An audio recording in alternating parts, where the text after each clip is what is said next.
Hey everyone! In this week's episode, we'll talk about the most popular and commonly used programming language, Python. So let's begin and learn about the development of Python and gain insights about the current IT trends. But before that, make sure to subscribe to our channel and hit the bell icon to get notified every time we come up with new content. Python is very famous for its simple programming syntax, code readability, and English-like commands that make coding a lot easier and efficient. Due to this, it is the most popular and preferred language. Python is an interpreted, high-level general-purpose programming language developed by Guido van Rossum at National Research Institute for Mathematics and Computer Science, Netherlands. In contrast to popular belief that Python was named after the snake, Python was actually named after the show Monty Python's Flying Circus. Guido van Rossum formulated Python in the late 1980s as a successor to the ABC language. In 1994, Python version 1.0 was released with features like exception handling, lambda, map, filter, and reduce. Python 2.0, released in 2000, introduced features like list comprehensions and a garbage collection system capable of collecting reference cycles. Python 3.0 was released on the 3rd of December 2008. Undoubtedly, Python 2.x and 3.x have proven to be the most used versions. As of today, Python 3.7.4 is the latest stable version released in the summer of 2019. Python is popularly used for development, scripting, and software testing. Top IT companies like Google, Facebook, Instagram, Spotify, and Netflix, among others, use Python. Some major applications of Python can be seen in the fields of machine learning, artificial intelligence, data science, and IoT. Python also offers many libraries like NumPy, SciPy, Keras, TensorFlow, Django, and Flask.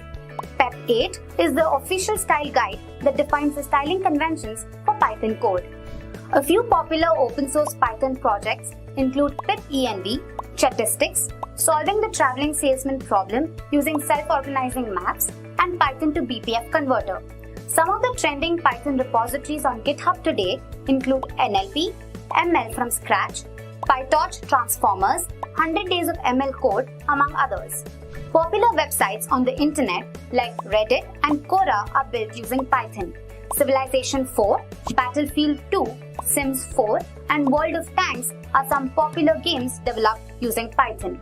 According to Indeed, the average salary of a Python developer in India is about 5 lakhs per annum, and that in the US is around $124,000. Users and admirers of Python, especially those considered knowledgeable, are referred to as Pythonists, Pythonistas, and Pythoneers. Since its inception, Python has come a long way to become the most popular coding language and continues to revolutionize the IT industry.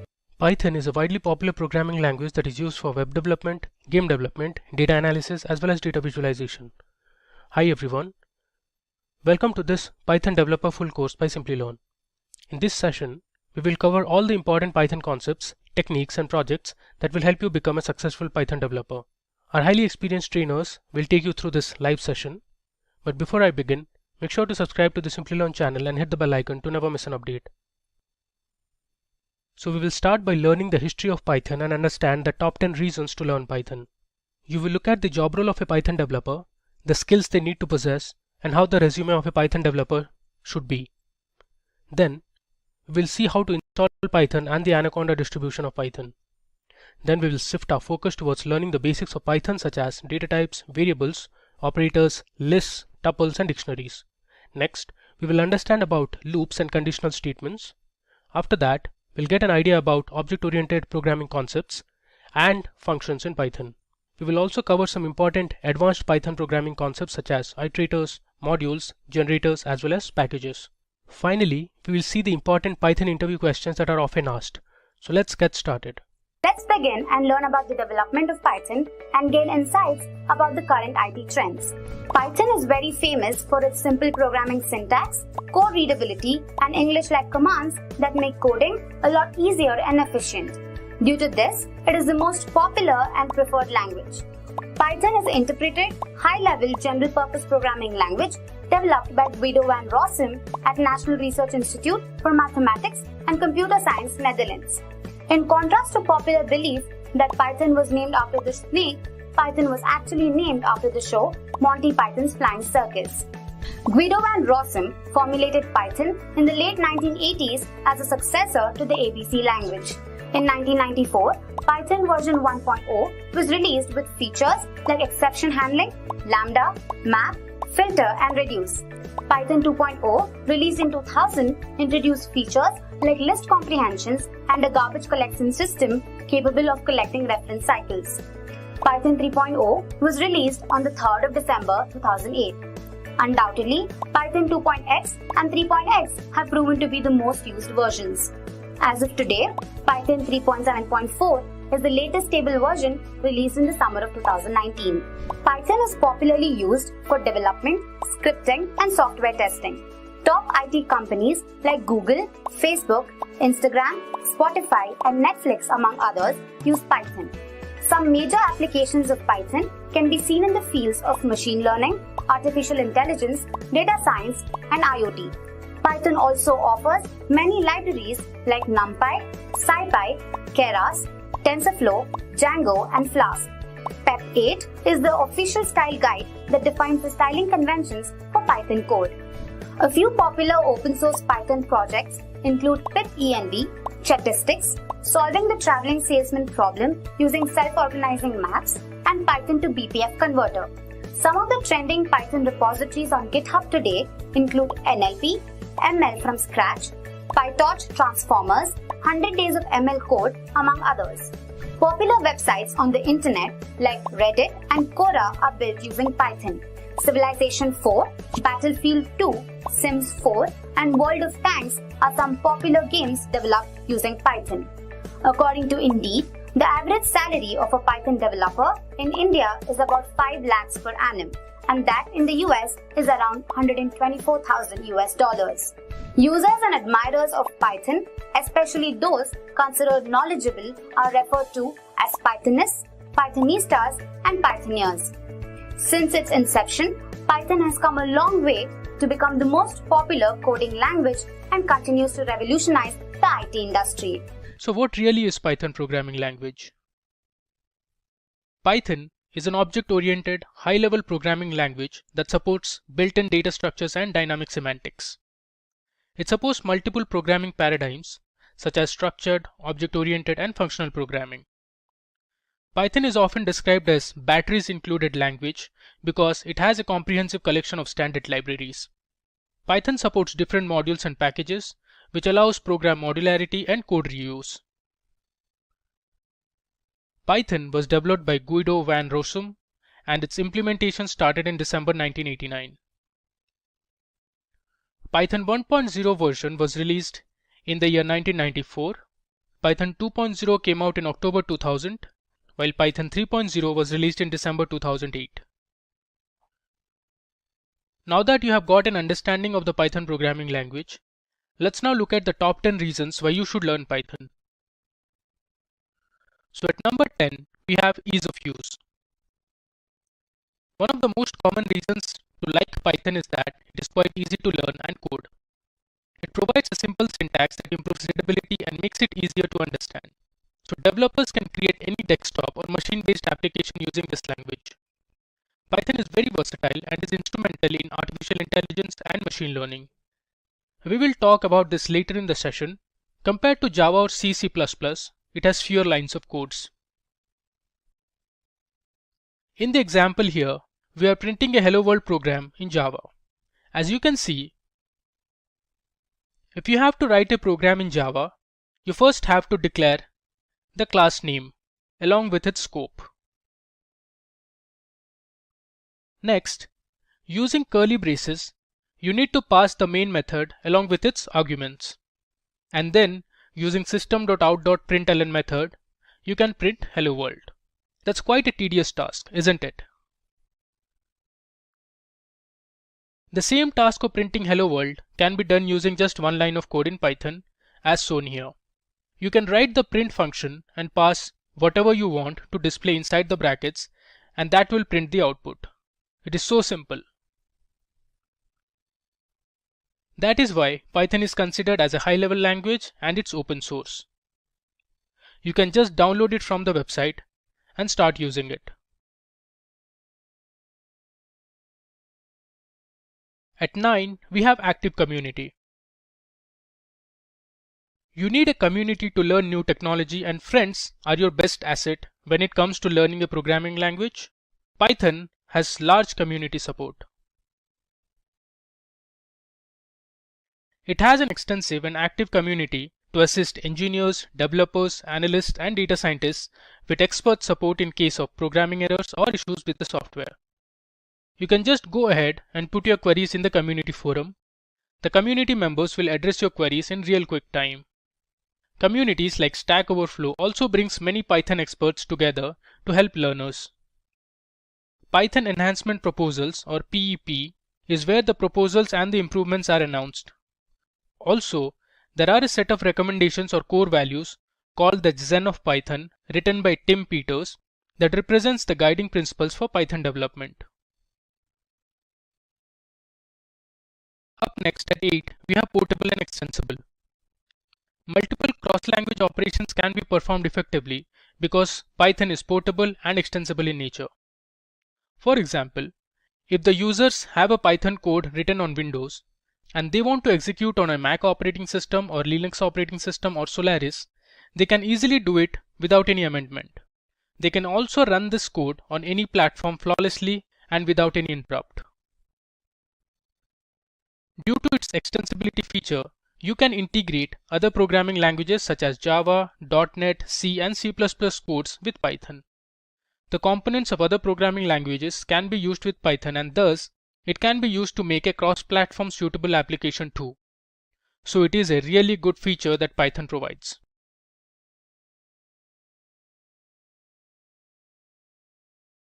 The next reason to learn Python is testing frameworks. Python supports several built-in flawless testing tools and frameworks that help in debugging and speeding up workflows. Some of the tools and frameworks supported by Python are PyTest, Selenium, and Splinter. This is the reason for which every tester tries to use Python-based tools and frameworks to test any application or code or to validate it in an easier manner. PyTest is the most recommended testing framework for functional, integrational, and unit testing. You can run Selenium test scripts using Python programming language to automate various tasks. And Splinter is an open source tool for testing web applications using Python. It lets you automate browser actions such as visiting URLs and interacting with their items. At number 6, we have libraries and packages. Another reason why Python has become so popular in the industry these days is that it has a massive collection of libraries and packages that make your task simple and easy. It has a range of libraries, packages, frameworks, and modules for data manipulation, statistical calculation, web development, machine learning, and data science. Python programmers have developed tons of free and open source libraries that you can use. You can find many of them via Python Package Index, the repository of Python software. Python provides the default package called pip. Anaconda is a third-party Python ecosystem. Other examples include NumPy, SciPy, and Django. Then we have scripting and automation. Python is not just a programming language. It can also be used for writing scripts for automating tasks and workflows without human intervention. The code can be written in the form of scripts and executed later. Further, it is interpreted by the machine and checked for errors at runtime.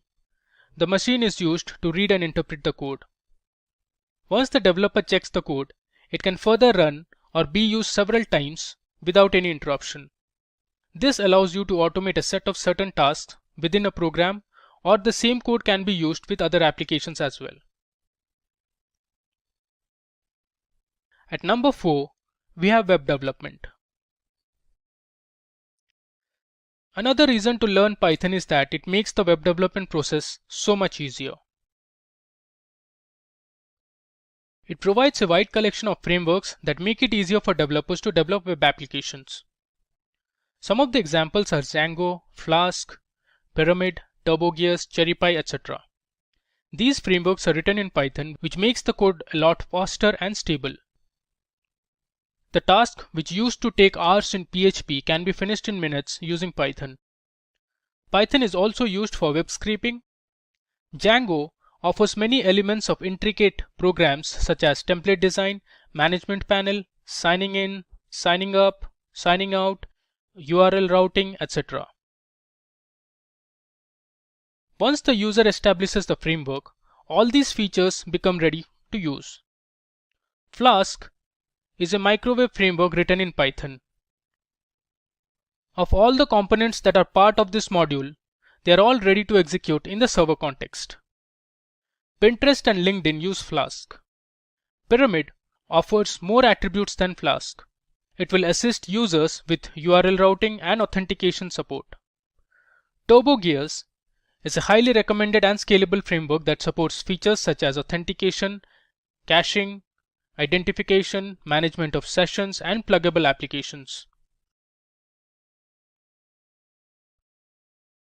Up next at number 3, we have machine learning. The growth of machine learning has been phenomenal in the last 5 years, and it's rapidly changing the world around us. Python is one of the most preferred programming languages for machine learning because of its simple syntax and support for several machine learning libraries. Using different libraries and functions in Python, the system can learn and train itself from past data. Once the system is trained, it can then learn to adjust itself to new inputs. Finally, it can make predictions and perform human-like tasks automatically. At number 2, we have data science. Machine learning and data science go hand in hand. Python is robust, scalable, and provides extensible visualization and graphics options. Hence, it is widely used in data science. Python has libraries such as NumPy for numerical computation of data, Pandas for operations to manipulate data on numerical tables and time series. It also provides SymPy for symbolic computation and SciPy for technical and scientific computations. It has another library called PyBrain, which is sought for Python-based reinforcement learning, artificial intelligence, and neural network library. Scikit-learn is the machine learning library for creating classification, regression, and clustering algorithms. And finally, it provides PyTorch and TensorFlow for deep learning. Finally, coming to the most important and the top reason to learn Python, which is career opportunities and salary. Python language provides a variety of job opportunities and promises a high growth graph with huge salary prospects. It is being used by most of the tech giants. Industry leaders using Python are Amazon, Google, Facebook, IBM, NASA, Netflix, and YouTube. Next, you can see the Google Trends, where I have considered 3 programming languages, Python, Java, and C++. I have compared them for the past 12 months. You can see it clearly on your screens that Python has become a frontrunner in terms of popularity and web search volume. It means people are interested in Python, they want to learn it and use it in their work. You can also check for the YouTube search. There also you will find that Python programming language is the most searched language on YouTube. Now on your screens, you can see the report of PYPL, which is Popularity of Programming Language Index. It is created by analyzing how often language tutorials are searched on Google. It is a leading indicator. The raw data comes from Google Trends. The bar graph depicts that Python is the most popular and widely used programming language across the globe, followed by Java, then JavaScript, and C#. The Popularity of Programming Language Index can help you decide which language to study or which one to use in a new software project. The next graph shows the popularity of Python and Java over the years, starting from 2004 till the current period, which is 2020. Worldwide, Python is the most popular language. Python grew the most in the last 5 years by 19.4% and Java lost the most by -7.2%. Now let's talk about the different career opportunities and the job roles that you can get into if you learn Python language. First, you can become a Python developer, where you will be asked to write and test codes, debug programs, and integrate applications with third-party web services. Second, you can become a web developer. Here, you will be responsible for writing server-side web application logic. Python web developers usually develop backend components, connect the application with third-party services, and support the front-end developers by integrating their work with the Python application. You can also become a data analyst if you know Python. As a data analyst, you have to gather data from multiple sources using scripts, analyze that data, develop and implement databases, and data collection systems. You can become a data scientist.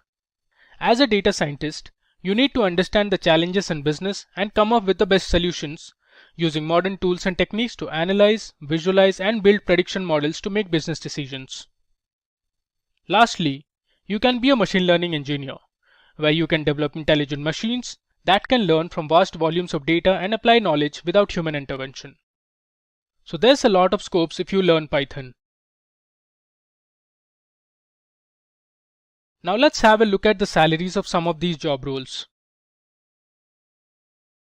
So if you become a Python developer, you can earn an average salary of $76,526 per annum in the United States, while in India, you can earn an average of 4,98,000 rupees per annum. Also, if you learn Python and become a data scientist, you can expect an average salary of $113,000 per year in the United States, while in India, you can earn an average of 10,28,000 rupees per annum. Let me now go ahead and call out the 10 reasons for learning Python once again. At number 10, we had ease of use. At number 9, we had active community. At 8, we had the portable and extensible feature of Python. At number 7, we saw the testing frameworks. At 6, we had libraries and packages. Then at 5, we saw scripting and automation followed by web development. Then we had machine learning and data science at number 3 and number 2 respectively. And finally at number 1, we had career opportunities and salary. So who is a Python developer? Let's answer this. So here are some of the technologies used by a Python developer. Pandas, Anaconda, TensorFlow, Python IDEs, Django Web Framework, and Python.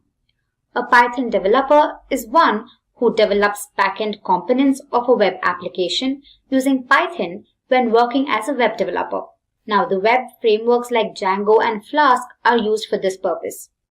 A Python developer is also the one who writes effective, testable, and scalable Python code. He also performs data analysis when working in the field of data science. So basically, a Python developer develops, deploys, debugs, and maintains a project. So let's go through the skill set of a Python developer. Now, the core Python skills that a Python developer possesses are data structures like arrays, list, stack, queues, trees, and graphs. There's OOP concepts like inheritance, classes and objects, and abstraction. There's packages and functions, that is importing external packages into a Python code. Database and its connection, that is connecting a Python backend to a database like MySQL. When it comes to data science skills, there's NumPy, that is a library for performing mathematical calculations. There's Pandas, that is the library for storing and manipulating data efficiently. There's SciPy, and then there's Matplotlib, which is a library for plotting charts and graphs for a given data. And finally, there are machine learning algorithms, which consist of models like supervised learning, unsupervised, etc. Now coming to web developer skills, there are frameworks like Django and Flask for backend development of web applications. And then there's web scraping, which includes taking data from websites and converting that data into usable format. There's API handling, which is basically handling API requests for a web application to perform server-side operations. And finally, there is backend connection, which basically involves the backend part of a web application, usually handled by Python frameworks. Now moving on, let's look at the Python developer job roles. First up is Python web developer. Now a Python web developer usually writes server-side code, works on the web frameworks like Django and Flask, collaborates with the data team to gather end users' requirements, develops the server-side platform, deploys applications, performs tuning, usability, improvement, and automation. Moving on, next job role is data analyst. Now a data analyst generally works on Python libraries including matplotlib, NumPy, pandas, etc., carry out data analysis, collect using the scripting language, explore data sets, gather requirements, tune in applications, analyze problems, communicate findings with the team or stakeholders. The next job role is automation test engineer. Now an automation test engineer usually works on Python test framework tools including PyTest, PyUnit, perform complex system tests, troubleshoot code issues, create test scripts, design the automation framework, perform A/B testing. Next up is machine learning engineer. Now a machine learning engineer has the following roles: to perform statistical analysis of data, put machine learning models into production, research and transform data science prototypes, research and implement appropriate ML algorithms and tools, perform ML tests, and keep updated with the ML trends. The last job role is software engineer.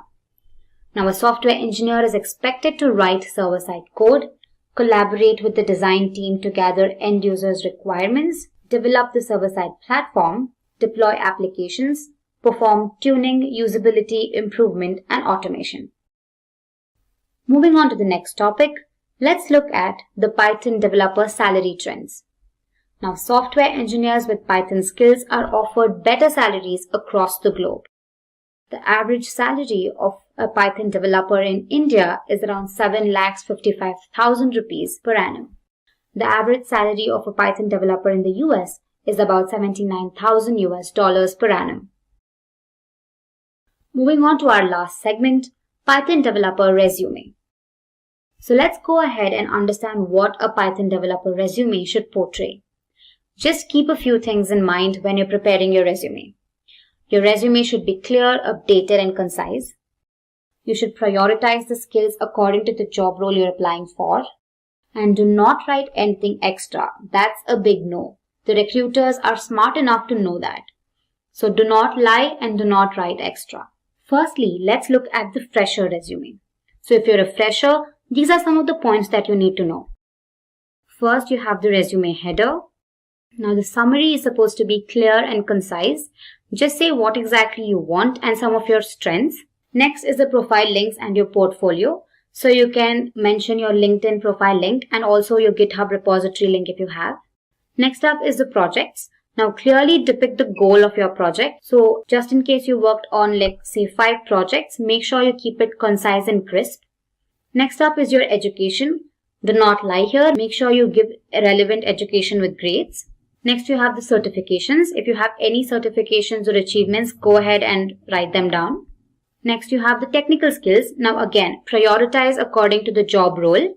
And lastly, you have your non-technical skills. This could be your communication, analytical skills, problem-solving skills, etc. Moving on to an experienced developer. So again, mention the resume header. Then you have the summary, again very crisp and clear. Go ahead and mention your portfolios and your links. Coming to experience, now here you'll have to clearly depict your work. You'll have to make sure that you write down all your responsibilities in that company. Do not go overboard and write extra. Keep it very concise. Again, relevant education and your grades. You have technical skills. The same goes for this as well. Prioritize according to the job role. And finally, you have your non-technical skills. Now let's go over some of the features of Python. And these features are actually why it's considered that using Python is advantageous over using other languages. So let's start with some of these points. Now, as we mentioned, Python is it's a very readable program. Code readability is very important. It's one of the design philosophies behind this when it was being developed. It's very easy to learn, which is why Python is an entry point for many people that are just beginning to learn programming. And as I mentioned earlier, it's a high-level language. In Python, since Python is open source, as I had already mentioned, so it benefits from all the benefits you get from any open source technology. Now, it's also portable. So what this means is that if we create a code in Python and we create it in a particular system, say on Windows, we don't need to make any changes if we wanted to use the same script or that same piece of code on some other system, say on a Linux system or a Mac system. Python itself comes with a very large standard library. This facilitates us a lot because we don't need to create our own libraries or modules or have to download very specific libraries. Most of the problems that we do encounter quite commonly can already be solved by the standard libraries that have already been provided by the developers of Python right from the beginning. Now, later on during the course, we will encounter what is the meaning of a data structure. A data structure is essentially manipulation of an object of data. And as you will see later, Python has one of the most user-friendly data structures that can be found in any language, especially compared to some of its contemporaries. Now, Python is a dynamically programmed language, and this is very important. And what this means is that in most compiler-based languages, there are certain processes that can only happen during the compilation stage. So what a dynamic programming language does is it takes all those compilation-specific tasks and processes, and it does it for us as we actually type the code. So we don't need to waste time or spend extra time to do something that would otherwise be needed to be only done in compilation. We would have to set out specific runtime just for that. So this allows us to create our programs and solutions much faster and allows us to debug much easier. And so it's a very important feature about Python. Now, quickly, I will just go over some of the areas of Python where, like, areas of or different domains where Python is very heavily implemented. And the first few ones that come to mind are like web development and are AI and machine learning. So you have technologies like Django and Flask that are built on top of Python that are used extensively for web development. When it comes to something like artificial intelligence or machine learning, you have distributions such as Anaconda, you have Pandas, and many other libraries like SciPy and NumPy that are used extensively to tackle problems in this domain. And similarly, Python finds use in most of the scientific work that goes on nowadays because of, again, some of the libraries that I have already mentioned, such as SciPy. Interestingly, if you are into game development or gaming in general, you would see that Python actually has certain libraries and certain technologies that facilitate game development very, very well. One very popular game, if in case you are into gaming, is a World of Tanks that is built on Python. Some of the other applications are, of course, creating desktop GUIs, image processing, graphic design applications, and something that is very relevant to me and, of course, you as well, is creation of education programs and training courses. There are many technologies in the environment of Python that were almost designed for the specific purpose of being able to present certain concepts or to be able to teach certain classes. And I can't think of too many programs or too many environments outside of Python that are better to solve these education and training course related problems and situations. Let's get to actually installing Python. So now that so I will show you how to install Python on Windows, since I have a Windows system. However, I will also point out the way you would have to install Python on Mac OS or Linux or even on mobile. So let's get started. So to install Python on your Windows computer, it's as simple as going to the website python.org and selecting the downloads section. When you do click on downloads, you get redirected to this website this web page that I'm on out here. By default, it will ask you if you want to download Python 3.9, which is the latest version. But of course, if you, for whatever reason, if you needed a particular version of Python, you can download that as well by just scrolling down and choosing the option that you want.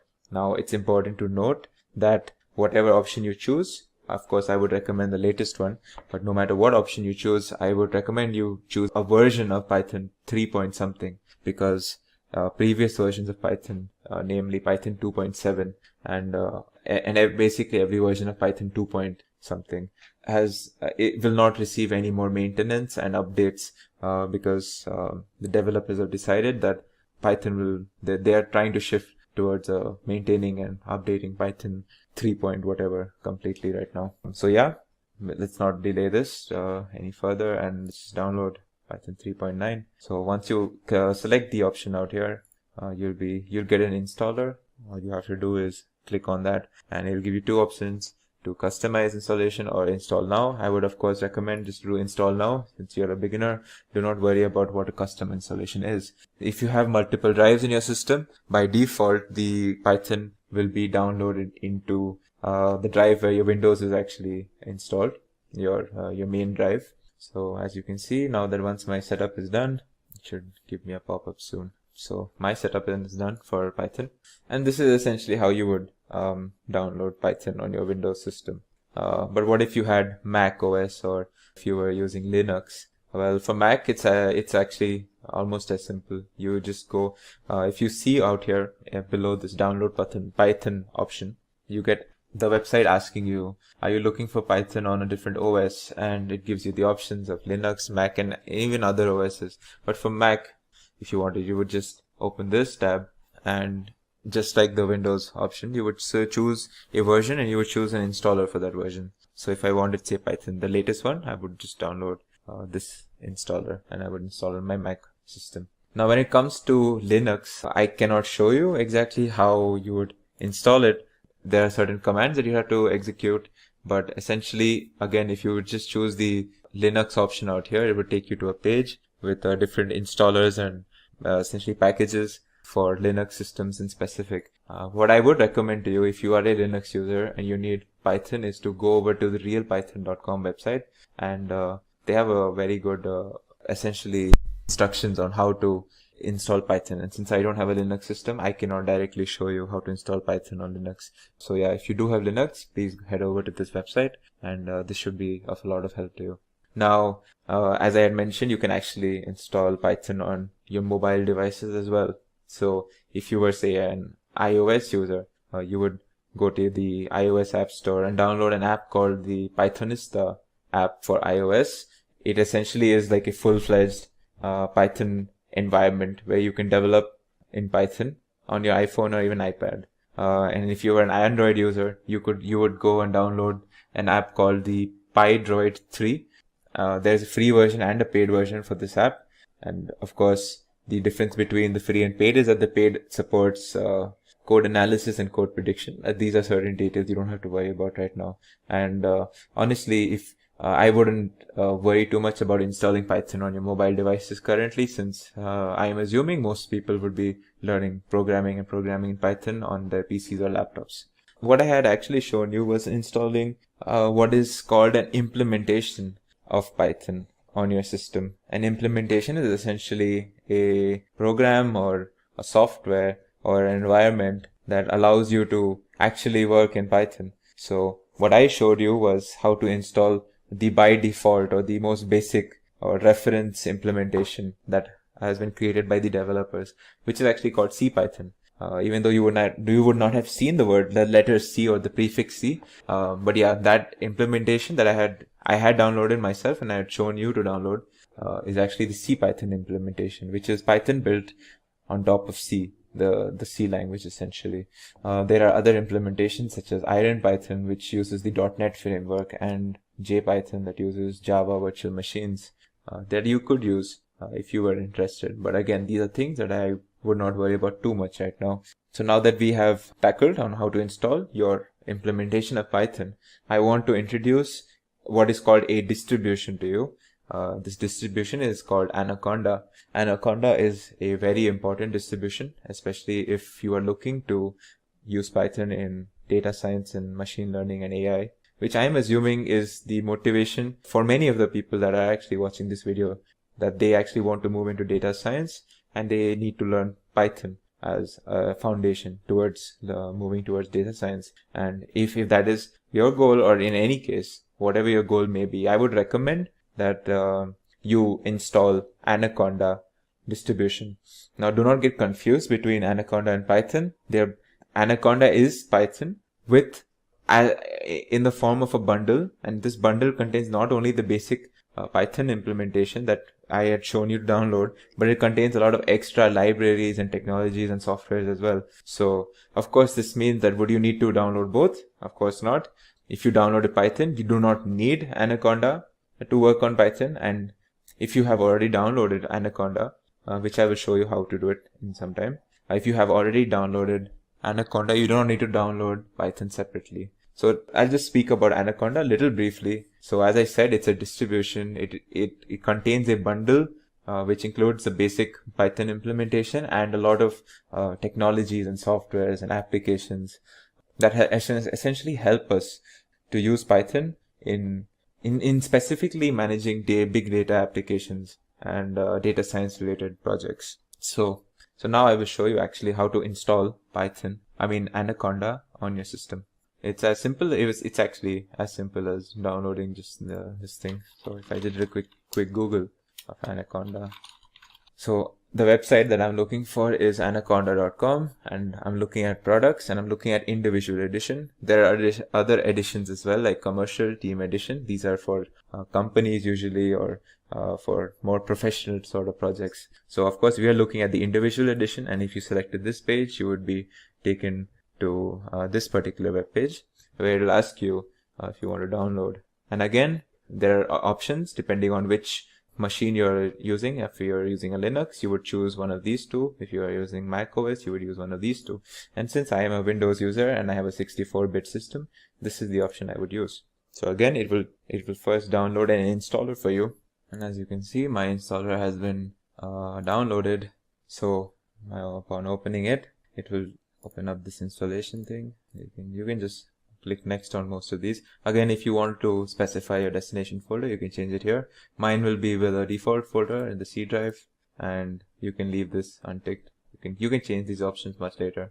So this is how you install Anaconda on Windows, and it's pretty much the same on other systems as well. Now once it's done, I will show you what are some of the things that Anaconda contains that are not there if you installed Python, like the way I had shown you earlier, just the bare bones Python implementation. So as you can see here, my installation is actually complete, and now I will open Anaconda and I'll show you how you can actually use this Anaconda. So if I search for Anaconda in my system, I would look for something called Anaconda Navigator to actually get started with this.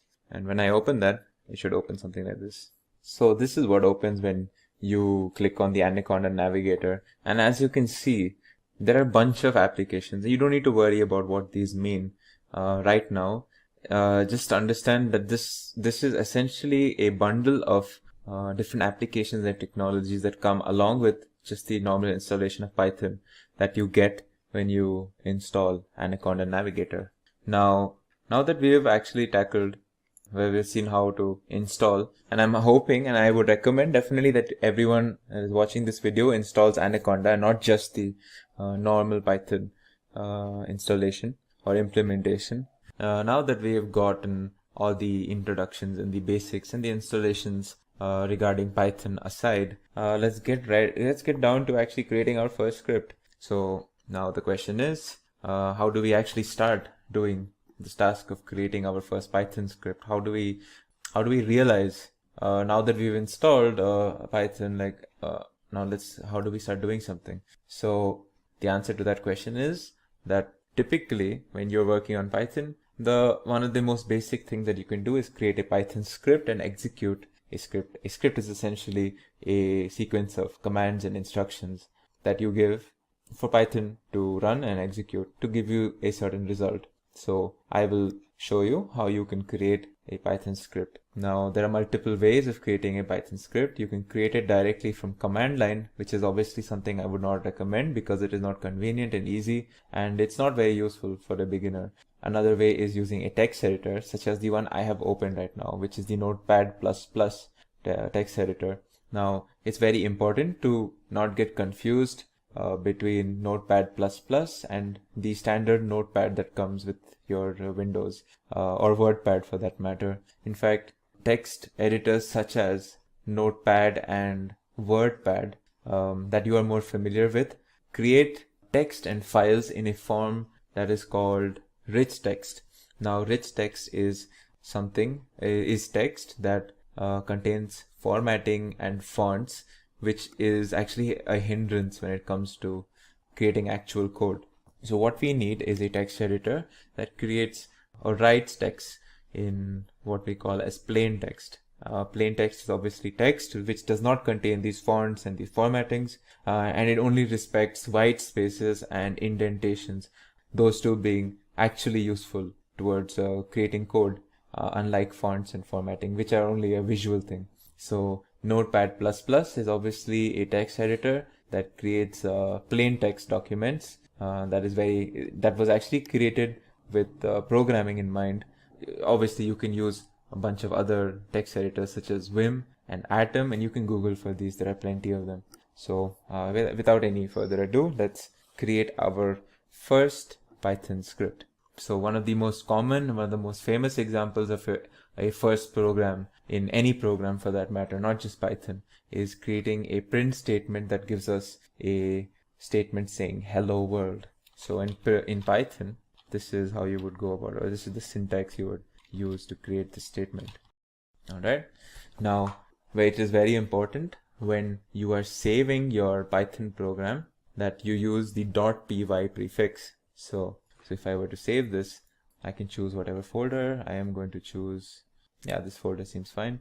So now I give the file name over here as, say, I want to keep it as test. I need to prefix this with .py, and this tells any sort of interpreter, or anytime we need to read this script, to know that it's a Python script, we need to add a .py. Otherwise, it will not be treated as a Python script. It will be treated as some normal document sort of a thing. So now that I have stored it as .py, I have created my first Python script. Now, obviously, the next question is I need to see what happens when I execute this line, when I run this script, essentially. So to see that, there are multiple ways. The first way that I will show you is a command line method, which is obviously, again, before we get into it, it's not something that I will be using to teach you. It's not something I would recommend you to immediately start using. But for the sake of showing, I will show you how to execute a script in command line. Well, to do this, you go, since I have installed Anaconda in my system and I will be using Anaconda to work in Python, what I will look for is something called the Anaconda prompt. As you can see, this is the option that I get, Anaconda prompt. This will essentially open you a command line under the environment of Anaconda or Python. So in this, now I am already in the folder, I believe, that had my script. So how do I call this script, or how do I run this script? Well, the command is Python space the name of my file, which was test. Of course, the prefix is very important, so I enter test.py.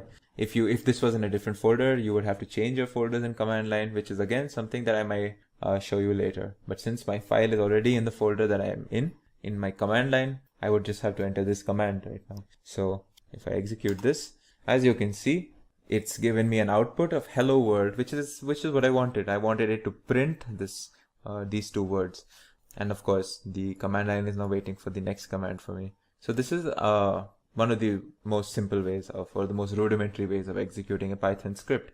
Now another question would be, well, this isn't the most visually appealing or not the easy to read or easy to use way of executing scripts, and I would agree. And that's why I'm going to introduce another technology or a software called the IDE.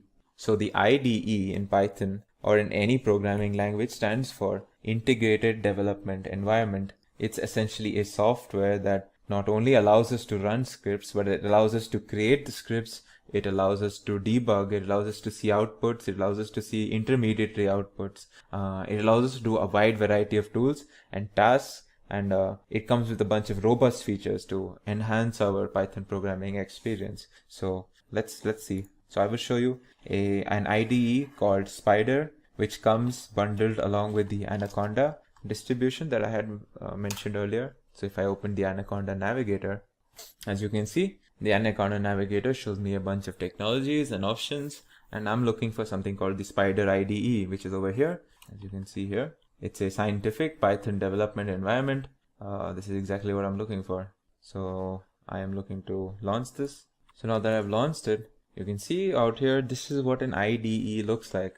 Now this looks very sophisticated, and almost any IDE is a wonderful software where you can create your code, you can debug your code, you can check the results, you can make adjustments, changes, and you can do a wide variety of tasks and functions with relation to your programming. So this is the Spider IDE in particular, and this is how it looks. Don't worry about the exact details. Just know that on this left-hand pane is our current script that is open out here, and out here we will get the results in this is what we call a console essentially. So now that we have already created our script in Notepad++, and I want to open that script and I want to see the result of that script would look in an IDE. So let's just open it. So we can browse for our file, and as I had named it test, this is the file over here. I open this, and as you can see out here in the left hand pane, my script has opened, and the command that I had given or had written is out over here. Now if I want to run this application, I press this green button, and as you can see, the result of my execution essentially is over here. It's in slightly small font, but as you can see over here, it says hello world, and the next line is essentially it's waiting for me to do another execution of the script, and then it will give me new results. So let's actually give the system new results. So now that I have printed something called hello world, let's change what's written over here. Let's say I will perform basic maths. All right, and then let's actually perform the basic maths. Again, don't worry about the details, the syntax, what I'm exactly doing. These are things that we will actually cover in upcoming videos and modules. So let's create a variable called a. Let's store a number 3. Let's create a variable b, store a number 5. All right, let's create another variable c, which will store the result of what's in a and b, in the addition of a and b.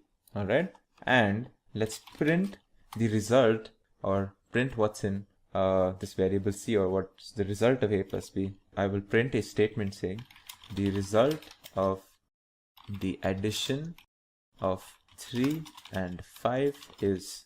All right, and I will put my result over here. As you can see, I should get the result in this pane. So let's execute this, and you can see my first line is executed saying I will perform basic maths, and the next line says the result of the addition of 3 and 5 is 8. So in this script, what I've done is I have performed 2 print statements, and I've performed a basic expression, some variable assignments. All of these things we will be doing later. This is what I'm essentially trying to show you is that IDEs are a very convenient way of not only creating the scripts but actually seeing the results and then making adjustments as well.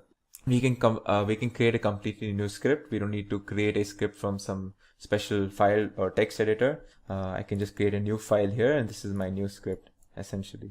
So I can start working with this new script right over here from the get-go. So IDEs are very powerful. Spider IDE comes bundled with Anaconda. There are other IDEs such as the IDLE IDE. It stands for Integrated Development and Learning Environment. So the IDLE IDE comes as part of the basic Python implementation that I had shown you in the previous video, where if you just installed a basic Python implementation, it would come along with a basic IDE known as IDLE, or Integrated Development and Learning Environment.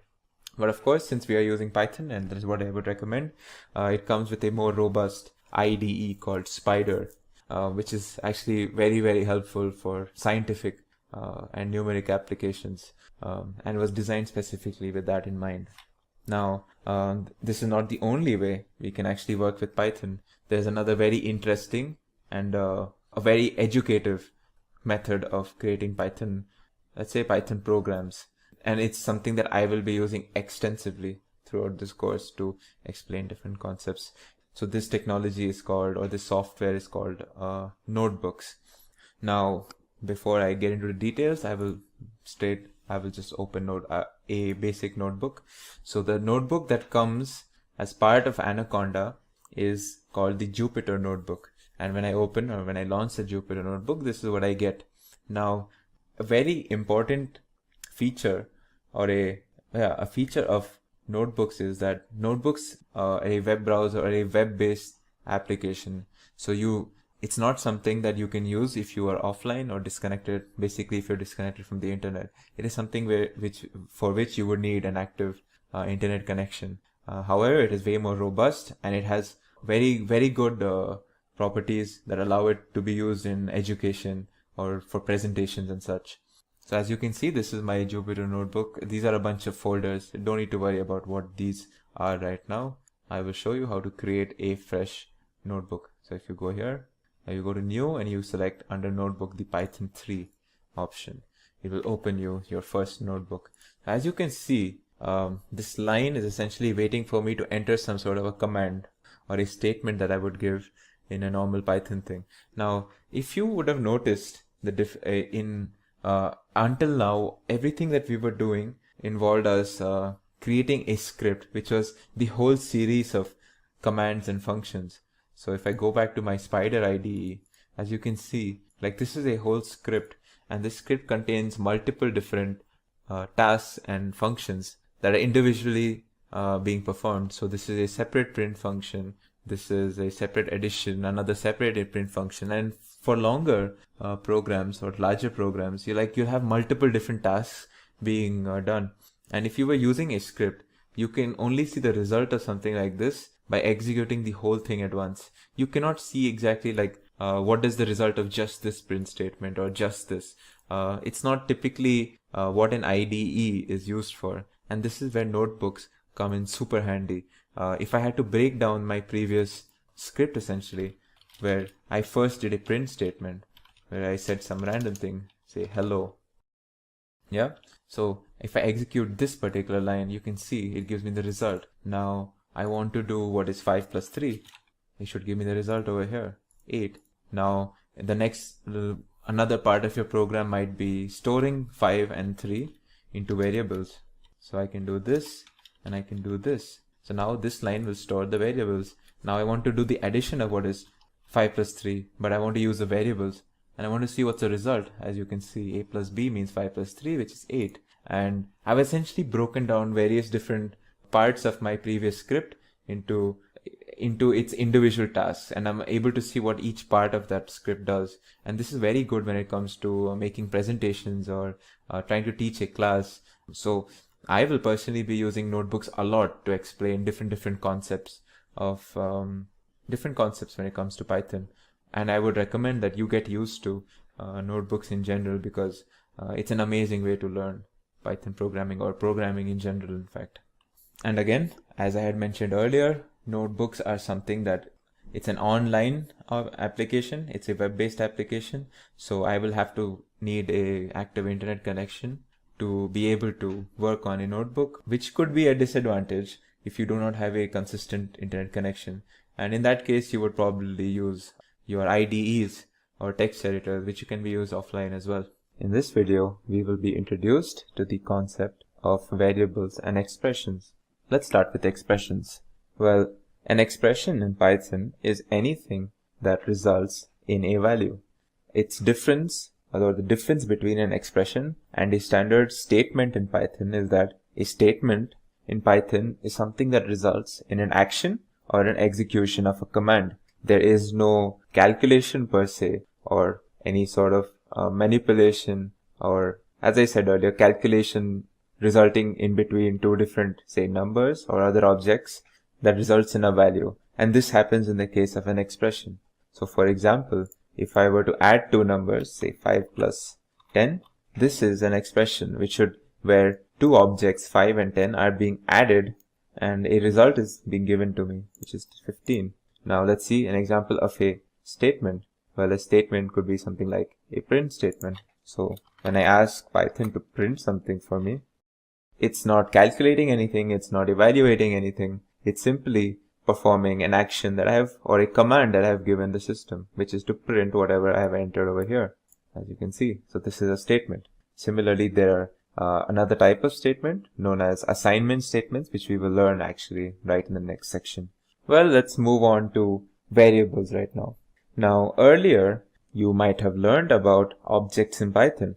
So, objects are essentially data that we can work with or manipulate in Python. Now, variables are a place to store these different objects. Usually, it's much easier to store objects in Python instead of using the objects explicitly themselves, because objects may be very complicated, whereas variables are very simple to use and very simply are named in a very simple manner so that we can use them quite often in our programs. Now, it's important to note that in Python, we do not have to explicitly declare or define a variable to create them. In fact, variables are created in the same statement where we assign some object to that variable. In Python, the assignment of variables happens using the assignment operator, which is the equals to sign. So if I wanted to assign a number, say 100, to a variable, say b, well, it would be as simple as doing this. Now, anytime I want to know what is stored in b, I just have to enter b and I will get the value that is stored in it. And we can store different types of objects inside any variable. Let's say I want to store this particular word in the form of a string. Now this is stored in x, and if I want to know what is in x, I can just see what is here, and it's a string hello, which I had stored earlier. Now it's very important that we follow certain naming rules when it comes to naming our variables in Python, or else we may be thrown errors or we might get some problems in our program. So the first rule is that you cannot start your variable name with a number. So if I were to give a variable name like 4num is equal to something, say the same string hello, this would be an illegal variable name and I will get an error when I try this. So if I were to choose in num4 is equal to hello, this would be perfectly fine. I won't get an error.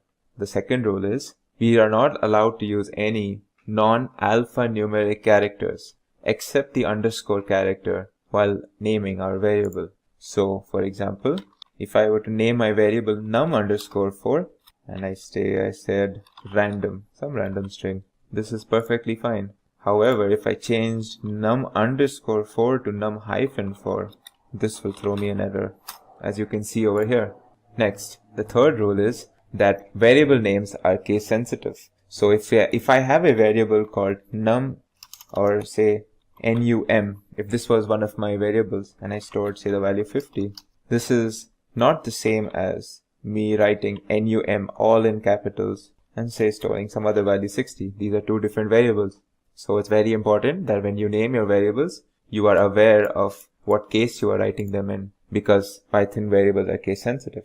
Now the final and probably one of the most important rules in Python is that you're not allowed to use what we call reserve words in Python. Now Python has a bunch of reserved words. These words essentially are performed, or they are used to perform certain special functions and are used as identifiers for certain special functions in Python that have a special purpose. Like that particular word has a special purpose within the Python programming language, and we cannot use them to name our variables. So a list of them, you can see over here. Some of them are like false, def, if, del, raise, and there are around 33 of them. And sometimes some of these words are taken out. Sometimes there are more words added as Python gets updated. Now let's move on to a concept where we try to really understand what do we mean by storing data inside a variable. Now when I say that we are storing something inside a variable, you get an image or you get an idea in your head that this variable is like a container where we store or we put a particular object inside it.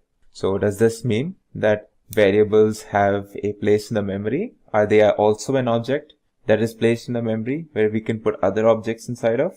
Well, I'll show you an example where this idea is kind of disproven, or where I'll show you that the idea of variable is kind of different than what we understand by storing something inside a variable. Now, let's say I'm storing the same object. I will take this object as some random number, let's say 100, and I'm going to store it into two different variables. So I take x is equal to 100 over here, and in the next line I will store 100 in y as well. Now, if variables were objects that we placed in our system, then x and y should have two different IDs. But let's see what happens when I check the ID of x and the ID of y. They should be different in case variables were their own objects. However, as you can see, the ID of x and the ID of y are exactly the same. So, well, obviously we know that two different objects in Python cannot have the same ID. So what does this mean when it comes to the nature of a variable? Well, the fact is that variables are not actually objects in Python. In fact, variables are more like pointers or references to the actual object. So when I said x is equal to 100 and y is equal to 100, what I'm actually telling the system is that there is this variable name called x that I want to refer or point towards the actual object that is in my memory called 100. And I do the same thing with another variable y. So I am not exactly creating a different space in my system for these variables. These variables are more like placeholders or references that point to a particular place in the memory where this object is located. And that is what happens when I do ID of x and ID of y. It's not giving me the ID of something called x or the ID of something called y. It's giving me the ID of 100 each time because 100 is stored in x and y. So as you can see, this is something like a visual representation of what I'm trying to say. And similarly, if I were to, so in this example on the left, as you can see, I've used the value of 50 to explain my point. So as you can see, initially x and y are pointing towards this value 50 because I have stored 50 and 50 in both x and y. Now what if I changed the object that is stored in x? Well, that means x is now pointing towards this new object, and I have stored this new object called hello, this string called hello, as you can see here. So now x is pointing to a new object in the system and it's called hello, and I haven't changed anything with respect to y, so y will point towards the same thing. And I can also make the pointer of y different, or what I'm trying to say is I can store something else in y. See, I stored this list in y, 50, 60 and 100. And when I do that, now y is pointing towards a different object in Python, and x is also pointing towards something else. So what happens to this object 50? Well, now that there's no variable referring to this object 50, it becomes what we call an orphaned object. And we can actually see that when we do the ID of x, now let's go back to my example on the right where I stored x is equal to 100. So as you can see, it gives me some ID represented by this number. Now let's say I stored something different in x, say 200. Now if I do the ID of x, it should give me a different ID because as you can see, the values are different. And this is because this object 200 is what is stored in x, and when I do the ID of x, I'm actually getting the ID of this new object now, 200. So as you can see, variables are, they should be, and they are treated more like references or pointers instead of containers for a particular object. In this video, you will be introduced to the concept of objects in Python. Now, what are objects in Python? Well, all the data that we manipulate or use in our operations in our code are represented as objects or relations between objects. So if you want an example, two numbers that you add in your code, well, both of them are objects, and they're usually numeric type objects. Similarly, if you want to store someone's name or an address of your hometown in your code, you usually store it in a form of text, and that text is also an object, usually a string. Similarly, you might want to create a container of different smaller objects inside them, and that big container is also a type of an object, and one of those containers are called lists. And similarly, we have many different types of objects which we will be covering during the duration of this course. The following pictorial representation gives us a broad classification of different Python data types and objects. As we can see, there are 5 broad classifications: numeric, which contains integers, complex numbers, and floats. We have the dictionary data type. We have the Boolean, which essentially consists of objects that have only 2 valid values, true or false. Then we have sets, and we have sequence data types, such as strings, lists, and tuples. Every object in Python has 3 important properties that kind of define that particular object. They are its identity, its type, and its value. The identity of an object is, it can be considered as a place in the memory or its address in the memory where an object is stored. An object's identity does not change once it has been created. So for example, if I took an example of, say, a string called hello, I can use the id function, this is how you use the id function to find out the id of this object. And it should be, the answer should be in the form of a particular long integer. So as you can see, the id of hello is this integer 2326476623024. Similarly, all objects in Python have an identity. We have another operation with regarding the identity of an object is the is operator. And the is operator compares the identity of two objects. So if two objects have the same identity, it should give the answer true, otherwise false. Now the next property of objects is the type. The type of an object is essentially what defines what kind of values and operations that object can have. So for example, a numeric data type in Python, such as an integer, would allow us to do arithmetic operations. And similarly, string object type in Python will allow us to do concatenation operations. Much like its identity, the type of an object cannot be changed as well. Now let's see what's the type of that particular object that I had shown you above. As you can see, it should be string. str stands for string. Similarly, if I did a type for a number, say 50, it should give me int, as you can see. Now the third property of an object in Python is its value. Now the value is the actual data that is contained in the object. It's the thing that we use, that we display, that we can manipulate, and that we can perform operations on. So for example, if I were to talk about this string is hello. So the value of the string is the word or the sequence of letters that spell out hello. And similarly, this particular object is a numeric object with the value 50. Let's see, in this pictorial representation, I have shown you that you can assume this dashed blue area as the memory of the system. Now within this memory, we have objects created called 50 and hello, and this list containing smaller objects called cat, pen, and 40. Now, what I'm trying to show you here is each of these objects have a type, an ID, and a value. And let's see what they are. If I wanted to see, as we had already seen the type of 50, now let's find the ID of 50. As you can see, we get this unique ID for the object 50, which is obviously not the same as the ID of the object hello above.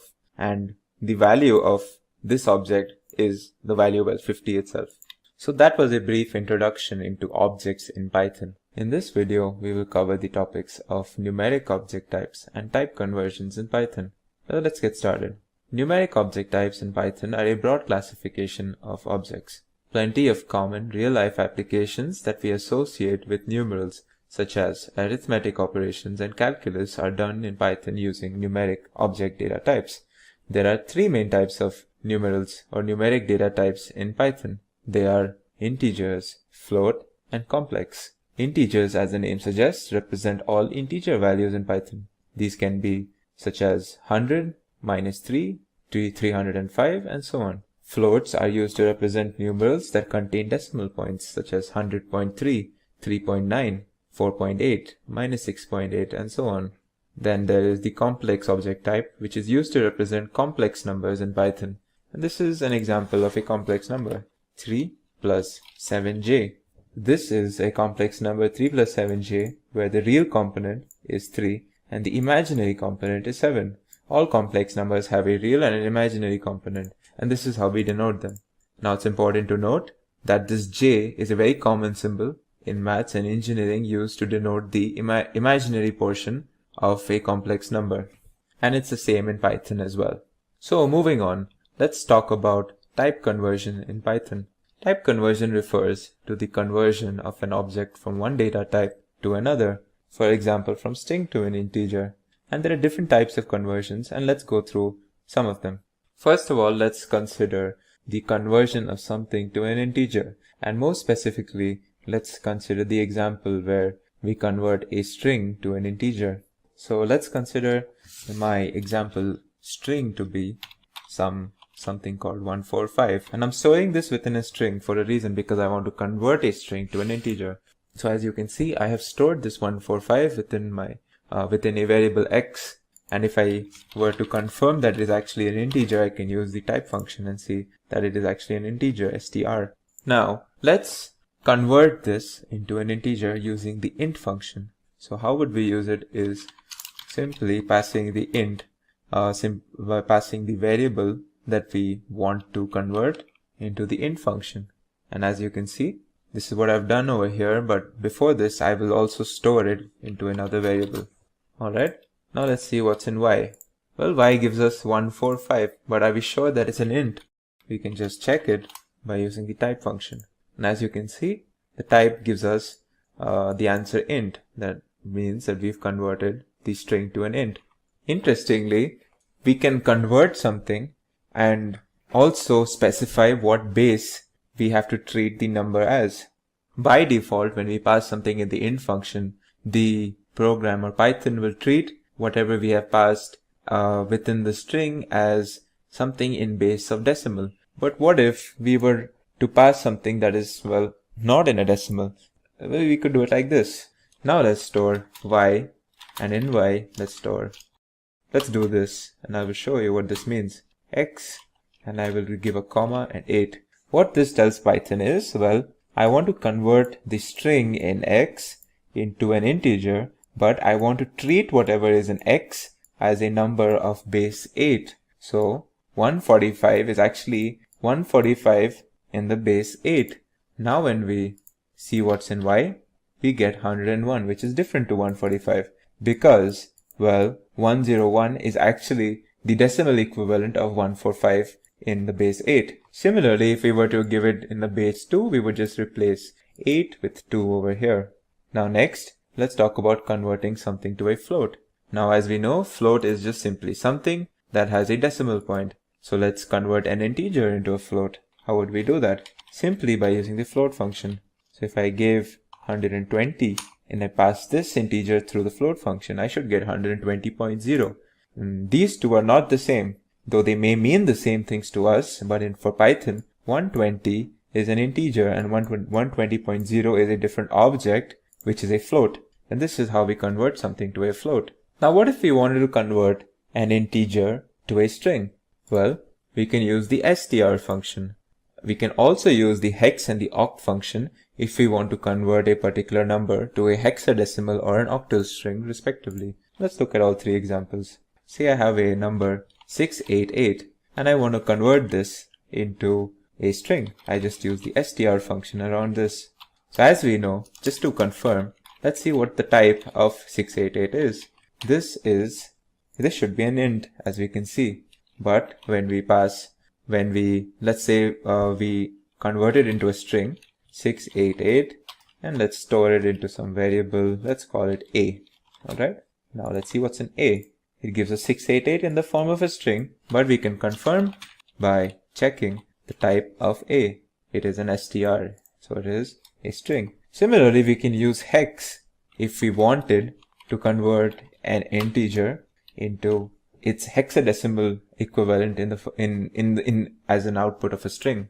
As you can see, this sort of complicated thing is actually telling us that we have converted 688 in terms of hexadecimals. Now, how do we read this output? This 0 should not be treated as anything. It's more like an identifier, which says that the letter after this first 0 is the base of this whole number. So it's saying that X stands for hexadecimal. So it's saying that 2B0 is to be treated as a hexadecimal number. And if you did basic maths, you would find that the decimal equivalent of 2B0 is 688. Similarly, if I did oct, if I use the oct function for 688, it will give me the result something like this. So again, how to read this?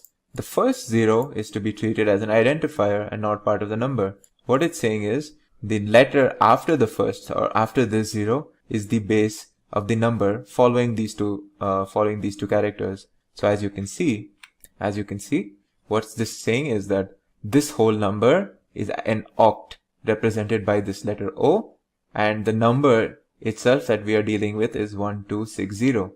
And 1260 in octal system is the equivalent of 688 in the decimal system. So this is how we've converted an integer into a hexadecimal or an octal string. Now what if we wanted to convert two numeric objects into a complex data object? Well, for that, we can use the complex function, as you can see here. If I passed complex 5 and say something like 3.1, let's see what this gives us. As you can see, it gives us a complex object where our real part is 5 and our imaginary part is 3.1. So what this does is essentially you pass two numbers. The first one is the real component and the second is the imaginary component. It combines to give you a complex number, as you can see here. Now let's look at some other type conversions. The next type we will be talking about is converting something to a tuple or a set or a list. So what if I wanted to convert a string into a tuple? I will use the tuple function, and as you can see over here. So let's say I have a string called random. Let's call it random. Alright. Now if I want to convert this to a tuple, I will use the tuple function, as you can see over here. The output will give me tuples where each individual component of this tuple are the individual components or the individual characters of my string random. Similarly, if I wanted to convert the string to a list, I would use the list function. And this will give me a list of the individual characters of the word or the string random. And I could do the same thing with the set function to create a set of individual characters of the string random, as you can see here. So yeah, these were some of the basic Python type conversions that I have shown you. As we learn about more complex data types and different object types in Python, we will learn different type conversions and functions associated with them. In this video, you will be introduced to the concept of strings. Strings are an object type in Python used to store textual data. This textual data could be something like, for example, someone's name. It could be an address of a place, or it could be something like a word or a sentence. Now, strings in Python are an object type that is actually a subtype of a broader classification of objects called sequences. Sequences are objects in Python which contain components placed one after the other, where each component is given what we call an index, a numeric index. This numeric index identifies the component in the sequence and its position within the sequence. Now, since Python is a zero-index based language, the first object of any sequence is always index 0. The second is indexed 1, the third is indexed 2, and so on. Now let's move on to defining strings. How do we define them? Well, strings are defined using what we call delimiters, and delimiters occur in pairs, an opening and a closing delimiter. In Python, these delimiters are pairs of single or double quotes. So for example, if I were to use single quotes to define a string, I would do it like this. This is a string. As you can see, this is a string is printed over here. This is delimited using single quotes. Similarly, if I were to define a string using double quotes, it's as simple as doing this. This is also as you can see. Now a valid question arises. What if I wanted to include a single quote within my string? Well, if I tried to, let's see what happens if I try to print a statement with a single quote naturally inside it. So say I'm saying it's my birthday. Alright, let's see what happens if I try to print this statement. It says invalid syntax, and this is because, as I had mentioned, in Python, single quotes and double quotes are delimiters, so they have a special function in Python, and we cannot simply just use them within a string because Python will treat them specially for a special purpose. So what Python will do is it will pair this and this delimiters or single quotes and say, okay, this looks like a string to me, and it's not going to understand the rest of this, and then it will find a random single quote and it won't find its pair, and it will basically throw us an error because of this. So one way or one workaround to introduce single quotes into a string is simply to delimit our string itself using the other type of delimiter or double quotes. So if I want to include a single quote, I will close my string using double quotes. So if I did this instead of what I had done earlier, this is a perfectly valid and legal way of defining my string. And I would do the opposite if I had to introduce, say, double quotes within my string. I would use single quotes to close it. So if I were to write a speech statement, she said, I am hungry. Alright, I want these two double quotes to essentially show that this is a speech, and I'm going to close the string using single quotes. And this is a valid way of doing it. As you can see, my string has these two double quotes. Now, I had mentioned that strings are sequences. Well, let's describe how are they sequences. So first of all sequences in Python are essentially a sequence of smaller objects that form the sequence, right? So let's try to understand like how are strings to be treated as sequences. Some sequences that we will learn later are like lists or tuples. And in all sequences, we can retrieve any particular object or component in that sequence using its index. And how do we use indexes in Python? Well, we enclose a numeric index within square brackets. Now let's see what I'm trying to talk about by this example. Now say I'm storing a particular string called, say, random within. Now my variable name here is test, and I'm storing the string random within it. Alright? And this is a way of retrieving a particular index from test. I write the variable name, and then next to it I put the square brackets. Now I'm supposed to put a numeral within the square brackets to tell Python like what particular index I'm looking for. So let's try 0.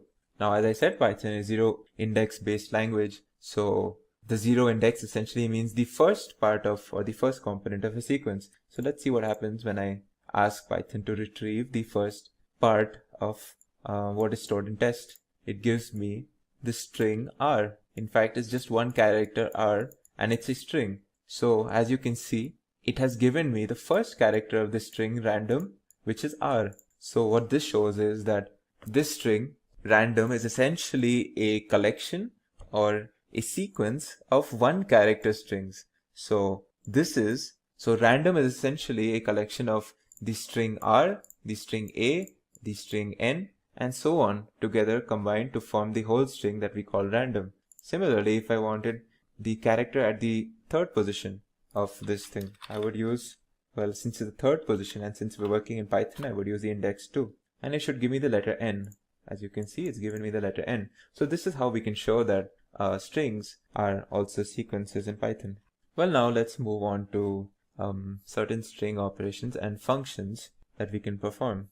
Well, as you have seen already, that we can retrieve any particular character within a string using numeric indexes. Well, what if we wanted to know what index is a particular character at?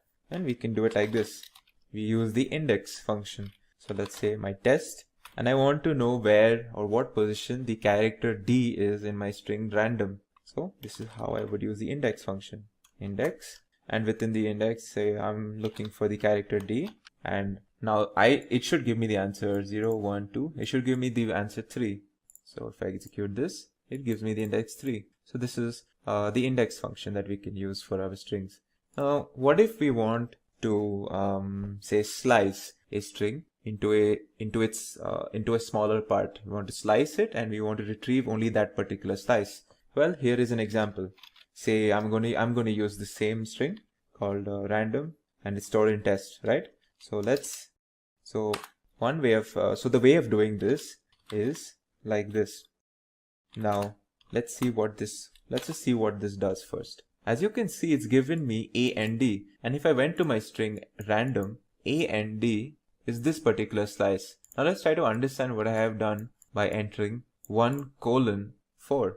Well, what this has done is it's retrieved a slice from the first position, the first index, which is the character A, up until the fourth position, which is the character O, but it has not included O. So it's very important when I index like this, every time I put something to the right of this colon, I am not including this itself. Alright, so it's essentially when I say 1:4, what I'm telling Python is give me the first, the second, and the third character, but not the fourth one. So it's given me A, N, and D, and this is how we do a slicing operation in Python. Similarly, if I were to say slice from the first, if I wanted only the first and the second character, this is what I would do. If I wanted the first and the second character, I would do 1, 2, 3. So this way it tells Python that I want the first, I want the second, but not the third. of, so as you can see, I get A and N. Now, so this is a basic slicing. What if I wanted the portion of a string from a particular point all the way to the right or all the way to the left? Well, let's consider the example of where I want the portion of the string random from the, say, 4th character until the left. Well, the way I would do this is test. Now, since I want it all the way to the left, I don't enter any index to the left of my colon sign. And since I want everything to the left of the 4th character, I enter 4 here. So as you can see, it gives me A, R, A, and D, which is everything from the 4th character of my string random to the left. Similarly, if I wanted something to the right of it, I would just do it like this. I would enter some index here and I would leave the portion to the right of the colon blank. So this will give me everything, including the 3rd character, since this is how we treat the indexing in Python, everything including the 3rd character all the way to the right. So this is DOM, as you can see. Now another perfectly valid slicing is, say I want to slice or take out different characters from the string, but I want to skip certain characters. Like I want this one, then I want to skip one, and I want to take the next one, and then I want to skip one. Well, in that case, we have to introduce a step. So one way of doing this is, now how do we read this? So as you can see, I have written 0:6:2. So what this is telling Python is, I want every character from my string test, starting from the 0th character up until the 6th, but not including the 6th, after skipping or taking 2 at a time. Taking 2 at a time can also be assumed as skipping 1 at each step, or skipping 1 character at each step. So what this will do is, it will go to random, it will take the 0th one, it will take R, and then it will skip the next one. So it will not consider A, and then it will pick N, and then it will not consider D, and then it will consider O, up until the 6th character, whichever that may be. And if you see the output, it gives us R, N, O, which is exactly what we wanted. We wanted R, we wanted N, we wanted O, where we skipped A and D, or we skipped every second character essentially. So this is a way of slicing strings while also skipping certain characters, or skipping characters in steps.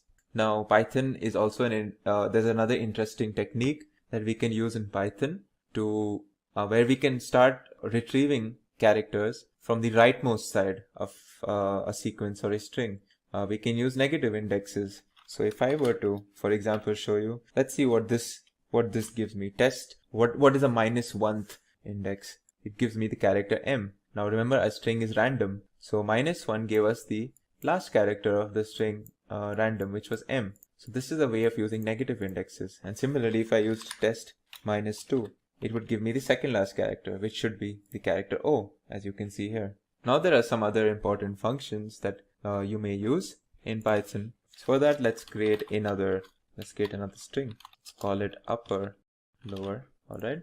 Now I'm storing it again in the same variable test. Let's see what happens when I use the upper function and what happens when I use the lower function. Now I'm going to use the lower function for this.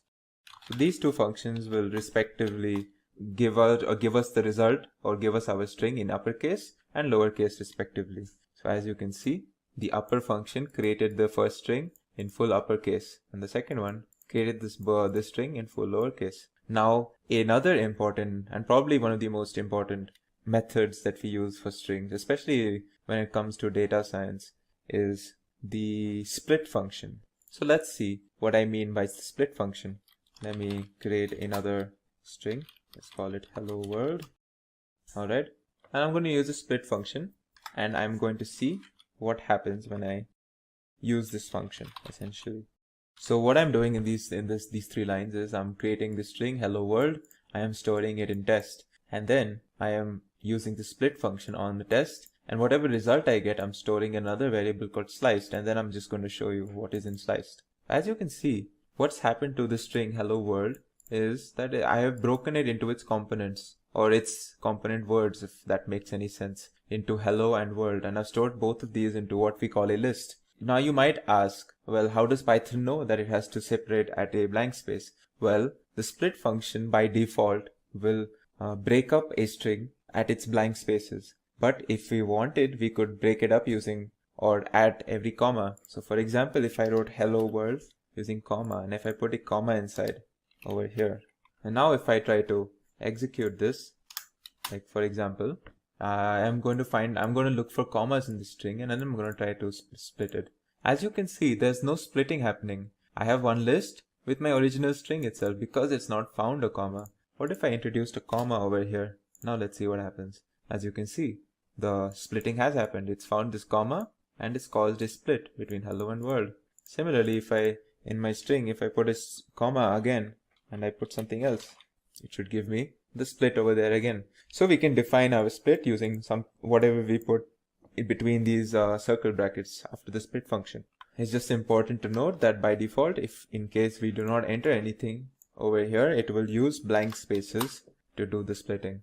Another very important operation and very common operation in strings is what we call concatenation. So if I have two strings first and say another string second, and I want to join these together, well, the operator I would use to do this is called the plus symbol. This is the concatenating operator when it comes to strings. So what is the result of this? Let's see. Let's print this out. Let's print this whole thing and let's see what is the result. As you can see, what this has done is it has combined the string first and the string second into one string called first second. So this is the concatenation operator.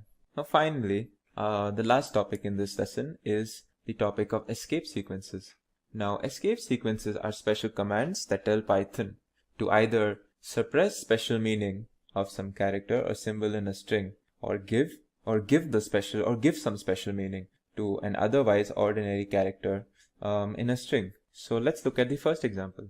Now remember earlier in this video where I was telling you like what is the way of writing, or how do we introduce single quotes or double quotes into a string, and I had told you the trick. If I want to use a single quote in my string, I just close it using double quotes, or if I want to use a double quote, I close it using single. Well, another way of doing this is using what we call an escape sequence. And an escape sequence in Python is the backslash character. Alright, so let's see what happens when I use the backslash character where I want to introduce my single quote. So if I use my previous example where I wanted to introduce a single quote and say I'm going to close it using single quotes as well. So I'm going to go back to my error example, so as to speak. Now this would throw me an error, right? As you can see, it has thrown me an error. So what if I used the escape sequence that I mentioned? The escape sequence is just backslash character. Now this is the point of the string where I want my single quote. So I introduce a backslash. Now I have my single quote and I continue writing the rest of my statement. Let's close the string. Now will this work? As you can see, this has worked. So what this has done is this backslash character has told Python to not treat this special character or the single quote, to not treat it specially and let it be as a part of the string. So as you can see, that's what's happened here. Now the next case, or the other use case of escape sequences, is when we want to give a particular character that is otherwise just ordinary some special meaning. So let's take the example of the character T and the character N. We use the character T to introduce tab space, and we use the character N to introduce what we call line break. Well, let's see by an example. So normally the character T has no special function. So the character T within a string will just be outputted as the character T itself. However, as you can see here, I'm going to introduce a backslash before this character T. Let's see what it does. It introduces this thing that we call a tab space, which is a larger than normal space. Similarly, if I were to use the backslash n combination, this would introduce what we call a line break. And if you were to see the output of this, you can see at the point of the string where I have this combination of backslash n, a line break has occurred. So there are plenty of other escape sequences that you may choose to learn, and these are just two of probably the most common ones that are used. In this video, I will give you an introduction into lists and tuples. Starting off with lists.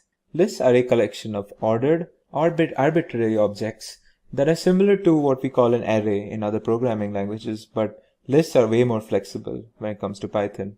Python lists are a type of sequence and you might have seen what a sequence is when we were learning about strings. And much like in sequences or any other sequence, list objects are assigned a numerical index. And whenever we want to manipulate an object in a list, we use its respective index.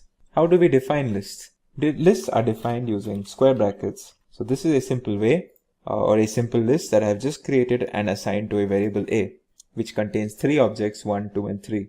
Let's talk about some of the features of Python lists. Python lists are ordered, and what this means is that even if 2 lists contain the exact same elements, if the elements are placed in a different order, the 2 lists are actually unique and different. And I can check that over here. I have created a list 1, 2, and 3, and say if I create another list 2 and 1 and 3, the same elements but in different order, I will use the is function to check whether these 2 lists are the same. And if they are the same, when I use the is function, it should give me the value or the answer true. And if they're not the same, it should give me the value false. And as you can see, I get the value false because even though I have 2 lists with the same elements, they are in different orders.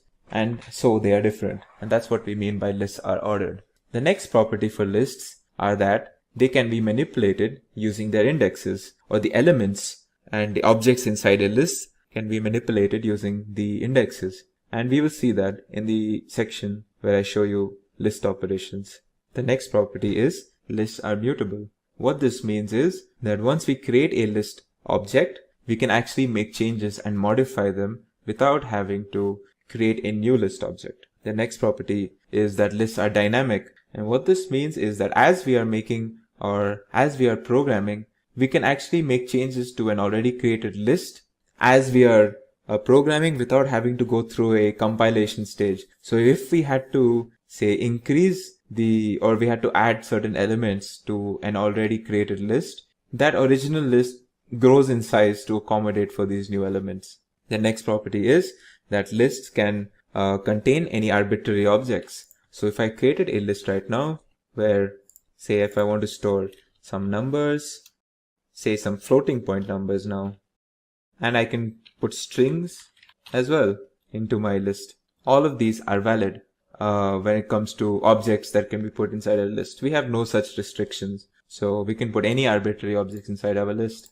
The final property that I want to talk about is that lists are they can be nested to any arbitrary depth. What this means is that I can put a list within a list, and I can keep nesting it essentially by putting as many lists I want within my list, and I'm only essentially restricted by my system's memory.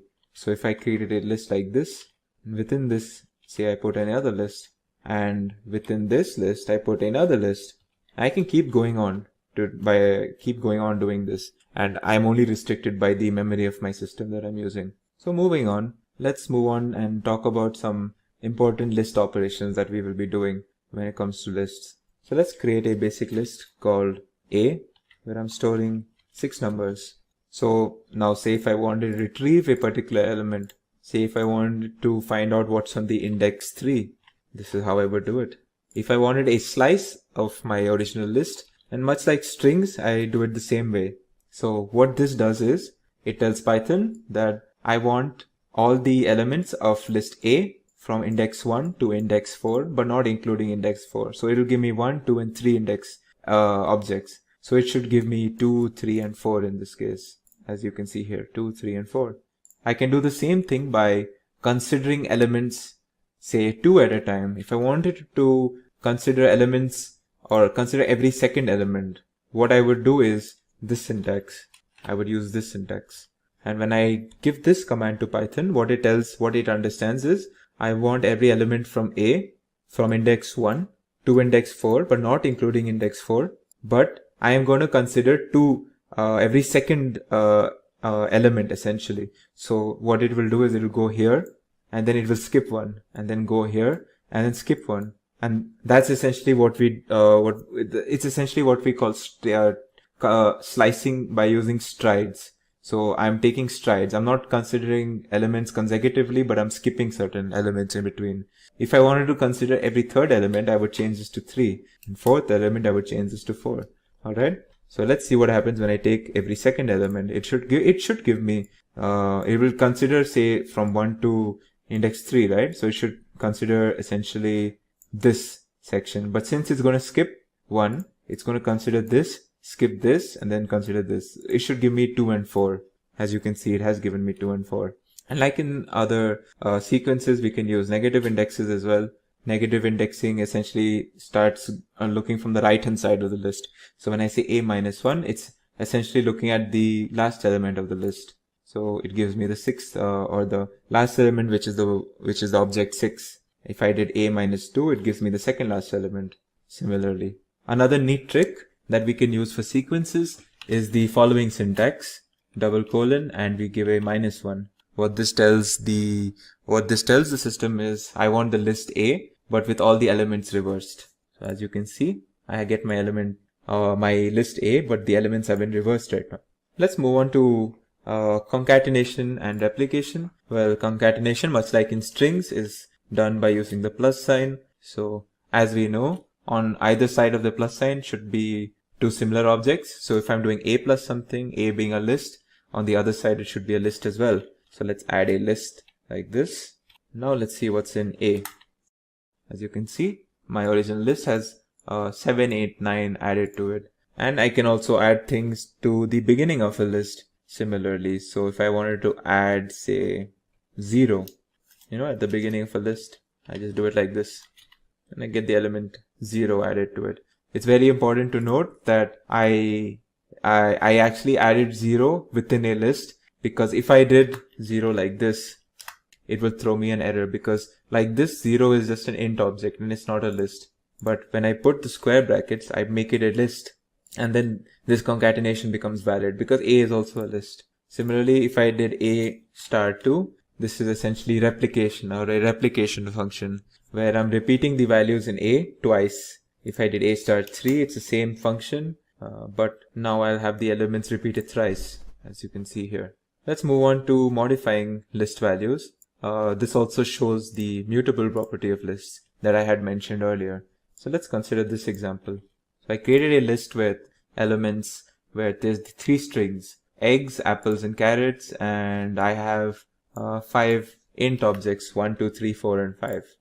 Now if I wanted to change, say, the first element, all I have to do is take the 0th index, and say if I want to replace eggs with say mango, this is how I would do it. Now I've replaced eggs with mango. If I check what's in B, you can see the eggs have been replaced with the element mango. Similarly, I can use the slice syntax to replace a particular slice from my list with a slice essentially. So let's look at this.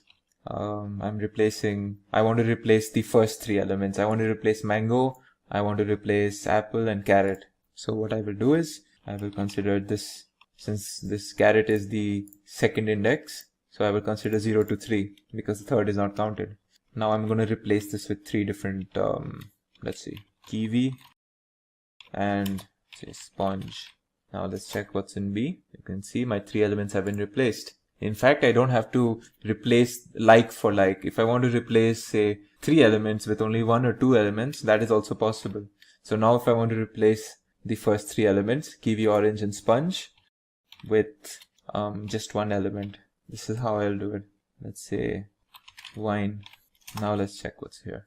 As you can see, 3 elements have been replaced with 1 wine. I can do it vice versa as well. I can replace smaller number of elements with a larger number of elements. But here there is a slight caveat that I want to show you. So an obvious way of doing this would be, say if I wanted to replace the first element wine with 3 different elements, an obvious way would be just consider that element's index and then put whatever objects you want. Say I want to add, instead of wine, I want to add beer, I want to add ball, and say club. Yeah, well, let's see what happens.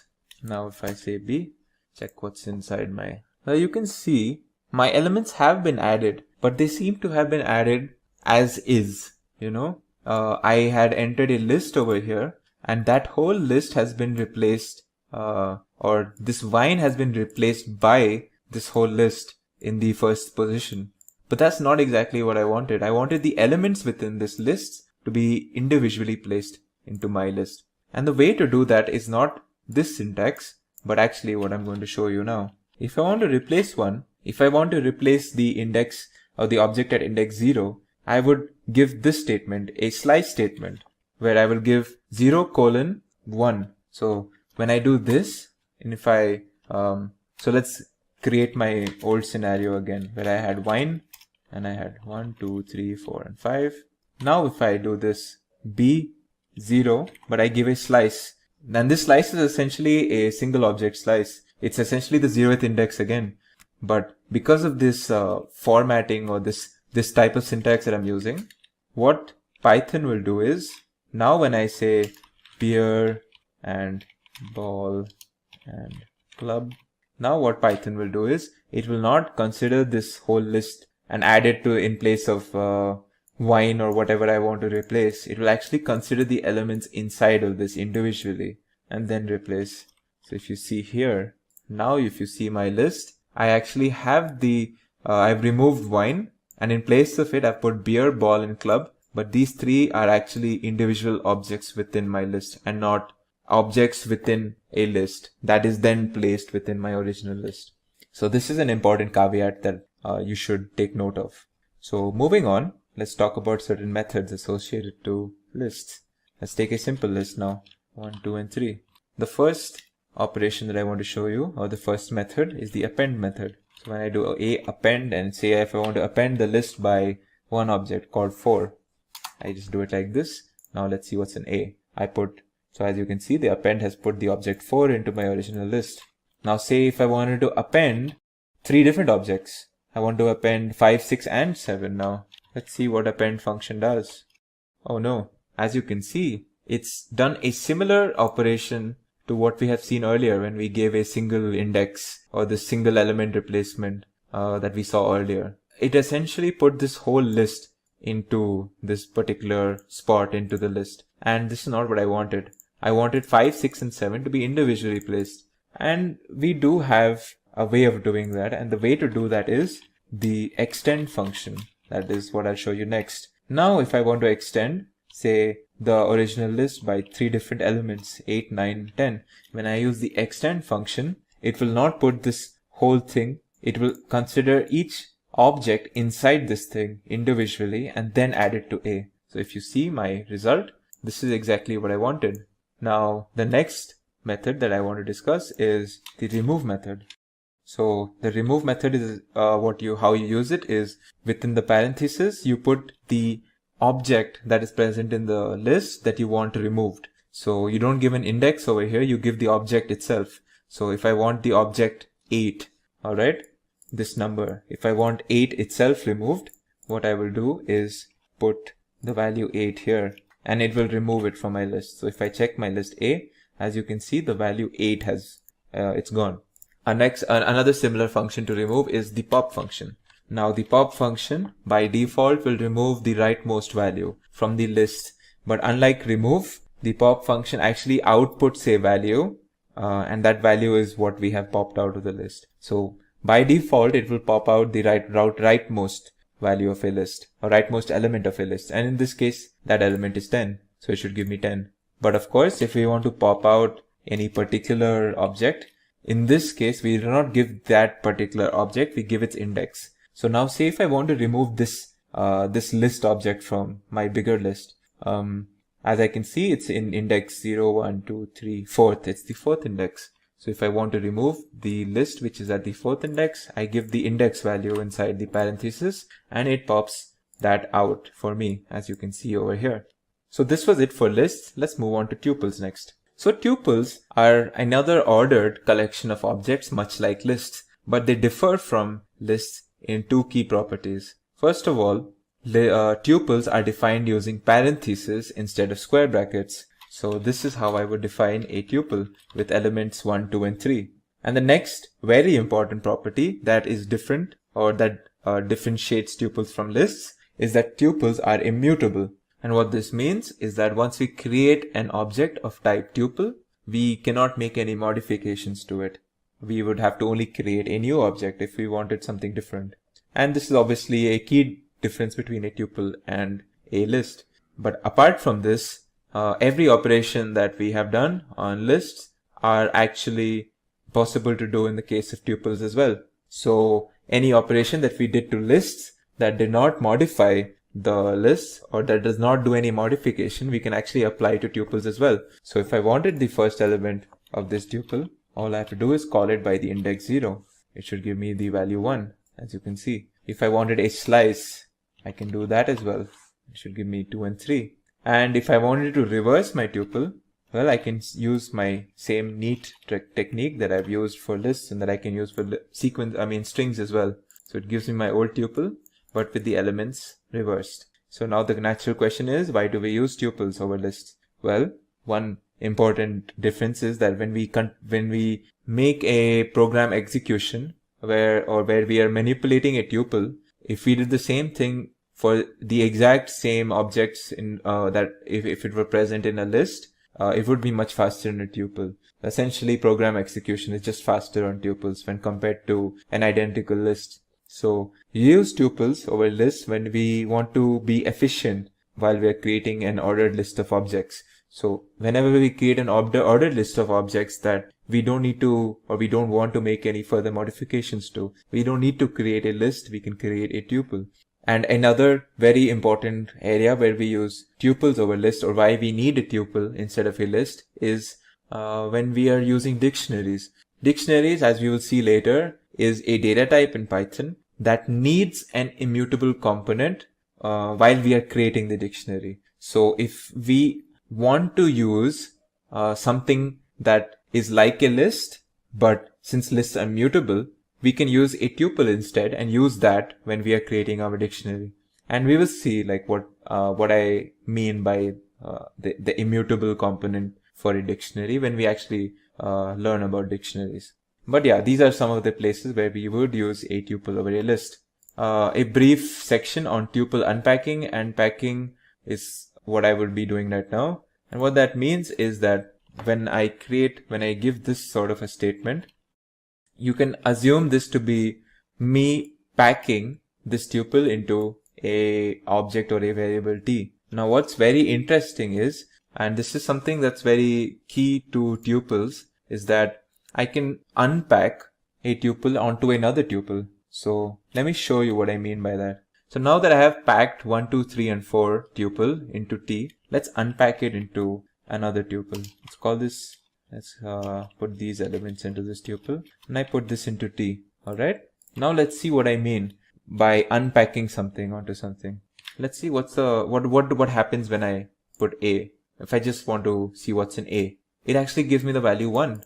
If I see what's in B, it gives me the value 2. If I see what's in 3, it gives me value 3, and D gives me value 4. So essentially, if you think of it, what I have done is I have matched this tuple, then put it into T, and then put that tuple T into this tuple A, B, and C, D. So what has happened essentially is the element A has been, or a better way to say this would be the element 1 has been packed onto or unpacked onto A.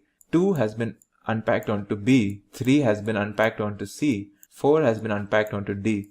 To show you what I've done in a single line is essentially this. This is essentially what I've done.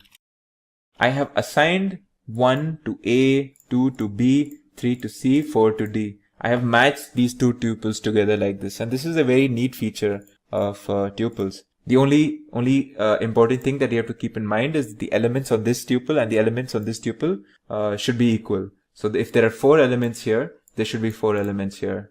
Alright? In fact, another very important thing about, or a neat feature, is that we don't really need to mention the parentheses when we're doing this unpacking or packing. So if I did x, comma y, comma z, if I did it like this, if I put say 5 and 6 and 7, this is also a valid way of packing and unpacking. So now if I see what's the value in x, it is actually 5. If I see what's the value in y, it is 6. If I see what is the value of x and z, it should give me a tuple containing 5 and 7, as you can see over here. So this is a neat feature of tuples called packing and unpacking. In this video, we will cover concepts surrounding dictionaries. Dictionaries are another type of composite data type in Python that are also a collection of objects, much like tuples and lists. And like lists, they are also mutable, dynamic, and can be nested. However, a key difference and property of dictionaries is that they are unordered. Items in dictionaries are paired using keys, unlike in lists and tuples where the objects are assigned numerical indexes. To define a dictionary, we use curly braces. Each key value pair in this dictionary in a dictionary is separated using commas, and the key and values themselves in a pair are separated using a colon. Let's look at an example. This is a dictionary where I have 3 key value pairs. As you can see, they have been separated by colons, and each pair themselves are separated by commas, and these are enclosed in curly braces to define the whole dictionary. In this example, these are the keys: banana, apple, and grape, and their respective values are yellow, red, and green. So this is very important, that in this particular data type we have what we call a key, and that key is assigned a value, and we can have multiple such pairings, and we have 3 such pairs in this particular example. Another example, or another type of way to define a dictionary is using the dict function. This is how we use it. As you can see, I have inputted 2 value or 2 object tuples. This is a tuple, this is a tuple, and this is a tuple. And when I use it in a dict function, when I place it within a list, what Python will do is it will consider the first element of each tuple as a key and the second element of each tuple as its respective value. Now if I check what's in D, as you can see, the key banana has a value yellow, the key apple has a value red, the key grape has a value green. So this is another way of defining dictionaries. An important note over here is that the objects that we use for keys have to be of an immutable data type. So we cannot use, for example, lists as an example of keys, but we can use, say, integers or strings for our dictionary keys. Also, keys have to be unique when it comes to a dictionary. You cannot have 2 different keys with, or should I say, the same key having 2 different values. You can have only one key, and that one key will have a unique value assigned to it. Duplicate keys are not allowed. However, when we speak about values, we have no such restrictions. You can have a mutable or an immutable data type as a value in a dictionary, and you can have duplicates as well. So, if I created a dictionary with a key, say, banana, and if I associated with it a value green, I cannot create another key banana and associate a value yellow. Let's see what happens when I actually do this.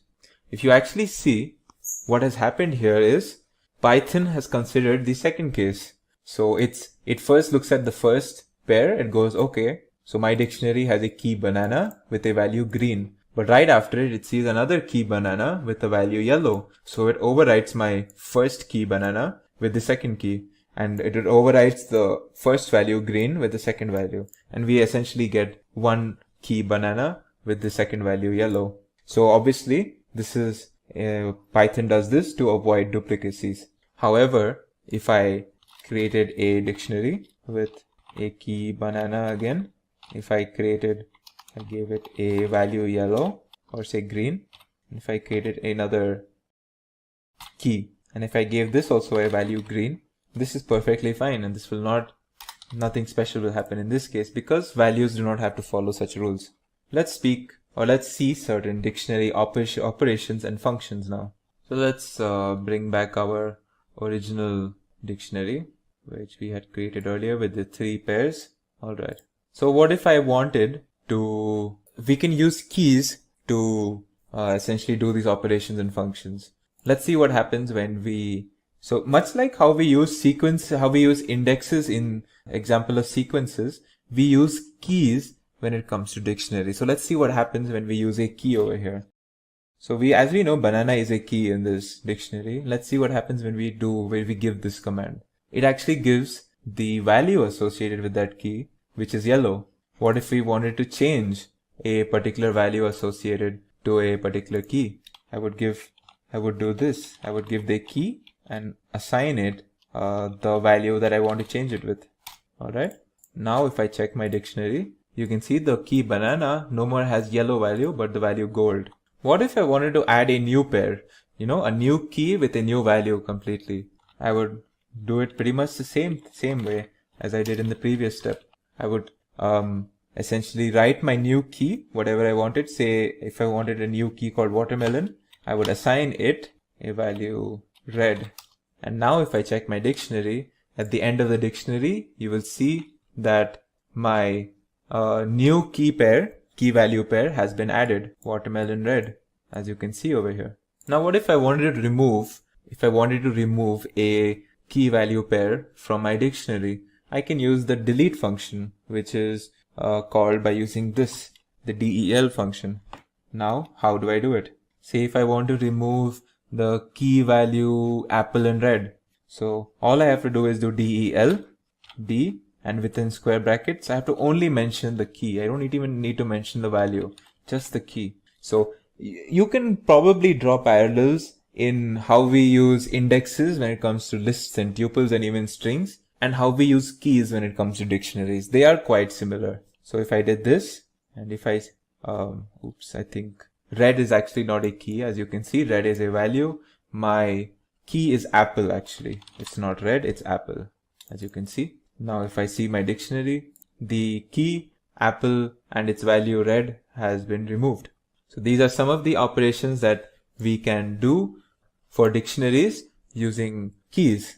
What if we wanted to use certain inbuilt functions that are associated with dictionaries? Well, some of the examples are as follows. There is a get function. When we use the get function, all we have to do is enter a key inside the parenthesis, and it will get the value associated with that key. So if I gave the key grape, let's see what value is associated with it. As you can see, it's green.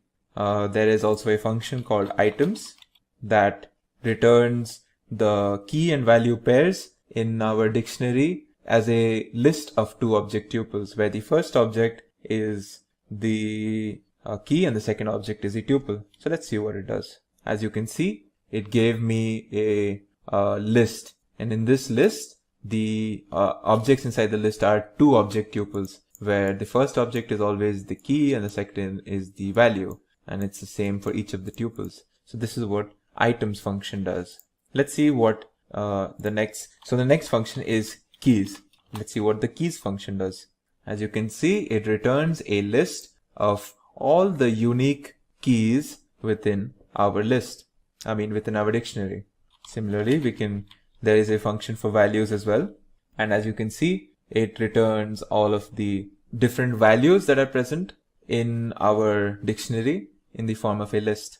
Also, it's important to note that if we have a particular value that has occurred multiple times in a dictionary, it will appear as many times it has occurred in the dictionary or appeared in the dictionary in our list over here when we use the value function. So if, say, a particular value, say I had another key where its value was green again, so I would have the value green appear in this list once more, essentially. Our next function is pop item. What this does is, much like the pop function in lists, it gives us the last entered key value pair that is present in our dictionary. So the last entered pair was watermelon, key watermelon with the value red, and that's what has popped out when we give this function. Another important function associated with dictionaries is the update function. And the update function is a very neat function that is used to merge two dictionaries together. So say if I had a dictionary, let's say I'm creating a dictionary using the dict function where I have, say, some key called kiwi. So as I had mentioned, I will use two object tuples in this case, and let's say I give this also a value green. All right, and another pair would be, say, mango, and let's give it a value yellow. All right, so this is another dictionary that we have created. As you can see over here, we have created a dictionary with a key called kiwi with value green and another key mango with the value yellow, and I already have a dictionary D with these values. All right, now if I want to merge these two dictionaries, I can use the update function.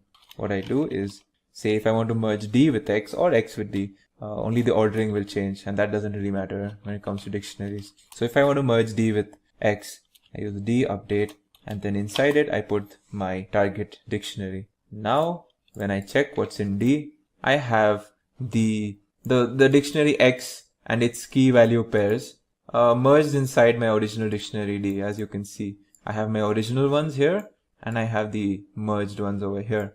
So this was the update function. In this brief video, I will explain what we call the type hierarchy or the standard type hierarchy in Python. It's also known as the data model in Python, and it probably has other names. So essentially what we do or what we speak about in this is how the different types that we use in Python are categorized and classified and what are their subtypes. So it's important to note before we continue further that in future versions of Python, there might be new types that are introduced or the existing ones may be modified. But it's safe to say that what I will speak about in this video will still form the core of what we call Python standard type hierarchy. So let's begin. So the first type is the none type. It's accessed through the built-in name none. Its truth value is false. It's essentially used to denote functions, or it's returned as the value for functions that don't really return anything. So if you have an expression or a function that returns no particular value, you actually get a data type called none. That is how Python interprets it. Then there is the ellipses. Ellipses is something that you might encounter later.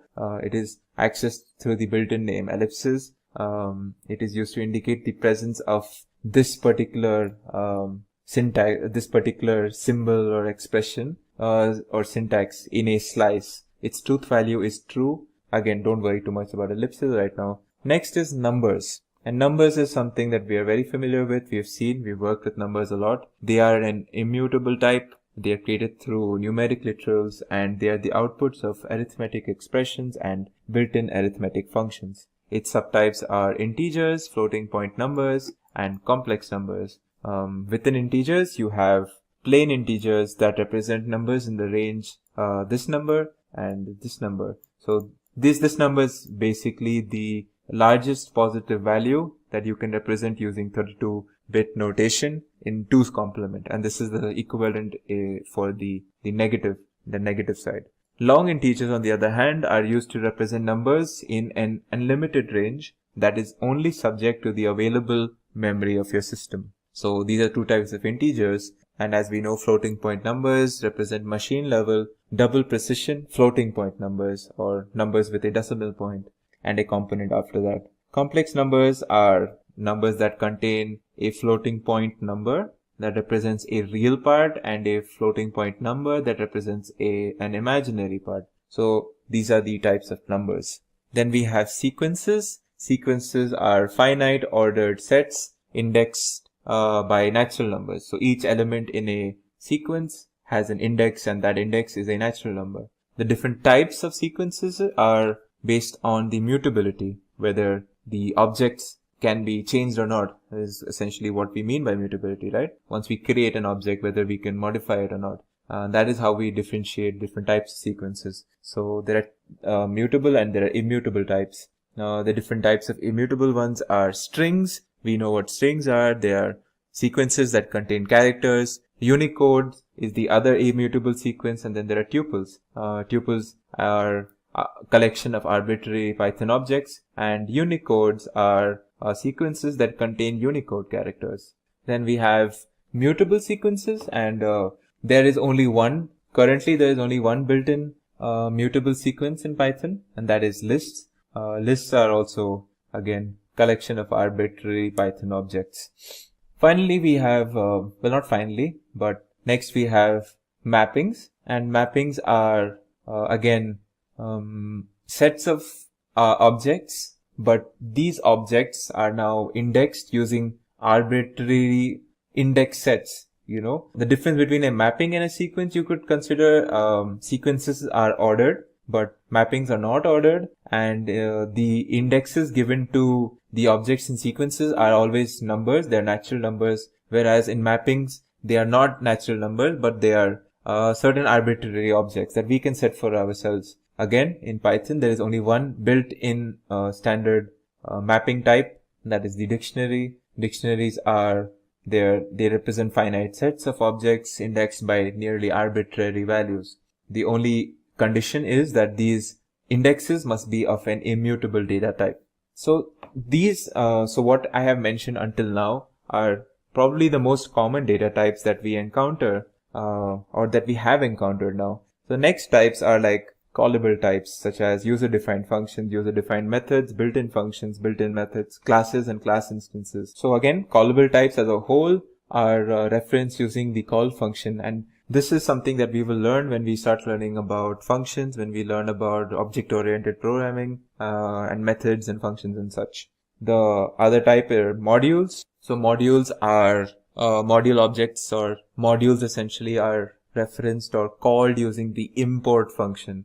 Again, modules can be considered as these large libraries or larger pieces of code or applications that that contain various different methods and functions and objects and classes within them. Again, modules are something that we will think about a little later. Files are data types that are called using the open function. So anytime and as we will during the course of this tutorial, during the course of this course essentially, we will be working with a lot of files. Some of these files are text files, some of them are comma separated files. So all of these files that we open using the function open or some other certain specific functions where we create file objects out of these files. These are what we call file data types. Finally, there are internal types that are used by Python interpreter. Again, this is something that does not concern us right now, but just know that the interpreter for Python uses these data types for its functioning. In this video, I will show you some of the categories of operations that are possible in Python. So let's start off. So the first category of operations are arithmetic operations. And as you can see in this table, there are different types such as addition, subtraction, multiplication. So let's go over them one by one. So a simple addition operation would be like 5 plus 6, giving me the value 11. I can do 5 minus 3, that's subtraction. Similarly, I can do a multiplication using 5, say 5 into 2. There's division where I use the backslash. So say I did division of 8 divided by 2. Now you might encounter another type of division which is called the floor division, where we use a double backslash. And what this does is it returns us the largest whole number that is lesser than the result of our division. So the difference between the float division and the normal floored and the floor division, or the single and the double backslash, is this. Say I did 9 divided by 2 using a single backslash. It should give me, as you can see, 4.5, right? So this is the actual value. Now let's see what happens when I do 9 double backslash 2. It will give me 4, which is the largest number lesser than or equal to 4.5. That is also a whole number. So this is what we call floor division essentially. Finally, we also have, if we want to raise something to the power of something. So if I want to do say 6 raised to the power 3, so I would use double asterisks, and this is how I would do it. It will give me 216, as you can see.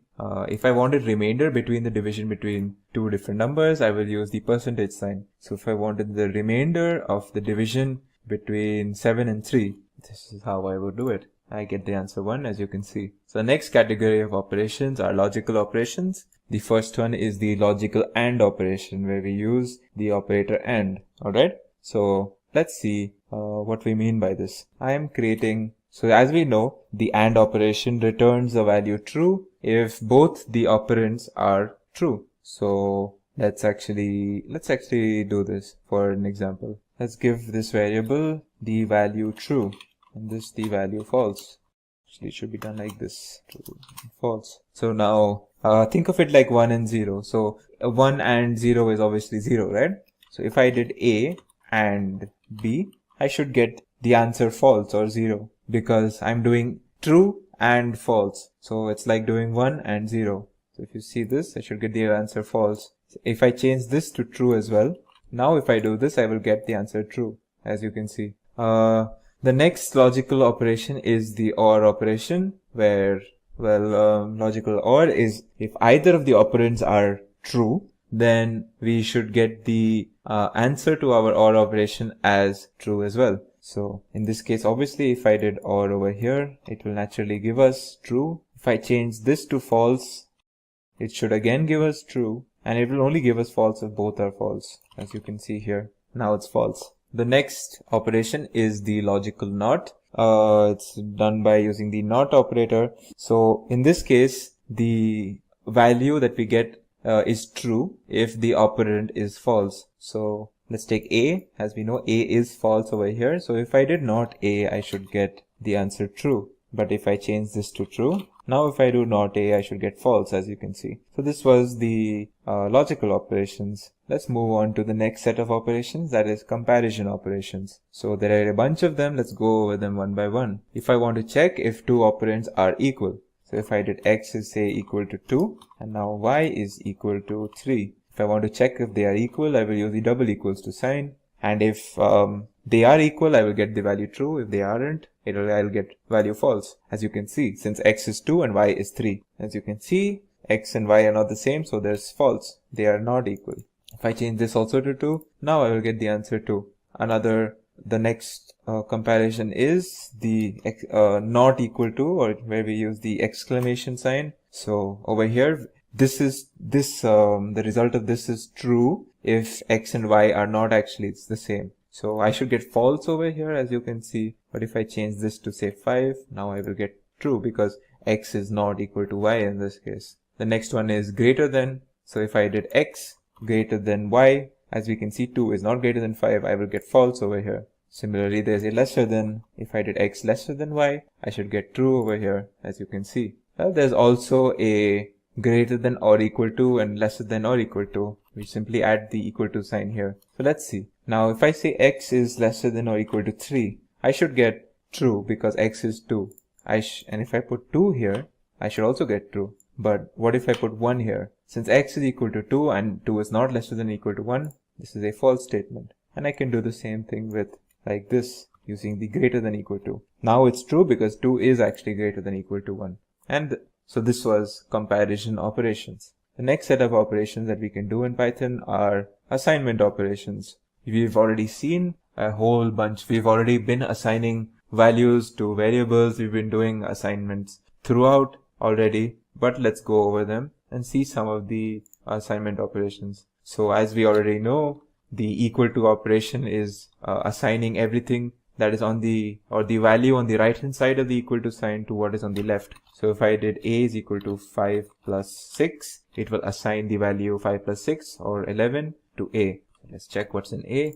As you can see, it is 11. There is a plus equal to sign, and what this does is, so for example, if I did say a, now since a is 11, let's create another variable called b and call this 5. Alright, so now if I did a plus equal to b, what this will do is it will add b to a and then store it in a. So let's see what this does. Once I do this, now let's check what's in a. It should be 5 plus 11, as you can see, 16. So this a plus, so this plus equal to sign is essentially the same as doing a is equal to a plus b. It's essentially the same thing. They're both the same.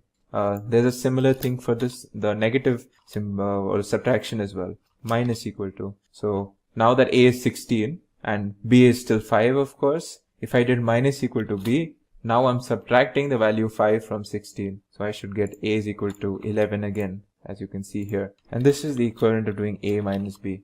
A is equal to a minus b, I mean, as you can see. So the next similar like assignment operation, let's create a is equal to say 6 in this case, and say b is equal to, I will say 2. Alright. Now if I do a star equal to b, what this does is it multiplies b to a and then assigns it back to a. So if I see what's in a now, it should be 12, as you can see here. Similarly, there is similar thing for subtraction as well. So if I did a is equal to 6 and b is equal to 2, if I did for division. So if I did a division symbol and the equal to sign, and then if I give b, what it will do is it will divide a by b or 6 by 2 and it will assign that back to a. So my value in a should be 3. As you can see here, 3.0. Obviously, this is a single backslash, so this is a float division. The resultant of a single backslash is always a float. I can do the same thing with a double backslash. So let's see if I did A is equal to 7 now, and then B is equal to 3. Now if I did a double backslash equal to B, now it will do the same division, but it will do a floor function. So it should give me 2 in this case. If I did the same thing with a single backslash, just to show you the difference between single backslash and double backslash division, in this case it will give me the value around 2.3 or something, a float basically, 2.33 as you can see here. Then there is the modulus. You can use the modulus sign as well with this assignment. Say A is equal to say 5 now, B is equal to 2. Now if I do a percentage symbol equal to 2, I mean B, it should give me, it will assign the, it will take the modulus in both sides and then assign it to the left hand operand. Now let's see what's in A. As you can see, it did A divided by 2. The modulus symbol is basically the remainder of the division between two objects. So in this case, it will divide A by B and then give me the remainder and then put the remainder back in A. And as you can see that the remainder of 5 divided by 2 is 1, and we get that over here. Similarly, we can also do exponential. So if I have A is equal to say 5, B is equal to 2, and I want to raise A by, if I want to raise the value of A by the value of B and then store that back in A, this is how I would do it.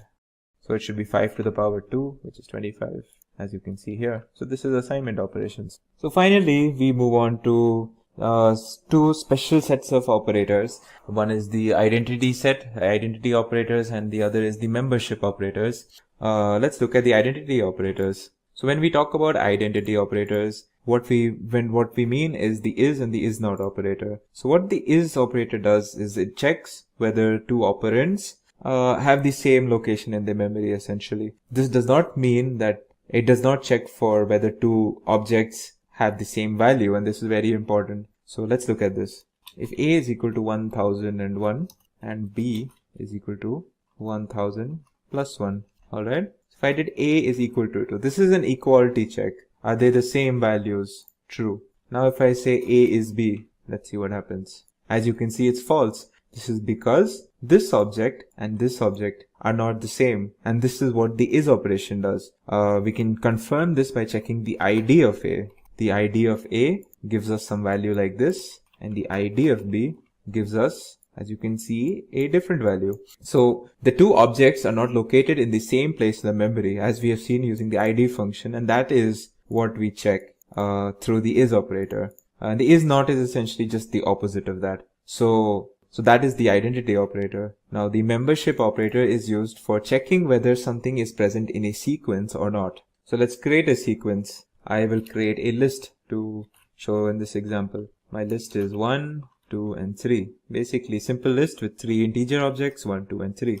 I will check whether now say 2 in A. So is 2 in A? If it is, it will give me true, as you can see. Is 5 in A? It should give me false because 5 is not in A. And the not in operator is just the opposite of that. It checks the other condition essentially. So this is the membership operators in Python. In this video, we will be looking at the math module in Python, and we will look at some of the math functions that are associated with this module in Python. So starting off, what is this math module? Well, the Python math module is an important library or a feature that is designed to deal with mathematical operations. This math module is part of the basic Python installation, so you don't have to install this separately. To use this math module, all you have to do is import this module, and this is how you would do it. You just do import math, and this will import your math module for you to use in your programming.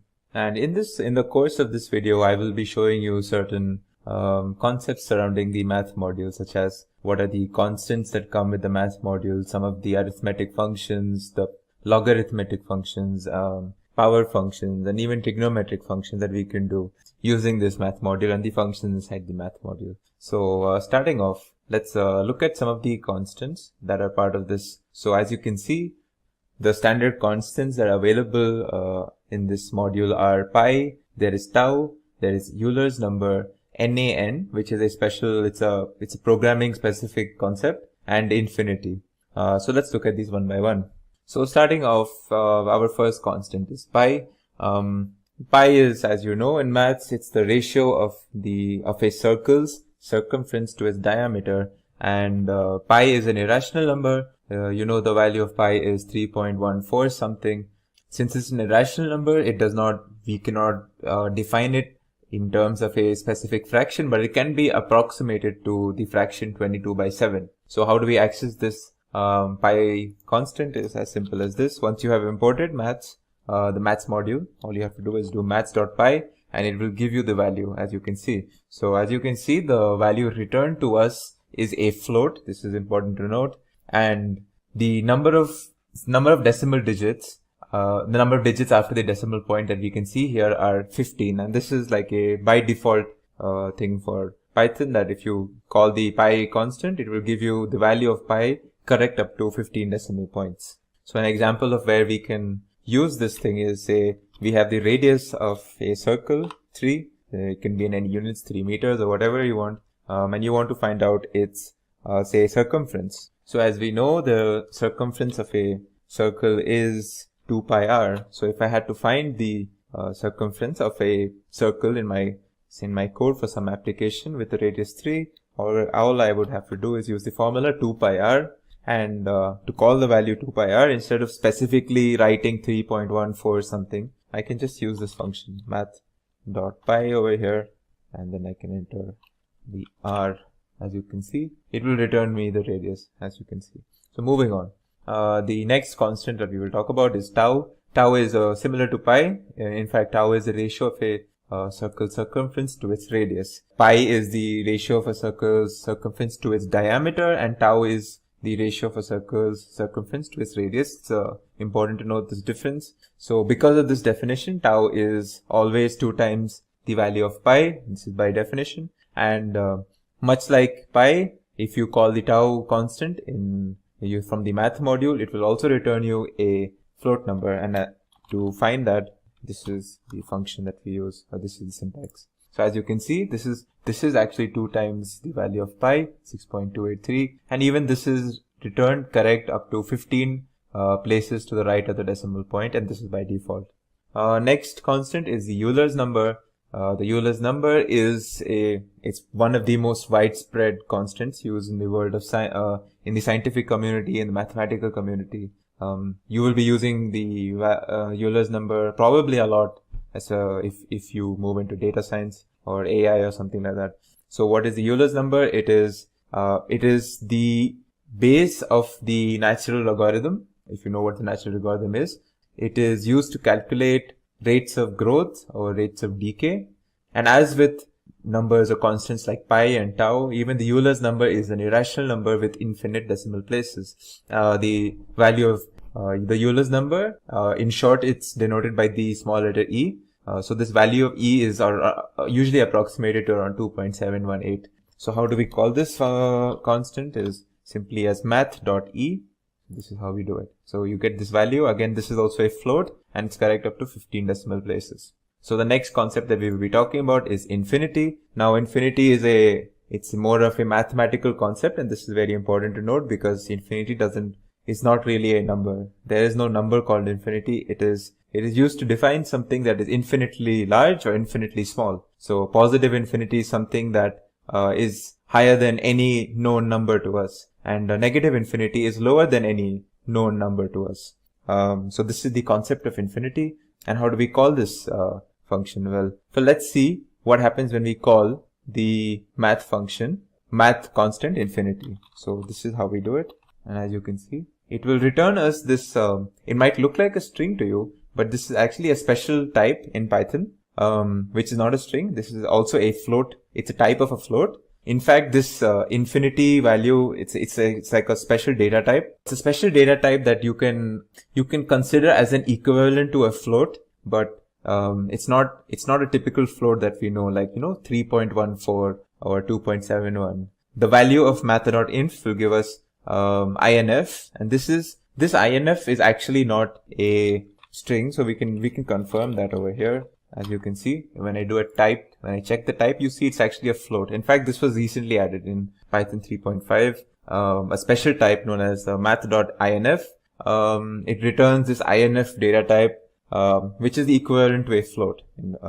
So this is how we use infinity. If you wanted to get the value of, say, minus infinity, all you would have to do is math.inf with a minus sign preceding this constant, and you will get minus inf. Now let's check if the concepts or the properties of infinity are maintained. Like a positive infinity is greater than any number that we know, and negative infinity is greater than any number that we know. So let's just confirm this.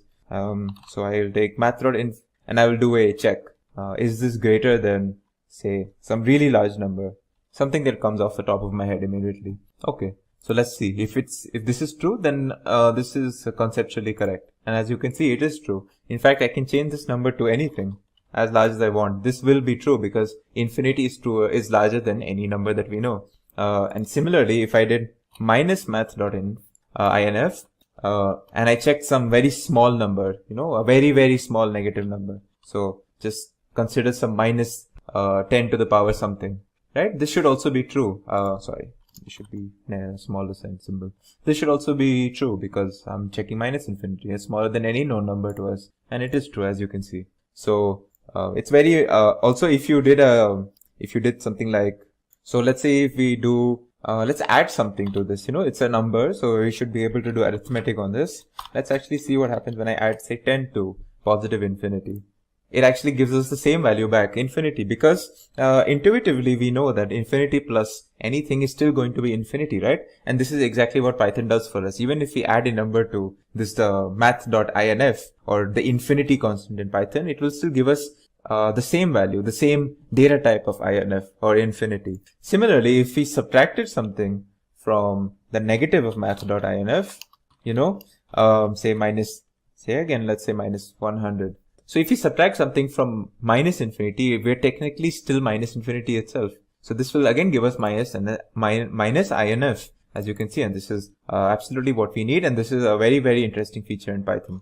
Finally, the last constant that we will discuss is the NaN, or the not a number constant. So this is not really a mathematical constant. There is no constant in maths called not a number. This is a computer science related concept that it's used to denote invalid inputs, or it's used to indicate certain places where, say, a variable that should have a number it's been corrupted for whatever reason, and it now has a text or a symbol, and our code throws an error. Then in these cases where Python expects a number from us or from your code and it does not get it, it will throw you a NaN value, and this is usually used in cases where you have errors in your code. So again, just to check like what this constant, how to call it, this is how you actually do it, math.nan, and it will give you a data type called nan.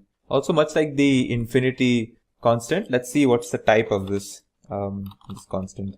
Again, might look like a string to you, but of course this is not a string. This is a numerical concept, and as you can see, it's still a float. So this is like it's another special data type that was created for specifically this case, where it's the equivalent of a float, but it's not really the typical float that we associate with. So this was constants in the math module. So our next topic will be arithmetic functions that we can do in the using the math module. So some of the common arithmetic functions that are available to us are factorials, the ceiling operation, floor operation, there's permutations, there's combinations. You can find the greatest common divisor, or the GCD, and the LCM, or the least common multiple, and you can truncate numbers. So let's look at them one by one. So starting off with the factorial operation. The factorial operation is done using the factorial function, as you can see here. Actually, it's defined like this, math.factorial.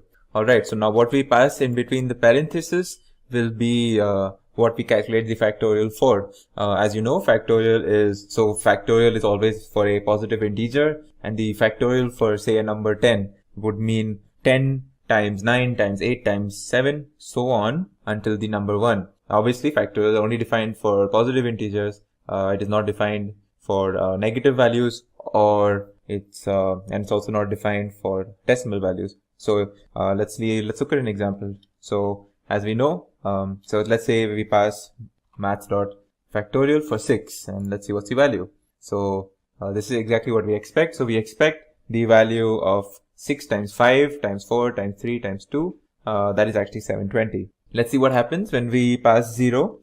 This should give us 1, since we know 0 factorial is 1. Now let's see an error case where we pass, say, minus 5. As you can see, this will throw us an error because factorials are not defined for negative numbers.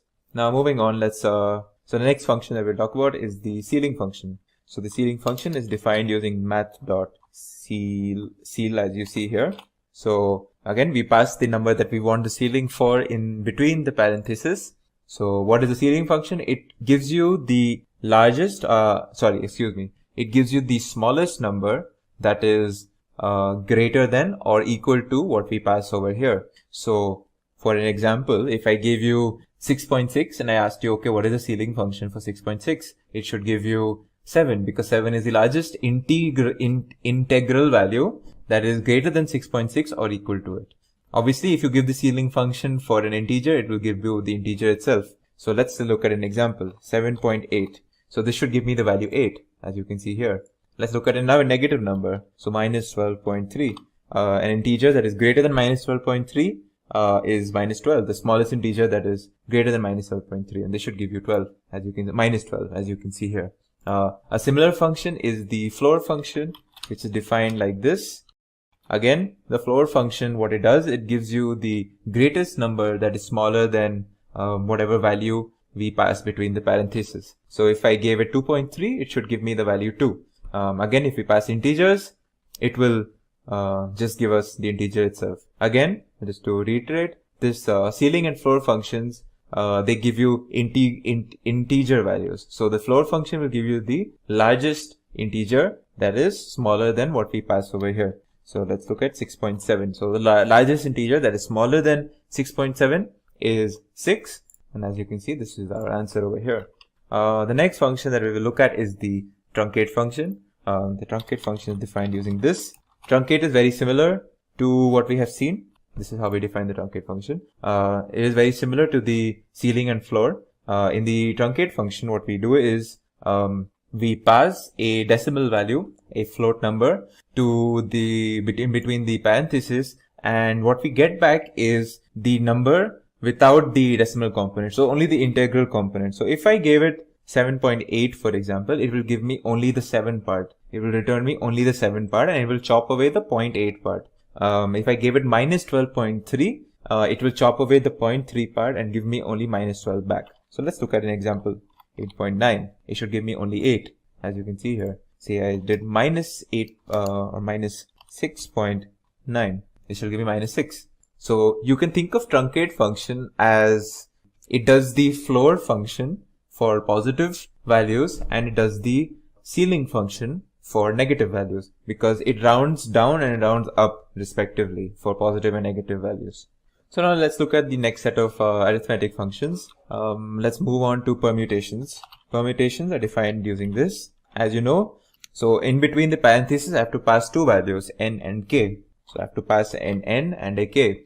The k has to be lesser than or equal to n, because the permutation, as you know, is the number of ways in which we can permute from n objects, k different objects. So mathematically what this is permutation of n and k is n factorial divided by n minus k factorial. So if I pass, say, 10 and 6, it will give me the permutation of 10 and 6. So let's look at what's the value. As you can see, it's this very large value, 151,200.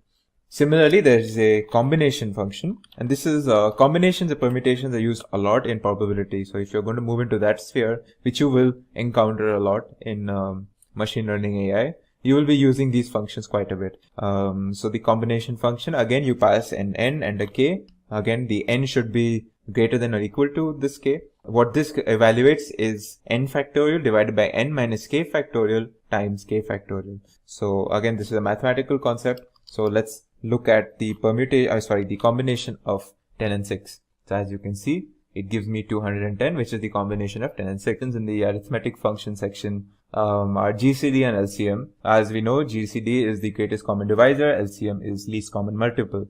So as of the newest version of Python, in Python 3.9, the math module gets these two new functions that were very lately added. actually.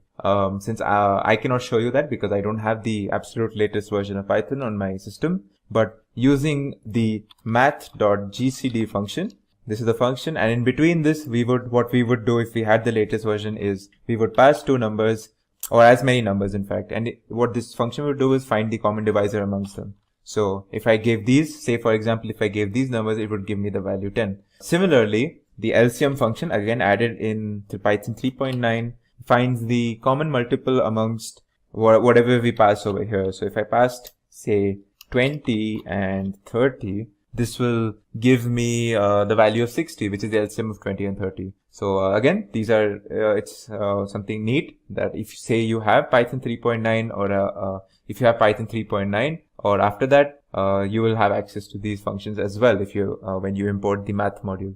So that was for the arithmetic functions. Let's move on to the next section, which are power and logarithmic functions. So let's start off with the power function. There are multiple ways you can actually do a power function in Python. So you can do something like this, which is the equivalent of 2 to the power 3, or you can use the inbuilt module math, and you can use the POW or the power function, this is how you do it. And if I had to do same 2 to the power 3, I would just pass 2 and 3 as arguments like this, and it should give me the value, as you can see, 8 over here. What if so there's actually one more function, which is simply the POW function, and this is not part of the math module. It's a function not part of the math module, but it's still part of the base Python. You can use this as well, and you can do the same thing. POW 2 and 3, it should give you the value 8 again. Now you might ask, what's the difference between these two functions? Well, it's not much. For at least in a beginner standpoint, it's not that much. Just note that the math.power function is slightly computationally faster than the simple power function. So yeah, moving on, the next topic would be the next function that we'll discuss is the exponential function, which is defined like this. Again, exponential function is again e to the power something. So if I did exponential of 3, this would give me e to the power 3. So as you can see, oh, of course, I did not define the module beforehand. So math.exp, now when I do this, it'll give me some value, which is basically Euler's number or e to the power 3. So this was the exponential function, and let's look at an example. So we will look at the example of rate of decay, and we will use the this function in that example. So the exponential rate of decay is used to calculate the amount of radioactive elements that is present in a substance after a certain amount of time. So the expression is something like the initial amount of radioactive elements that were present right at the beginning times the exponent of -693 times t for time divided by the time period, the half-life time. So let's just write it down to make it simple. So again, as you can see, so this will give me the remaining amount of radioactive elements, right? So let's write down remaining. Let's assign this to a variable remaining. So the initial, again, initial is the initial amount of radioactive elements. So let's give it some value, say 100. The time, let's assume it's 10 years. And let's say the half-life is around, I don't know, let's give some value, say 3 or something. Again, this is, the details are not important. So this will, I'm using the math.exponential function over here, as you can see. And for these values, now when I check what's the value of remaining after I calculated it, it's something. So it's basically what this tells me is that I started off with 100 units of some radioactive element. And in 10 years, this is what is left. So yeah, so this is how we would use, say, the exponential function in a particular example of ours. So next type of, again, functions are logarithmic functions. So let's look at some of the logarithmic functions that are part of the math module. So a basic log function would be written like this, math.log. In between this, I would pass the number that I want the log for. By default, if I just pass one number, it will calculate the log of 8 to the base of e. As we know, e is the Euler's number. So let's see what it does in this case. It gives me some value. What if I wanted to specify a particular base? Well, I would pass a second argument in this case. I want to find the log of 8 to the base 2, and this should be the value 3, as you can see over here. There are two specific functions. that are also provided in this math module, that is log2. What this will do is again I have to just pass one argument, and this will automatically find the value of the log of 8 to the base 2, as you can see here. Similarly, there is a math.log10 function. If I did this, I will find the value of something here to the base 10, as you can see.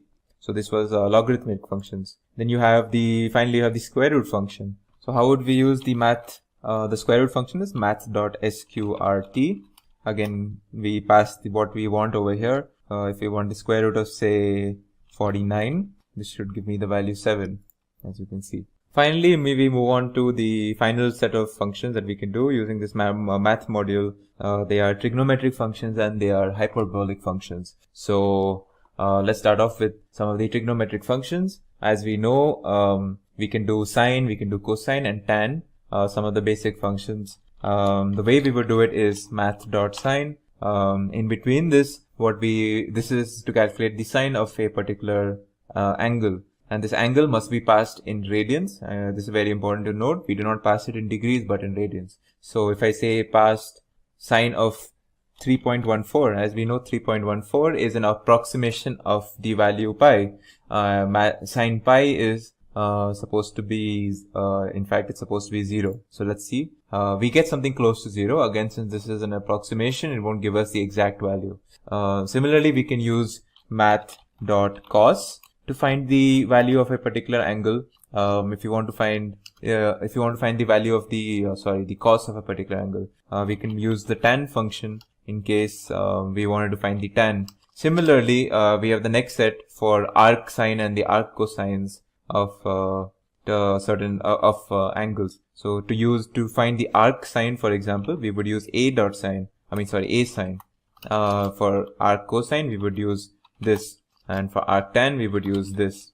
The next set would be hyperbolic functions. Again, hyperbolic functions are basically the sine and the cosine and the tan calculated not circles, but on hyperbolas. Again, the details you don't have to know the details. You should know that if we wanted to say, for example, find out the hyperbolic sine of an angle, we would use math.sine h, and we would pass what we want in between this. Similarly, if we wanted to find the cosine, it would be cos h, tan, it would be tan h. And if we wanted to find the inverse of the hyperbolic inverse, what we would do is use a. So we would use a tan h. If we wanted to find the hyperbolic inverse of sine, we would use a sin h. And similarly for cos, it would be a cos h. In this video, we will learn about conditional statements. And we will learn about how do we create these control structures where we have these conditional statements. We will learn about the keywords that we use in Python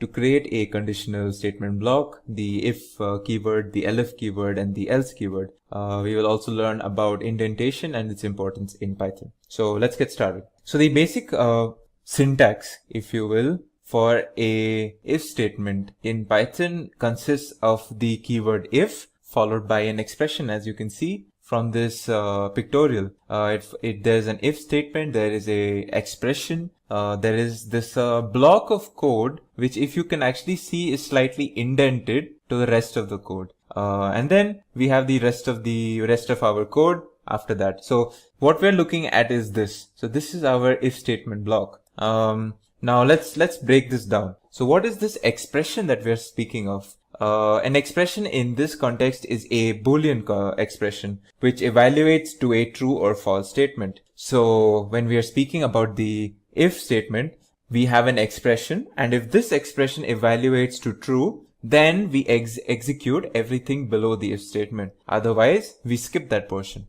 As you can see, if this statement is true, we execute this statement or these statement blocks. Otherwise, if it's false, we move on to the next statement block or the beginning of a new statement. So let's look at an example to further understand this. Let's take this if statement over here. As you can see, in this if statement, I have this expression 50 greater than 30. So what Python is going to do now is it's going to check whether 50 is greater than 30, and it's going to check it in a Boolean context. If this is true, then we can move on to the next portion, which is this. But if it is false, then we will skip this. So let's see what happens over here. So since we know that 50 is indeed greater than 30, this is a true expression. We move on to this block of code, which is saying that print 50 is indeed a larger number than 30. So let's see if this actually gets printed.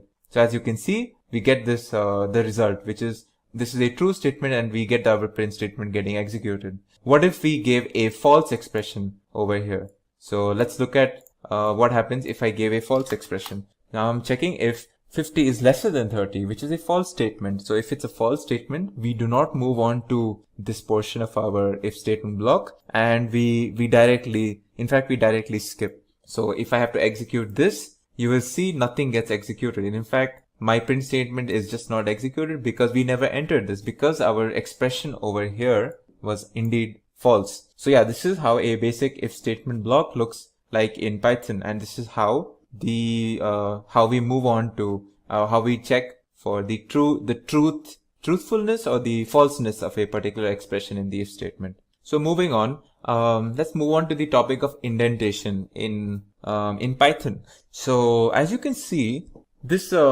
if statement is an example of a control structure. So without defining what a control structure is in detail, control structures consists of these conditionals or loops or iterations, if you will. So all of these control structures involve heavy indentation. So what does an indentation mean? Well, what if I gave you an example? Say I gave you some variable called age and I wrote 20 over here. Now if I gave you an if statement saying if age is greater than 10, now it's very important to note that when I'm defining an if statement, I need this colon, otherwise this if statement is not defined. So this colon is important anyways. So now I'm checking this expression if age is greater than 10. Now what is this? What happens if age is greater than 10? Now what if I want Python to do something only if age is greater than 10? Well, how do I tell Python that there is a piece of code or a section of code that I want executed only if this condition is met?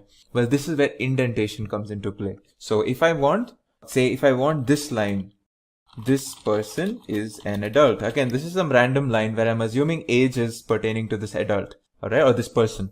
So if I have this variable age where I write this number 20, which denotes the age of some person, and I'm doing a check if age is greater than 10. Actually, let's be specific here. Well, the adult age for most people is 18 in most countries. So let's see if age is greater than 18. Now, if I'm doing this check, I want to print this statement only if this person's age is above 18. So how do I tell Python that I only want this statement to be executed only during this if this condition is met? Well, this is where indentation comes into play. As you can see, exactly as you can see, this portion of the code is slightly indented compared to the if statement. So when this condition is met, then only do we move on to this. If this condition is not met, we move on to whatever the next section of code will be, like whatever code that we have after this if statement. So let's see. So since this condition is actually met, as you can see, this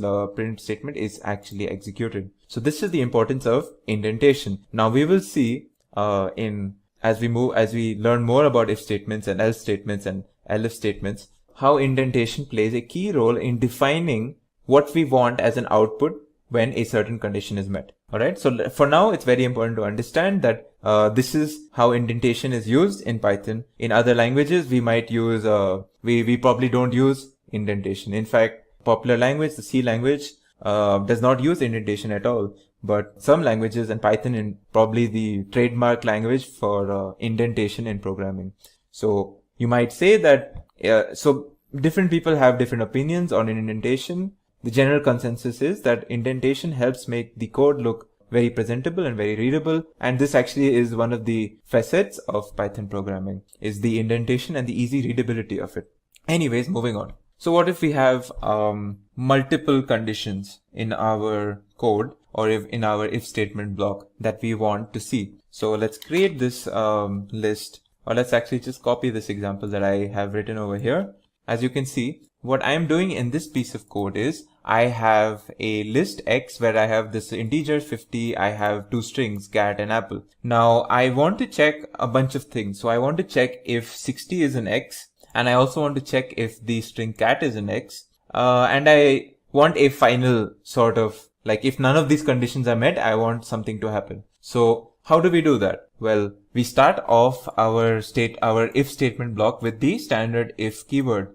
Alright. Now if we have one more condition that we want met, then we can use the elif, which is kind of a short form for else if. So we use the elif keyword. So what Python reads is it checks this condition, then it will check this condition. And then finally we have this else keyword, and else is a keyword used in our block to tell Python that if none of our earlier expressions have been true, then do what is in the that is within the else keyword, that is indented within the else keyword. So again, we don't pass an expression for else because else is we only reach this else statement in case all of the earlier conditions have not been met or have come to be false and not true. So let's look at this particular code example. So we have a list of 50, cat and apple, and my first expression that I'm checking is 60 in X. So this is how we check actually. So if 60 and X should be read as is 60 in the list X. So is this 60 in the list X? Well, actually no, we don't have the object 60. So this part is not executed. We move on to the next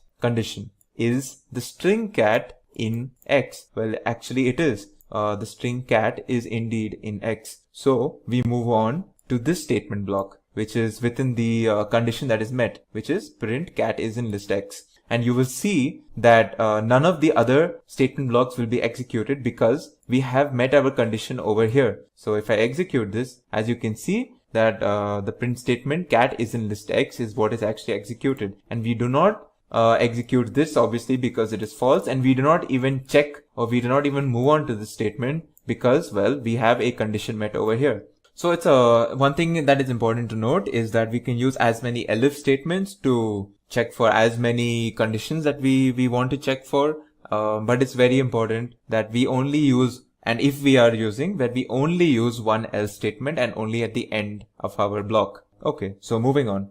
Now I'm going to show you a very neat example about how Python actually does its these condition checkings. So it's very important to note that once a condition is met, none of the other conditions are even checked for. So we do not even consider the next statements and we directly leave this if statement block. So let's look at this example over here.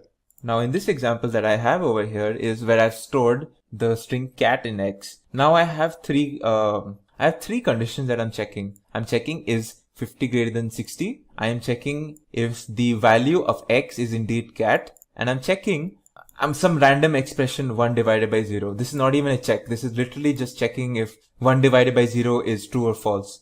And as we know, we cannot divide anything by 0. So let's see what happens when I execute this statement. Now typically if I wrote 1 divided by 0, Python will throw me an error because 1 cannot be divided by 0. That is an erroneous statement. So let's see what happens when I do this actually. As you can see, I have a statement being printed, but I have no error even though I gave an erroneous statement in 1 divided by 0. Well, now you might ask, why is that so? Well, it's simply because I have actually never reached this condition. I have not even, Python has not bothered looking at this because if you actually see, there is a condition previous to this over here, which is met and which is true. So we move on to this block, we execute this block and we forget about the rest of the code. So we don't actually get to this erroneous statement, which is an interesting thing and which is an example that I have shown to show you that once a condition is met in an if statement block, we do not look at any of the further conditions that are being checked. Okay, so finally, I have one small topic that I would like to share with you is the conditional expressions or the Python's ternary operator.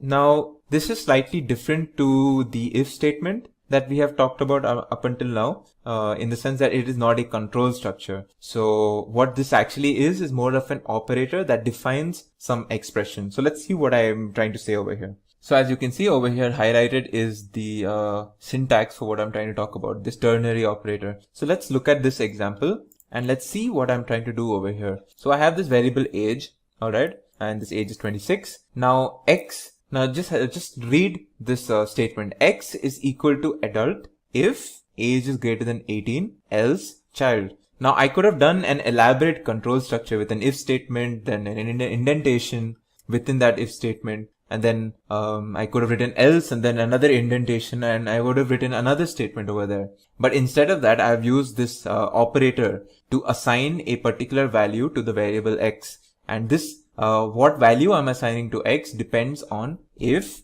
this condition is true or false. So as you can see, the condition says is age 18, greater than 18. So if this is true, then I assign this particular string. If it is false, then I go on to the else statement and I assign this. So since age is 26 is greater than 18, I should assign the string adult to x. And as you can see, if I execute this and check what is an x, you can see adult is indeed an x. So this is a very neat, a very readable, and a very it's probably a more it's a better looking way to perform simple else simple if and else statements, where you don't want to create a whole if else statement control structure block. So yeah, this was the ternary operator. Finally, we make a short note on the pass statement in Python. So the pass statement or the pass keyword is a place where is a placeholder of sorts. So what if I had an if statement and I'm writing a piece of code, but I don't know what to do with this if statement. So if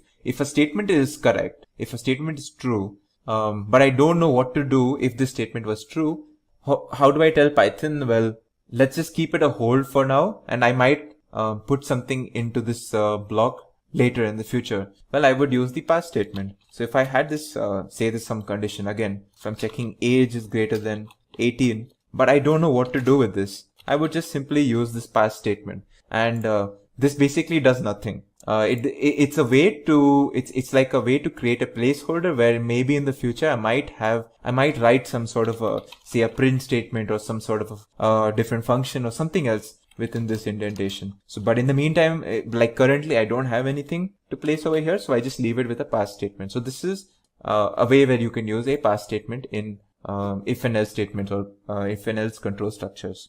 In this video, I will introduce you to the concept of iterations in Python, and we will be speaking in specific about the indefinite iteration in Python, otherwise known as the while loop. So let's look at what an iteration means.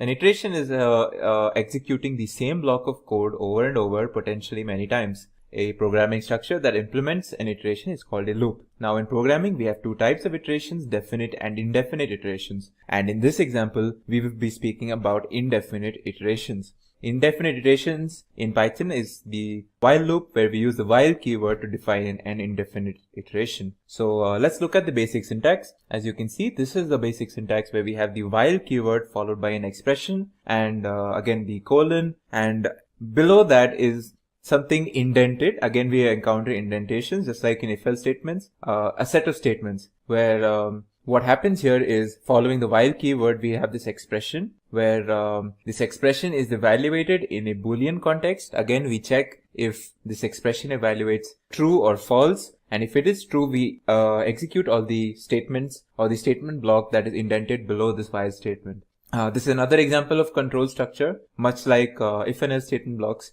where we use a lot of indentation. So let's look at a basic example now of while loop. So let's copy this example and let's see what this does. So I have a variable n where I am assigning it a value 0. This is called an initializing process, and it's very important to note that most while loops consist of an expression which contains a variable, a control variable, which is usually initialized prior to starting the loop, and then this control variable is typically modified somewhere within the main loop body. So in this case, my control variable is n, and I am initializing it by assigning it the value 0.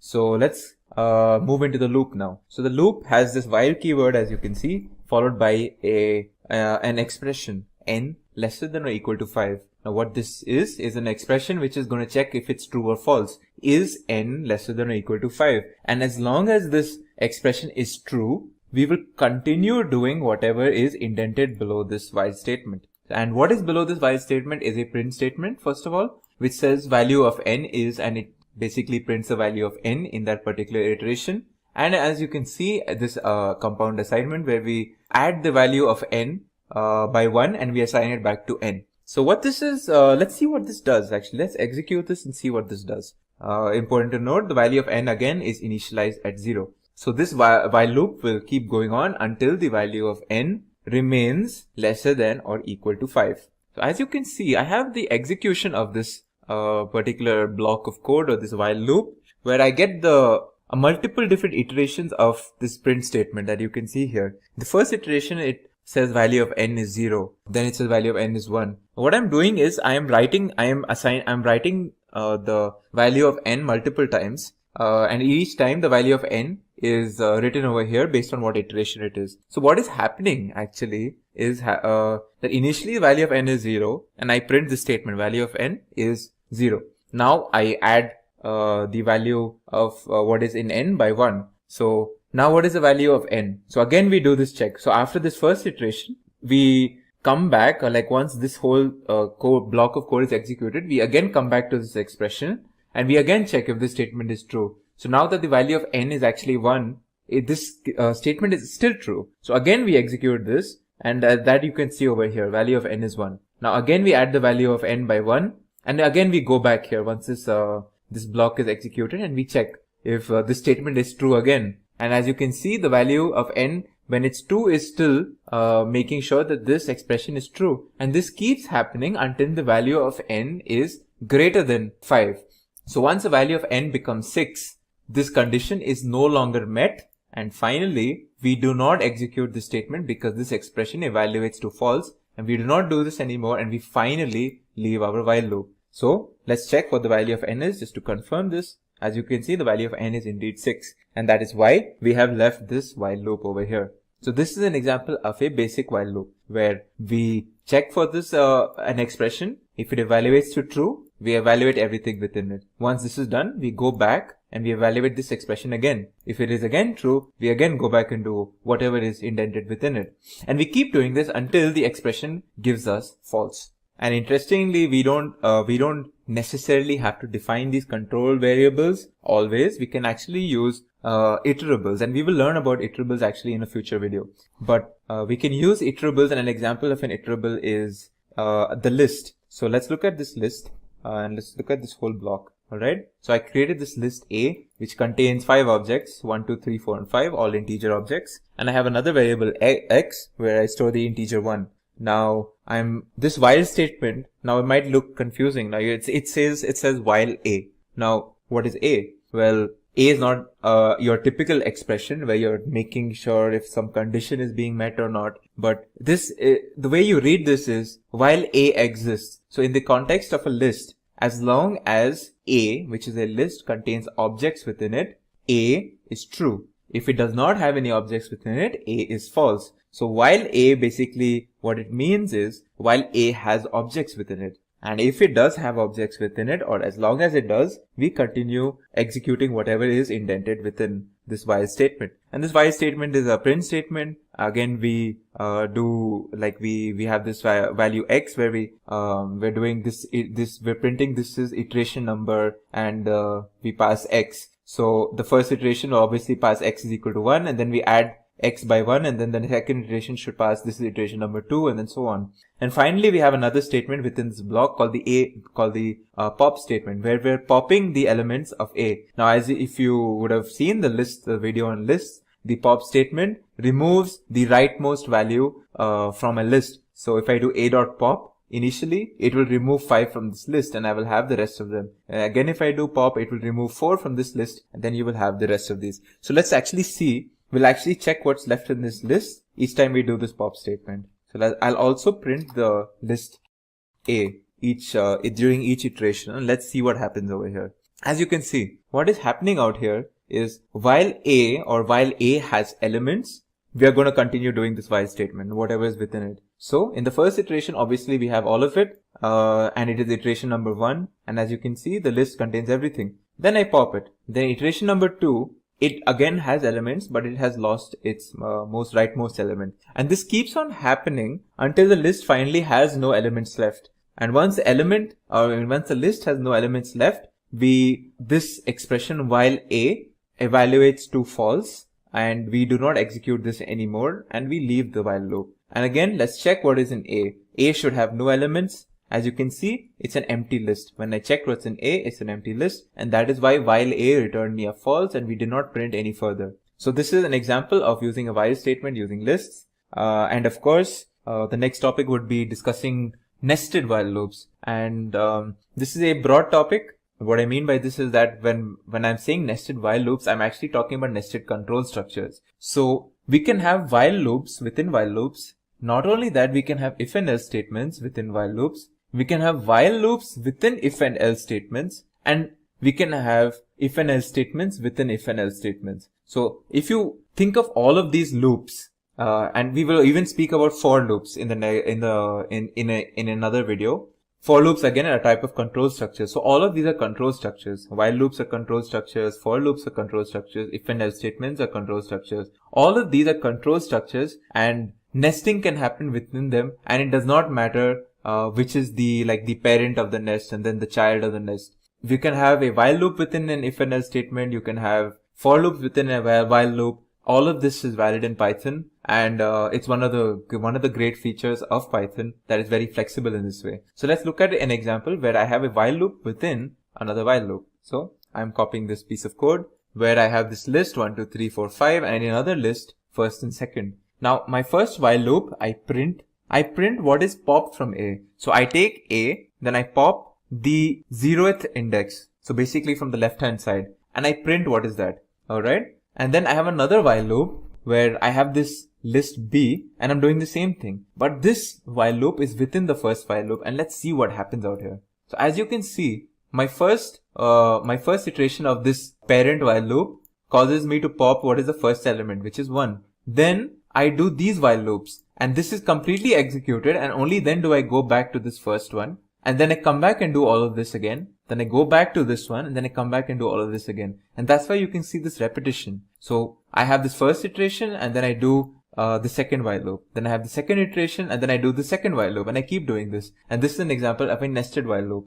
Okay, so our next topic in this video would be break and continue statements. Now break and continue statements are ways to abruptly end iterations in a particular loop. You can use break and continue statements not only in while loops, but you can use it also in for loops. So let's look at how we use it in while loops. And let's look at what we mean by break and continue statements first of all. Well, the break statement terminates the loop entirely. So once the break statement is found, the complete while loop that we are using is completely terminated. And the continue statement, on the other hand, terminates only the current loop iteration, and it goes back to the beginning or the expression, and it checks whether the expression or the controlling expression is again reevaluated, and it is checked whether the loop will execute again or terminate. This pictorial that you can see here actually emphasizes, or it shows the difference between break and continue. So I have this while loop and I have an expression.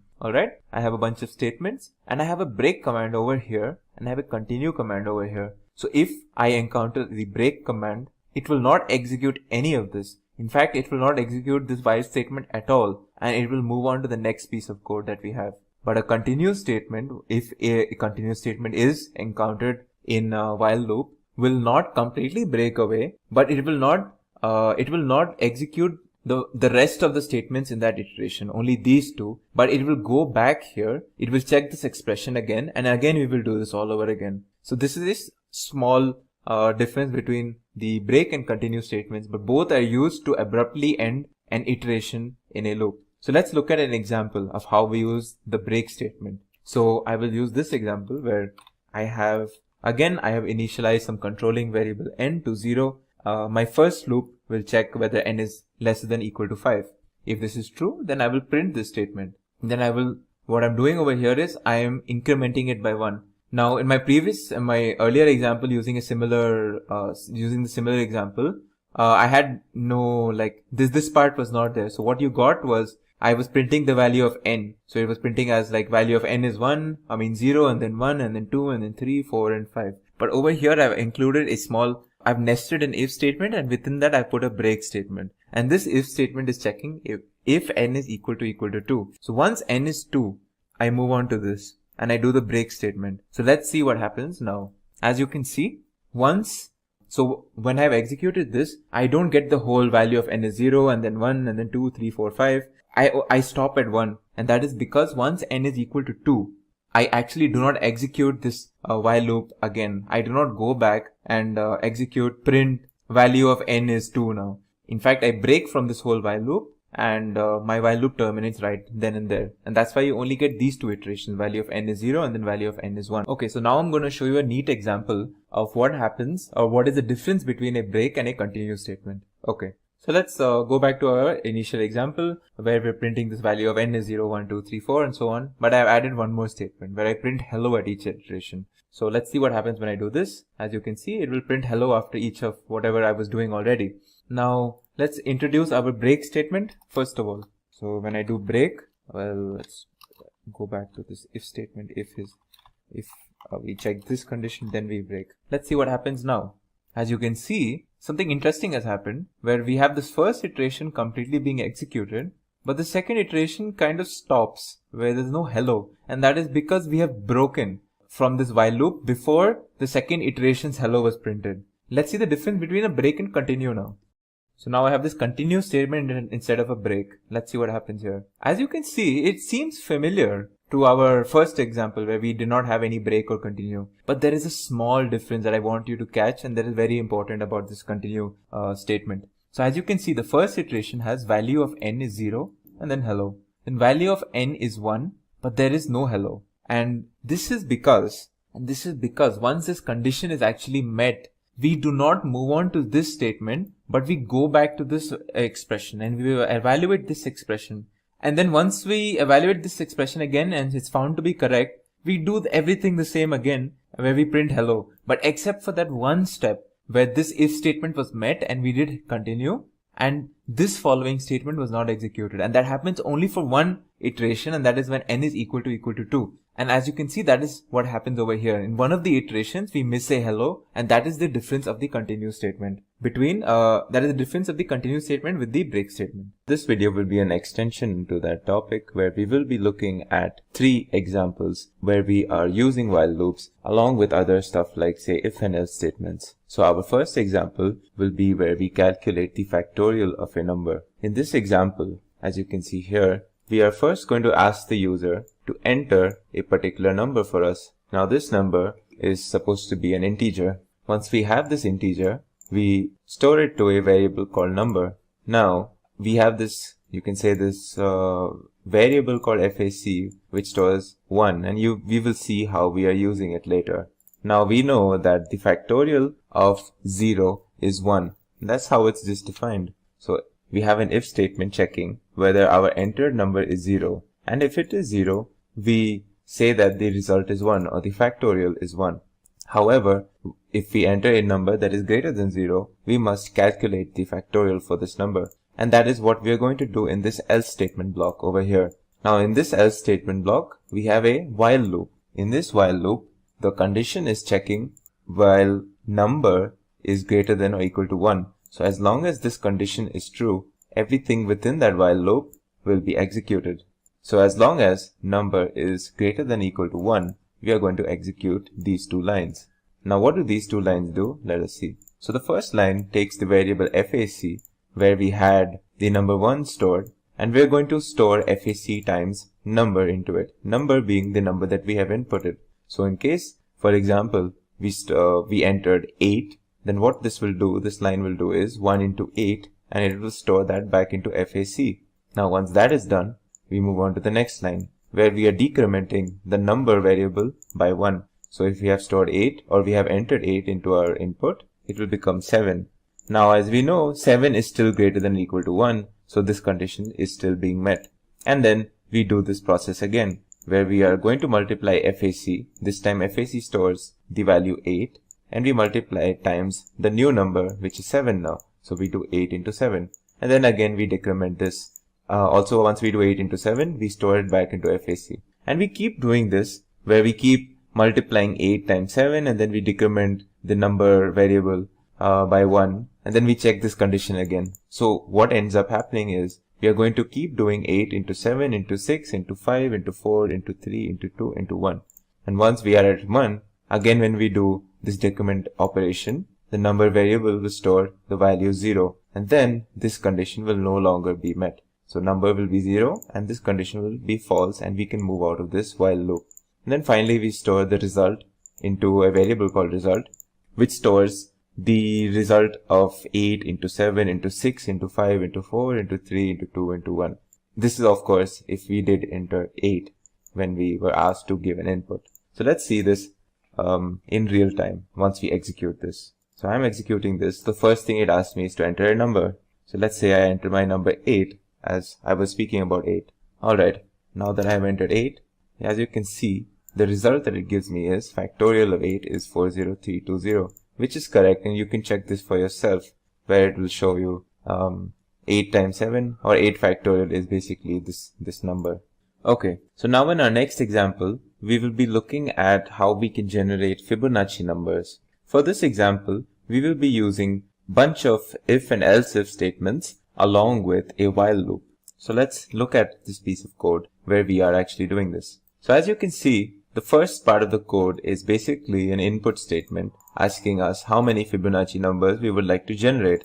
And then the user would be asked to give an input, which is stored as an int into a variable count. Now in this if-else statement, the first if statement checks whether what we have entered is 0, in which case we just store an empty array in the variable called fib. Next, if our entered integer is 1, we just store the value 1 in this array called fib.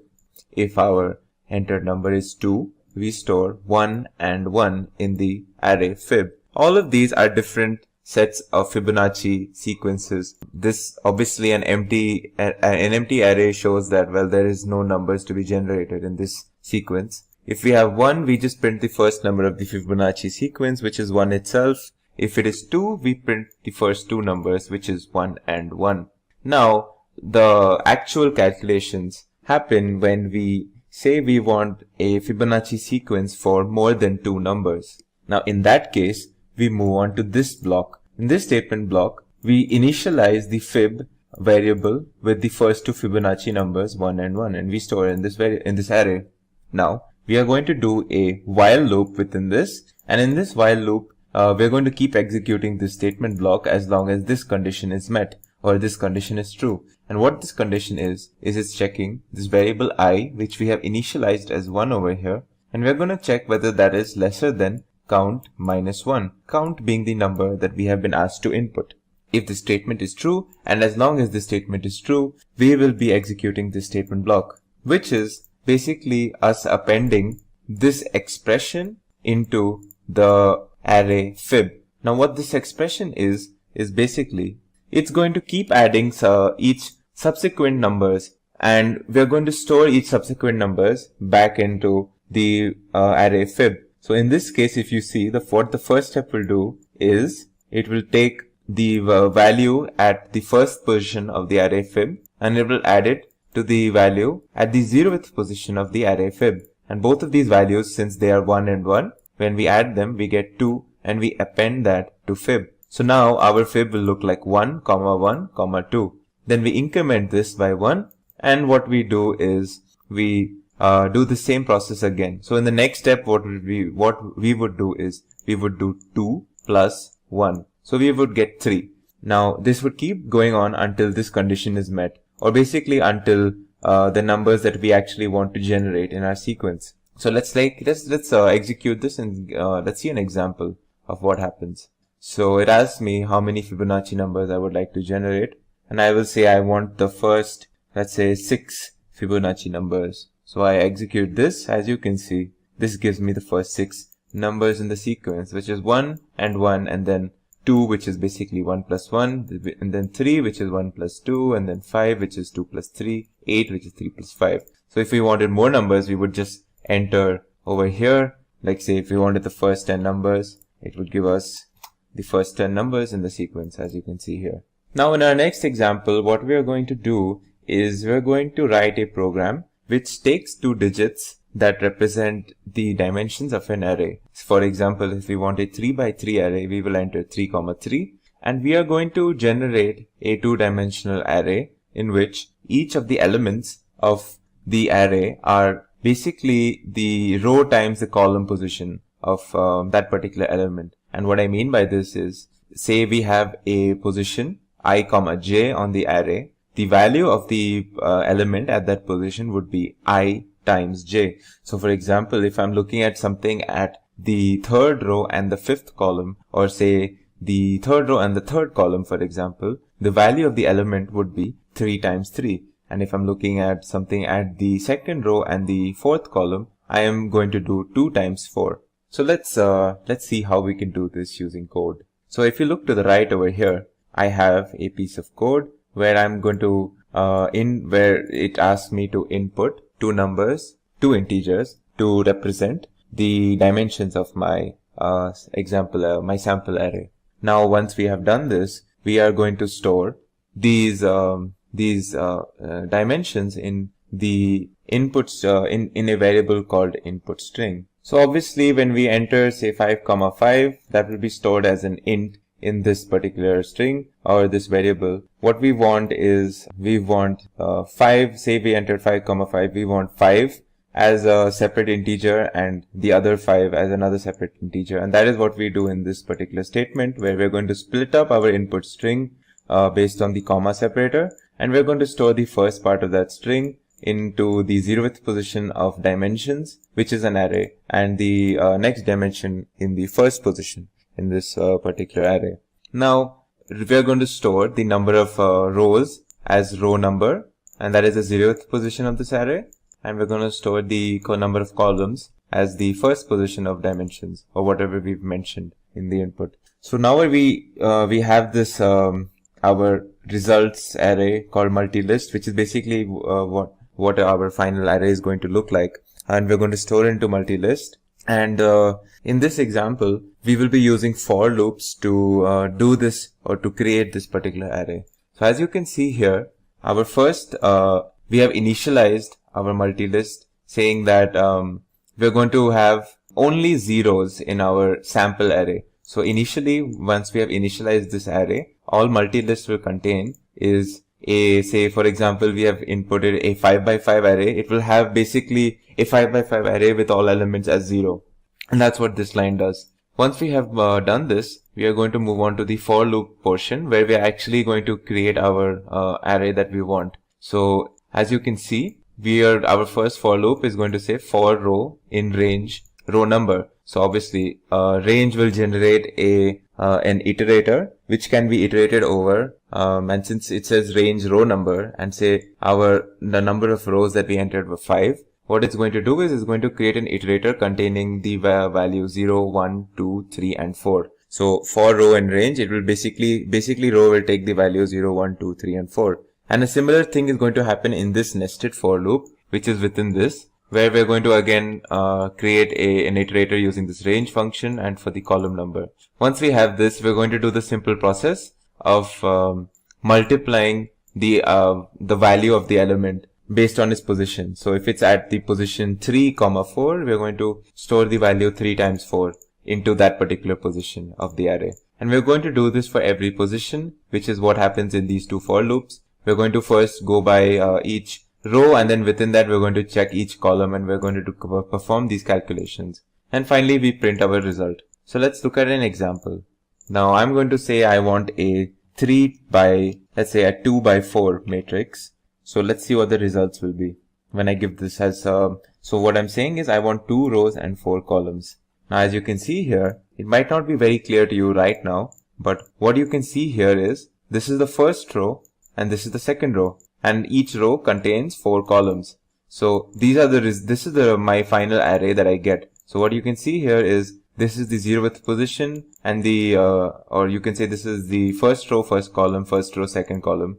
And since Python is 0 based, so this is actually the 0th row and this is the first row. So as you can see, this value basically is 0 times 1. This value is 0 times 2, 0 times 3, 0 times 4. And over here it is 1 times 0, 1 times 1, 1 times 2, 1 times 3. So similarly, if I did, for example, a 5 by 5 matrix, what you will get is 5 rows now, 5 rows and 5 columns.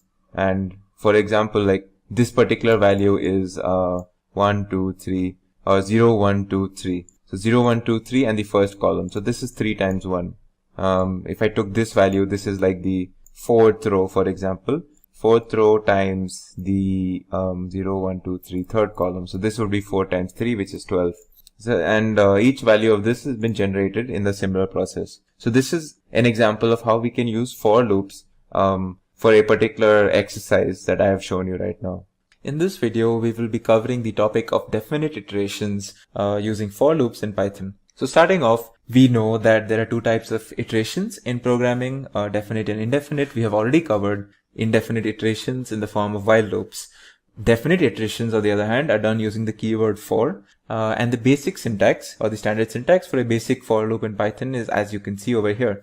We have this for keyword, we have some variable, we have the in keyword, and we have this iterable, and we of course define this control structure with the colon, and then indented we have this statement block. So once this for loop has started, we execute all of these statements within the statement block as part of the for loop iteration. So yeah, let's to understand like how for loops work exactly, let's look at the concept or meaning behind what we call iterables and iterators. So think of it in a stepwise manner. Alright, so in Python we have different objects that can be used as iterables, and an iterable is basically some object that it's a collection of other objects. So think of your lists, think of dictionaries and sets. So all of these are essentially collections of objects.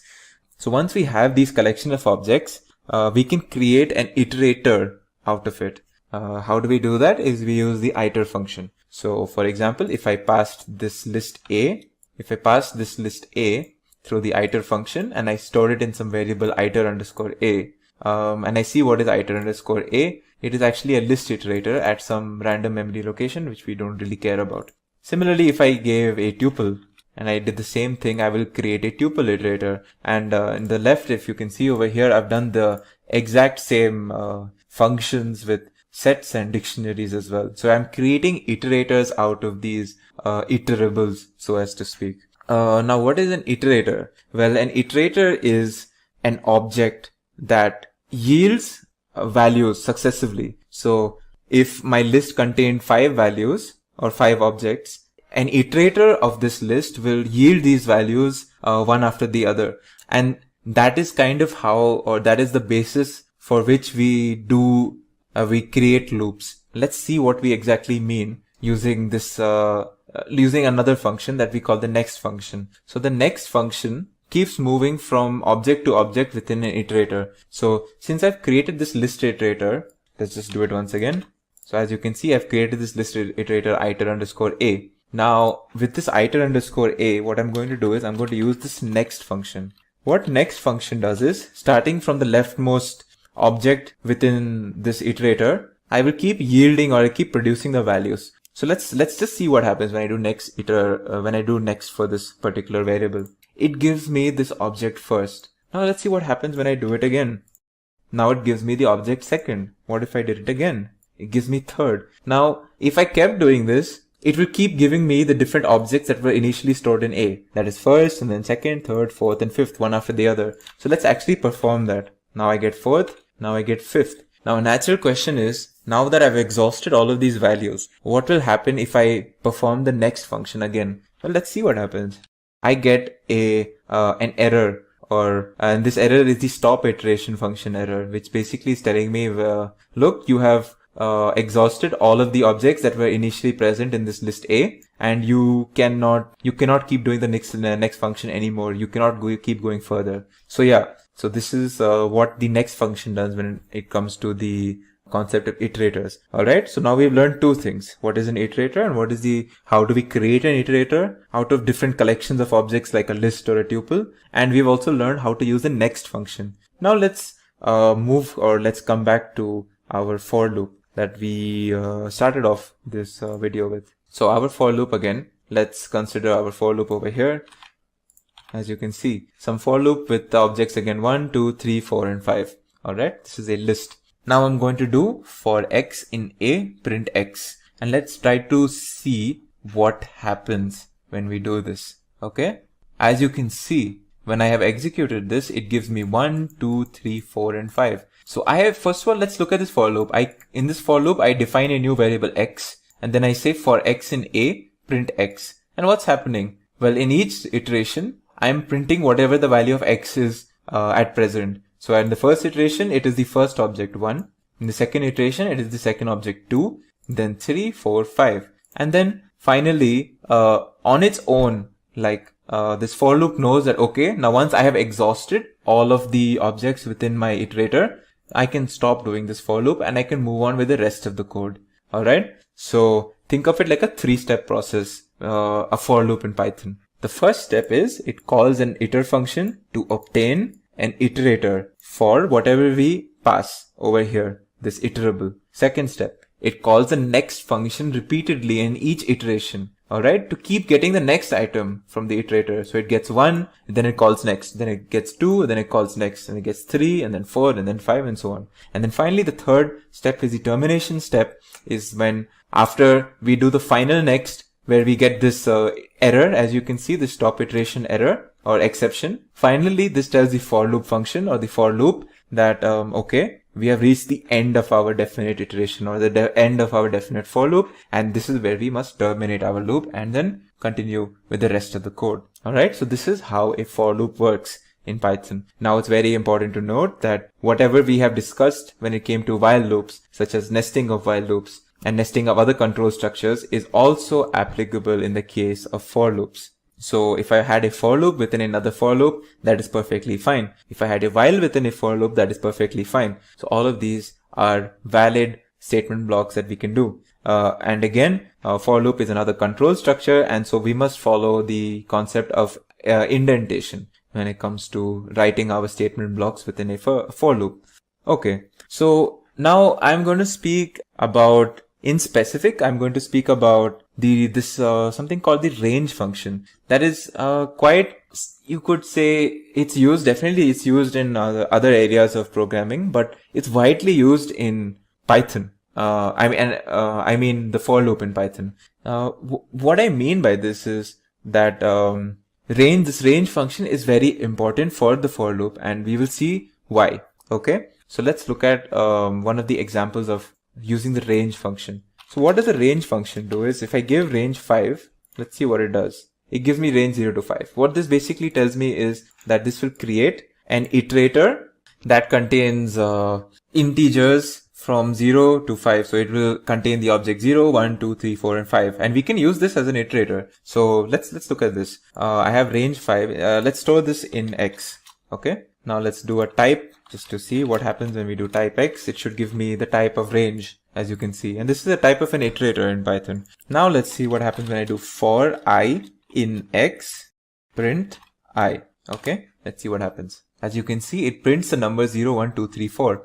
An important caveat when it comes to the range function is when we say range 5, it creates an iterator from 0 to 5, but it contains the objects 0, 1, 2, 3, and 4 only. It does not contain the object 5 itself. Okay, this is something that is very important too. So once again, I use this range function to create an iterator of 5 objects from 0 to 4, 0, 1, 2, 3, and 4. I use that in my for loop, and that is what you are seeing here. Now let's use this range function in the context of something else. For example, let's see. So I had my earlier list A, right? Look at my list A here. So you can see list A contains these 1, 2, 3, 4, 5 objects. Okay. Let's see what length of A is. Length of A is 5. Okay. Let's use the range function on top of the length of this list A. And this is like, I can't show you an example right now without any context, but this form of using a for loop is widely used in Python programming. You will use it so much in data science. You will use so much in machine learning and AI. I cannot tell you. This is a very important, like, sort of for loop expression. So you have for, let's say, I in range len A. Let's see what's going on here. First I do length of A. That gives me 5. Then I do range of 5. that creates an iterator between 0 and 4, right? When you do range 5, it gives you an iterator of 0, 1, 2, 3, and 4, as we saw earlier. And this is what we're doing over here. We have created an iterator out of the length of a list. Now when I do print I, it should give me again 1, 2, 3, 4. 0, 1, 2, 3, 4, of course. So as you can see here, it will give me 0, 1, 2, 3, 4. And this is a very neat way of using the range function on top of the length of a particular collection of objects. In this case, we're using the list A. This is something that you will use a lot. So I would recommend that you get used to this form of creating a for loop as well, using the range function. Also, of course, there are you can use break and continue statements as you have in the case of while loops. It works exactly the same in the case of for loops, wherein the break statement will abruptly stop the for loop completely and we will move on to the next piece of code, whereas the continue statement will break that particular iteration and then we will resume with the next iteration.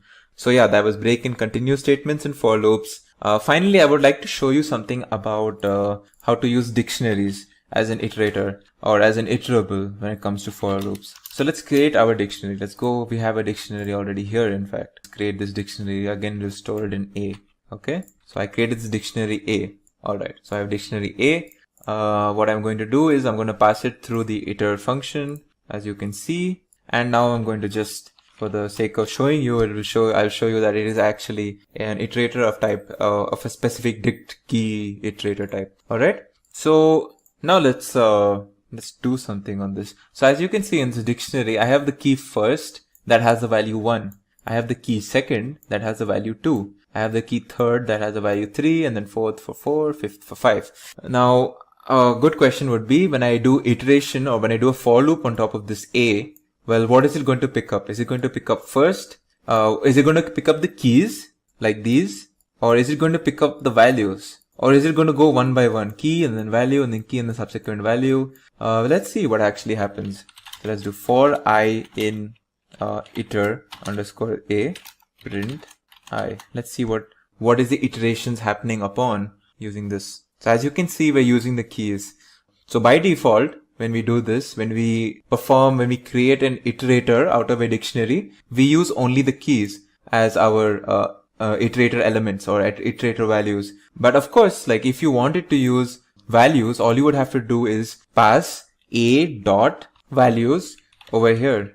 And if you remember from a dictionary video, this a dot values gives us a list of, or it gives us essentially a list of the values in our dictionary. So when we pass this to the iterator, iter function, and we create an iterator out of it, let's see what happens over here.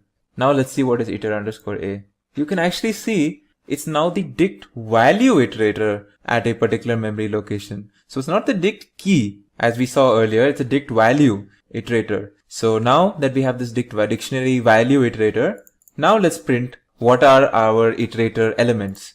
And as you can see, now we are printing values and not the keys. So this is how to, this is basically two different ways of iterating through a dictionary, one through keys and one through values. In this video, we will be doing a small exercise on if statements. Now in the previous video, you might have already seen some of the basic concepts surrounding if statements. However, in this video, just to drive home the point or the purpose of an if statement, we will be doing a small exercise. So let's first revise some of the concepts of an if statement. So a basic if statement can be something like this. We have a small condition where we're checking if a variable x is greater than 5 or not. And if it is greater than x, we print a statement over here. So if this condition is met, we print this statement. Else, we move to this statement block. Now our variable x has the value 5. Now since x is not greater than 5, what this will do is, it will check this statement, and since this will be false, we skip this statement block and move on to this statement. So as you can see here. Similarly, we can do something where we are checking multiple statements. We use the elif statement in such a case. So now in this block, we are checking in one of the conditions we're checking is if x is equal to 5 or if x is greater than 5. And then finally, if both of these conditions are not met, we say else and we print whatever, or we do whatever is in this particular statement block, which is a simple print statement. So as you can see, x is indeed equal to 5. So this is the block that will get executed, as you can see here. Now another example are nested if statements. So nested if-else statements are if-else statements within if-else statements. So let's look at an example. As you can see here, we have a string stored in a variable called orange quality, and the string is fresh. Now we have an integer, or a float in this case, 4.0, stored in orange price. Now our first statement is checking whether orange quality, the variable orange quality, is it equal to the string fresh. Now within that, if this statement or if this condition is met, we do another check where we're checking what is the price. Is it lesser than 5? If it is, we do this block, else we execute this block. Finally, if our initial statement or initial condition is not met, we move on to this else block. Now when I execute this, what should happen is I will enter this block because this is true, and finally I will enter this block because this condition is also true. So I should have this printed. I will buy 5 dozens, as you can see here. Now let's move on to our main exercise for this video. So this was all just a revision. Now we're going to use some or all of these concepts in a sample project or a sample exercise for your further practice. So in this exercise, what we're going to do is we're going to request the user to enter a number between 1 and 20.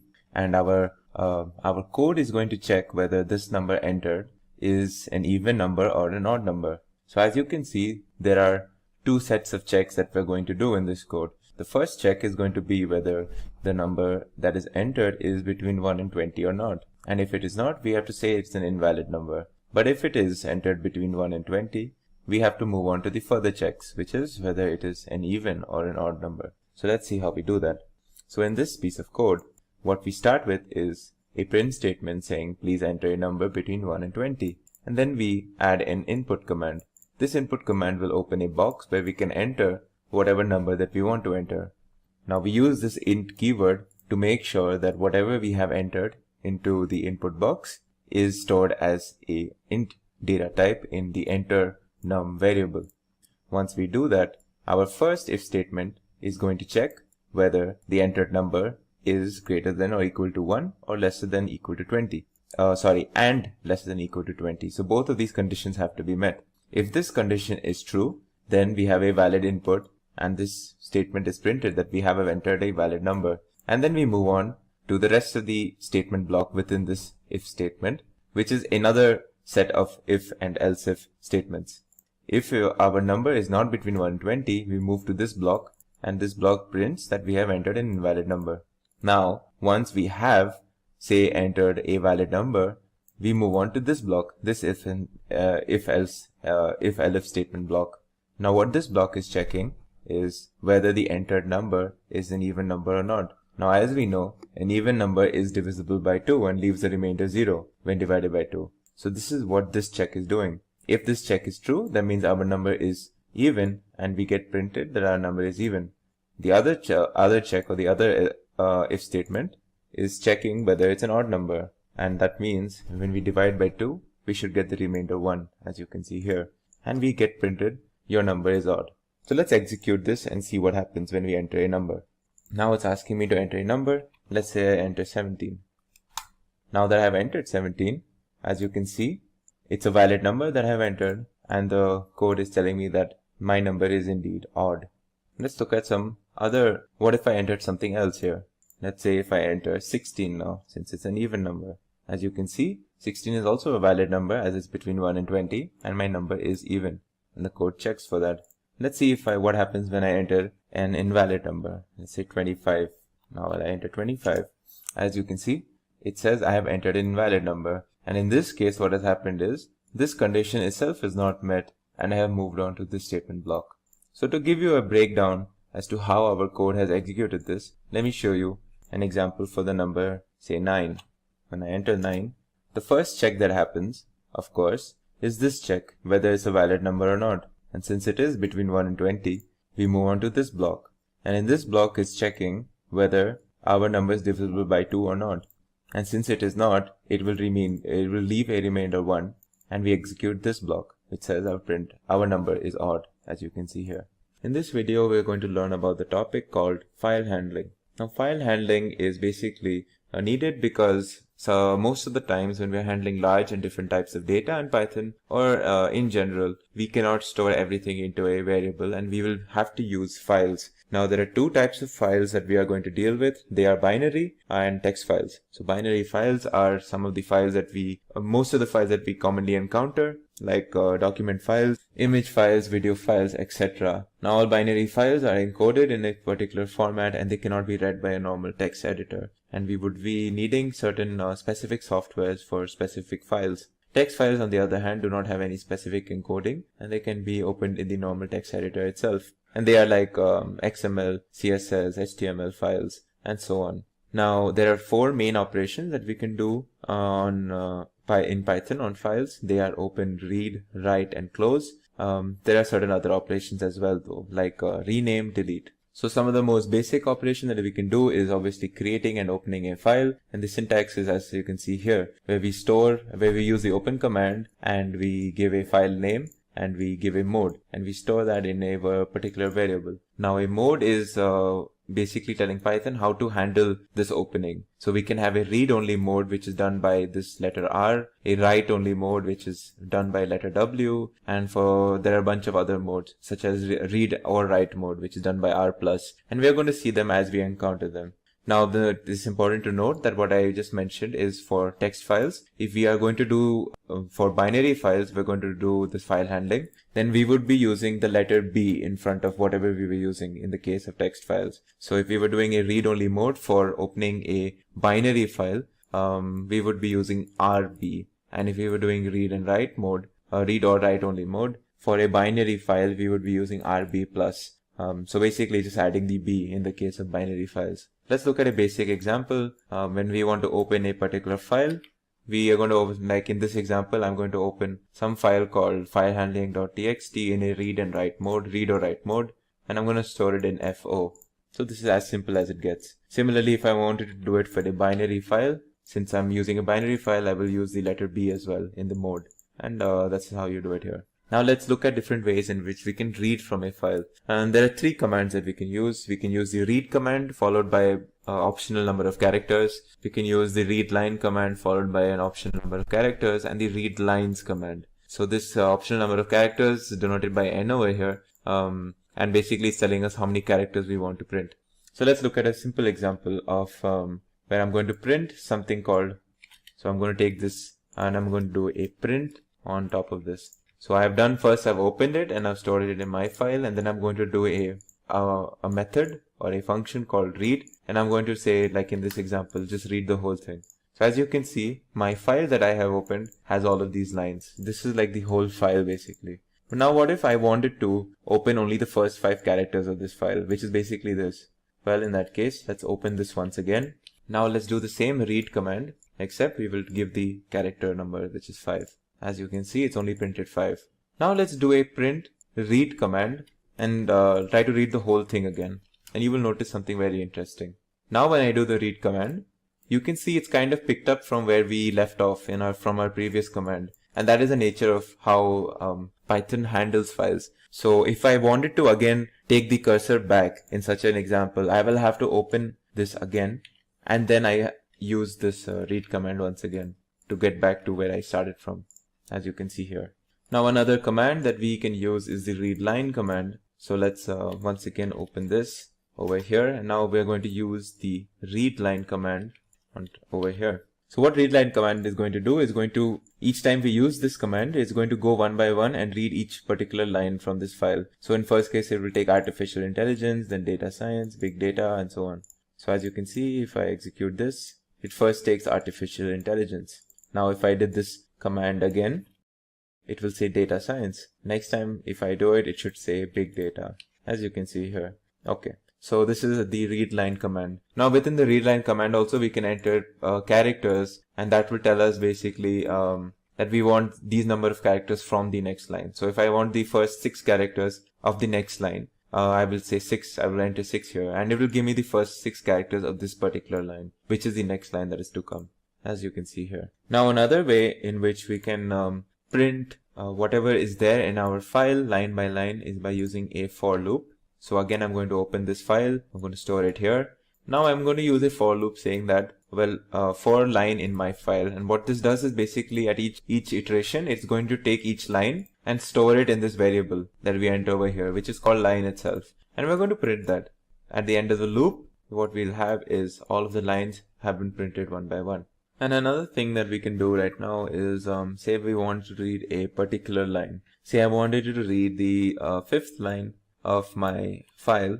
I can use this technique where I just say, okay, I'm going to store 5 in this variable called line number, and I have this another variable called current line, which I'm going to initialize with 1. And what I'm going to do is I'm going to do the same loop where I'm going to say for line in my line, but I'm going to add a condition saying that only if current line, when it's equal to line number, am I going to print the line. And then I'm going to break out of this whole thing. And at the end of each loop, I'm going to say current line is going to be incremented by 1 until basically these two variables are equal. So when I do this, I get my result, which is machine learning, which is the 5th line of whatever file I had.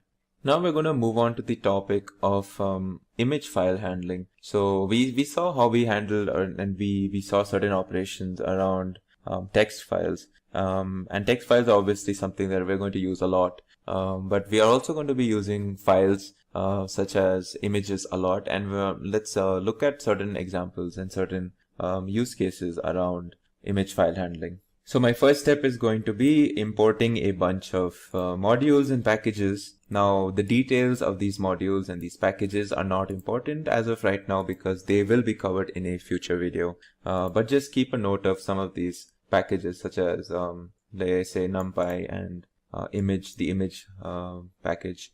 So once I've done this, let's move on to my example. So what I'm going to do is I'm going to store certain file locations in 2 variables. So it's basically 2 strings. I've attached the this prefix R to say that this is a read-only sort of a prefix. So the next topic that we're going to be handling is image file handling. Now we have already seen many examples pertaining to text files. So text files are obviously something that we're going to be using a lot. But image file handling is something very important as well. And we're going to see certain operations that we can do around image file handling. So starting off, I'm going to import a bunch of packages and modules. What these packages exactly are and what these modules exactly are right now not that important to you right now, but it's something that will be covered in a future or in future videos. It's important to just keep note of what these are, such as NumPy and image. So once I've done that, what I'm going to store is I'm going to store 2 particular file locations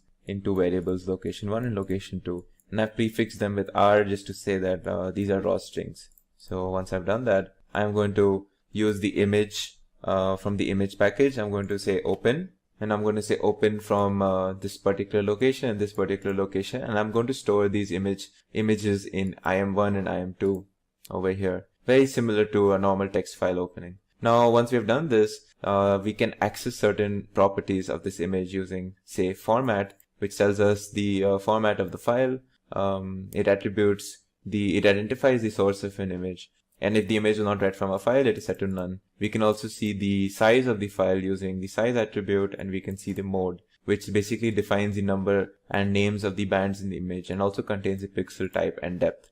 Certain common modes are like L for luminescence, RGB for true color images, and CMYK for pre-press images. So let's look at them.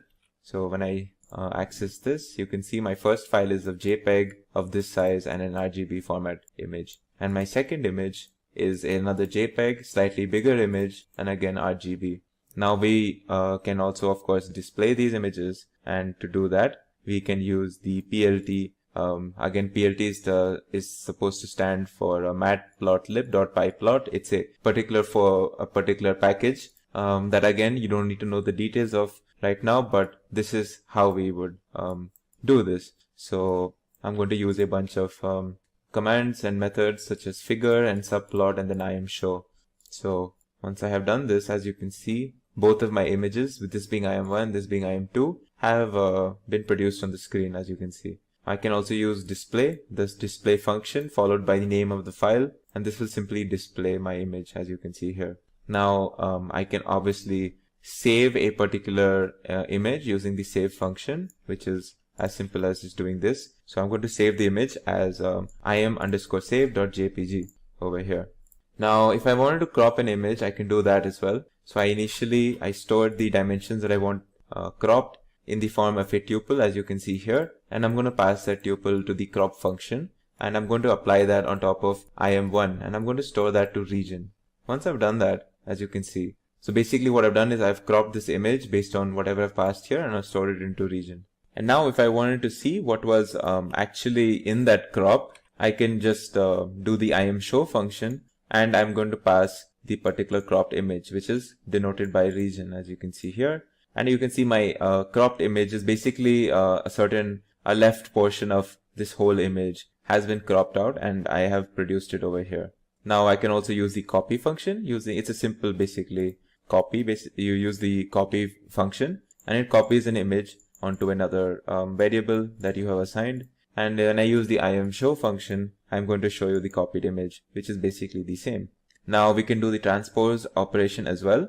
So let's see let's see what we have done here. So in this transpose operation, so in this basically I've done a bunch of operations such as rotating by 90 degrees, rotating by 180, rotating by 270. And finally, once I'm done with all of these multiple operations, I'm going to show you the final output, which is basically a certain transposed image like this, which is basically the result of whatever I have done before this. So this is it for this video on file handling. I have shown you two slightly more comprehensive examples on text files and even certain examples on image files. However, we can use file handling in different libraries pertaining to file handling for audio files and even for stuff like PDF files. And this is just only the beginning, and I'm sure you will encounter a lot of different use cases, different examples as you continue learning Python programming. This video is going to be the first of a part of a series on object-oriented programming. So to start off with, let's try to understand and get an introduction into what is object-oriented programming. Well, as the name suggests, object-oriented programming is all about creating objects. An object is a group of interrelated variables and functions. Variables can be referred to as the properties of the object, whereas the functions can be referred to as the behavior of an object. So if we were to treat, say, for example, a car as an object, its properties would be its color, its model, its price, and its brand.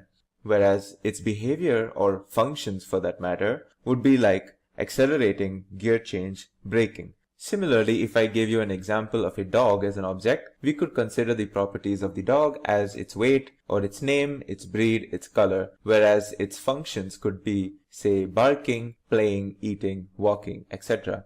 Objects provide a better and a clear structure for a program. Now let's move on to what is a class and an instance. Now a class is like a blueprint or a template of certain functions and entities, whereas an instance is a particular realization of a class. Classes are used to create user-defined data structures and define certain functions called methods within the class, whereas instances are realizations of these classes. And when we are speaking of classes and instances, classes don't contain any real data. They are just merely templates. Instances, on the other hand, contain real data. To think of an example of the difference between a class and an instance, think of a class like a empty form or a questionnaire. Now, an empty form or a questionnaire does not have any information, but it does have a template to it. It tells you to fill in certain information, and based on who is filling in the information, that information or the data on a particular form will be different. So an instance is like a filled out form with its own unique set of information. That is one way of treating or understanding what is a class and an instance. Now for our first example on classes, I will be taking you through a class where I've defined based on the circle object. So this class is going to define basically information about your general circle, such as its radius and its area. So let's go through it. Now obviously, to define a class we need a keyword. Well, in the case of classes, we use the class keyword followed by a name for that class. So in this case, my name is circle. Now, after the colon, every information that is part of the class has to be obviously indented, as is typical for Python. Now you can see over here a bunch of def keywords followed by something that you might not be familiar with, and I will try to get you through this. So if you see here, you have a def keyword followed by init, and this init is prefixed by a double underscore and it's suffixed by a double underscore. And you can see the same thing for str and repr. Well, this double underscore is called a dunder, and any method, these are of course methods. This is a method, this is a method, this is a method, this is a method. Now any method that is prefixed and suffixed by double underscores are called dunder methods. These dunder methods are or can be thought of like predefined or built-in methods for any class that you define. So these we have like 3 dunder methods over here, and we have 1 user-defined method that we will get to. So this first method that you see here is the init method or the initialization method, and this is invoked or called whenever we create an instance of this class circle. And what we do here is basically we pass when we create this instance circle, what happens is that we get an option to pass a value for what is this keyword or variable radius. So if I pass, so you will see me later on creating an instance where I will be passing a value, and that value is basically stored as the radius. And by default, the radius that will be passed whenever we create an instance for this class is 1. The str method is basically used to return a descriptive string for the instance of class. repr is not something that you have to bother with right now. And now get area is something that you should follow, because if you see here, I have not used any double underscores. So this is a user defined method.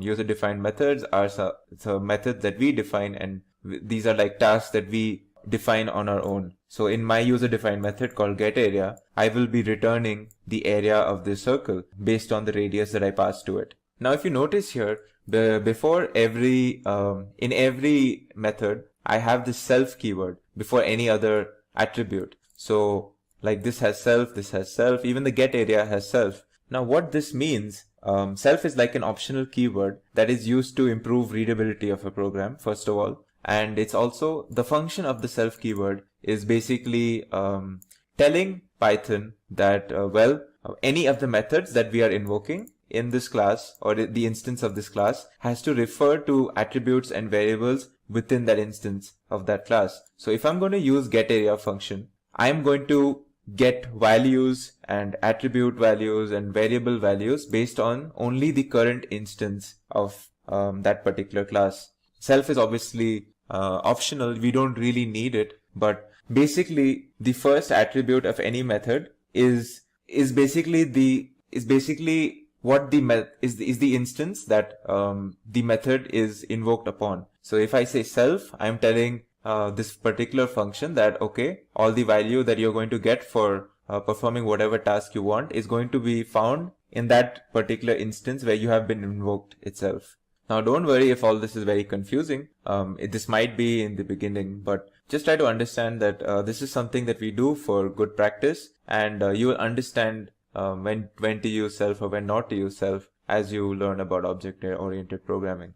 So if you see here, my getArea function is supposed to return the value radius times radius. Self.radius is basically telling whatever value I've passed for radius for that particular instance. You can read this as radius times pi as well. So obviously this is pi r squared, which is the area of a particular circle. Now let me show you an example where I'm going to perform some of these functions. So if you see this first line, I have created an instance of the class circle where I've passed 2.1 for the radius of the circle. So now the value of the variable radius in this particular instance is going to be stored as 2.1, and this particular instance is going to be stored in the variable c1. Now the print c1 function invokes the str self-defined or predefined function. Now if you remember, it's basically used to return a particular string that describes like what the class will do, and this is something that we define on our own. In our example, str will return the string saying this is a circle with radius of, and then it will return the radius that we passed. So in this case, it should say this is the circle of radius 2.1, as you can see over here.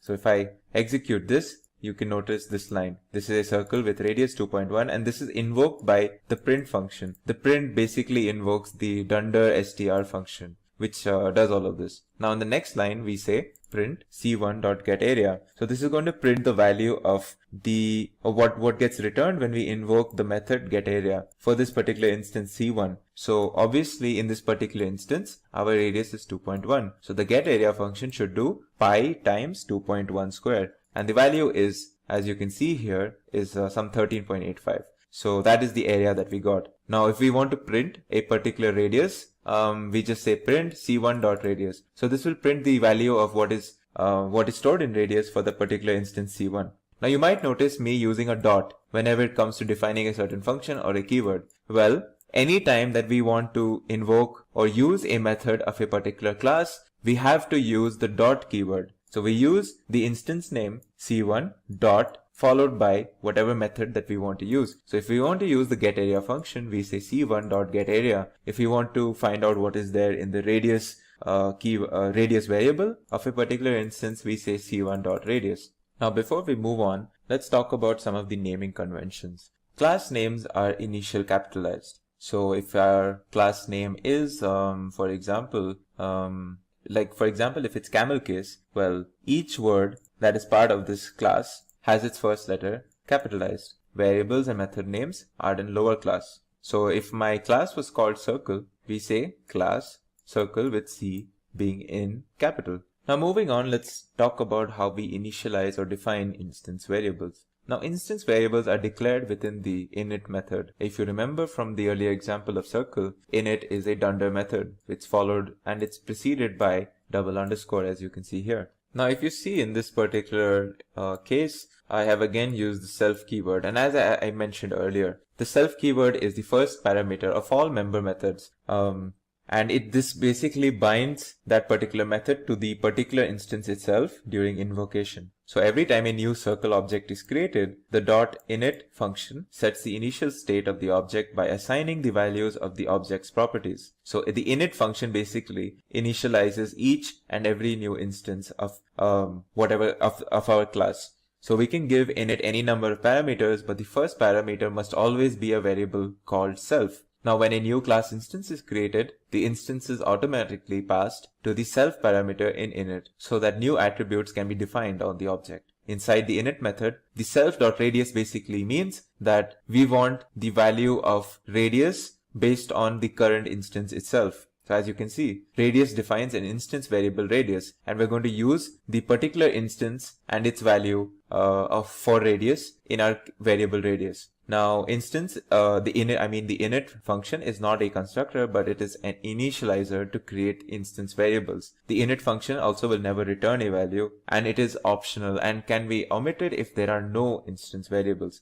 Now let's move on to class variables. So now, as we mentioned earlier, all the attributes that are created inside the init function are instance-specific attributes. And the instance attributes are obviously specific to a particular instance of the class. For example, all dog objects. Now, if we have a class called dog, then all dog objects have a name and age, but the values for the name and age will vary depending on which dog we are talking about, or basically which instance of the dog are we talking about. Now, class attributes are attributes that have the same value for all class instances. And we define a class attribute by assigning a value to a variable outside of the init function. So if you look at this example over here, we have created another class called circle, and we have this initializer again, where we have a class specific variable called radius, whose value will change depending on whatever we pass for that particular instance. However, if you look before the init function or the initializer function, if you see here, we have another variable called shape object, which stores the string circle. And this variable is going to be the same and constant for every instance of the class circle. And unlike the variable radius, we will not have different values depending on a particular instance. Okay, now let's talk about instantiating an object, and let's see what happens when we create two different instances of the same class. So as you can see here, I've created an instance C1 for class circle, and I'm going to check its ID. Well, if you see, the ID is something like this. Now, if I created another instance over here called C2, and if I check its ID, well, it's something different now. So if you see, each instance basically has a different memory location in our memory, and this is how each instance is different. each time we create it, and they are created in different memory locations. Finally, before we conclude this topic on the introduction into OOP, let's talk about class methods, instance methods, and static methods. Now, class methods are usually actually declared with the at class method operator or decorator, as you can see here. It accepts a class as its first argument. So in this case, I'm going to define a class called my class. I'm going to use this at class method decorator to say that whatever follows here is going to be a class method. And I've defined a class method called hello that takes in that uses again self and a name attribute. So what this does is it prints whatever I have passed to it in the form of hello from self.name. Now what this is going to do is basically it's going to give out a string saying hello from name of is called the string name my class with a comma and then whatever we passed initially, which was Rakesh. Next is then instance methods, and these are the most common types of methods. These are invoked by an instance object. So we have to create an instance to actually use an instance method, and it takes the instance or the keyword self as its first argument. So if I say if I define a class, my class in this example, and I'm going to define another function called hello. As you can see, I have not used any decorator like at class method. So this is going to be an instance method, and it's going to be invoked by the particular instance. So in this case, it's going to print hello from, and it's going to basically say the name of the class again. So I create my instance called my instance1, and it's an instance of this class. And then I'm going to invoke the instance method by using this dot operator and the instance name. And the result will be basically this string over here, as you can see. Now finally, we have another type of method called the static method, which is declared using the @static method decorator. So a static method does not know its class and is just attached to the class for convenience. It does not depend on the state of the object and could be from a separate function of a module. A static method can be invoked via a class object or an instance object. So if you look at this example over here, I have defined a static method. I've defined hello, and it basically says print hello world. So it's going to basically just print this. So if you can see here, I've created my instance and I'm going to say dot hello. It should basically print hello world. That's all. In this video, we will continue that discussion on OOP with inheritance. Inheritance is used to describe the relationship between two classes, wherein one class takes the methods and properties from another class. In this relationship, we have something called the base class or the parent class, from which we will derive all or some of the properties and methods. And the class which actually derives these properties and methods is known as the derived class. So you can think of the derived class as a specialized version of a base class. To explain what inheritance is in a basic way, I will show you an example where I'm creating a cylinder class, which is going to be a subclass of the circle class that you might have encountered in the earlier video on OOP. So what we're going to do is create a cylinder class that is a subclass of circle, where we're going to get the attributes radius and get area from circle class, and we're going to add the attributes height and get volume to the cylinder. So right off the start, you can see we have our class circle that you might have seen in the earlier video. So this class circle has the familiar initialization where we are supposed to enter a value for a radius that gets stored in self.radius. Now we also have a description string, which basically is a dunder method that returns a string when we invoke the print command on a particular instance. And we have the getArea method as well. Now if we move on to the cylinder class, you can see that I'm defining this class with the class keyword with the cylinder name, but you can see that I have added a parenthesis, and within it I have mentioned the name of the superclass that I want the cylinder class to be a subclass of. So this is how we actually define a subclass in the most basic way. You enter the name that you want, and you enter the name of the superclass that you want the subclass to be a subclass of in parentheses right after the name. Now next, if you move on to the dunder initialization, the initialization is very familiar, except now we have another attribute for height, which has a default value of 1, just like the radius. So this basically means that we have an option of entering two different attributes for our cylinder instances. Now if you see here, there's a line which says super.init. Now this is like,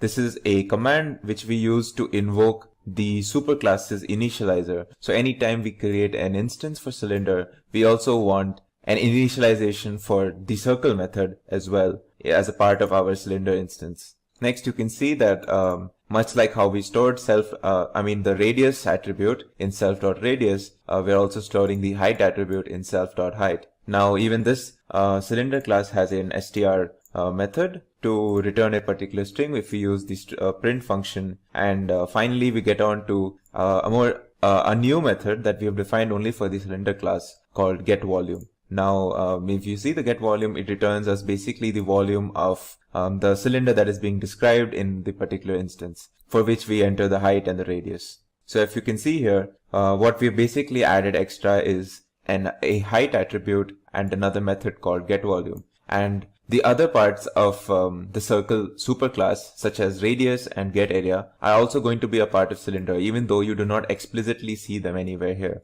And we will see how in the form of an example that's coming up. So let me just execute these classes. Now that that's done, I'm going to create an instance for cylinder. I'm going to store it in cy1, and I'm going to pass 1.1 for the radius and 2.2 for the height. And once that is done, let's just print to invoke the str method. And as you can see, the str method basically tells us the information that it's a cylinder with radius 1.1 and height 2.2. So now let's print what is the value we get when we use the getArea method. Now it's important to note getArea was not explicitly defined in the cylinder subclass, but it's a method that is a part of the circle superclass. And we can see that we can actually access methods that are part of the superclass simply by accessing any other method. So if you use the .getArea, you can see that we get a value for the area of the cylinder. So this area is basically the area of the circle face of the cylinder, the top or the bottom. Now let's invoke the subclass specific method, which is the getVolume method, in a similar manner. As you can see, just by invoking this method, we get the volume as well. Now, if we want to see what is the radius and the height, we can just do a simple print statement followed by cy1.radius, cy1.height, and it gives us both of these values, as you can see here. Now over here, what I'm going to do is create another instance of cylinder, but I'm not going to pass anything for radius or height. So basically, it's going to take the default values for radius and height, which was 1 and 1 respectively. So once I print, this statement is basically going to print the str method, or whatever we stored in the str, which is basically the description of the object followed by what is its radius and height. This method will give us the area, and this method will give us the volume. So once I execute this, as you can see here, this is what we get, and this is what we expect as well. So now in this example, what I'm going to show you is now I'm going to go back and I am going to create another instance for circle. Now this is the superclass, of course, and I'm going to give it, and since the superclass has only one option, one attribute that we can enter, which is for the radius, so I pass 3.3. And I'm going to print what happens when I just print this instance. It's going to basically give us whatever was a part of the str method. After that, I'm going to print isInstance. This is basically a check on whether C1 is an instance of this class circle, and next I'm going to check if C1 is an instance of its subclass cylinder. Now when I execute this, you can see that this is what this is the str method that gets printed. But if you see here, you can see that it says C1 is indeed an instance of circle when it says true over here. But when we look at the next line, is C1 an instance of cylinder, it says false, and this is obviously because a superclass object is never an instance of a subclass object, whereas vice versa it would be true.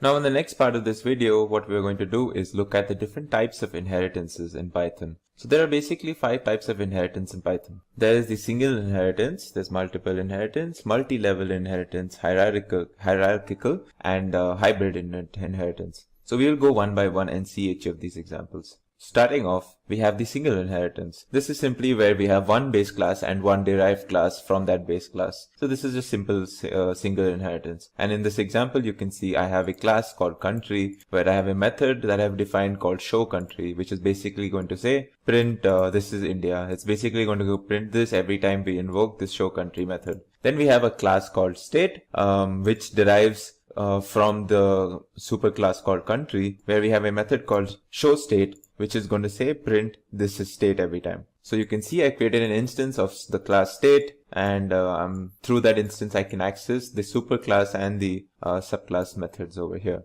Next we have the multiple inheritance, and this is when a derived class contains more than one base class. So let's look at an example to understand this. So if you can see here, I have a class called student, with two methods defined called method 1 and method 2. In method 1, we can pass two attributes, SN and O, or I think this is supposed to be like an ID, I guess, like SN number, and we have S name. So this is basically two attributes we can pass that are probably descriptors for a student. And in the next method, you have basically two print statements which says student number, and then they will print the student number, and it will also print the student name. Next, we have a class called marks. This is also, so these two classes are basically what our super classes are going to be, and we're going to derive a third class from these two. So this second class is a class called marks, and we have two methods again. One method is called setMarks, which has the option of putting in two attributes, M1 and M2, both representative of the two marks, and we store them in self.mark1, self.mark2. The second method is putMarks, which is going to print the marks, namely mark 1, and then it's going to tell us how much marks are there in the first subject, for example, and another print statement doing the same thing for the second subject, or mark 2. Finally, we have a third class called result, which derives from two classes, marks and student, as you can see here. In my parentheses, I've passed in marks and student. Both are super classes, and our class result is going to derive from both of them. This is an example of multiple inheritance. And within this class result, I have two methods specific to this derived class called calc, wherein I'm going to basically calculate the total marks of the total marks, which is basically the addition of mark 1 plus mark 2, and then I'm going to have another method called put total, which is going to print me what is the total. So if you can see here, I have created an instance of this derived class called result, and I'm storing it in R. Then I'm going to access method 1, which is obviously a method from the first superclass called student, and I'm going to store, okay, so his name is, I guess, Lucky, and he has 60 marks.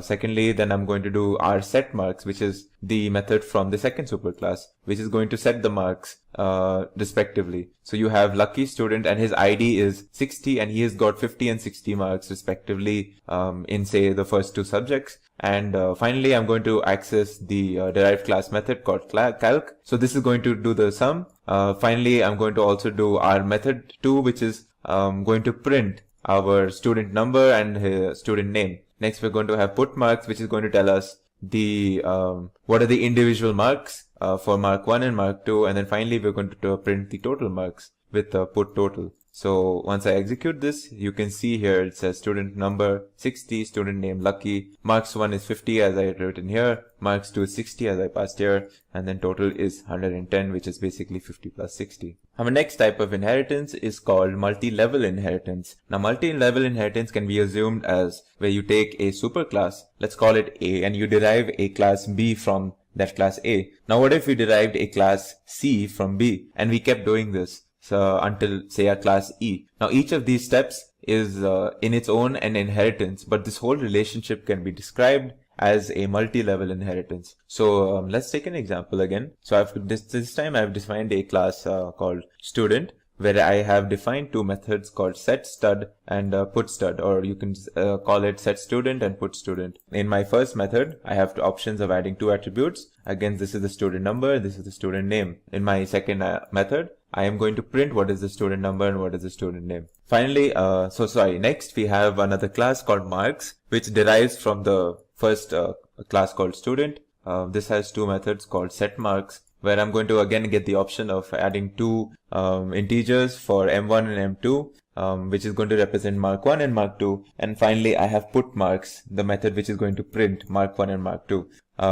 Finally, I have another class called result, and this, if you see, this derives from marks. Now, if you see this relationship, you'll notice result derives from marks, whereas marks itself derives from student. And this is an example of multi-level hierarchy. And even as a part of this third class, we have its own methods called calc and put total. Calc will calculate the total as we had seen earlier, and put total will basically print that total. And we're going to do a very similar operation. We're going to create an instance of this third class result and store it in R. Then we're going to do basically, we're going to set the student details, his student number and his name. We're going to give him his marks 50 and 60. We're going to calculate what are the total. We're going to say, okay, now put the details of what is the student's number and name. We're going to also display his marks, mark 1 and mark 2, and finally we're going to display the total marks. So let's execute this. And if you see, it's basically the similar operation that we did earlier,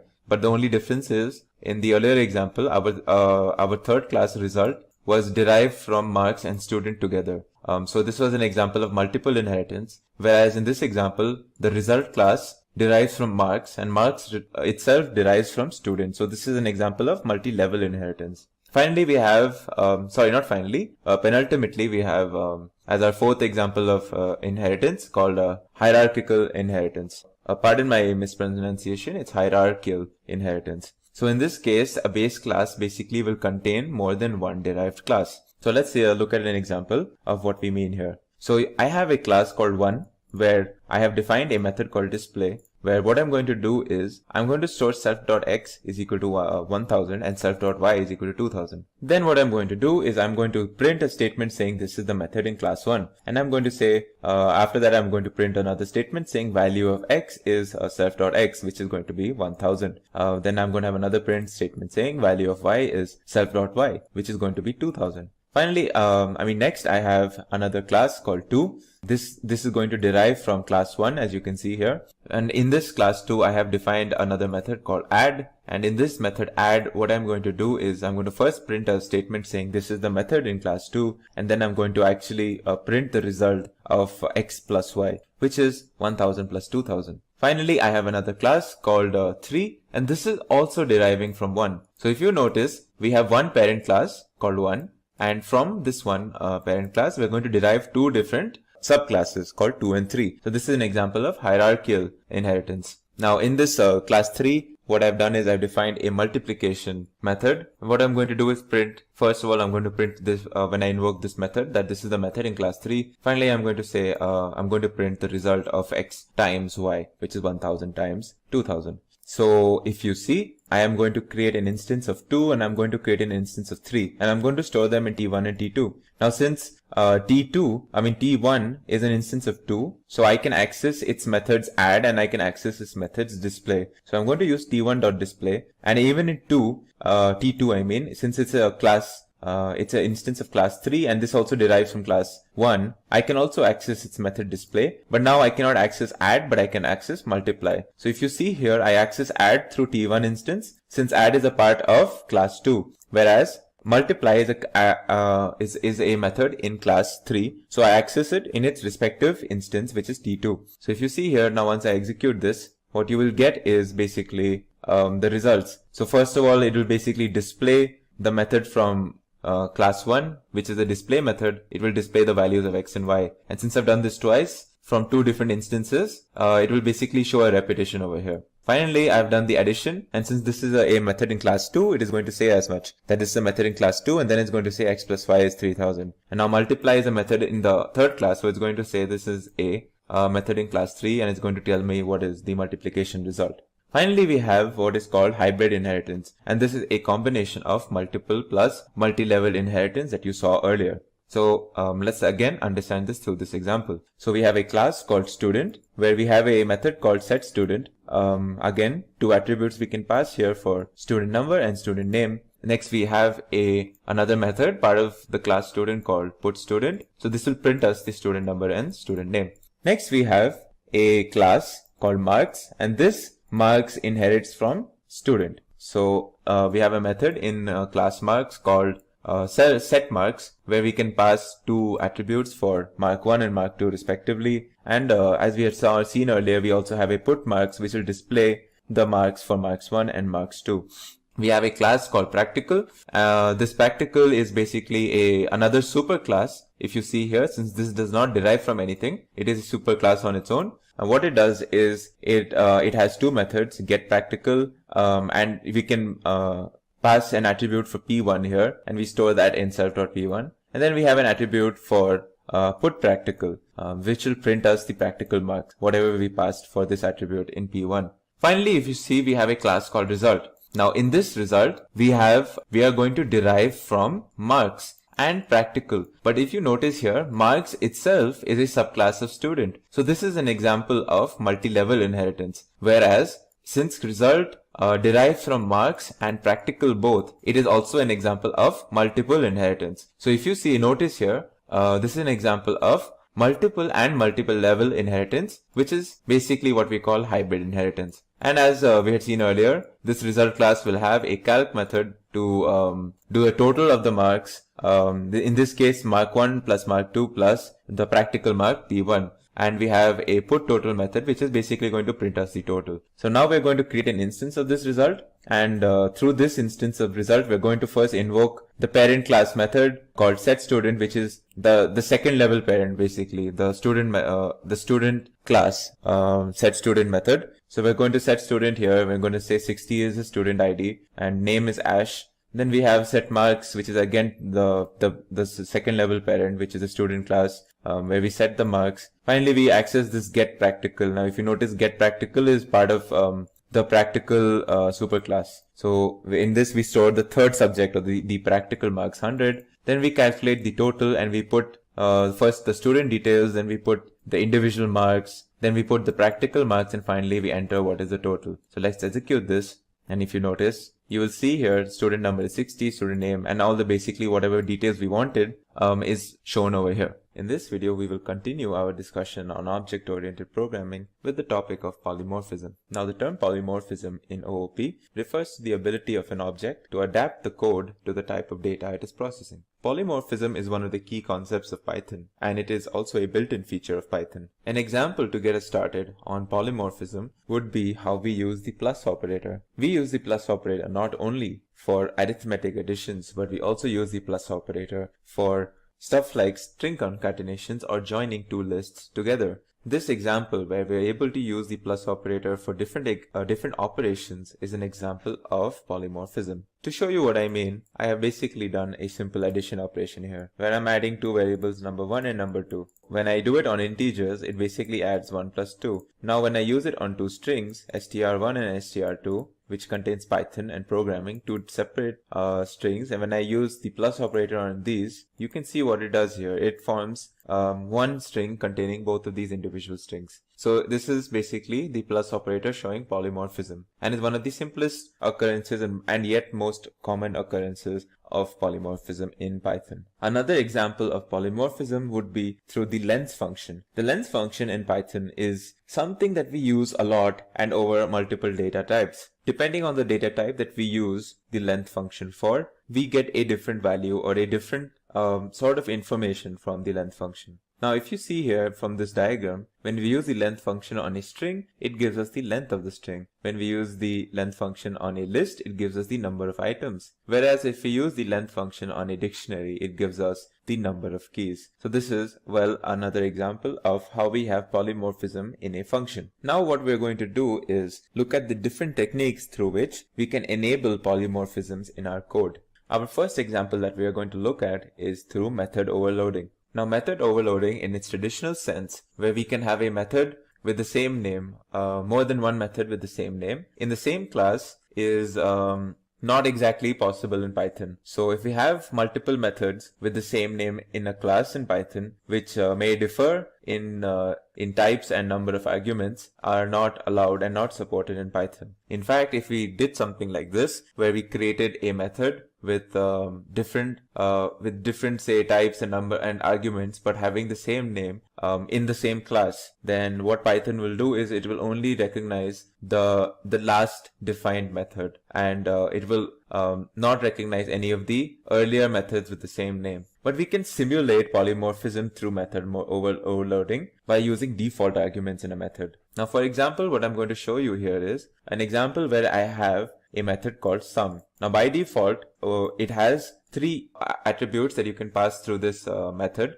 A does not have a default value, B does not have a default value, but if you notice, C has a default value 0. So this is a simple example where I'm going to show you that the sum method is going to be used in two different cases. In one case, we're going to simply add two numbers, and in another case, we're going to use the sum method to add three different numbers. So we have this class overload demo, within it a method sum, and I have three attributes. A and B are are supposed to be given by the user since they do not have any default values, whereas C has a default value 0. So if you see here in my first case, I first of all created an instance called an instance called OD for the class overload demo, and I have what I'm going to do is I'm going to store the value of the sum of 7 and 8 in the variable sum. Now if you see here, I have not passed a third argument. So what this method is going to do is it's going to take the value of C as 0 by default. So it's basically going to do 7 plus 8, and it's going to give us the sum for 7 plus 8.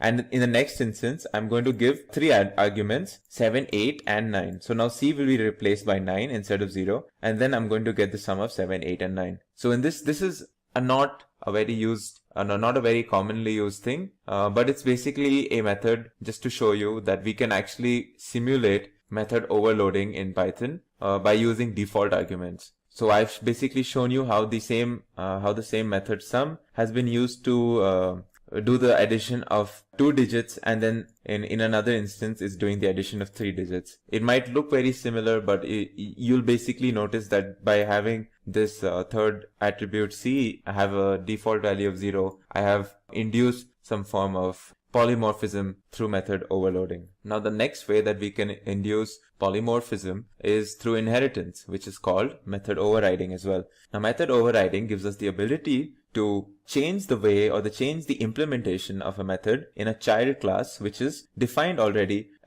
in one of its superclasses. Now if there is a method in a superclass, the method having the same name and same number of arguments in a child class, then the child class method is going to override the method in the parent class. So what we do is when a method is called with the parent class object, the method of the parent class will be executed. Whereas if we call the method using the child class object, the method of the child class will be executed and it will override the method in the parent class. So the appropriate overridden method is called based on the object type, which is an example of polymorphism. So let's look at an example to understand this. So we have a class called person, and we have defined what we're going to define the initializer is 2 attributes which we have to pass called name and age, and we're going to store them in self.name and self.age. Now we have a user defined method called display data, where we're going to print if this display data has been called through the parent called person. If it's going to be called through the parent class object, then we're going to print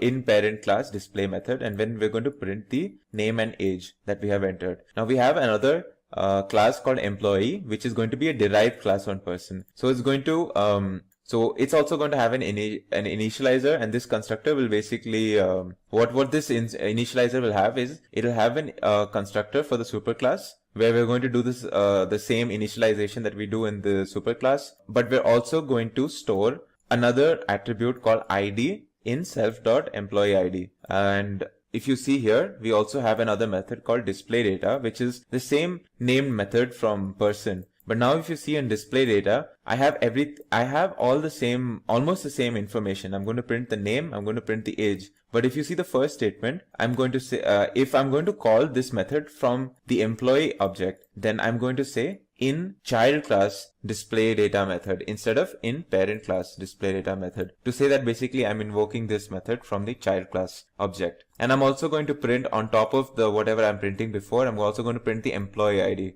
So if you see here, I have created an object called person, which is an object of the class person with the information of name John and age 40. And then I'm going to display this. Now next I'm going to create an object called emp, which is the child class employee object, which is going to now have the same information of John for the name and age 40, but now it's going to have an employee ID. And then I'm going to store this in emp, and I'm going to display the data for this child class object, and we will see the difference in how the display data is differing from the earlier case. So when I execute this, you see in the first case it says in parent class display data method. So this display data has been called through the parent class object, and I'm only going to show the information of name and age. Whereas when I invoke this method from the employee class object, it's going to say it's going to specifically say that it's a in child class display method, and then I'm going to say the name, age, and also the employee ID over here. So this is the difference between how display data has been used in its parent and its child class, and this is basically the example of method overriding.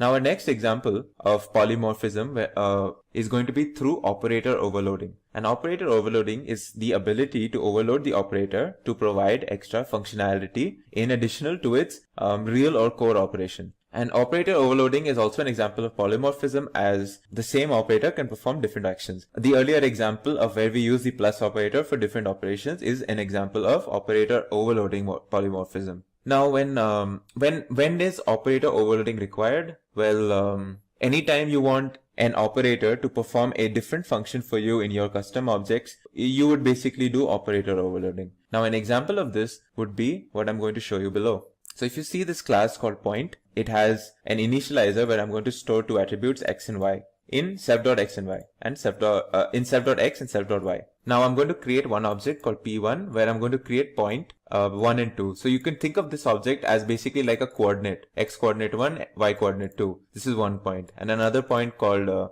x coordinate 3, x coordinate 4. I'm going to call that p2. Now I want to print p1 plus p2. Alright. Now if I try to execute this, you will notice an error. It says unsupported operand types for plus, point and point. This basically means that plus does not know what to do when it's given an object of this type. It has no idea what to do. Whereas what we want it to do is add the x coordinate from this point and the x coordinate from this point. So we want it to do 1 plus 3, and we also want it to do this y coordinate plus this y coordinate, or 2 plus 4. And then we want to print basically like something like 4, 6, or the addition of the 2 points, or the vector addition of these 2 points. So this is what we want this plus operator to do, but the Python does not have any inbuilt feature for the plus operator, and we are going to have to basically do some operator overloading to create a polymorphism on this. So let's see how we can do that. So to do that, first of all, we have to understand that all operators in Python have internally defined methods to provide functionality for these operators. The operator, or the special method to provide functionality for the plus operator in Python, is the add method. And whenever the plus operator is used, we are basically internally invoking the add method. So these sort of internal methods that provide functionality for the operators are part of a bigger class of methods known as magic methods. And these magic methods are automatically invoked whenever its corresponding operators are used. So if we want to change the operation for the plus operator in this example, we are going to have to use the add method in this case. And since it's a magic method, magic methods are also are basically what we saw earlier in the form of dunder methods. So magic methods are going to be invoked using double underscore, a prefix and suffix to it. So similarly to how we defined an init method or an str method, we are going to also invoke the add method using the same double underscore before and after its name. So now let's see how we're going to do this. So if you see this class, I have now my class point, and I have the same initializer when I'm going to store x and y.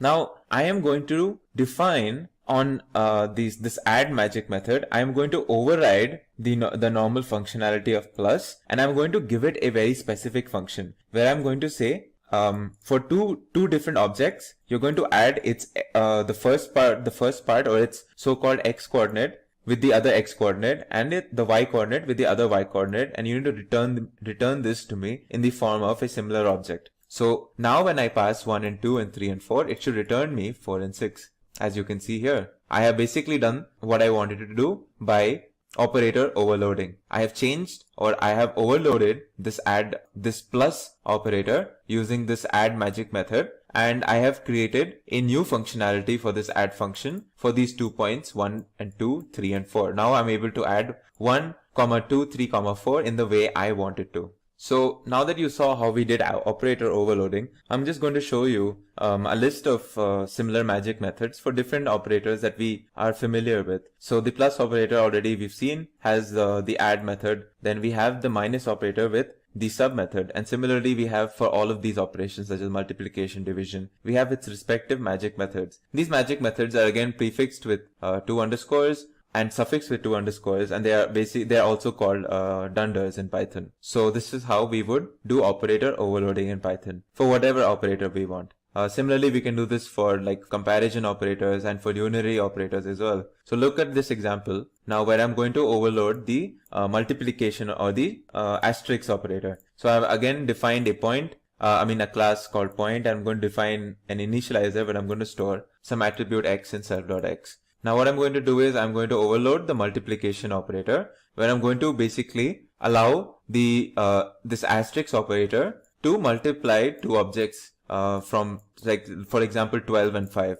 Usually I can just do a normal 12 times 5, but in this case my object is slightly different. My 12 is being passed through an object of a class called point, and 5 as well in another instance of the same class. Now when I want to multiply these class instances, like the multiplication operator does not perceive these class instances to be integers. So by default it would not be able to multiply what we want to multiply. But when we define or we overload the multiplication operator within our class, it's now able to understand what to do using the attributes of these classes in its respective class instances. So it's able to say, okay, so I want this attribute from this particular instance P1, 12, and I'm going to multiply it with the attribute 5 from instance P2 whenever I say P1 times P2 or P1 asterisk P2. So when I execute it, it will give me 12 times 5. Similarly, I can also do this for the greater than operator over here. So I have a class called person where I'm going to define an initializer where I'm going to pass name and salary and store them in self.name, self.salary. The GT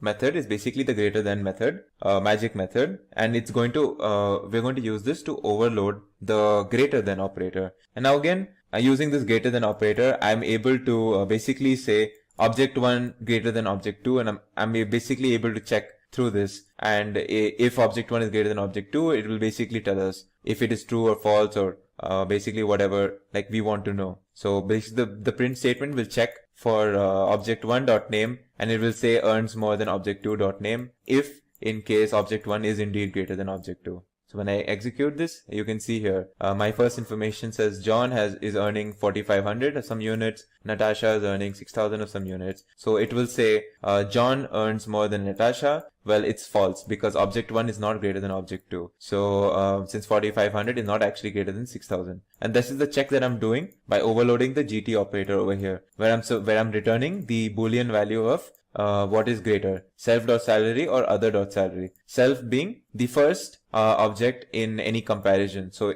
if I'm basically any comparison, if I'm doing 5 greater than 6. So what the GT will do is this will be the self object and this will be the other object. So this is what I'm doing over here. I'm checking self.salary with other.salary in the form of these objects. And it's basically the same way that we are able to do 5 plus 5 through these class instance objects that you saw earlier, or 12 times 5 that you saw earlier. So this is all examples of operator overloading in Python. In this video, we will be taking a brief introduction into what is a function. So a function in Python is a group of related statements that performs a specific task or tasks.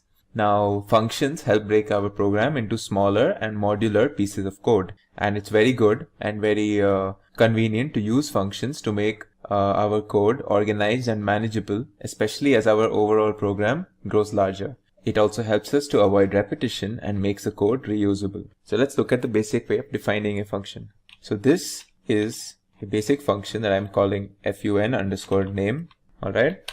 Now the rest of the function, or whatever the task is going to be performed by this function, will be written over here with an indent, of course, as a standard when it comes to Python. So I'm going to define this one something in double quotes. So don't worry about what this is right now. This is a doc string. Don't worry about what this means, and I'll explain it to you just in a short bit. All right. Now the rest of the statement, the rest of it will obviously be what this function will do. Let's include a simple print statement. All right. Let's done here, and let's call this. So of course, now once you define the statement, a function, to call the function, you just have to use its name like this. This is how you call a function. So as you can see, when I call this function, it should print this statement hello. Now let's look at some of the like what happened over here. So we've used the keyword def to define a function. We give it a unique name, which makes it with which we uniquely identify this function.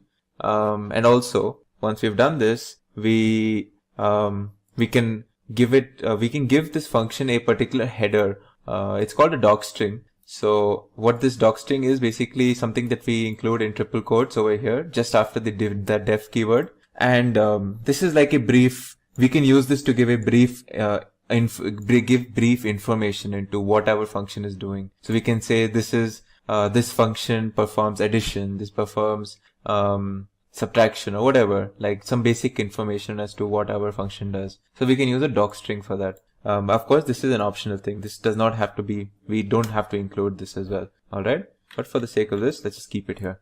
After that, of course, rest of the function will contain whatever task we want to do with it, and that will be indented.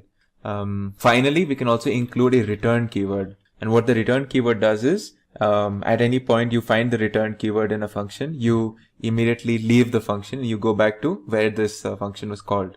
Okay, so now let's see. Now there's also one more important component of defining a function, and that's parameter. Now if you've noticed over here, within these parentheses, I did not include anything. This is like an empty parenthesis, opening and closing. What if I said A, if I included some A and B over here? So what this means is, whenever I call this function, I need to pass two parameters, A and B. These can be like strings or numbers or whatever. But now it becomes almost mandatory that I pass these two things for my function to work. So let's define a function where I'm going to add A and B. So instead of this print statement, let's do this. I create a variable C, and in that I'm storing A plus B. Alright, and then I return C. So you can use a return, and you can return certain like variables along with the return statement. So I'm saying not only return from this function, but also give an output or return an output called C, which is the addition of A and B. Now how do we use this? Well, now instead of just calling the function like this, I'm going to include parameters. So I'm saying pass 2 and 3 to function name, where 2 will take the place of A and 3 will take the place of B. Alright, what will happen now is addition will take place and we will get returned the result. So let's see what happens now. As you can see, 2 plus 3, and I got the addition of 2 plus 3, and it returned me 5. So yeah, this was like a basic usage of a function and parameters. So of course, we can, if you want to know like what the docstring of a particular function does or says, you can use this statement. So let's say it's very important to like just keep a note in your while you're going through this or while you're learning that whenever we use some sort of a function which has double underscore, right? This is like a built-in command provided by Python within the Python library itself. So these are like built-in commands to check certain details. So I want to check what is the docstring, and this is how I do it. So let's do print. Let's print what is the docstring over here. This is a docstring. So this is basically what I wrote over here. I can change this to this, like this does addition, for example. Alright. Now this will say this does addition when I execute this line. So this is the way to check what is a docstring. Anyways, so now that you have seen a basic function or two basic functions that I defined for you and how we use them, what a parameter is, let's look at another concept that we call scope and lifetime of variables. So scope of a variable is the portion of the program where the variable is recognized. Alright. Now a parameter and a variable that are defined inside a function are not visible from outside the function. This is a very key thing. So if we define something within the function, we can only use it within this function, and we cannot use it once the function has already been executed, so as to speak. These variables and these parameters have what we call as local scope, since they are only recognized within a particular function. Now the lifetime of a variable is the period throughout which the variable exists in the memory itself. And it's very important to note that lifetime of variables that are defined inside a function are as long as the function executes. Once we return from a function, whatever we have defined within it are destroyed. So when we use a function, it will not remember the values of a variable from a previous iteration of a function call. So let's try to understand this example or this concept using certain examples. So out here I have defined a function where I'm going to create a variable my underscore var, my variable, and I am going to store the value 10 in this, and then I'm going to print. So whenever I call this function, I will always create this variable, I will store 10, and I will print the value of this. Alright. Now what I'm going to do is, I'm not only going to create this my var inside this function. I'm also going to create a variable outside. So you see there, now you might be confused as to, okay, how is the behavior going to be? Because outside the function, I have created my var with a value 20, but inside the function, I will always define my var as 10.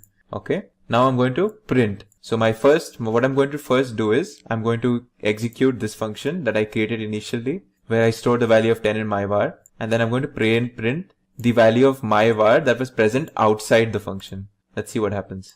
You can see two different things happening. So when I execute this function, it prints the value inside the function as 10. But when I print the next line, which says, okay, now get the value of my var, it actually prints a value of 20. And this is a very key concept, because what's happening here is when I initially call my function, within this function, it creates a variable called my var, and it prints the value as 10. And the moment my function has been executed, it destroys this variable. And the variable which contained the value 10 is of course now destroyed, and all we have is the my var that contains 20 from the outside. And when we print that, we get its respective value as 20. So you can also think of it like this. The my var that is present inside this function is different to the my var that we create outside. So the scope of the my var within this function is local only to this function. And once the function is executed, that variable is destroyed. Alright.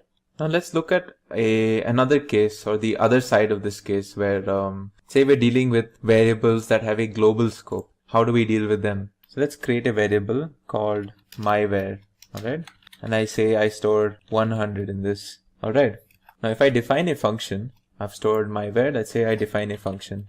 Define underscore, say again, same name, where what I'm going to do in this is I am going to print the value of whatever is there in myvar. Okay. So let's do print value of variable is value stored in variable is.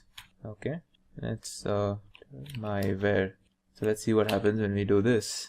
Let's call this function fun underscore name. See what happens here. So as you can see, the value, I stored a value 100 in myvar and I've called it inside the function. And this is because since I've defined it outside, I can use it inside as well. Now what if I try to change the value of this variable inside the function though? So let's see. If I did this, and now if I try to print, let's see, is this allowed? No, it's not allowed. In fact, I get an error. It says local variable myvar reference before assignment. And without going too much into detail, what it's saying is that the variable inside over here is still local to this function. And I have not defined this myvar as a global variable. So I cannot make changes to it within this function right now. And to change that, I can use the global keyword. What if I did global over here? So if I did global, and now if I said, okay, global myvar, and I declare this variable as a global variable. Now if I do this, now if I do the same incrementation, now let's see what happens when I'm trying to do this. You see, I get the value 101. This is exactly what I wanted. And that is because I've defined my variable to be a global variable within this function. So I can, in fact, make changes to it within this function. So this is how we use the global keyword and global variable. Also, just to make a quick note, there are three types of functions. The three types of categories in which we can divide functions. First one being built-in functions. These are the ones that are built into the standard library of Python. The other is user-defined functions. That is the ones which we define ourselves. And the third type is called anonymous functions. They're also known as lambda functions. And this is something that we're going to cover in a separate video. Now let's talk about the arguments that we pass in Python. So there are four types of arguments that Python user-defined functions can take. First one being default, the other one is required, then there is keyword, and then there is variable number of arguments. So the default argument is when, say, if I defined a function where fun underscore name, and I'm saying a comma b, right? But what if the user has not, say I want a default value of a and b each time when I use this function. So in the case where if, say, I don't pass a value for a and b, like this will always be used. So I can just say a is equal to 2 by default and b is equal to 3 by default. And then within this function, I will say c is equal to a plus b and then return c. So I do this, and if I say fun underscore name, And in case I don't pass any arguments here, let's see what happens. By default, I get the answer 5 because by default A is 2 and B is 3. But this is not fixed and I can always change this by passing my own values here, 5 and 6. And in this case, I should get 11, as you can see here. Now the next type is required arguments. And when we are defining a required argument, we just simply do not use the equal to sign for the parameters over here. And this basically, it makes it so that now anytime we call this function, we have to pass something over here. So now if I try to pass like this, I won't get a, I won't get a default value. Then that's because, well, there is no default value and it needs an A and B. So I have to pass it a 3 and say 4. Now it should give me 7, as you can see.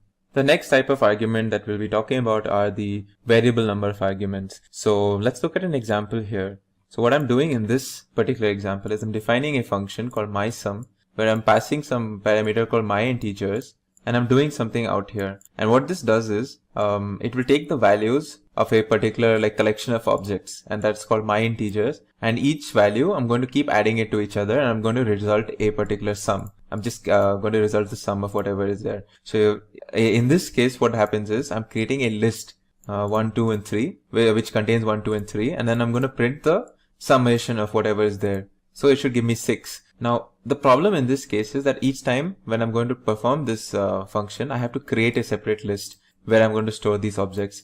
But what if I do not know what exactly I'm going to pass here? What if I don't know if it's going to be a list of objects or what is it going to be exactly? Well, in that case, I can use a variable number of arguments. So it's like a variable keyword argument. So what we use here is a specific way of passing keywords, and we do it like this. So I say define my underscore name, and I use an asterisk. Now I give it any name. This can be args, this can be integers. It doesn't really matter what this is, but this is the key, the asterisk here, and this tells us that whatever we pass here is now we're supposed to create an iterable out of this, and then we can perform whatever task we want. So let's just since I've already created one here, let's see how I'm going to use it in this case. So as you can see, I'm creating a particular variable argument function over here, and I'm doing the same task. I'm just going to keep performing I'm going to add whatever I pass over here. But now when I'm calling this function, I don't need to create a separate list as I did over here. I'm just passing all the numbers that I want to in the form of it's pretty much like a tuple. So I'm just passing these numbers here, and what this function is going to do is going to create an iterable out of this, and then we're going to iterate over it. As you can see, that's happening over here. And I can keep, I can just keep so since I've done it for 1, 2, 3, and 7, the summation should be 13 in this case. I can add another number here just explicitly, just like this, and you can see the value will change. And that's because this is a variable, argument method of creating a function. Now the fourth type of function arguments is the variable keyword argument. So let's look at what is the keyword argument now. So I have defined a function here called the concatenate function, and let's see what I'm going to do with this. So in this, I have passed a keyword argument. I've said that, okay, this is going to be a keyword argument function, and what I'm going to do in this is I'm going to create a blank string, and what I'm going to do is I'm going to add or I'm going to concatenate certain strings that I'm going to pass to this function. So in this example, I have passed Python and is and cool and an exclamation mark, all separate strings. And what I'm going to do in this function is I'm going to join them together. And I'm going to create one whole string out of it. Let's see what's the result. Python is cool. So this is, so of course, if I had to add something else, like Python is say cool, and say I just wanted to say hello and say one more string, I can add it just like this. I don't have to define a fixed number of arguments. I can pass any number of arguments I want. And this works exactly the same as variable. In the only difference is instead of positional arguments, we're using keyword arguments over here. Hello, bye.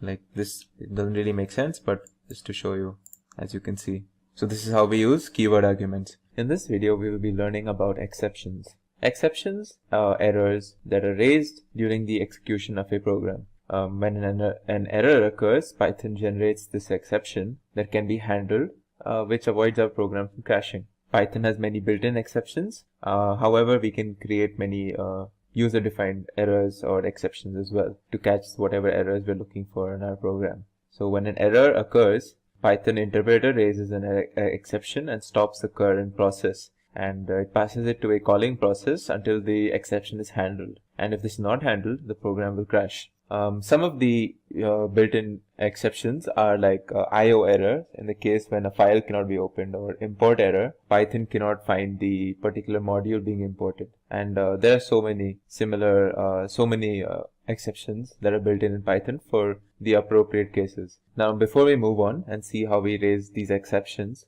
let's look at the difference between an exception and a syntax error. So for that, I will be using an example where I will be dividing something by the number 0. Now, of course, this is not possible. So let's see how Python handles this particular problem. Well, it raises what we call a zero division error. And this is an exception that is built in Python whenever we try to divide something by 0. Now let's look at the difference between this exception and a syntax error. So this is the same statement, except I'm going to add this extra bracket, which does not make sense syntactically in this. Now if I try to execute this, as you can see, we get a different type of error known as the syntax error. And it says the unmatched closing bracket. So this is what a syntax error looks like an extra bracket or a comma that basically makes the line unreadable to the interpreter in the first place. So the interpreter doesn't even get to the point where it needs to figure out that there's something being divided by 0. It doesn't even get to that point because it finds this extra bracket and it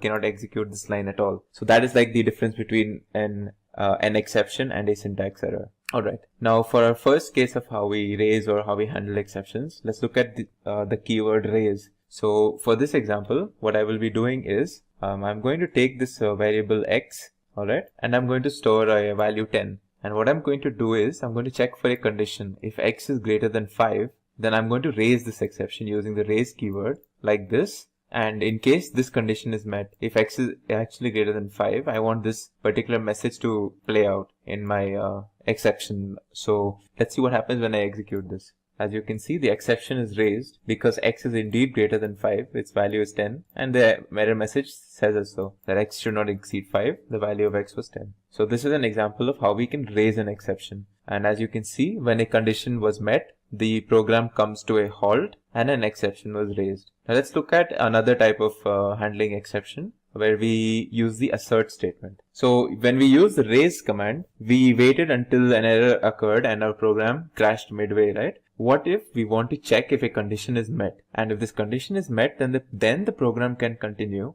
But if the condition turns out to be false, then we want a particular error, namely the assertion error exception, to be thrown to us. So we can use the assert command in such a case. So in our example, we will be checking whether the system that we are working on is actually Linux or Windows 32. So let's see. First of all, let's import a library called sys. This is it's a library where we can access system information. One of the modules in that is one of the functions in that is the platform. It basically tells us what system are we working on. So we're working on a Win32 system. Okay. So let's use the assert keyword. All right. Now we're going to check if Linux is what we are working on, and in case it is not, then we want an error message, and this will be the error will obviously be an assertion error because we are using the assert keyword.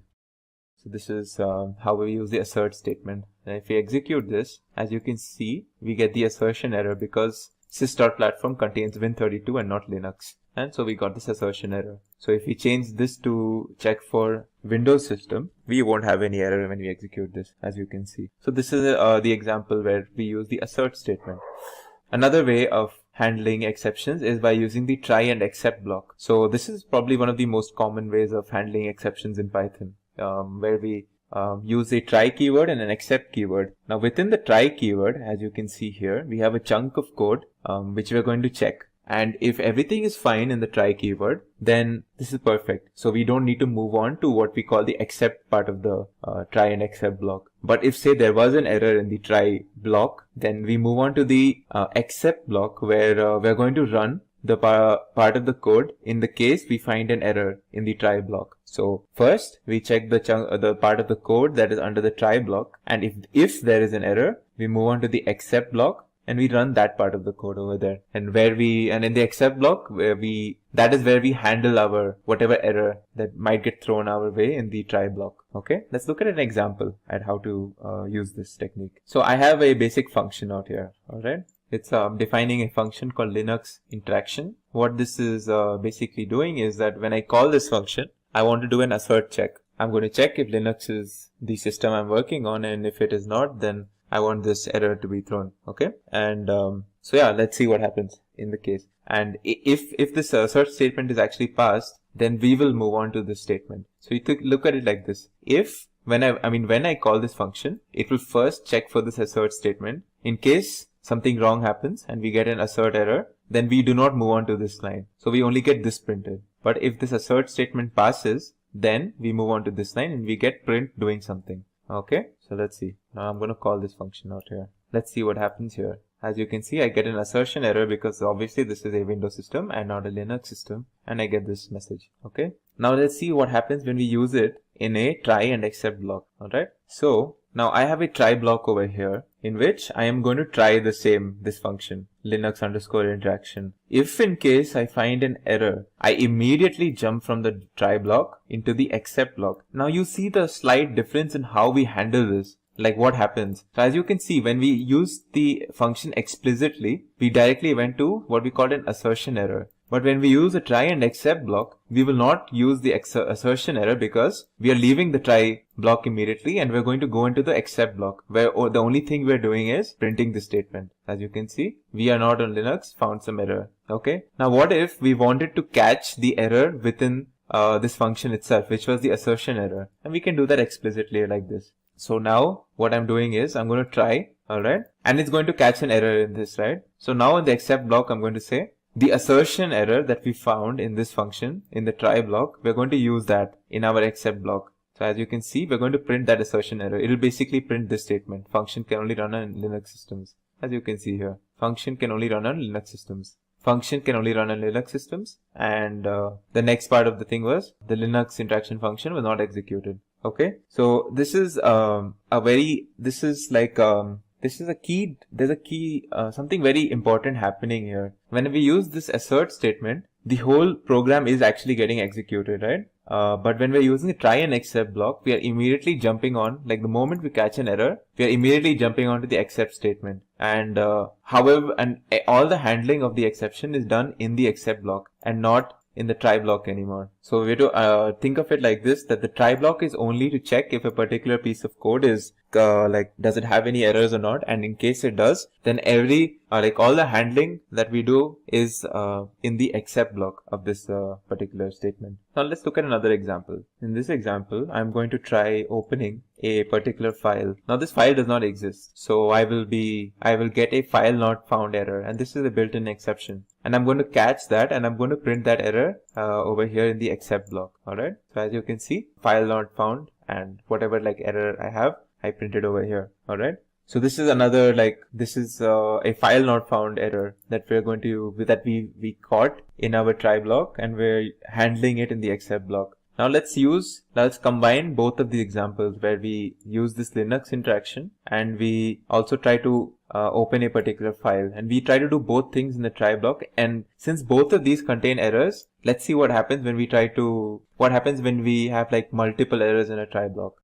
So as you can see, in my try block, I'm not only doing this Linux interaction, I'm also trying to open a particular file that does not exist, obviously. So now you might think, will I get two exceptions? Well, let's see what happens when we try to execute this. So it's important to note that in our except, we have an except for catching a file not found error, and we also have an except for finding the assertion error that is part of this Linux interaction function. So since both of these are erroneous statements, they will throw exceptions. So now the question is, will we get both of these except blocks, or will we get both of these exceptions? Will we get only one of them? Will we get the first one? So let's see what happens. So as you can see, my error statement is very much like the assertion error that we had done as part of this Linux_interaction function. Function can only run on Linux systems. The Linux function was not executed. So as you can see, that is the one that has been caught, and for some reason the file not found error has not been caught. And this is because this is a very important feature of the try block. The moment we find the first error in our try block, we immediately leave and we do not execute any of the further statements, and we jump into the exceptions and we handle it using the except blocks. So the moment an error was found in this function, we did not execute this part of the statement and we directly jumped into the respective exception. That was the assertion error exception. So this is a key takeaway. So some of the other key takeaways when it comes to exceptions is a try clause is executed up until the point where the first exception is encountered. And in the except clause or the exception handler, we determine how the program responds to this exception. We can have multiple exceptions and we can differentiate how the program responds to each of these. And it's also very important to not use except clause on its own. It's very important not use a bare except clause. Now finally, before we conclude this topic of exceptions, let's look at the else and the finally clause. So the else clause is used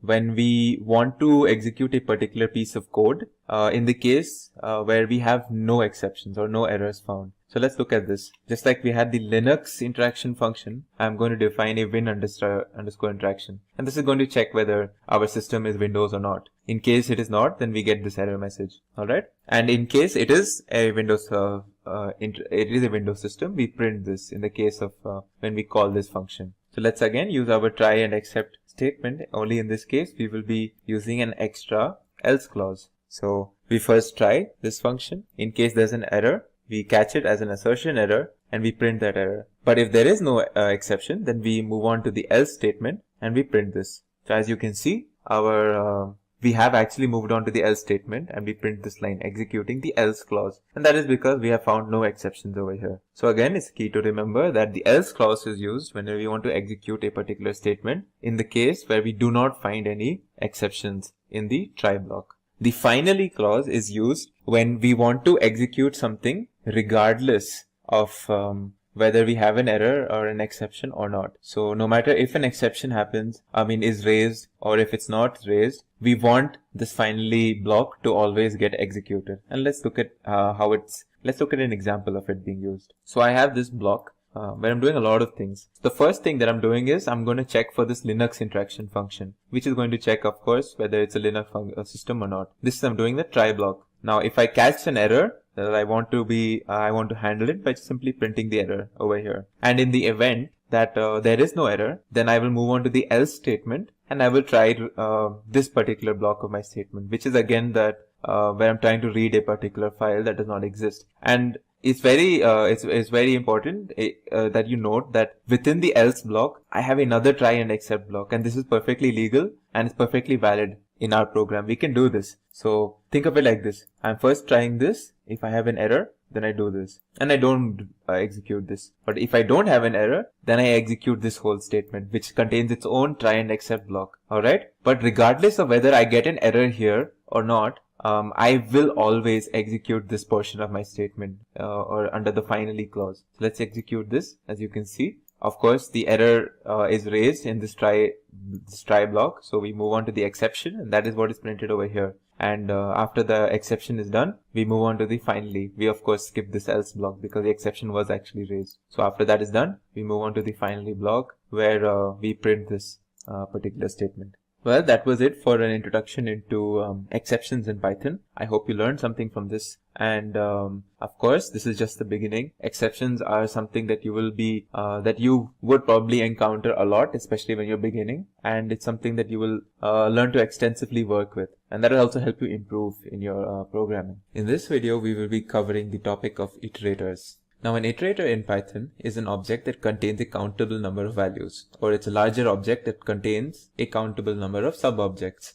An iterator is an object that can be iterated upon, and what that means is we can traverse from each value and we can manipulate or perform certain functions or operations and tasks using each of the sub-objects or values within this larger collection called iterator. Now, when we're looking at it technically, an iterator is an object which implements the iterator protocol in Python, which consists of the methods iter and the method next. So to begin with, let's look at a simple iterator. We're going to see the example of a list where we're going to traverse through the objects of a list using the for loop. So we have objects 1, 2, 3, 4, and I'm going to print each of these values one by one, as you can see here. Similarly, we can also do the same thing for another iterable known as the string, where we can go character by character, again using the for loop, as you can see here.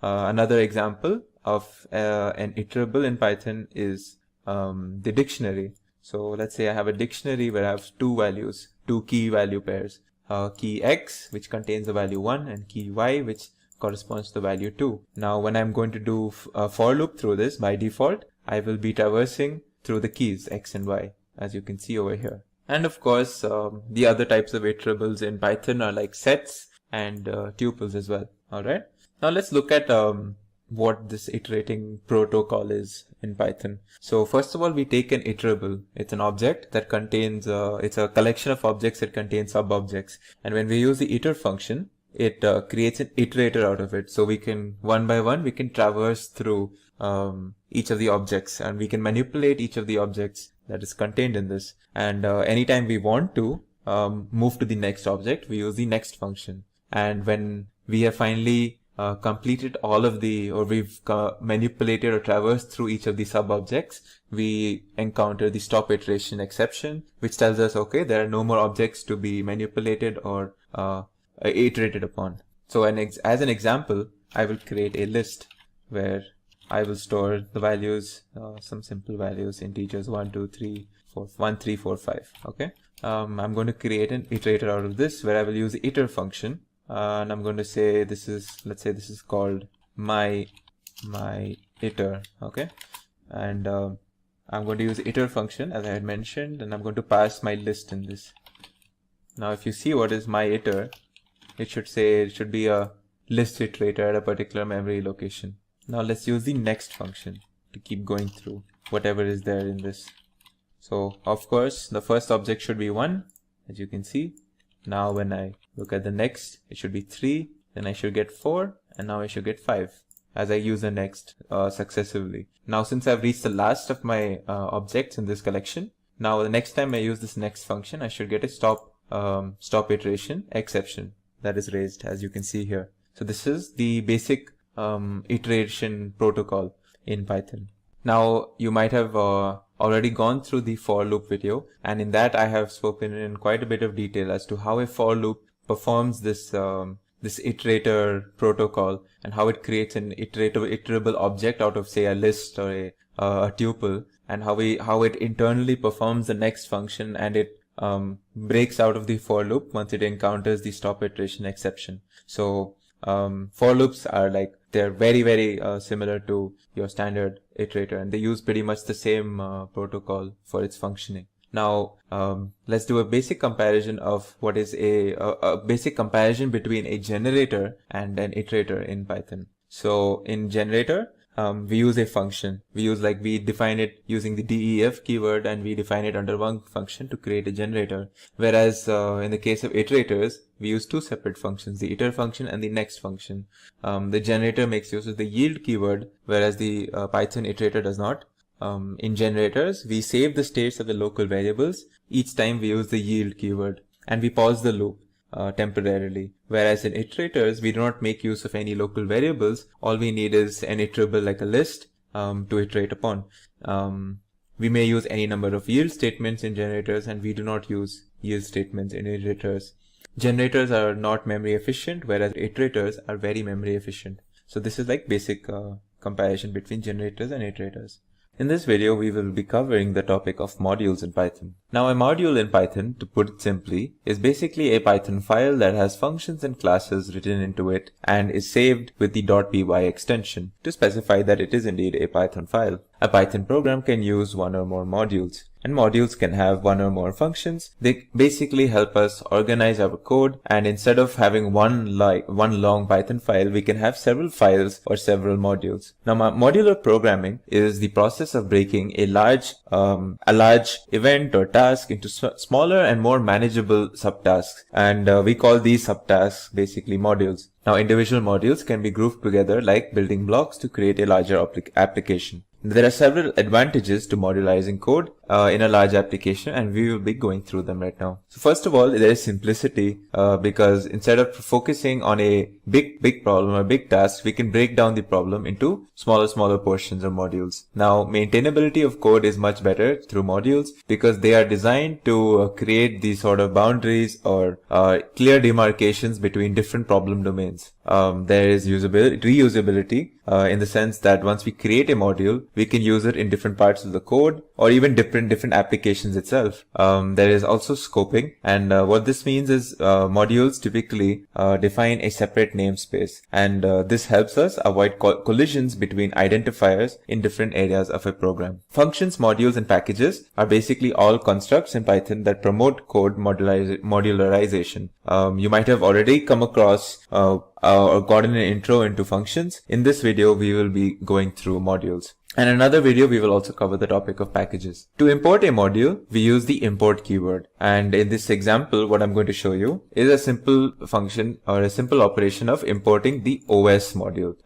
This is short for operating system. And as the name suggests, we can perform system tasks through the functions and methods that are part of this OS module. So simply executing this statement will import this module onto our program for us to use. Now, if we wanted to see all the functions that are present in a module, what we have to do is use the dir function. So if we print the dir OS function, it will print us basically a directory of all the functions that are present in the OS module. As you can see here, all of these are basically names to different functions that are part of the OS module. Finally, moving on, another function commonly used with modules is the getCwd function. And what this does is it will give us the current working directory that we are working upon right now. So if I execute this, it will tell me what is the directory that I am currently working upon right now. As you can see, C notebook dir/temp. If we wanted to see all the files in a particular directory, what we can do is use the listdir function followed by giving a path. By default, if we do not enter a path inside the parenthesis, it will basically give us all the files in the current working directory, which in our case is temp. So if I were to execute this, it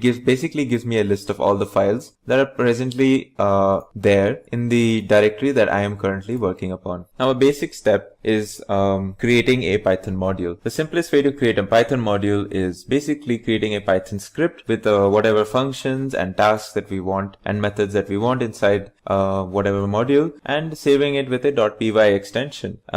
So in my example, what I'm going to do is I have already created a script in Notepad, and I've stored it with a .py extension that contains these 4 functions: add, subtract, product, and division. I've basically used this code and I've stored it in a .py script, and I'm going to be using this as my as a test module for this particular example. Now, how do we import a module? Now, once that I have created a script, in my example, it will be called mycalc.py, and we've stored it in our directory. To import the module, all we have to do is use the import statement. So if I had to import mycalc, all I have to do is say import my_calc, and now my calc has been imported.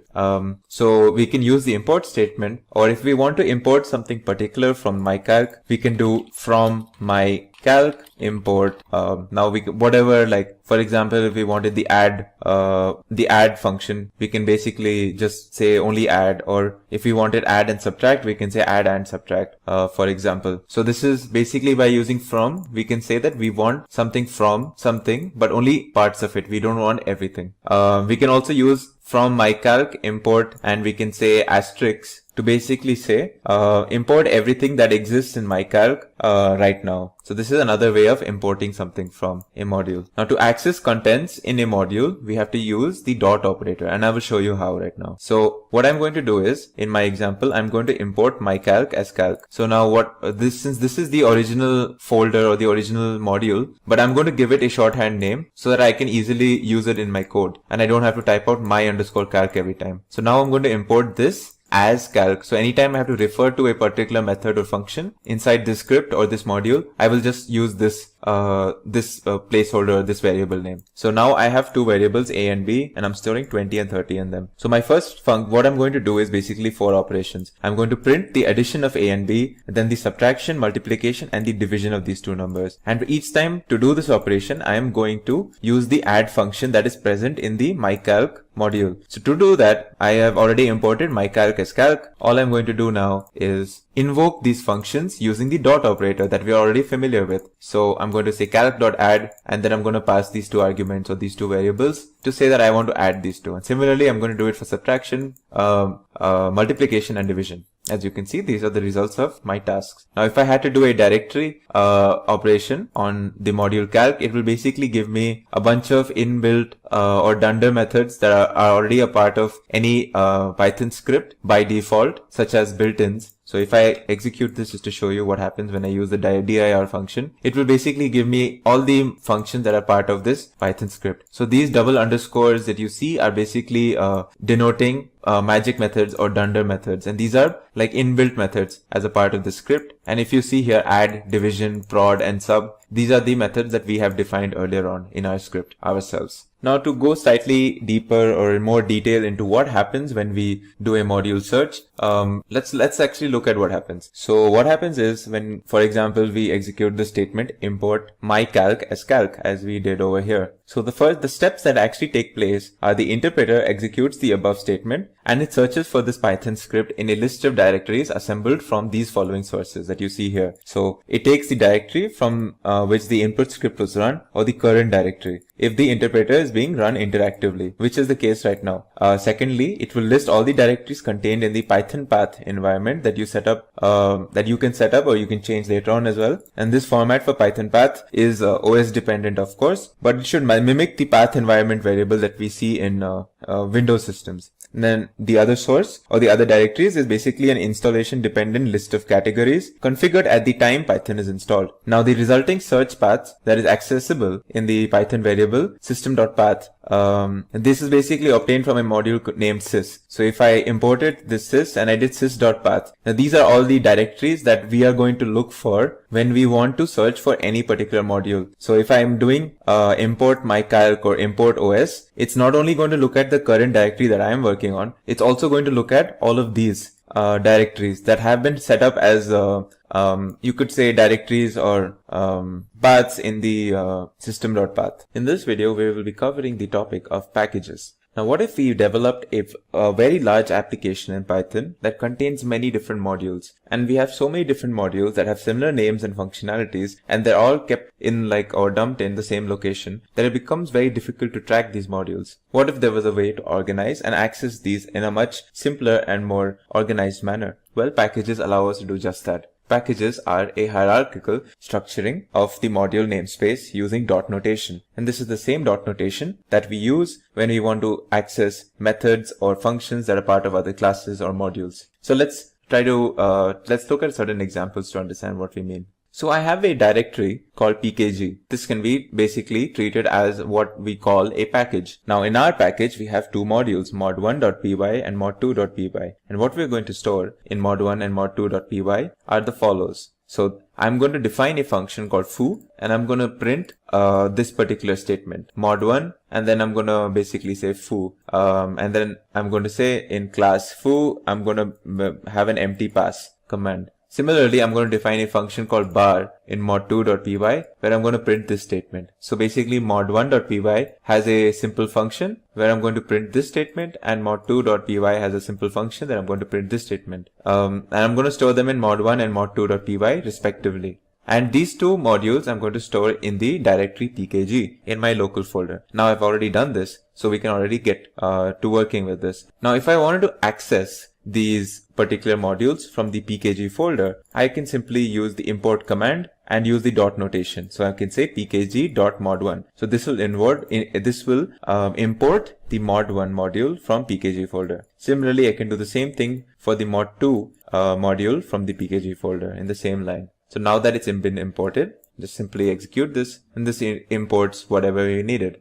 Now, if we wanted to perform a function that was a part of mod1.py, we can just extend the dot notation and use the function as over here. As you can see, it performs this print command, whatever it was supposed to do. Similarly, I can invoke the function that was part of the mod2 module by extending the dot notation to it in the same way. Now, another way that I can invoke I can import a package is by directly importing the package itself by using import pkg and not accessing any of the specific modules within it. Now let's see what happens when we do this. So just for this example, what I'm going to do is I'm going to restart the kernel so that the pkg modules that were already imported get cleaned away. So we see what happens when we execute this on its own.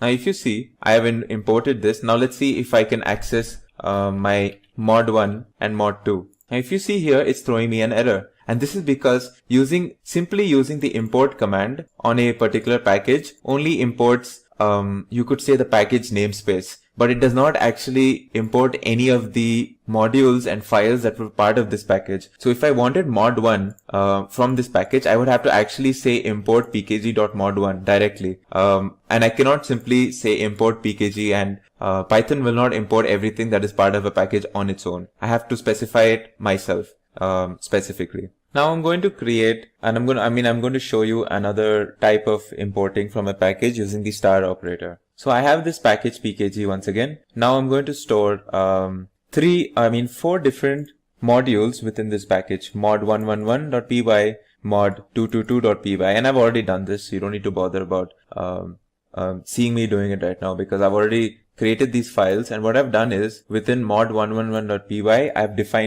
I've written this statement and I've stored it in the Python script. Similarly, I've created another Python script called mod222.py and I have basically written this in the code, and I've similarly done this for mod333.py and I've done another for mod4.py. Now once I have done this, I've stored these Python scripts into my package or pkg package. So now what I'm going to do is I'm going to execute this command. If you see this, from pkg.mod333 import star. So once I execute this, now I'm going to say print directory, and print directory basically will tell me all the functions that exist in my current directory. If you see here, there's this baz function that was a part of mod333 module. Now if I change this and if I imported mod111, and if I did the same thing, you will see foo has now been added as a part of this directory. And these are all functions that were part of these different modules where I'm importing from. And that is what the star function does. What the star function will do is it will basically tell Python, okay, so the statement is saying from pkg.mod111. So it's saying that, okay, look into this directory or this package and find this module. And in this module, import everything that exists inside it up until this point. So this is another way of basically importing files or functions from a particular package and a particular specific module within that package. So yeah, this was a very brief video on packages in Python. The conclusion being that packages are basically an organized way of storing many different modules that we might have created in a very large application. And these modules can be accessed using the familiar dot notation that we have used in other examples, such as methods when we were working with classes and objects. In this video, we will be taking an introduction into the concept of generators. So Python provides a generator, which is like a function where we can create our own iterator. In a generator function, we use the yield statement instead of the return statement that we use for standard functions. So let's look at a simple generator first of all. So out here, I have defined a generator called myGenerator, where I'm doing there are three functions or three tasks that I'm doing. First one is when I'm printing the first item and I'm yielding a value 10. Then I'm printing second item yielding 20. Then I'm printing last item yielding 30. So let's see how do we use this. Now, since we know myGenerator is the function, it uses the yield keyword. Every time we use the next keyword, we will keep getting what is next in this function. So let's store the generator in mygen. So now we have stored the iterator in this function variable called gen or gen. Now let's see, when we do next and we use gen, what happens? So the first task is performed, or the first iteration is performed, where we get this, the first yield command is done. Alright, let's see what happens when we do next again. Next gen. Now, as you can see, we get second item and we get 20. Let's do it for the next, let's do it once more, since there is one more task, there's one more iterable inside. You can see this. Now a valid question is, what will happen if we do next gen again, since there is nothing after this? Well, let's see what happens. We should get an error. As you can see, stop iteration error. This is another built-in exception that happens when we have reached the last object of an iterable. So we get a stop iteration error. So now a key difference between a generator and a function is that when we execute a function, the moment we hit the return statement in a function, or when we execute a function, like whatever variables that were stored inside are lost and they're destroyed unless they were defined as global, and the function is completely done executing and we leave the function completely.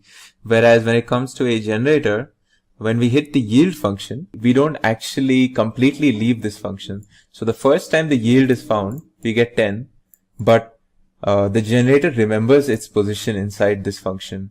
So the next time we use the next, we actually move on to the next iterable, and then we move on to the next iterable. So you can think of a generator as it sort of has memory, if that makes sense. It's a way to create iterables in Python, or create iterators in Python. So to understand what the difference between the yield command and the return command does, let's take the same function. Alright, and let's put a return over here after this particular, the second yield. Okay, let's do the same thing. We say gen is equal to my generator, and let's start doing next gen and seeing what's there. So the first yield will be standard, first item 10. The next one is going to say second item and then 20. But now if you notice, there was a return I put over here. So technically when I did the second next, it's not only yielded 20, but it's also executed this return function, or this return statement. So let's see what happens if I do next again. As you see, I have gotten the stop iteration seemingly earlier than I did before. And that's because I have used the return function and return statement. And what that's done is that we've completely left this function, so as to speak, and there is nothing next, so as to speak. So we get the stop iteration, and that's the difference between yield and return. Now in the next example, I'm going to show you how we use a generator function in place of the for loop, or for a for loop. So let's take this, what I have over here, and I have defined a function called getSequence up to x, and what this will do is basically it will keep printing the printing numbers up until whatever we have entered in place of x over here. So if I said, say, sequence is equal to, let's copy this, all right, and say I want sequentially, I want every number up until 10. Well, not including 10, of course, because Python starts with 0, right? So let's do this, and now let's see. So the first number will yield 0, and now if I did this again, it should give me 1, 2, and I can keep going until I will stop at the value 9, as you can see here. So 8, 9. Now I should get the stop iteration error, because that we have reached the end of our iteration. So this is a way of using generator functions for loops. So another neat example where we're going to use a generator is in the case of Fibonacci numbers. So let's use it. Let's see how we can generate a Fibonacci series using generator. So I've defined a Fibonacci function called Fibonacci where I'm passing max. So max is basically the max value that I want, like up until where I want the sequence, right? So this is basically the code which will return me the subsequent values of my Fibonacci sequence. So let's pass this to fib and say I want all the Fibonacci numbers until 10. So I will pass 10 over here. Let's see what happens when we do next fib. Well, it should start with 0. Then when we do this again, we get 1. Then we do 0 plus 1, it should be 1. Next number should be 1 plus 1, which is 2. Then we should have 2 plus 1, 3. And then 3 plus 2, 5. Then 3 plus 5 should be 8. Now 8 plus 5 is 13. And since 13 is greater than what we passed for our max value here, now when we try this, we should get the stop iteration error, as you can see. In this video, we will be learning about the concept of list comprehension. Now, list comprehension it's a neat way of creating a new list based on values that are already there in an existing list. So you can think of it like creating a new list using a much shorter and cleaner syntax compared to what you might traditionally be thinking. So let's go through some examples, and through those examples, we will see how list comprehension makes creating these new lists much simpler and much easier for us. So in our first example, we will be creating a new list which will contain fruits that contain the letter A in their name. So we already have a list of fruits over here, as you can see. It has apple, it has banana, cherry, kiwi, and mango. Now we want to create a new list which has only the fruits that have the letter A inside them. So apple would be one of them, banana would be one of them, and mango would be one of them. So traditionally, if you look at this piece of code, this would do what we want to do, but this contains a few extra lines. But yeah, it does do what we want to do. Now what if there was a way of doing the same thing by just writing one simple line of code? And that exists, as you can see here. So I take the same list. Now this is where you need to follow. So now my new list is equal to, so I'm creating a list over here, as you can see. Now within this list you have this line. This is what we call a list comprehension. So as you can see, it says each fruit for each fruit in fruits if, now it's checking for the letter or the character A inside each fruit. And what this each fruit is, that we're checking each object in this list one by one. So first, in the first iteration, each fruit will contain the string apple. Then in the next iteration, it will contain banana. And in each iteration, we're going to check if it contains the character A. And if it does, then we store that each fruit in the new list, as you can see here. So if I execute this line, you see my result is the same. I have my whatever I wanted. And this was a much cleaner way of writing or creating this new list. Let's look at some other examples now. So my next example, what I'm going to do is I am going to iterate through a string. So I have a string. It can be anything. In this case, I am using a string called human. All right. So I have a string called human, right? Now I want to store each character of this string into a list that we call h_letters. So if I use the for loop, this is how we would do it. If I execute this, as you can see, the list contains h and then u, m, a, and then n. Now what if I wanted to do the same thing, but by using list comprehension?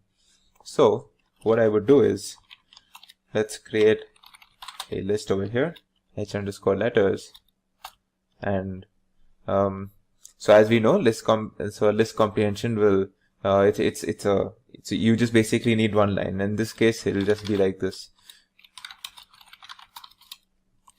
Now this is my string. Now let's see, when I check what's in h letters, let's see what is the output. So as you can see, I have the output as what I needed. So this is a much cleaner way. Let's go through some more examples now. Now we can do more list comprehensions. We can even use, so we've already seen one case where we checked for the character A. We've seen a case where we went through, where we did a sort of a loop through a string. We can also use list comprehensions in conditionals. So let's look at an example where we use the list comprehension with an if statement. So what if I wanted to store, say, the first 10 even numbers? So this would this is an example that I'll be using. So in my list, I want to store the first 10 even numbers. So this would be a way to do it. So I have in range 20. So what this is going to do is X is going to take the value of 1, 2, 3, 4 and so on until 90. It'll actually take it from 0, 1, 2, 3, 4 until 19. So when we do range 20, we're creating an iterable where we're going to loop through or iterate through the values 0 to 19. So if I do this, and this what this statement does is basically it checks if it's divisible by 2. So if this is equal to 0, that means we have an even number. And if this condition is met, that means we store the X into our number list. So let's see what happens when we execute this. This should contain 0, 2, 4, 6 until 18. So this is the first 10 even numbers, as you can see. So this is a neat way of using if statement. We can also use an if else statement. So what if I'm checking each. Okay, so I'm going to create another list, and in this list I'm going to basically see if each of my numbers are the even or odd. The first, let's say 10 natural numbers. So let's write this statement down. So I want it to be even in case the I that I'm checking, I being every number between, like say the first 10 natural numbers, as I said. Now let's check if it is divisible by 2. Well, if it is divisible by 2, of course, it's going to be even, right? Else, we say that it is odd. And then we check for I in, say, let's say the first 20. Okay. So now when we do this, and we check what's in the list. So as you can see, the list contains like even, odd. It's basically saying the number 0 is even, then the number 1 is odd, then number 2 is even, and so on and so forth. So this is an example where we used the list comprehension with if-else statements. So another neat thing that we can do with list comprehensions is that we can use it along with functions. So let's look at this function.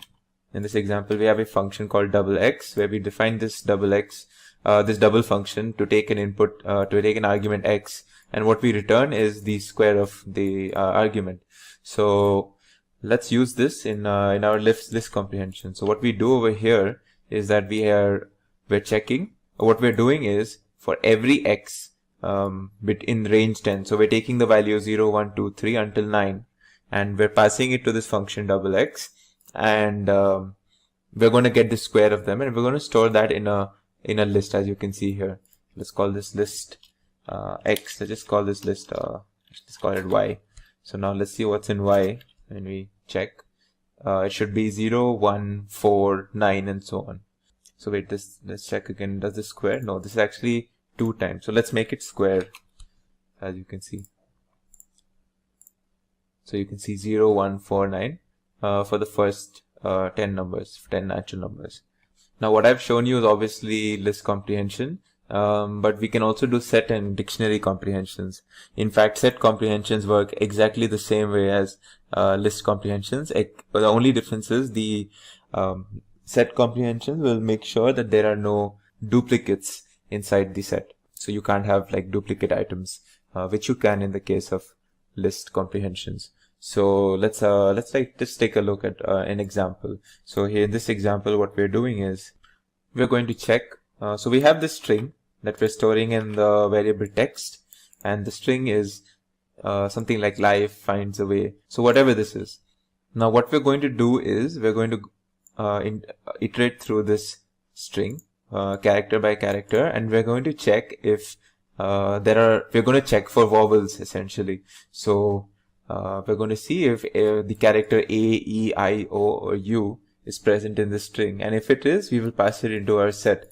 Now if you look, you will find there are multiple I's, right? And there are multiple A's as well. So if we did this through a list comprehension, each time that we find a vowel, it would be added to our list. But since this is a set and sets do not allow duplicates, so you will only have one copy or one particular object for each of the vowels. So of course now set comprehension is defined using curly braces, so let's keep that in mind. So now if I check what's in this, I will see A, E, I and U.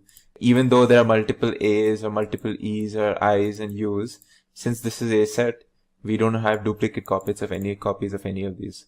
So this was just a small example for showing you set comprehensions. Similarly, we can do the same thing, this comprehension for dictionaries, and we call it dictionary comprehensions. The only thing that we have to worry about when it comes to dictionary comprehensions is that we have to define a key when it comes to this. So let's look at an example. In this, what we're doing is, again, dictionary comprehensions are also defined using curly braces, just like sets, except in this case, we will define a key, and that separates it from a set comprehension. So in this case, what we're doing is that I'm checking, I'm going through a list of numbers from 0 to 9, right? This is what the range 10 function does. And what I'm going to do is, I'm going to create a key, which is going to be like 0, 1, 2, 3. And the value of each key would be its square, as you can see here. I'm doing I times I, or just to make it a little more clearer, as you can see, I'm doing I square over here for every value from 0 to 9. So what I should get is like a dictionary where the first key is 0 and the value of that key should be 0 as well, because 0 square is 0. Then for 1 it will be 1, and then for 2, 4, and then 3, 9, 4, 16. So let's see what happens. As you can see here, this is the result that I wanted. So just to summarize, let's go through some key points to remember when it comes to list comprehensions. So it's obviously an elegant way to define and create lists based on existing lists. It's more compact and faster than normal functions and loops. But we should also keep in mind that we shouldn't write like very complicated list comprehensions, because the idea of a list comprehension is to be user friendly. And also it's important to note that every list comprehension can be written in the form of a loop, but every loop cannot be written in the form of a list comprehension. And that is probably a very key point to remember. In this video, we will be learning about the concept of regular expressions. Now, a regular expression is simply a sequence of characters that defines a search pattern. For example, if you see this example here, you can see a symbol called the caret followed by P and then 5 periods, then an N and a $sign. And what this regex pattern does is it's searching for a 7-letter string that starts with P, ends with N, and has 5 characters in between. Let's look at this example now. This is a regex pattern that is looking for a 5-character string that starts with A, ends with S, and has 3 characters in between. Now, if we had to match this with this string, with these strings as our test strings, the first one would not match because it's a 3-letter string and we're looking for a 5-character string. The second one would match because it's a 5-character string that ends with an S, starts with an A, and has 3 characters in between. This will not match because what our pattern would do is it would find the first S, and it would find that the string itself starts with an A, and it would say, okay, there are only 2 characters between this first S and this A, and it would assume that this is actually just a 4-character string. To actually identify 2 consecutive S's, we would have to do something special, and what we would have to do is what we will see later on. So again, this is the same example. Since this is case insensitive, capital A is perfectly fine when we're searching for this, and it will also match. This is obviously 2 words, and it's not a 5-character string, so this will not be a match. Now, the regex pattern or the regular expression module in Python can be imported using this statement, import RE. Now, once we've done this, we can actually use our regular expression tools and methods to do pattern recognition, character recognitions, and to identify different sequence of characters in our strings. Let's try to understand a bit more in depth about regular expressions now. So what you're seeing here is one variable called pattern, which stores something that looks like a regex, and another variable that stores our test string called abis. Now what we're going to do is we're going to use the match method of this module RE, and we're going to check whether this pattern or whatever we are trying to search using this regex is in fact, does it match with our test string. And what we're trying to look for is, if you see here, very similar to what I just showed you, a 5-character string that starts with A and ends with S. So if you see our test string, it indeed is a match, and when we use this command, we should get a perfect match. So we should basically it should say that search is successful if I execute this. And this is what it does. Now if I change the test string to this now, you will see that now this is no longer what we are looking for, a 5-character string with A and starting with A and ending with S, and you will see that the search will be unsuccessful, as you can see here. Now let's try to understand what exactly do we mean by when we use these special symbols, like for example this caret or this dollar symbol. These are, by the way, known as meta characters, and now we're going to look into all the or most of the different meta characters that are used in regex. So to put it simply, meta characters are simply characters that are interpreted in a special way by the regex search engine. Now here's a list of meta characters. Let's go through them one by one. Now the square brackets. Square brackets simply specifies the set of characters that we wish to match. So we want to match some combination of A, B and C. It can be 1A, 2A's, 3B's, 4C's. We are not looking at a specific pattern. We just want to know if A, B and C exists in any form in our string. So if we used it on A, the string A simply, we would find one match because the letter A is found here.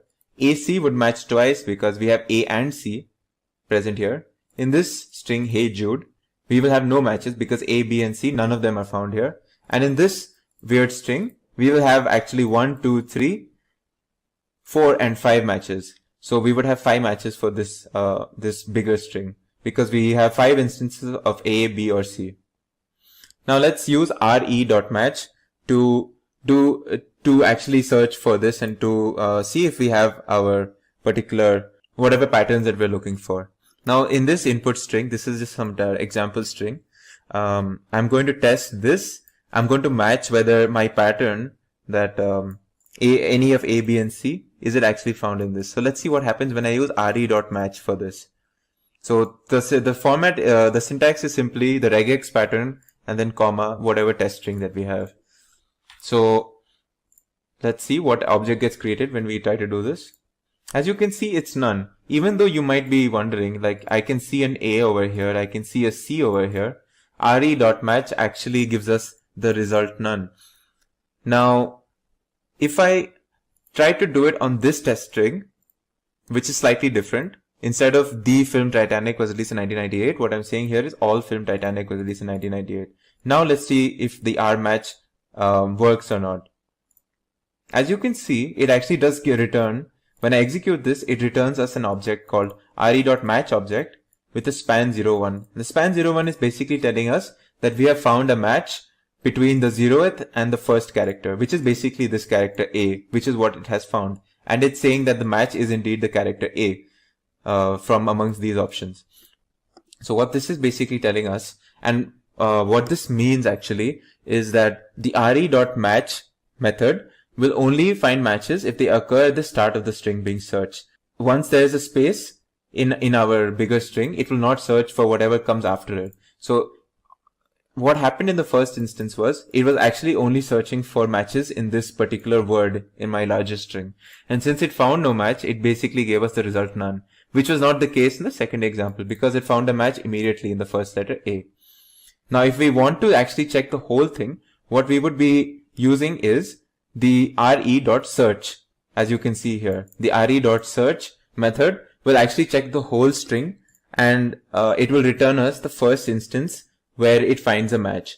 Now let's see, this is the test string now, and we're searching again for we're searching for A, B and C, any of these in our test string, but we're going to use re.search and not match. So now if you see, it returns us, when I execute this, it returns us a match object again, but this time it's saying the span of 9 and 10. Now the span of 9 and 10 actually exists over here. This is the 9th character and A itself is the 10th character over here. So what this basically is telling us that the 10th character is where we found a match, which was the letter A, which was the first instance of either A or B or C in this whole string. And this is basically how re.search works. It will not only search the beginning of the string, but it will search the whole string and return us the first instance of wherever we find. Now, what if we wanted to find out all the instances wherever A, B, and C were found and not just the first instance? Well, in that case, we would be using the method findAll over here. So when we use findAll, it will actually return us each and every case where it found A, B, or C. And you might not, it won't tell you the exact position, but it will tell you like, so if I execute this, you can see it gives us a list with A, C, A, and A. And what this basically means is it was looking for the characters A or B or C, and it found A first, and hence this for the first item in the list. And then it found a C, and then it found two A's successively. So this is actually how find all works, where it will actually find all of the instances of our regex pattern. Now that you've seen how the square brackets work and how the re.search and re.match and re.find all methods work, now we're going to go through all the other meta characters that we saw above. So the period. Now a period matches any single character except the new line. New line is basically /n or a break. Now if you look at this picture, what it's going to do is this expression basically saying that do we have two characters, like sets of two characters in our string. So this is a single character string, and obviously a single character string is not a double character string. And this expression, this double dot, is basically asking us, do we have two characters present in our string? So if I had to match it with this A, it will obviously be a no match because A is one character. If we checked it with AC, it is a match because A and C are two characters. AC and D will also give us only one match because it will find AC and then it will leave D as a single character. But when we check A, C, D and E, or this string in particular, it will find two matches because it will consider A and C as one of the matches and D and E as one of the matches. So below is basically what we're doing. Basically the same thing, we're just using re.search for each of these different examples. So if you see when I use find all on ACDE, and when I'm searching for a two character match, you will see that it will return me A, C and D, E, as you can see here. And similarly for something like this, it will return me again, whatever like two character patterns it finds successively.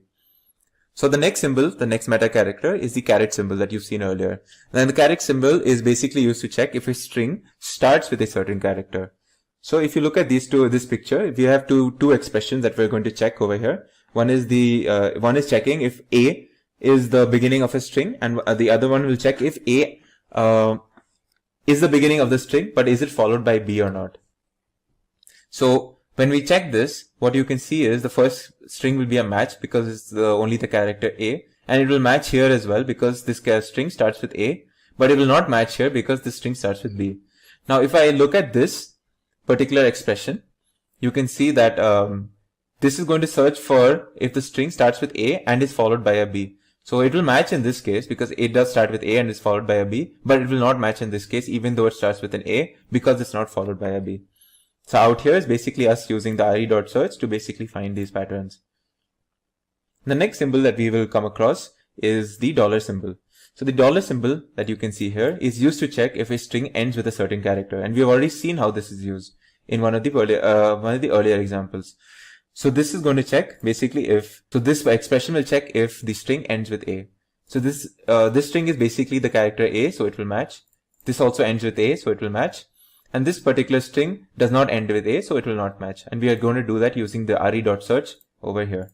So as you can see, it finds a match in the first character itself here. In this case, it finds a match in the last character, but in CAB, there is no match, so it returns us a none. Another example is of the meta characters is star. So this is the symbol for star, and what the star basically is used is for checking if there are 0 or more occurrences of the pattern to the left of it. So now if you see here, what this will check for is there any form of M and A that occurs before N? And it's very important to note that the N has to follow the A in this case.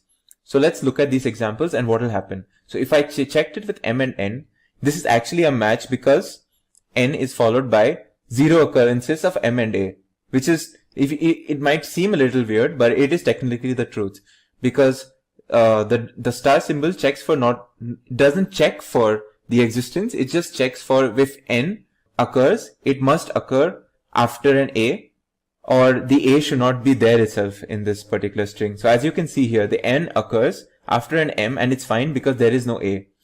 Now you will see when it will not work.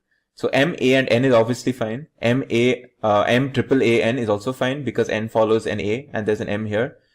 This, however, main will not match. Now why? Even though we have M and A and we have an N, you see the N is immediately followed by an I. N follows an I immediately. or the n is preceded by an I immediately.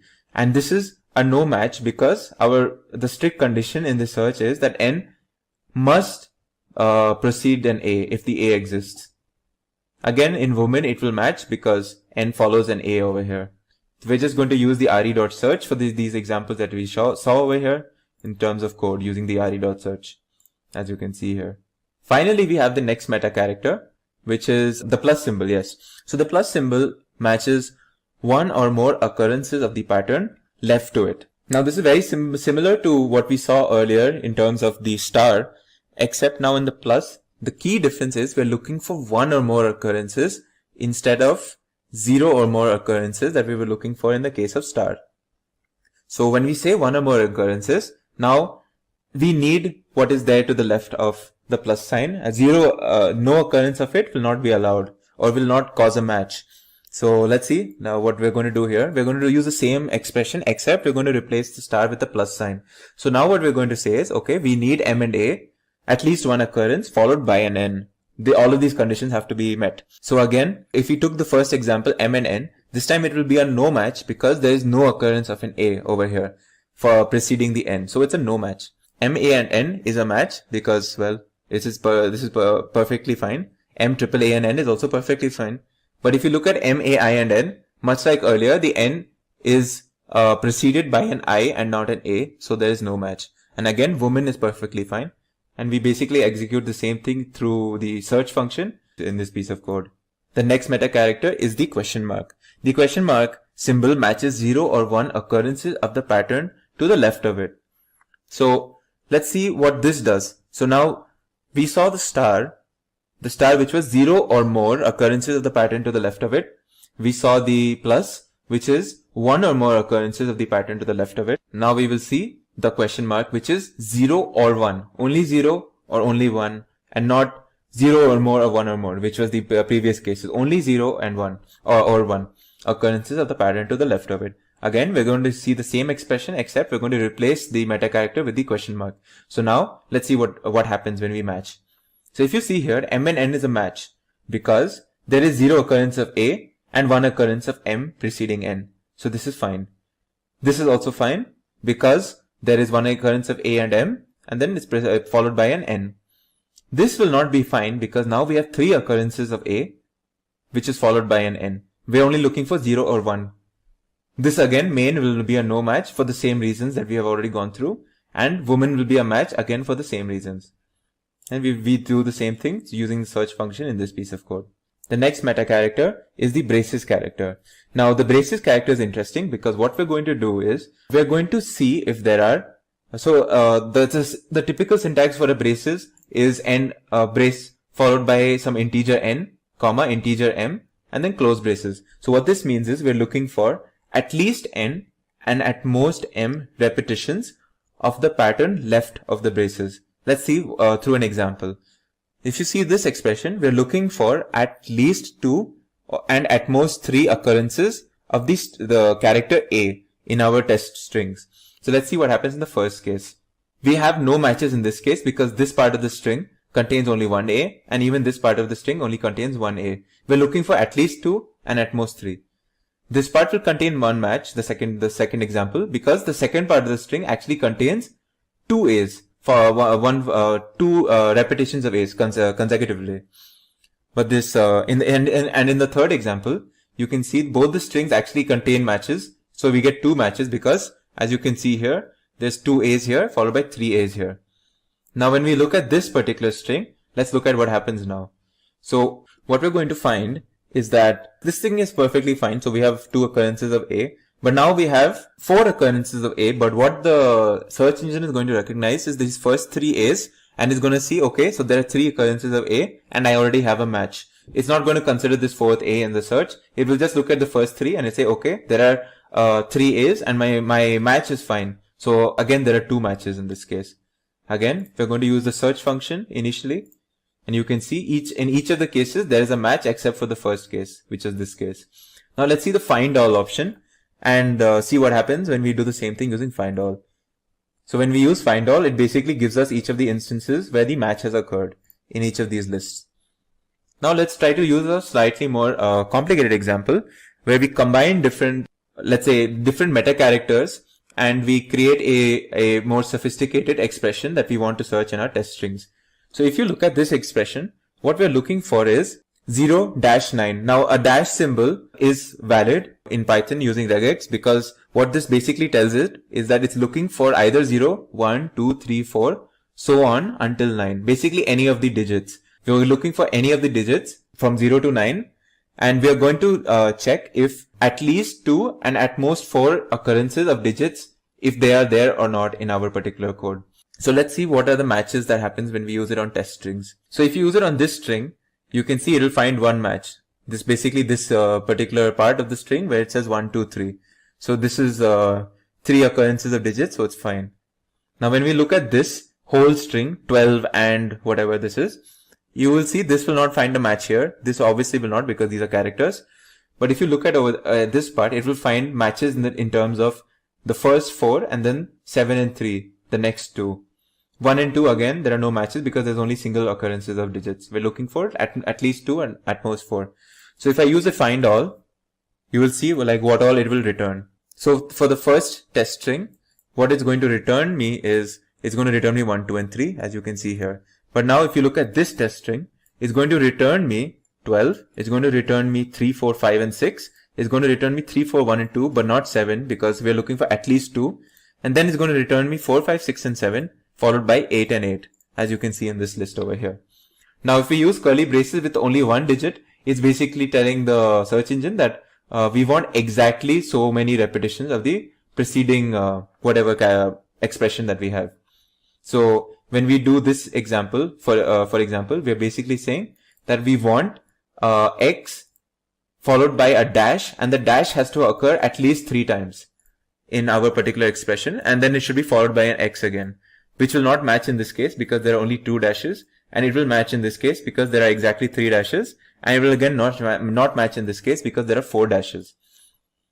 As you can see here, none followed by an object match followed by none. Next we move on to the alternation meta character. And as the word suggests, alternation is basically looking for some alternate form of A and B. So A should be followed by B, and basically this pattern has to keep going on. So in the first string over here, this pattern will not match. In the second string over here, we will have a match because we at least find an A, even though there is no B. But this is still considered a match because we did find an A at least. Over here we'll have 3 matches because we have A followed by a B followed by an A again. So if we did a regex expression for this, we would basically find these many matches for each of these examples. The next meta character is the group. Now a parenthesis is basically used to group subpatterns. So let's look at an example to understand what we mean. Now if you look at this complicated expression, what this means is that I want some form of x and z. The x and z have to occur together. But before that, what I want is some form of A following B following C. Some sort of alternation between A, B and C. So this part, as you can see here, is kept in a parenthesis because I want this whole condition to basically occur before I find an x and z. So let's look at what happens here. In the first case, we don't have a match because this parenthesis condition is not being met. X and z is preceded by a space, or basically the A and B is followed by a space. So if the space didn't occur, we would actually find a match, as you can see in the next example.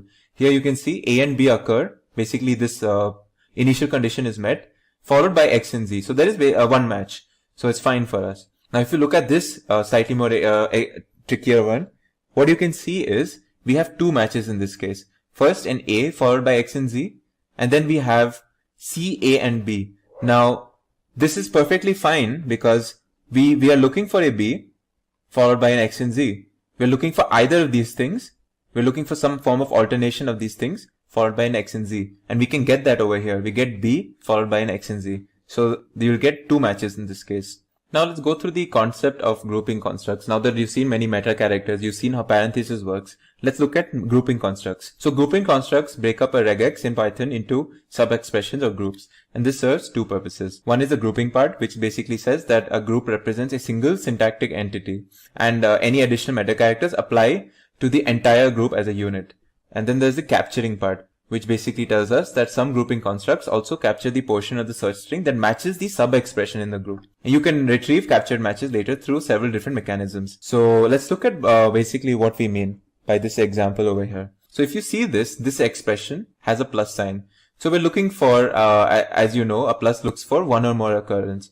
So this will basically check for one or more occurrence of the character R only, because there's no parenthesis as in this example. So this plus is next to an R, and it's going to check for basically whether one or more occurrence of R happens preceding B and A. But if we actually put B, A and R in a parenthesis followed by plus, it will actually check for the entire string BAR, and it will check one or more occurrences of BAR together. So if you look at these two examples, when we use this on these examples, you can see that these are fine, like these matches are fine. But if I used this parenthesis, then these would be the acceptable matches. And like BA triple R would not be a match if I use parenthesis, as you can see here. So this is how grouping constructs work and how parentheses work. So look at some other examples. So what this will do is FOO has to be optionally followed by BAR, and BAR must exist together. And this is because we have a question mark here. This question mark symbol tells us that it should be 0 or 1 occurrences. Similarly, this particular complicated expression is checking for one or more occurrences of whatever we saw earlier. Basically, this whole thing is followed by a plus. So we're looking for this whole sequence for one or more occurrences of it.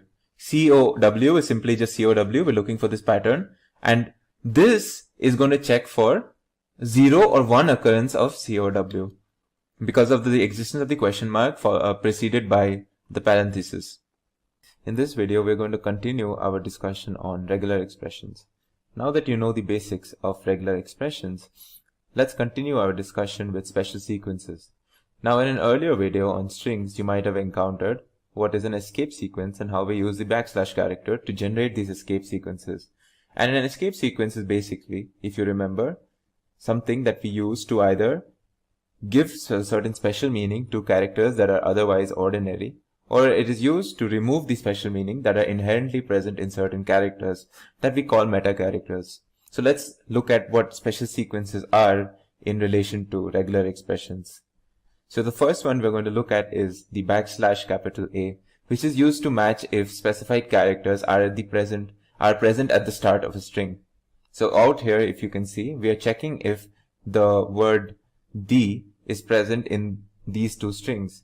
So we would get a match in the first case over here because this starts with the word the, but in the second case we won't get a match. And this is how we're going to check it for the same thing using the findAll function. So if you see in the first case, it returns us an object because we do find the in the beginning of the string. In the second case, we get us empty list because this string does not start with the word the. Now the next one that we'll look at is backslash b, small b. Now this is used to match if specified characters are at the beginning or at the end of a word. So when you use backslash small b and then you follow it up with whatever you're looking for, it would look for those particular characters or that pattern if it exists in the beginning of a word in a string. So if you look at the first example, it starts with FOO. And in the second example, you see this portion of the string or this word is actually also starting with FOO. So it will also match. However, in this string, which is very similar to the second one, we don't have a space between A and F, and it's basically one word. So this does not start with FOO, but it actually starts with AFO, and it won't match, as you can see here. Now similarly, if we wanted to check if something exists in the back of a string, at the end of a string, we type what we want to search for first, and then we follow it with a backslash small b. And then if you see here, it will match in this first case, it will match in the second case because this part of the string ends with FOO. But it will not match in this case because, well, we removed the space, so now this whole thing becomes the string that we're looking for, and it does not end with FOO anymore. And this is basically us just checking it through the findAll function. Now the next special sequence that we will be looking at is the slash capital B, which is basically the opposite of what we just saw. This matches only if the specified characters are not at the beginning or the end of a word. So if you see here, this is checking if FOO is not at the beginning of these strings. So in this case, there will be a no match. In this case also there will be a no match. In this third case there will be a match. Similarly, if we wanted to see if something does not end with a particular string, we would type that whatever pattern we're looking for, followed by a \B. And then we can use the findAll function to generate us lists wherever we find such objects, find such matches in our particular test strings, like we have done over here. So the next one that we're going to look at is the \d. And this matches any decimal digit, which is equivalent to doing a square brackets 0-9. As you must have seen earlier. So if we did a square bracket 0-9 and if we did a search or a findAll or a match, it would look for any of the digits between 0 and 9. So a similar thing can be done using a special sequence \d. So as you can see, there will be 3 matches in this case because 1, 2 and 3 digits exist. Whereas in this case, for the word Python, there will be no matches. So these are certain examples where we are doing the same thing using the \d. Now we have another one, which is the \D, and this is just basically the opposite. It matches for any non-decimal digits. It's also equivalent to typing a caret inside square brackets with 0-9, which if you remember from the previous video, is basically asking us to check for anything that is not the digits 0 to 9. So this is basically, we're going to check in these 2 strings if there is no digits or no non-decimal digits. So if you see here, we will find 3 matches, A, B, and the double inverted commas. And in the second string, we will find no matches because this is fully just digits. Next, we have \s. Now this matches where a string contains any white space character. So this is equivalent to doing a check for all of these. So this is like \t is a check for tab space, \n is a check for break line, and then /r, /f, \v are their own checks for different sorts of white space characters that you can see by just looking it up, honestly. But yeah, so if you simply do a \s, it would actually be the equivalent of searching for any of these white space characters that we generate. So if you see here, when we do a \s on this string, you can see that there is one space over here. So it will give us one match because there is one white space, which is just the normal space here. And in the second example, there is no match because there is no white space here.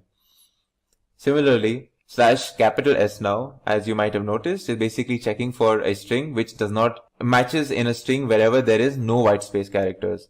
So it's basically the same as doing caret /t, /n, /r, /f, /v in a square brackets. So this is basically a simpler way of doing the same thing using square brackets and a caret symbol. So if you see this expression, \S, now we're looking at A space B. So over here, if you see, it will match for all the non-spaces. So it's going to match for A and B. So we're going to get 2 matches here. Whereas an empty string does not contain, it does not contain any non-white space character, since an empty string is basically a white space character on its own. So this will give us a no match. So the next special sequence that we're going to look at is the \w. This matches any alphanumeric character, which is the equivalent of doing A to Z in small and then capital A to Z, and 0 to 9 and also an underscore check in square brackets. It's important to note that the underscore is considered an alphanumeric character, hence why we include it over here. But yeah, this is this \w, small w, which basically checks for any alphanumeric character and matches it in a string. So if you see in this first case, it will find 3 matches at 1, 2, and also at the letter C. These others are not alphanumeric characters. Whereas in this string, none of these are alphanumeric characters, so we will get no match. Again, much like the other examples, there's a \W, which will check for any non-alphanumeric character, and it's the equivalent of doing whatever we did before in the square brackets, just with preceded by a caret sign. So if you see here, we have this string where we have a bunch of characters. Well, yeah, only one of them, this percentage symbol, is a non-alphanumeric character. So we will get one match over here. But in this case, in this string Python, we will get no matches because they are all alphanumeric characters. We're just doing the same thing here with a bunch of different examples using the findAll function. Now the \Z matches if the specified characters are at the end of a string. Now don't confuse this with small b, because the small b checks for a string and it checks each and every word in the string individually and checks if any of the words ends with a particular thing or starts with a particular thing, but it checks each word individually. But in this case, the \Z will check the string only and not each word. So if you see the difference here, when you use capital Z, it will match in this first example, but it won't match for the next two. But if you used small b over here, it would actually match not only in the first example here, but it will also match in the second example, because it would check this word individually and it will find out that, yeah, there is a match here as well. So it would actually match in the second example as well. In this video, we will be covering the topic of closures. Now, before we understand what a closure is, we have to understand what is a nested function and non-local variables. Now, a function which is inside another function is known as a nested function. Nested functions are able to access variables of the enclosing scope. So if I define this function called outer function, where I pass some argument called text and I store that in a variable called text again, and if I create a function within this called inner function, and I want to print whatever this variable is in text, when I execute this, it will be able to access this variable because it's within the enclosing scope. So if I said outer function hey, this gets stored in the variable text, and then the inner function will print that variable, which is basically the string hey, as you can see here. Now, inner function can easily be accessed inside the outer function body, but not outside of its body. So here, inner function is treated as a nested function, which uses text, this variable text, as the non-local variable. Now, a closure is a function object that remembers values in enclosing scopes, even if they are not present in memory.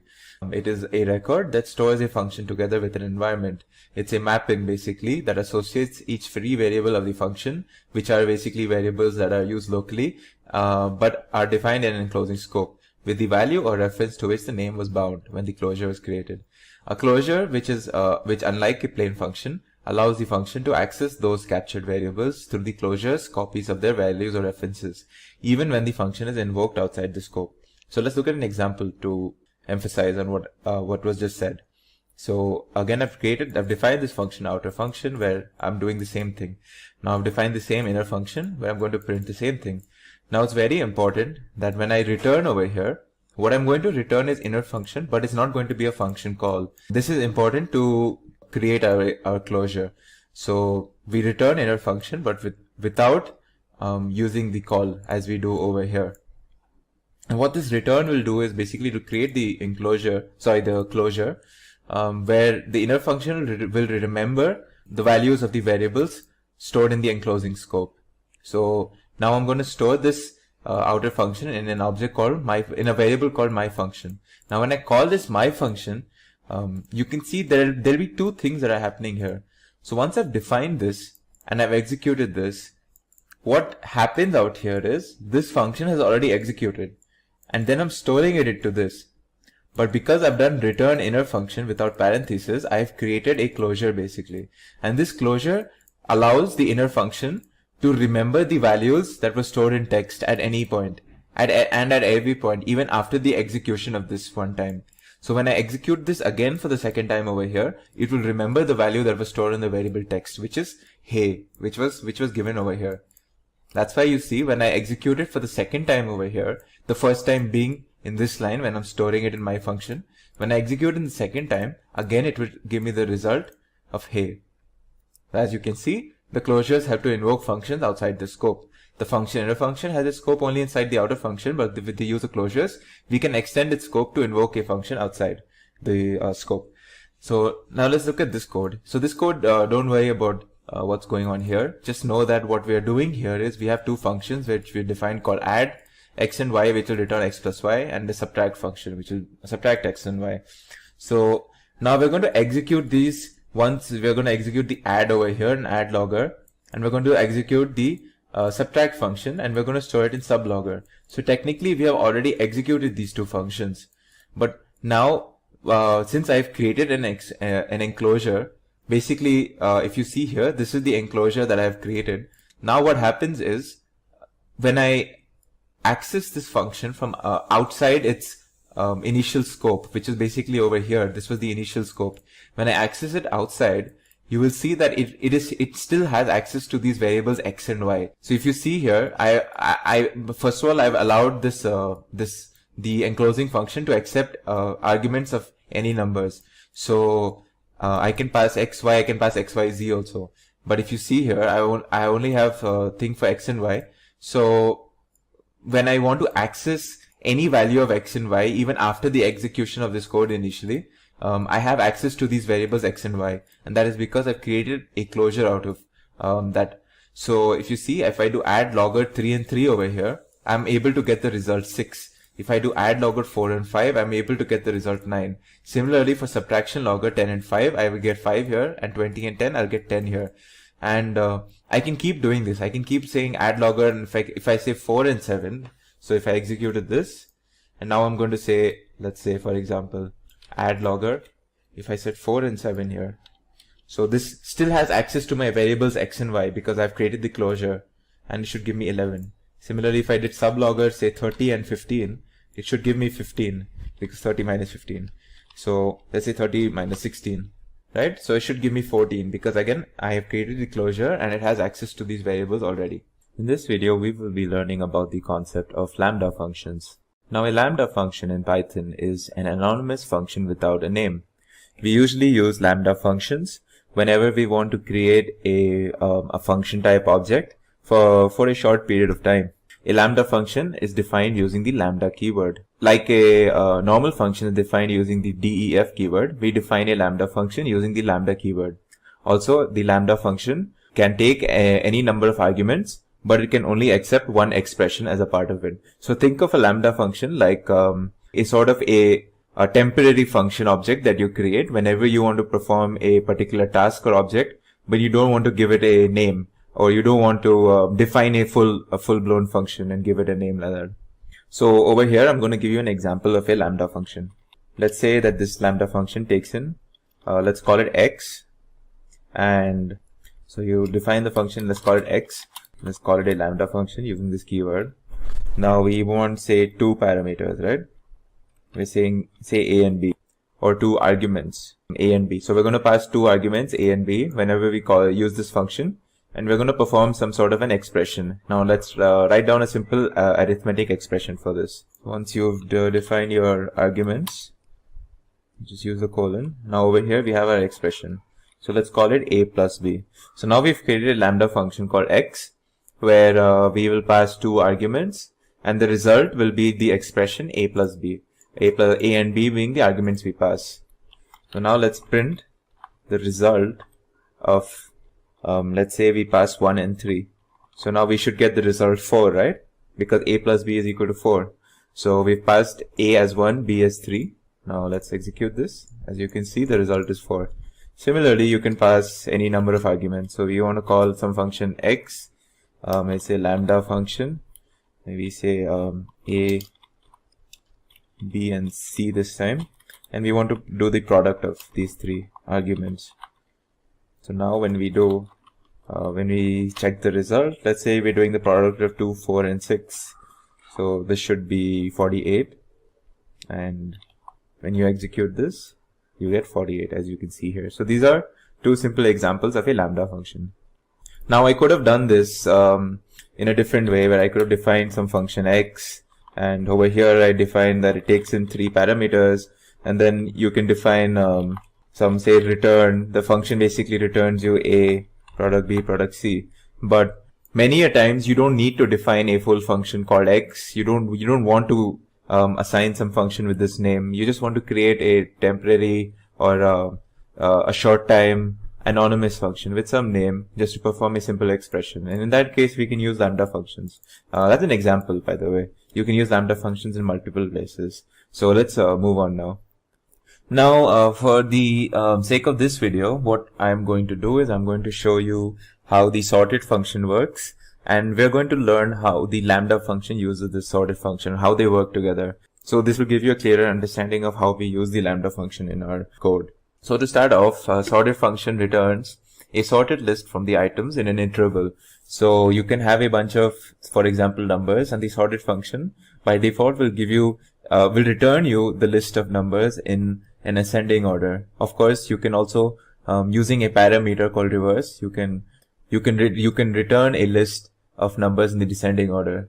You can also do this for strings, characters. So if you give it a bunch of characters, say A, E, F, G in the alphabet, it will give you, if you use a sorted function, it will give you the characters, it will return it in an ascending or descending order depending on the parameter you give. So basically this the sorted function, the syntax is you use the keyword sorted, then you pass the iterable, which is basically some list or some tuple. Then you give it a key. So this key sometimes we don't need to give by default. If the iterable does not contain multiple items per object, for like if it's not a tuple of multiple objects, if it's not a list of tuples, for example, you don't need to give it a key. If it's a simple list of numbers, you don't necessarily need to give a key if you want to sort it. But yeah, a key is basically the parameter which we use to tell the sorted function that we want to sort based on something, which is going to be the key in this case. Finally, the third parameter is reverse, which basically just tells us that if we want to sort in the default ascending order, or if we say reverse true, then we will sort in the descending order. Now, let's look at some examples. So I have this list over here, and I'm going to print this list.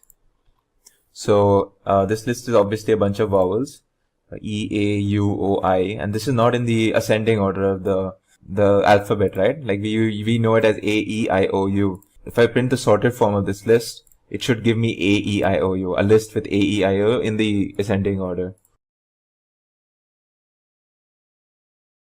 Sorry. Yeah. So now as you can see, it's given me this list as you can see here. Similarly, if I gave it a string as you know is an iterable. It's a collection of characters. So if I use a sorted function on this, interestingly, it will give me a list of these individual characters like P, Y, T, H, O, and N, but in the order that we want it to be in, which is the ascending order, of course. So if I print this, you can see it returns me the list with each character in the order that we wanted it to be in. Now you might notice, why does P come before H? That's because this is in uppercase. So what this does is, first it sorts all the uppercase characters, since there's only one, so it just places it in the first object of this list, and then it sorts all the lowercase characters that you see here. So yeah, moving on now. Now what if we wanted to say sort this in descending order?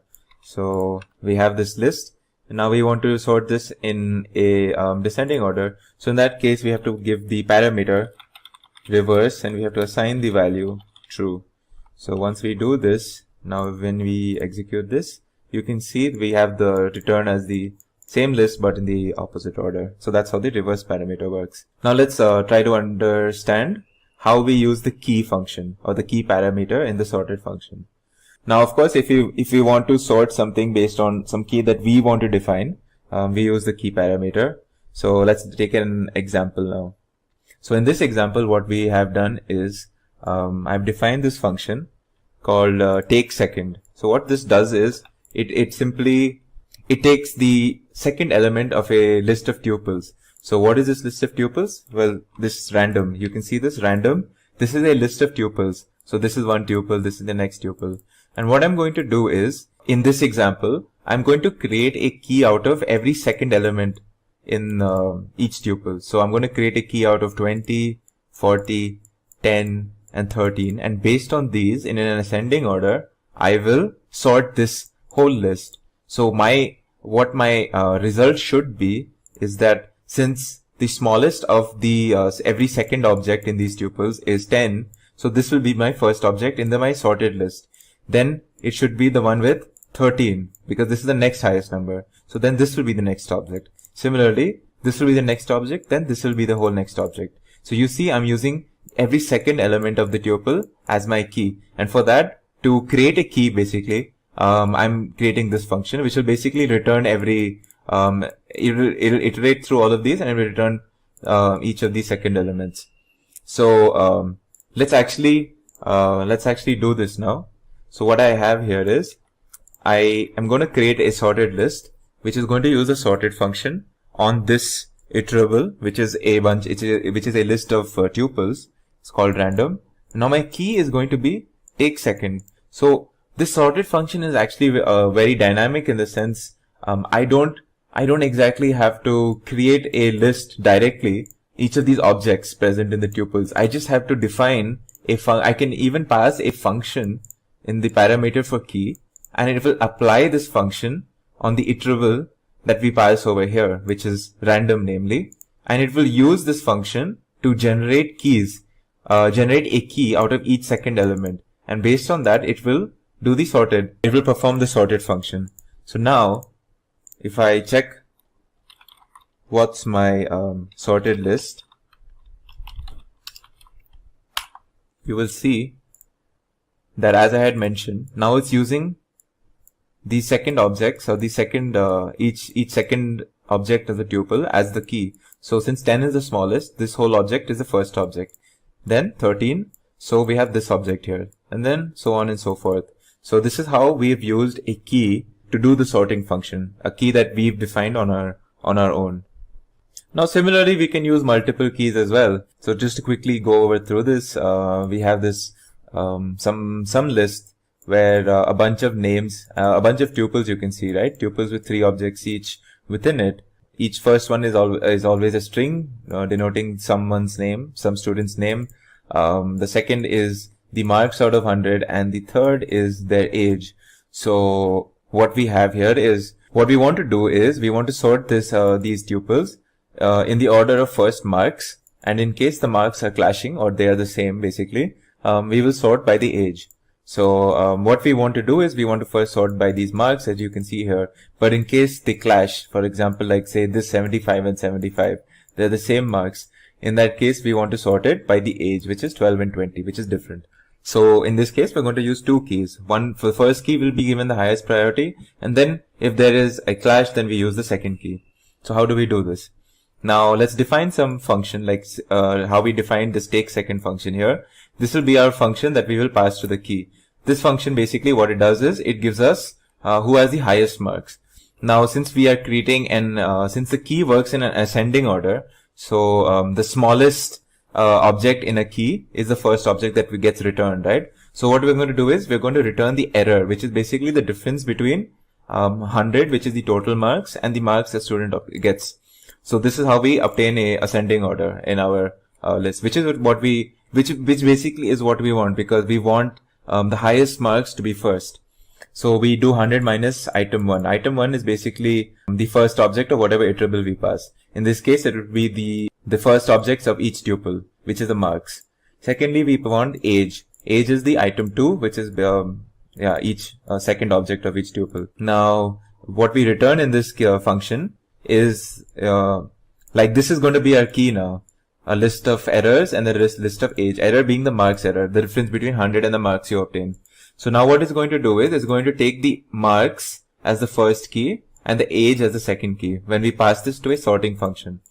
So if you skip this, you don't have to look at this, but if you look at this now, we have the sorted list, which is going to be the result of the sorted function on top of what we pass, which is the participant list. Now we're going to use the key, as the sorter function. So we're going to use the sorter function as a key, and when we print, if you see, we get, let me just execute all of this.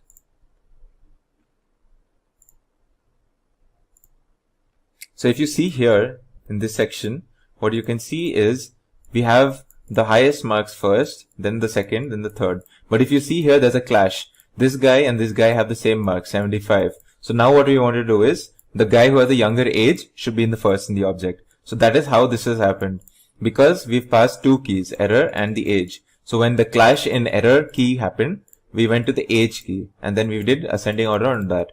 And then finally the rest of the objects that you can see here. So now that we have seen how the sorted function works, now let's look at how the lambda function works using this sorted function, which was the main goal of this video, right? So let's see. So now some of you might have figured out where this lambda function will be used, right? So whenever we were using the key in the sorted function, we had to define a function, and then we would pass that function as the key. So as some of you may have figured this out, what we're going to do using the lambda function is, we're going to skip that process of defining a function with a new name and all that, and we're going to pass a lambda function, or we're going to use a lambda function as the key. So let's see how we do it. So initially what we've done is, we've created this list. This list is a list of dictionaries that you can see. So this first object is a dictionary, second object is a dictionary. Each dictionary contains 2 keys, the name and the age. And the values are something like Nandini, the values for age is like 20, 20 and 19. So we have 3 dictionaries in a list. So what we're going to do is we want to print what we want to do with this. We want to print these objects or these dictionaries in an ascending order of age. So obviously we want this to be first, and then this and this, because 19 is smaller than 20. So let's see how we do this. So if you go here, what we're going to do is we're going to print the sorted function, or the result of the sorted function being applied on this list. So this is our iterable. Now if you see here in the key parameter, we don't predefine a function and pass it over here. Instead we use the lambda, and this lambda function is defined in such a way. So we say lambda, it will take one argument I, and then it will return basically the age index for some I, and this I is, we're going to presume an I to be some sort of an iterable which has an index called age, and which is the case in our case, right? We have a bunch of dictionaries where there is a key in each of these dictionaries called age. So we're going to use that. And now you're going to ask, like, what is I? Well, when we use the lambda function in the sorted function, this I will basically be each object that we get when we iterate upon this list. So we're going to iterate first on this. So it's going to take this dictionary and it's going to search for the age. Then it's going to take this, it's going to search for the age. Then it's going to take this and it's going to search for the age. And each of the time it will pull out what is the value for each of these age keywords or these age indexes or age keys. And out of these objects, so 20, 20 and 19, or these values, we're going to create a key with which we're going to sort each object in this whole list. Okay, so this is how the lambda function will work here. So let's do it. So as you can see, our sorted list now contains this object first, because 19 is the smallest age, and then this and this. Now you might see that there are two 20s. So how do we control which one comes first? Well, by default, it will just give us the result in the way we passed it in the original list. So since Nandini came before Manjeet, in the result also Nandini will come before Manjeet. But what if we wanted to sort it even more? What if we want to sort it in such a way that first we go by age, and the second key will tell us that if there is a clash in ages, we have to go alphabetically by the name. So in this case, we will create a second key. And how we do that? Well, if you go to this step, over here what we're doing is, we're doing the same sorted function, but now the lambda will again take one parameter, which is I, which is going to be each object in this iterable list, and we're going to take two keys. So the first key will be the age key, and the second key will be the name. So it will first sort on age and then on name. So now if you see, the result should be that Manjeet will come before Nandini, even though the ages are 20, because M comes before N in the alphabet. As you can see, this is the result. Now if we wanted to do the same thing, but in a descending order, all we have to do is, after this key parameter, we have to give another parameter called reverse, and we have to give it true. So if we did this, now you see this or if we do it on this one to be more clear. Now if I execute this, basically this whole whatever result we get will be backwards now.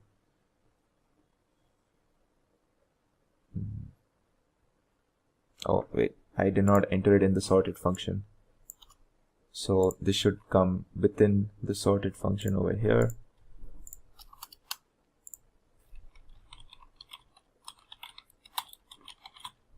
So now if we execute this, you will see Nandini comes first, Manjeet comes second, and then Nikhil comes third, because we've done the reverse. We use the reverse keyword as true, reverse parameter as true. In this video, we will be covering the topics of map, filter, and reduce functions in Python.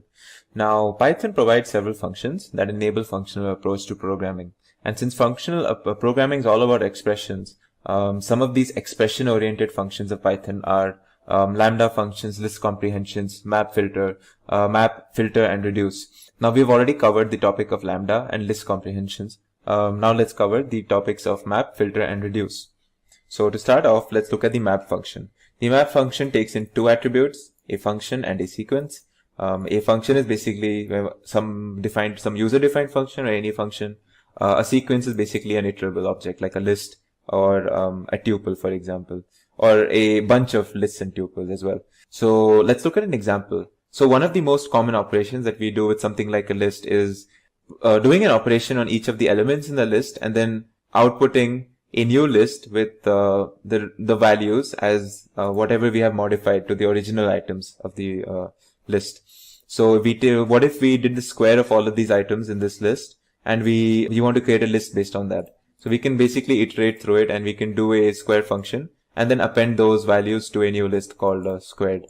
And when we do this, for example, over here, you can see when we print squared, we should get the list of whatever square values we have for the original list. But this is slightly a bit tedious. And what if we had a method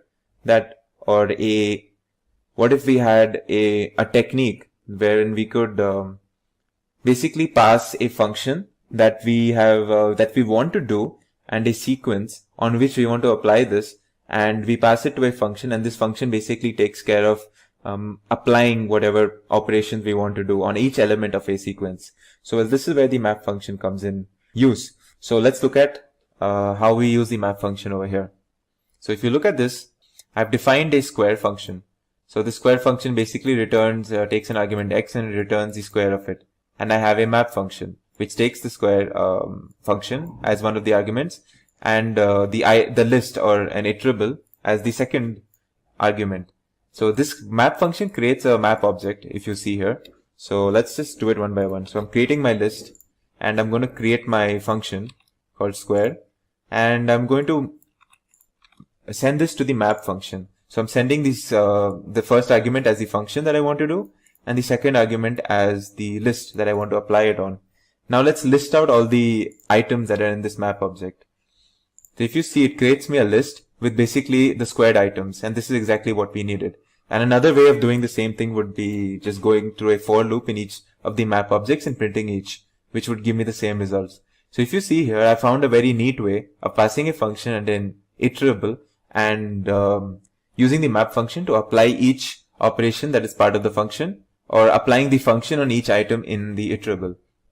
So as you've seen, we basically passed in a user-defined function, and we applied it to each item in the list. Then the map calls the square function on each list item and collects all the return values into a new list. And because map expects a function to be passed in, it also happens to be one of the places where lambda functions are appearing a lot. So let's look at an example where we do the same operation using a lambda function.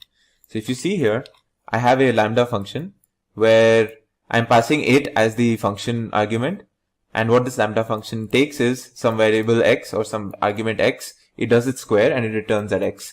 And this x is basically going to come from each element that is present in this list called items. And when we list down these, you will see it basically does the same thing for us. It creates a list with squared items. Now we can also pass, instead of passing an iterable itself, we can actually pass a sequence of functions and use the lambda function to perform a sequence of functions on particular items. So let's look at a new example, a slightly different one. So we're going to use a NumPy module for this. Don't worry, we're just using it to use the square root function that is present in the NumPy module. We will be learning about NumPy in a later section. So we're going to import this first. And now I'm going to define three functions called square, cube, and square root.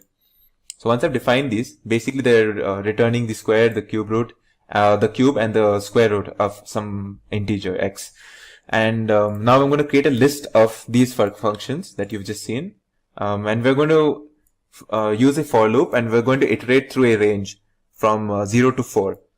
So, and we're going to pass this, and we're going to say that we want to apply some function. We want to apply some function x, and we want to return that using this lambda function.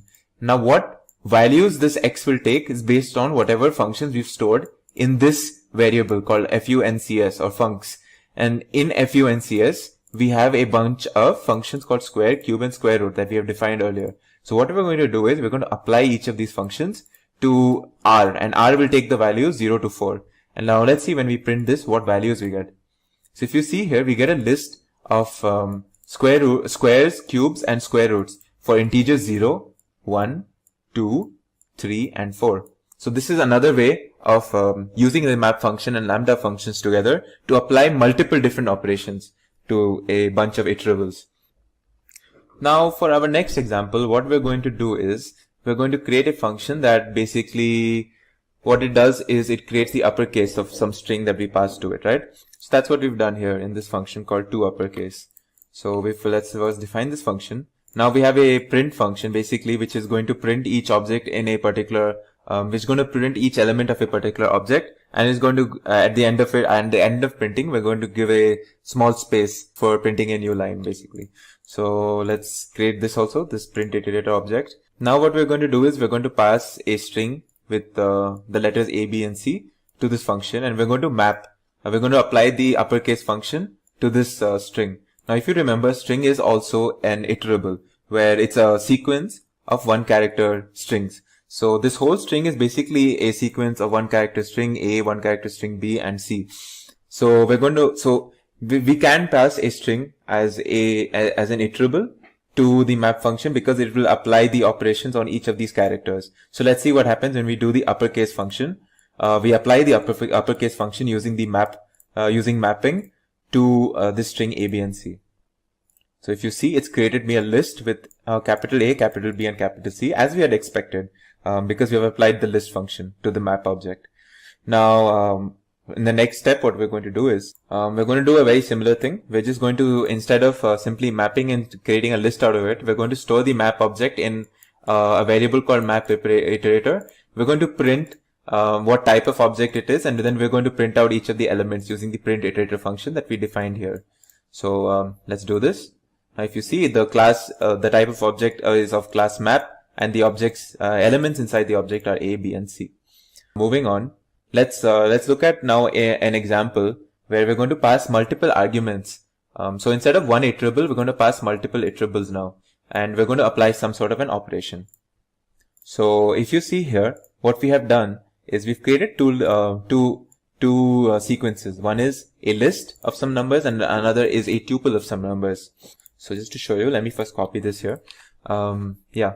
So if you see here, I have a list and a tuple, and I'm passing both of these, if you see, to this map function. And before that, I have defined a lambda function as the operation that I'm going to apply.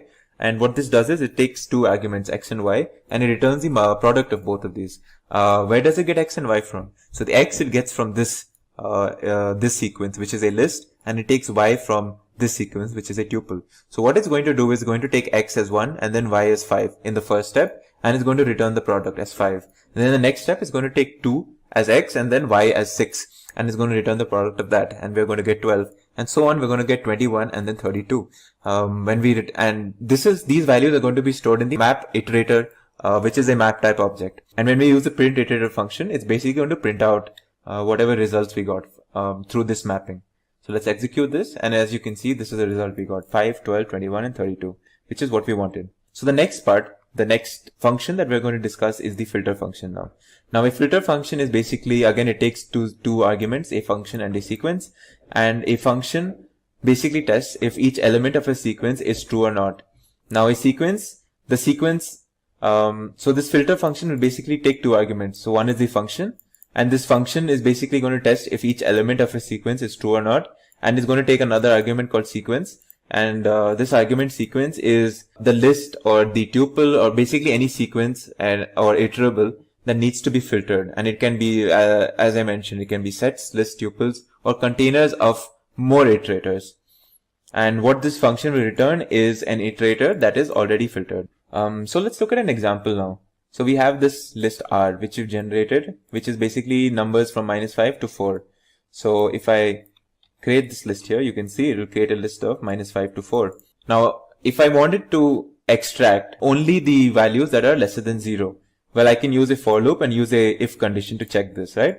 So if I did this over here, you can see it returns me some list called result, which contains only the values lesser than 0, which is basically checked through this condition. What if there was a neat or a more convenient or a more organized approach to doing the same thing? Instead of creating a loop ourselves, what if we defined a function where we are going to do the test, or we're going to create the condition, and we're going to pass this to a particular function and then apply that particular operation on every object of some sequence?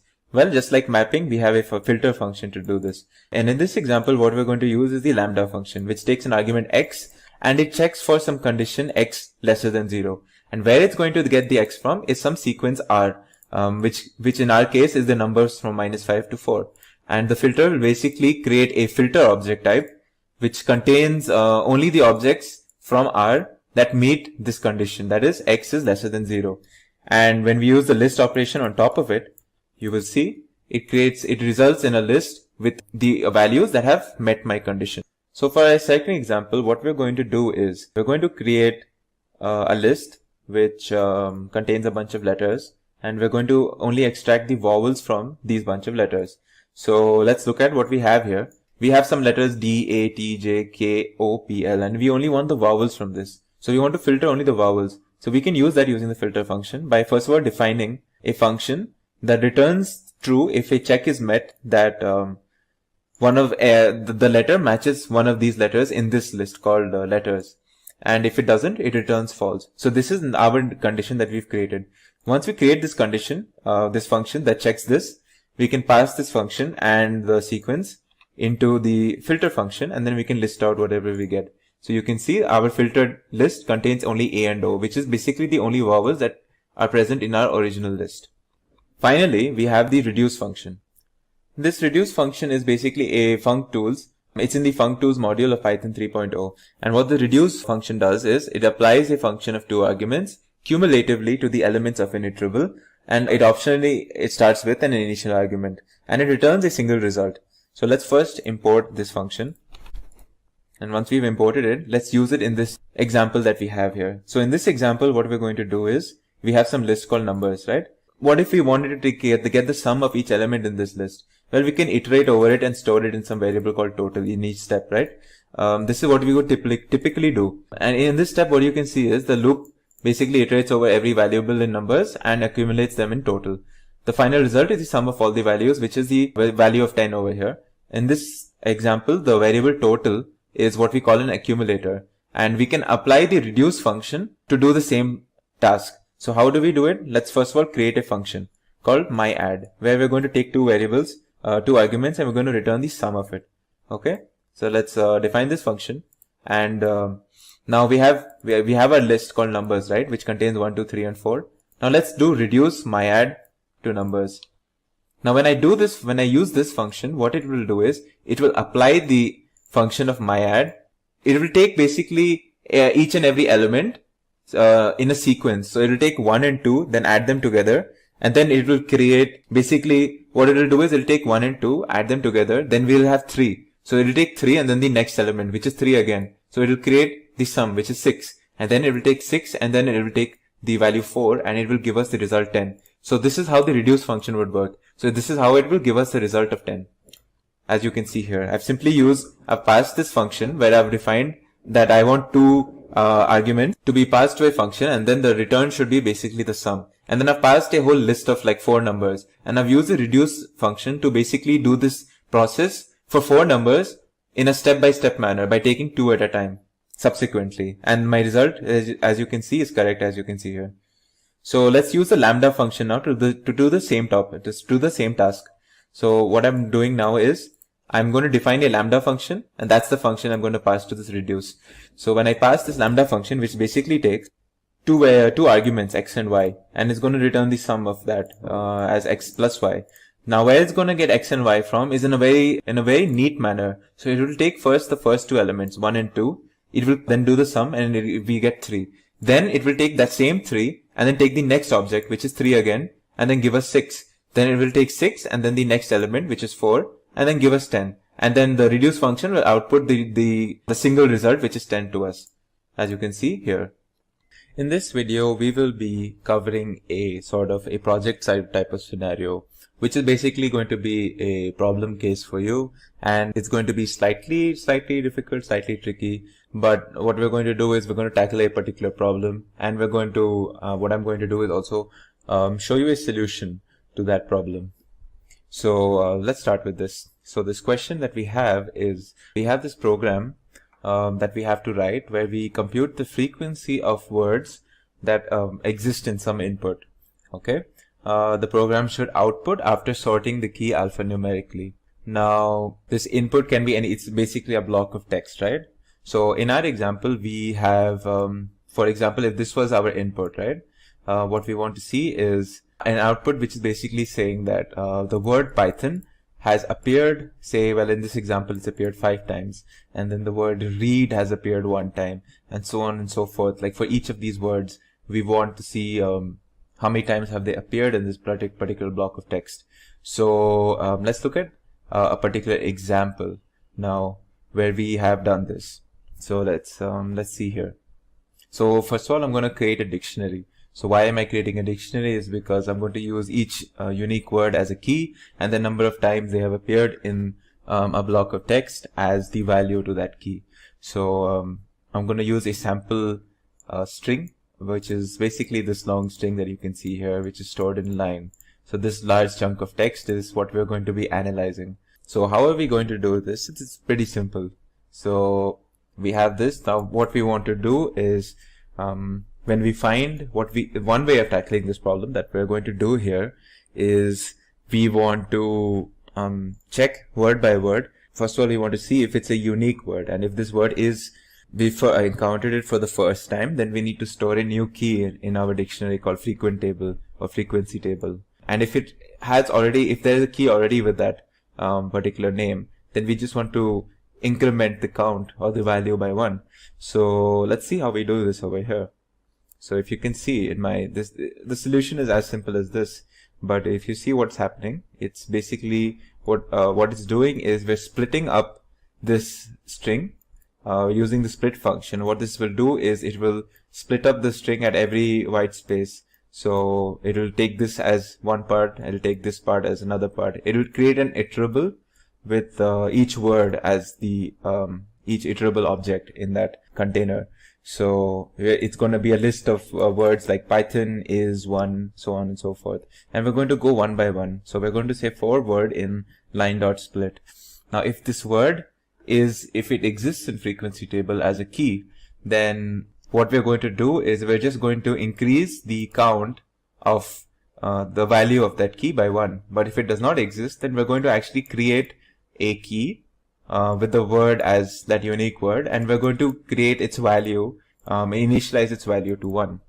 So when we execute this, now if we want to, once we've done this, we can sort it by the count of the words. So what we're going to do is we're going to create another tuple called sorted tuples, where we're going to use the lambda function out here to sort the dictionary in terms of its values. So what we're going to do is we're going to take the key being the lambda item with index 1. Index 1 is basically the value. So a particular key has a value. So the word Python appears so many times. The word, say, scientist appears so many times. So we're going to check which words have the highest number of occurrences, and we're going to sort it in a descending order.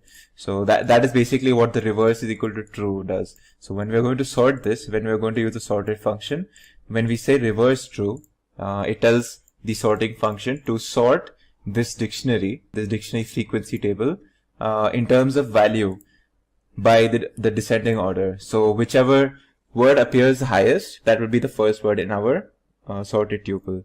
So that's what we do in this line, and once we execute this, we're also going to print.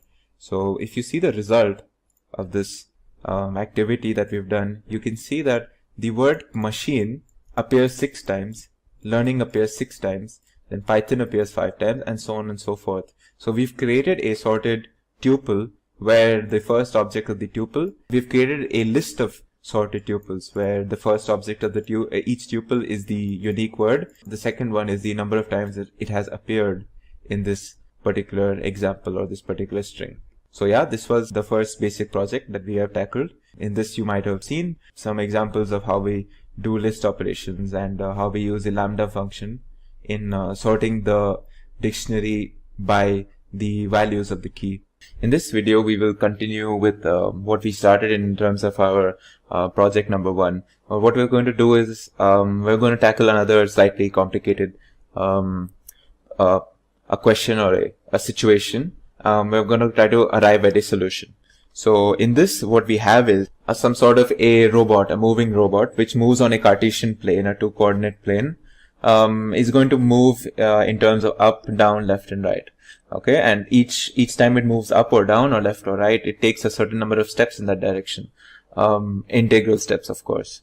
So what we need to do is from its starting position, whatever its starting position is, which we're going to take as 0, 0 in this example, we're going to make it move to a particular location with the commands up, down, left, and right, followed by certain steps. And we're going to what we're going to do is we're going to calculate the distance between these 2 points. And we're going to calculate different types of distances. So you might be introduced to new concepts, new distance concepts in this video as well. So what we're going to be using for distance calculation is the Minkowski distance.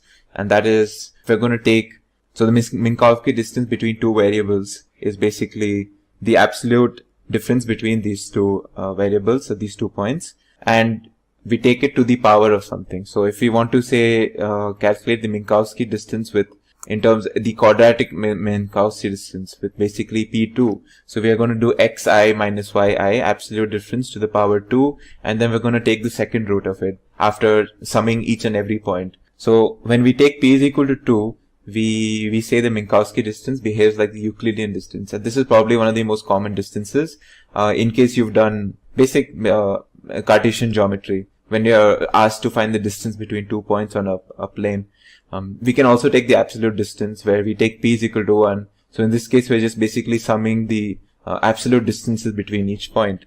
No roots, no powers, nothing. Basically p is equal to 1, and we call that the Manhattan distance. So we're going to take p is equal to 1, 2, and 3 in each case, and we're going to find the distance between 2 points based on these measures.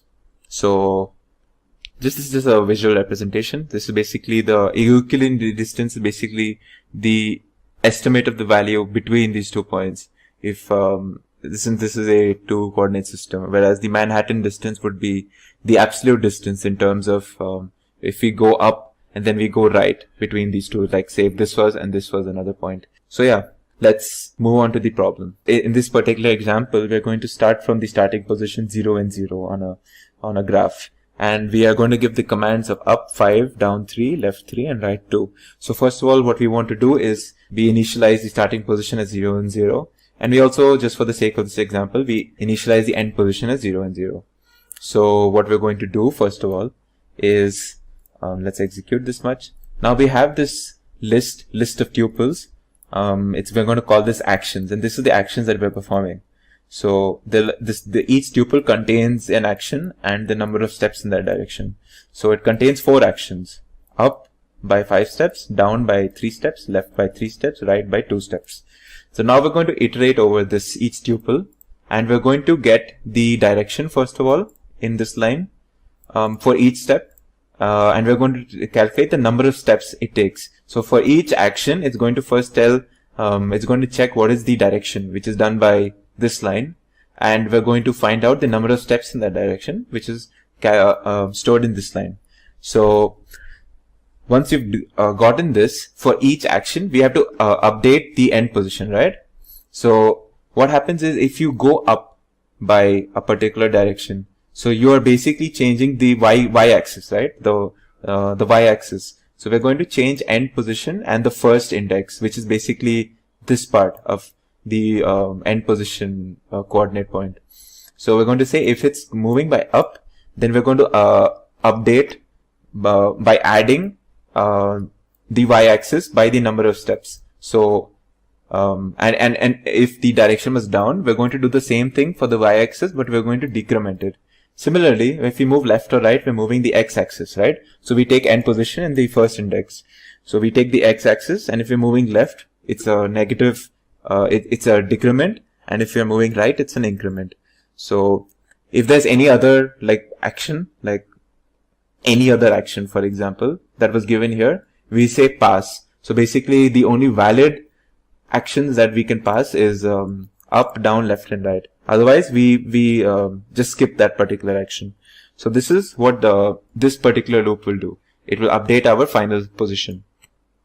So once we've done this, if I execute this, what will get stored in the end position is basically my end position. So now that I have my starting position and my end position, just to show you what the end position will look like right now. let's just do this. So if you see here, after I've moved up by 5 steps, down by 3 steps, left by 3 steps, and then right by 2 steps, my final end position is -1 and 2. My start position, on the other hand, was, as you remember, it should be 0 and 0. It is 0 and 0. So now we're going to find the distance between 0 and 0 and -1 and 2. So we're going to first of all create a function called Minkowski distance, which does a basic function of just calculate the difference between the, the end position x coordinate and the end position y coordinate times or to the power of a root. And we're basically going to do this operation that you saw here. We're going to do this, and we're going to use this root variable to specify to like p is equal to 1, 2, or 3, like what p value we want to take for this Minkowski distance. So once we've done this, what this function will do is basically store this much, and it will wait for us to give us a root. So when we give root 1, it will create these, it will check the distance between the end and the starting points with the p-value of 1. If we gave it 2, it will calculate Euclidean distance with p-value 2. Similarly for 3. And we can calculate for any roots. So we're going to calculate for 1, 2, and 3 roots. And we're going to see what values we get in each case. So when root is equal to 1, I print a statement saying Minkowski distance with root 1 is something. And then root 2 it's something, root 3 is something. Let's see what results we get. So if you see here, the Minkowski distance with root 1 is actually 1.0. But the Euclidean distance between these 2 points is 2.23, whereas the cubic Minkowski distance with with root 3 is 1.91. So you see these 3 different distance measures for the same distance between 2 points. So in this video, by doing this activity, you will learn how to iterate through loops and perform these distance calculations, which you'll find pretty handy in many activities related to data science and machine learning. In this video, we will be continuing tackling different problems and problem cases in terms of a project called Project 3, where we're going to be using regular expressions to validate whether certain passwords that have been entered, do they match certain criteria or not. So let's look into our particular question. We have a website that requires users to input username and password to register. Now we have to write a program to check the validity of passwords input by the users. Now the criteria that the passwords have to follow are that there's at least 1 letter between A and Z and 1 number between 0 and 9. The third criteria is that there's at least 1 letter between capital A and capital Z. So this first and third point basically is saying that there should be 1 lowercase letter and there should be 1 uppercase letter. Now there should be at least 1 character from $, hash, or the @ symbol. It should have a minimum length of 6 and the maximum length of 12. So when whatever passwords that we enter into our example, they must be comma separated. So if we're going to have an input, they're going to ask us for an input where we're going to have to input the different passwords in a comma separated way. So let's look at how do we tackle this. So for my example, I'm going to use these examples in terms of these are my password examples. If we're going to check if these are valid passwords or not. So let's copy this first of all. And now let's import the RE. This import RE is basically the regular expression module. Now in this step is going to ask us to input the passwords, as you can see here. So I will just Control V. So since this is comma separated, what it will do is it will split up each of these by the comma, and it will store them in a list. So it will take this as 1 password, this as another password, this has another password, and this has another password. Once I press enter, now if I want to check what's in list, what's in items, what I can do is just check over here what's in items. It's a list of whatever passwords I had entered. Each object is separately treated now in this list. Now I'm going to create an empty list called value first of all. Once I've done that, I'm going to move on to the next step. So once I've created my list called value, what I'm going to do is now I'm going to search and I'm going to check for each condition using regular expressions for whatever criteria that we have initially. So if you see here, what I'm going to do is first iterate by each item in this to check for each password. Now my first check will be a basic check for the length of the password. If it's lesser than 6 or greater than 12, then our password is illegal. So we can't be using this, and we will just continue and we won't check for anything else. But if it is within 6 and 12, the length 6 and 12, then we can continue with our check. So we'll do an else statement for pass, which basically moves on to this next block. Now, once we've done this, what we will do is this first statement, what this is going to do is going to do an re.search. An re.search, as you know, is going to look for at least one instance of a letter occurring between A and Z. So this re.search followed by this. Now this is the regular expression that we have passed, and what this tells us is basically the square brackets, we're looking for anything between A and Z in terms of small letters. So if this condition is not met, then again we continue and we leave this particular search because one of our criteria is not met. Alright, but if it is met, then this if not statement will not we won't enter this block and we can move on to the next check. So now we move to elif not. Now again we're using if not statement. So this is basically checking for a negative case. So anytime one of these cases have been met, it basically means that our password has been invalid because these conditions are not being met. So we're trying to eliminate all of these conditions so that we get a valid password. So again we move on to the next statement, which is basically going to do the search for numbers. Once again, if we find a case, a password without any numbers, we continue and we don't check this password no more because we already know it's an illegal password. Now next check will be for capital letters A to Z, and the next check again will be for these particular symbols, the $, the hash and the @ one of these three symbols. We're going to search for a white space character. So if we actually do find a white space character in our password, that's an illegal password and we're not going to continue checking for those cases. So this is basically all our cases: lowercase letters, numbers, capital letters, one of these three symbols, and the existence of a white space. So once we've done all these checks, if none of these have been passed, we move on to this else statement where we just pass. And what we can do is we append the value p to the list called value.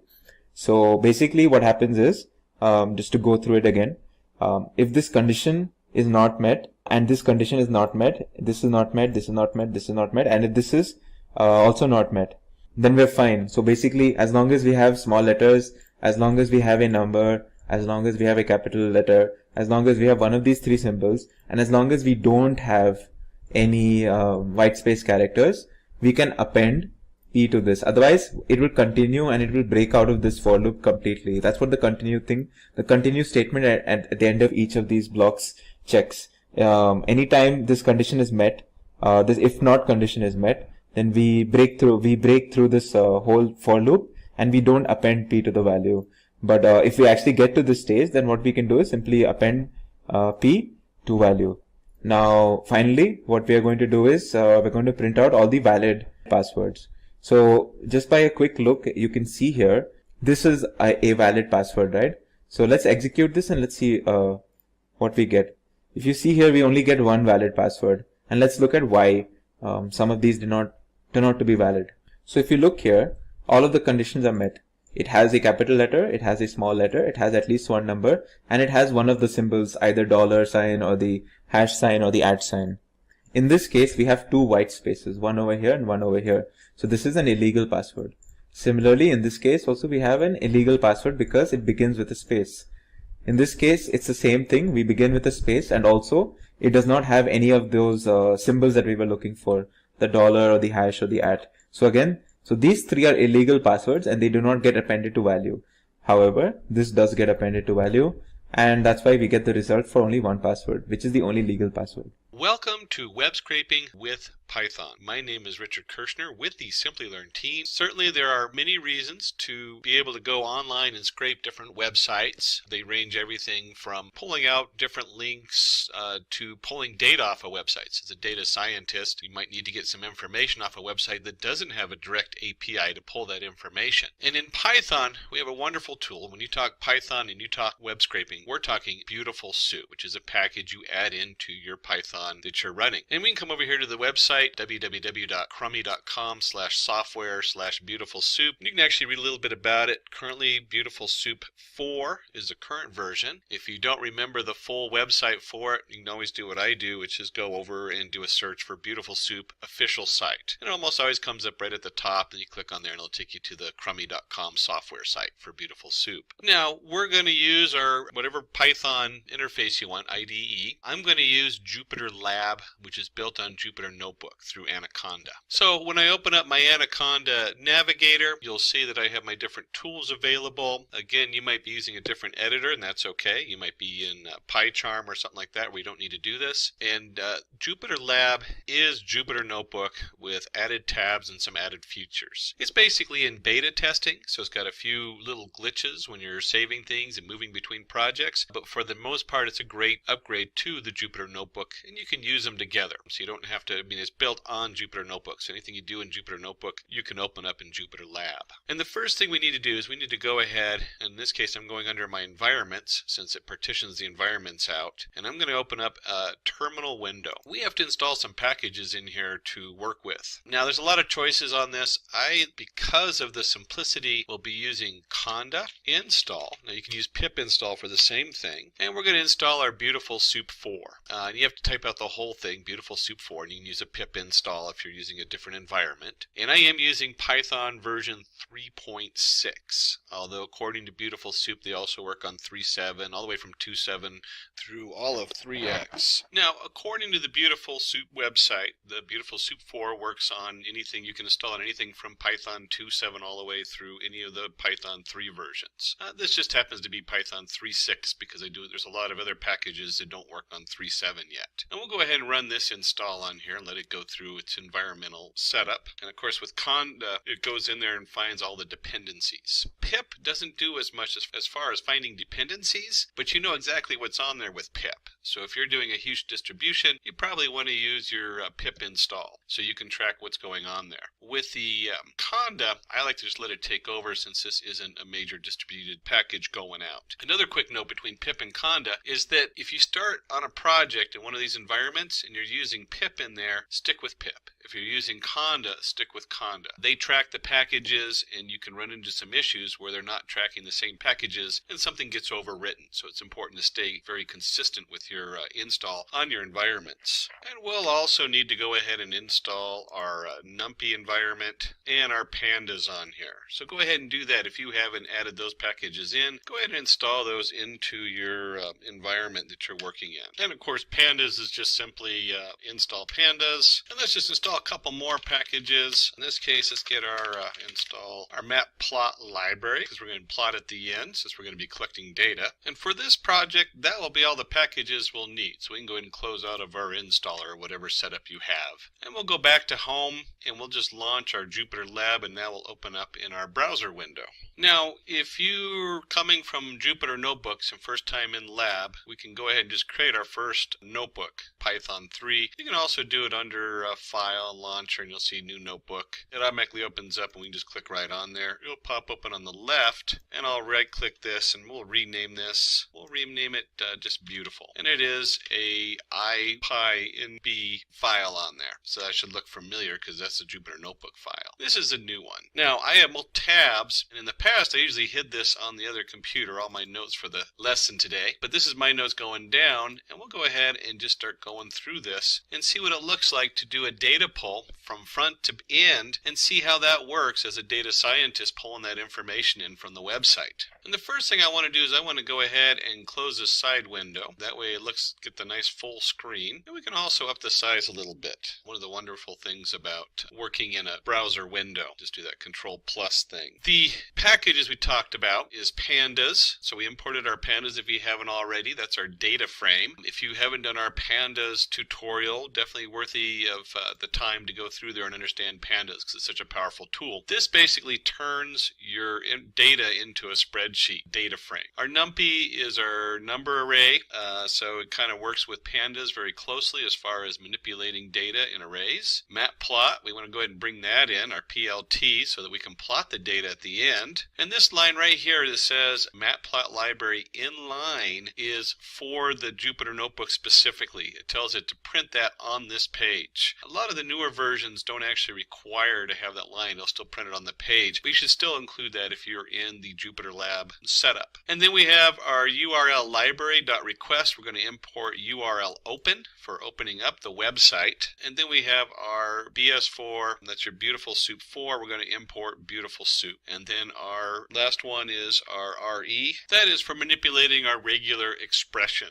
So when we get to that part of importing our data, we have to do a lot of reformatting so it's something we can use. And the RE is one of those tools. We'll go ahead and run this and just bring all that in. So this is all imported. All these packages are now into our web scraping program we're going to run. Now, if we're going to dive in and pull data, we should have a nice website to pull from. And let's go ahead and we'll use the HubberTiming.com results for the 2018 Martin Luther King race. And if we take this, you can actually just take this, where did we get this from? Well, you can go in here and find the website you're going to scrape from, and you'll see right here it says you just copy that link right in there, that HTTP. And this is the website that we're looking at, and you can see right here all the information that we're looking at. Let's say we wanted to run some statistics on this. It sure would be nice to be able to pull it off of here. And if they don't have a direct API, that means we need to pull it from their website. Some of these will have a download, although if you've ever done it where you have a download click and maybe you're paging through 100 websites.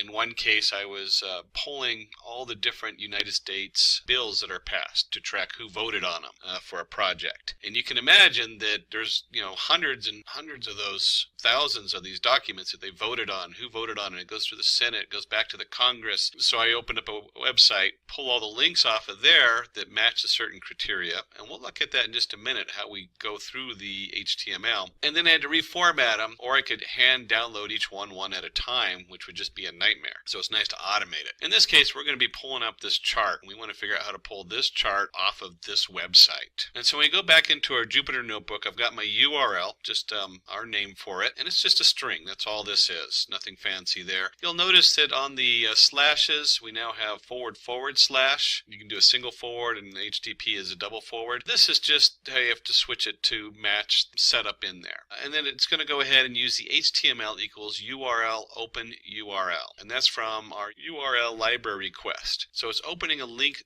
to that website, or at least pointing to it. And if we run this, this just sets it up. So this is all set up. And then once we've done our setup, let's go ahead and create an object called soup. This will be, and if you remember up here, here's our beautiful soup that we imported from the BS4. And this is the package that we're working with. And so we're going to do our beautiful soup on here. And on this, we need to go ahead and send it our HTML so it knows what it's opening. And then the second part is we have to tell it how the format is coming in. And the most common one for your HTML polls is an LXML setup. And so almost all of them you'll end up using the LXML. There's a few other options. And because this is so common in the newer versions, a lot of times they just leave it out just because it's already on the default. We'll go ahead and leave it in here just to remind us that it's there, and we'll go ahead and run that. And on the newer versions, they actually default it to the XML setup and the HTML. We'll just leave it out and call it HTML. So it's just going to pull from this URL. And when we run that on here, we've now created an object soup that has pulled the website into it. So soup contains the information along with information on that website and what's going on. So let's just go over what we did real quick before we start digging into the actual soup, before we start scooping out stuff. We imported our different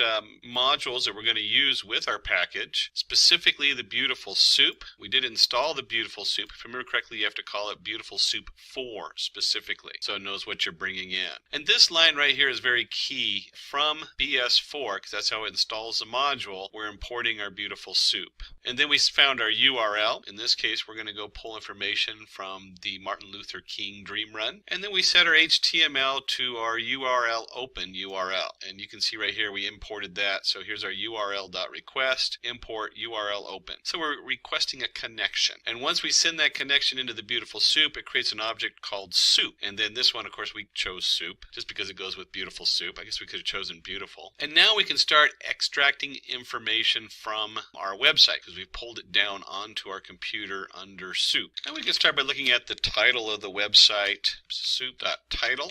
And if we print title.text, you'll see this a lot in Beautiful Soup because title contains all kinds of information, and if we want just the text from that title, you add the .text on the end. And you can see right here we have our 2018 MLK Dream Run 5K race results. If you look at the tab, that's the actual title up here, 2018 MLK Dream Run 5K race. That's what the title is on the website. And then you might be curious, what's in title? What's the whole title that it's storing up there? Well, let's go ahead and print it out. Here's print title and print title.text. And when we run that, you can see it has the HTML tags title on it, and then the / title to end it. And so we're really just pulling off this piece of the HTML code, and then we look at the text inside that particular part of the HTML. And earlier I mentioned links. What if you want to get all the links off this page? Oh, that would be fun.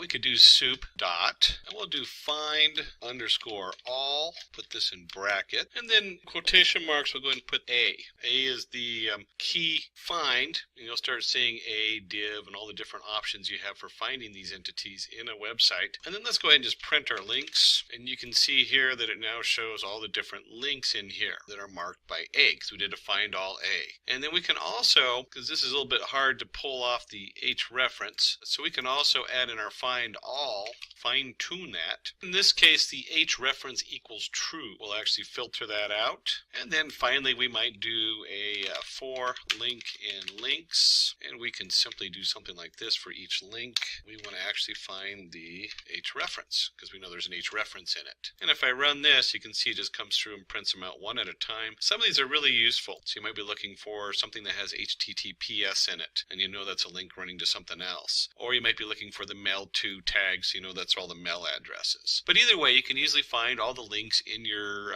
HTML document that you're paging through. And of course, any packages that have evolved over time, you can also do link.get hrefs, which should do the same thing as our other format. And you can see it certainly does. We get the same printout up here. In this particular case, we really want to get the data off the page. So let's go ahead and do that. Let's see what that looks like. And in data, let's call it all rows. There we go. Equals. And then we have our soup.find _ all. There's our brackets. And then if we're looking for each row in a database, you'll remember your HTML code, we're looking for the tag tr. So we want to find all tr. And we can take this, and let's go ahead and just take all our rows and do a print all rows. And about this time, you're going to guess that we're going to get a huge amount of information just dumped onto our page. And sure enough, we do. If you look at this, it just kind of goes on forever. But this is an array. Each row is considered an array. So because of that, we can do something simply as putting brackets and just print the first. Let's do the first 5 rows. So from beginning to 5.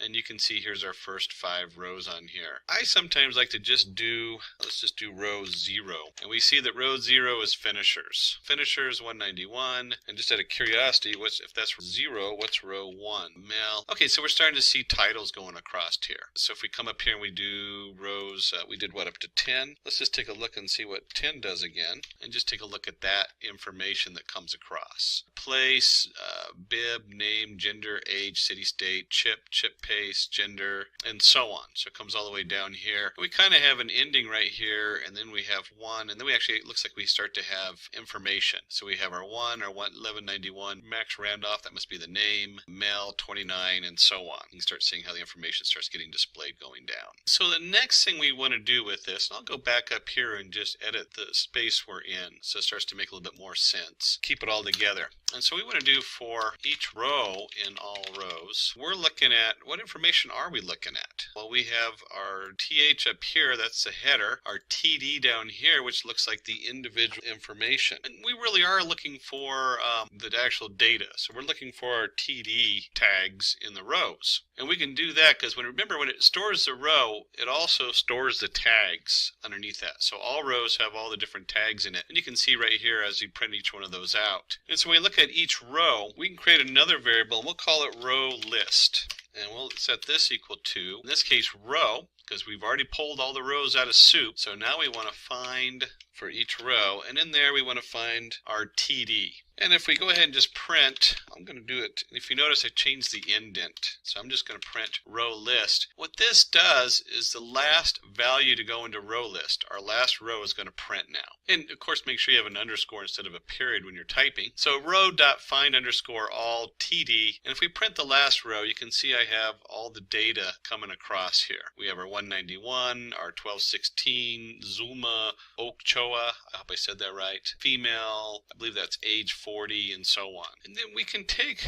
our row list, and there's a lot of things we can do with the row list. But we'll do let's do object, or let's just do cell in row list. And so we're going to look at each cell, because this is, if you look at this, they have commas separated between the different objects. And then we're going to go ahead and print cell.text. Let's just take a look and see what that looks like. And we can see here for each row we get 191, there's our 191, there's our 1216, 1216, our individual who's in the race, and so forth all the way down for those different settings. And let's go ahead and create a new variable up here. We'll call this all, let's just call it data. We'll keep it simple. So here's our data, and then we have our row. We take our row, we break it up into individual cells. So we'll call this data row, and we'll set this empty to an empty row. And we're going to take our cells, tab this, and we know that each cell generates a text. And so what we want to do is I want to take my data row, let's just replace that. Let's take our data row, and let's append our cell.text. So I'm going to add each row is going to be a row of the different text on here. And then once I create each row, I want my data, which is going to be everything, to append each row. And here's our data row. And then if we go ahead and come down here, and let's just print data. Now, if we were working with large data, we'd be very careful about just throwing all our data on the page. But you can see here, we throw the data on the page and we get finishers, 199, male, 78, female, 113, 1, and so on. And if you look at this, this is the headers on the file. We have finishers, male, female. It's just like some general statistics on the first one. And then we have actually an empty data set, and then we have our data that continues, which is the actual information we're looking for. So we have 1, 1191, Max Randolph, male, 29, Washington, D.C., runtime, 1 of 78, and so on here. So we could really quickly get rid of that. A number of different ways to do that. One of them is just to we're going to set, if we do data 2 on, we should get rid of everything, but we want to keep Randolph, so make sure Randolph is in there. Oh, we lost Randolph. Let's try 1 on. There we go. There's Max Randolph on there. So we can just simply redo our data on here, and we can do data. Probably want to do it in all rows from 1 on, but I'm just going to do my data equals data 1 on down here. There's reasons to split it this way.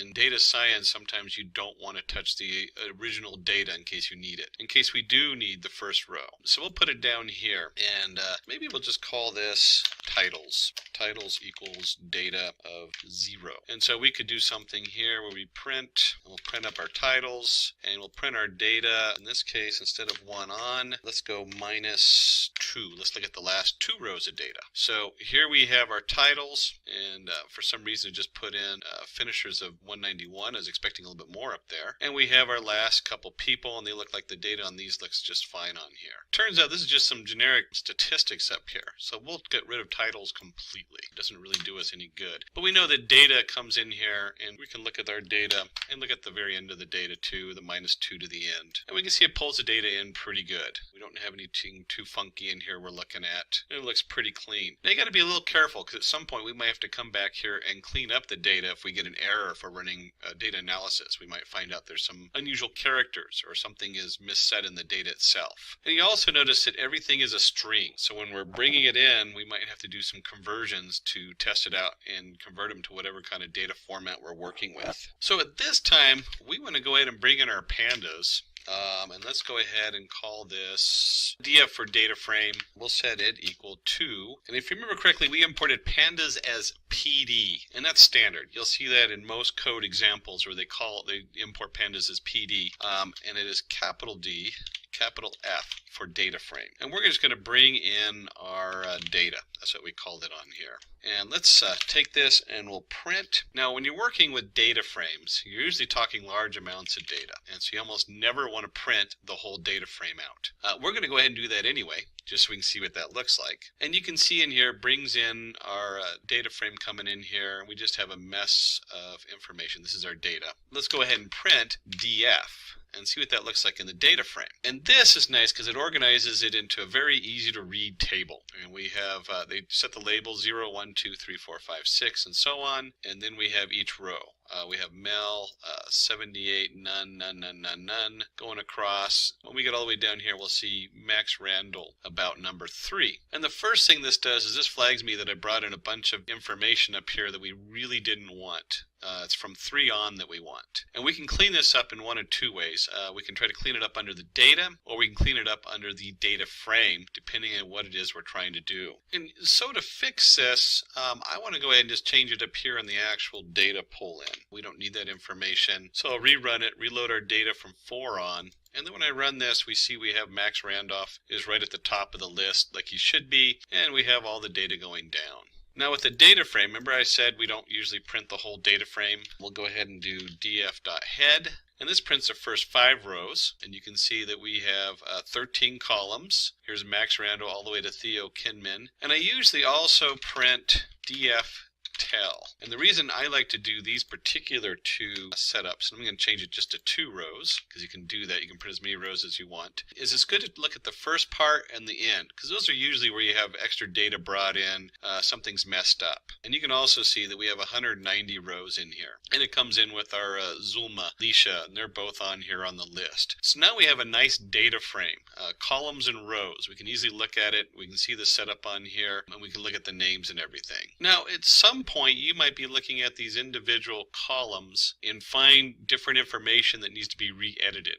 If you can, you try to do it with the whole column under pandas. You can up in the upper part of the code where you went from cell to cell or row to row, you can look at individual cells, maybe you find a marker in that cell that's something specific, like remove all colons or semicolons or something in there, or brackets. So there's a lot of options in there. But you'll find that this one actually comes in pretty clean on here all the way down. And the next thing we really want to do is we want to look at the headers. I don't know about you, but it doesn't make any sense to me when I have column 1, I don't know what 1191 is or 1080, need name Kaiser runner. I'm guessing that's column 2 is names. Third one, it looks like male or female, probably age, but I don't want to guess. I want this to bring in my column so I know exactly what I'm looking at. So how can we make Beautiful Soup do that for us? Well, let's take our column headers. We're going to set that equal to our soup find underscore all, and then we're going to look for our headers, our th files. And since we're in Jupyter Lab, in this case Jupyter Notebook,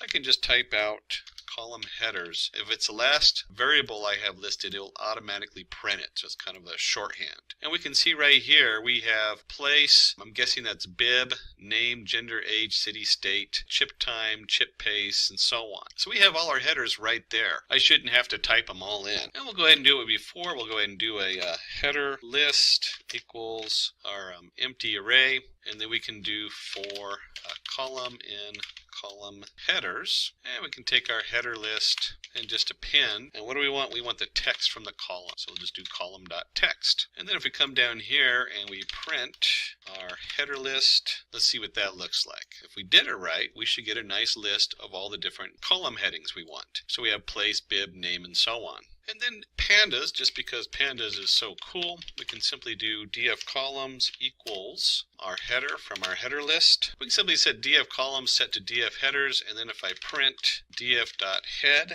we'll take a look at that, and we'll see right here it has nicely placed our values on here. Place, bib, name, gender, age, and so on. So very quickly we've created this nice data frame. We have the data displayed in nice rows and columns and easy to read. And then as a data scientist, the first thing we want to know is the info. What is in these columns and rows and headers? And you see right here they all come up with non-null object. There's a big flag. So if I want to do anything with this, these are all coming through as strings or an object. I usually mean strings in this case, that they're a string variable. And we have, you can quickly read through this, 191 entries, date columns, total 14 columns. There's a total of 14 columns in the data, and it shows you all the different names and what type of column they are. And it's probably good also to look at the shape of the data, df.shape. We'll go ahead and just run that. You can see it's 191 by 14, 14 columns, 191 entries. This is more like the way you look at a NumPy array, 191 by 14 for the shape.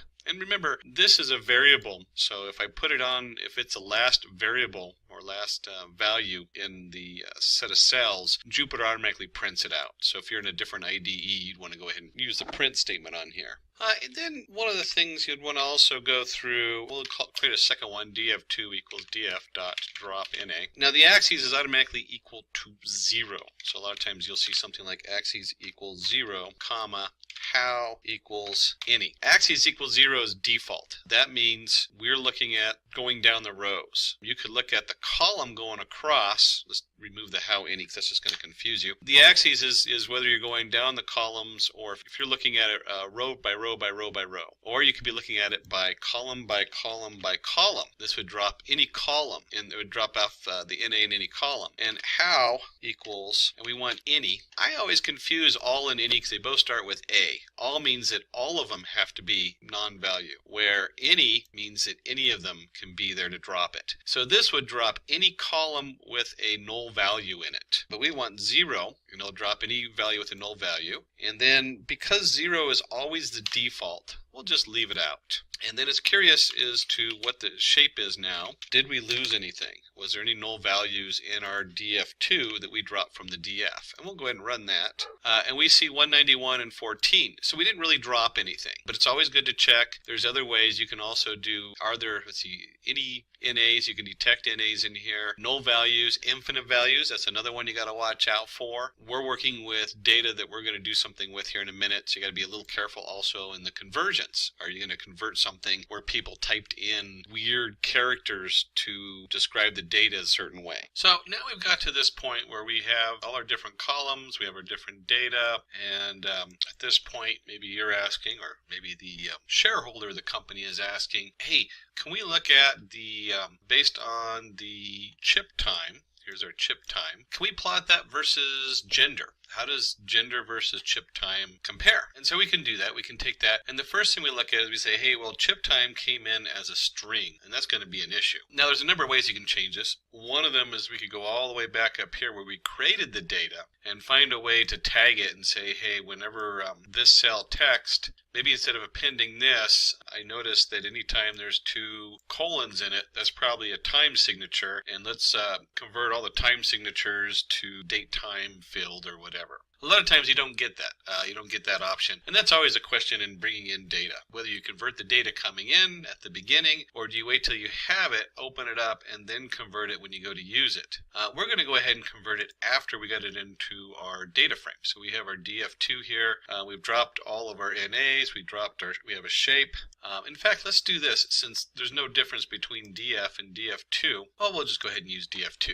So let's go ahead and take our df2, and we want to take that specific field and convert it into some kind of numerical value we can use. And let's add another column. A lot of times this is something you want to do is where you want to go ahead and keep all the original columns and just add a new column in there. And this new column is going to be based on the, if we remember correctly, we had chip time. That's what we're going to look at. Okay, we want chip time versus gender.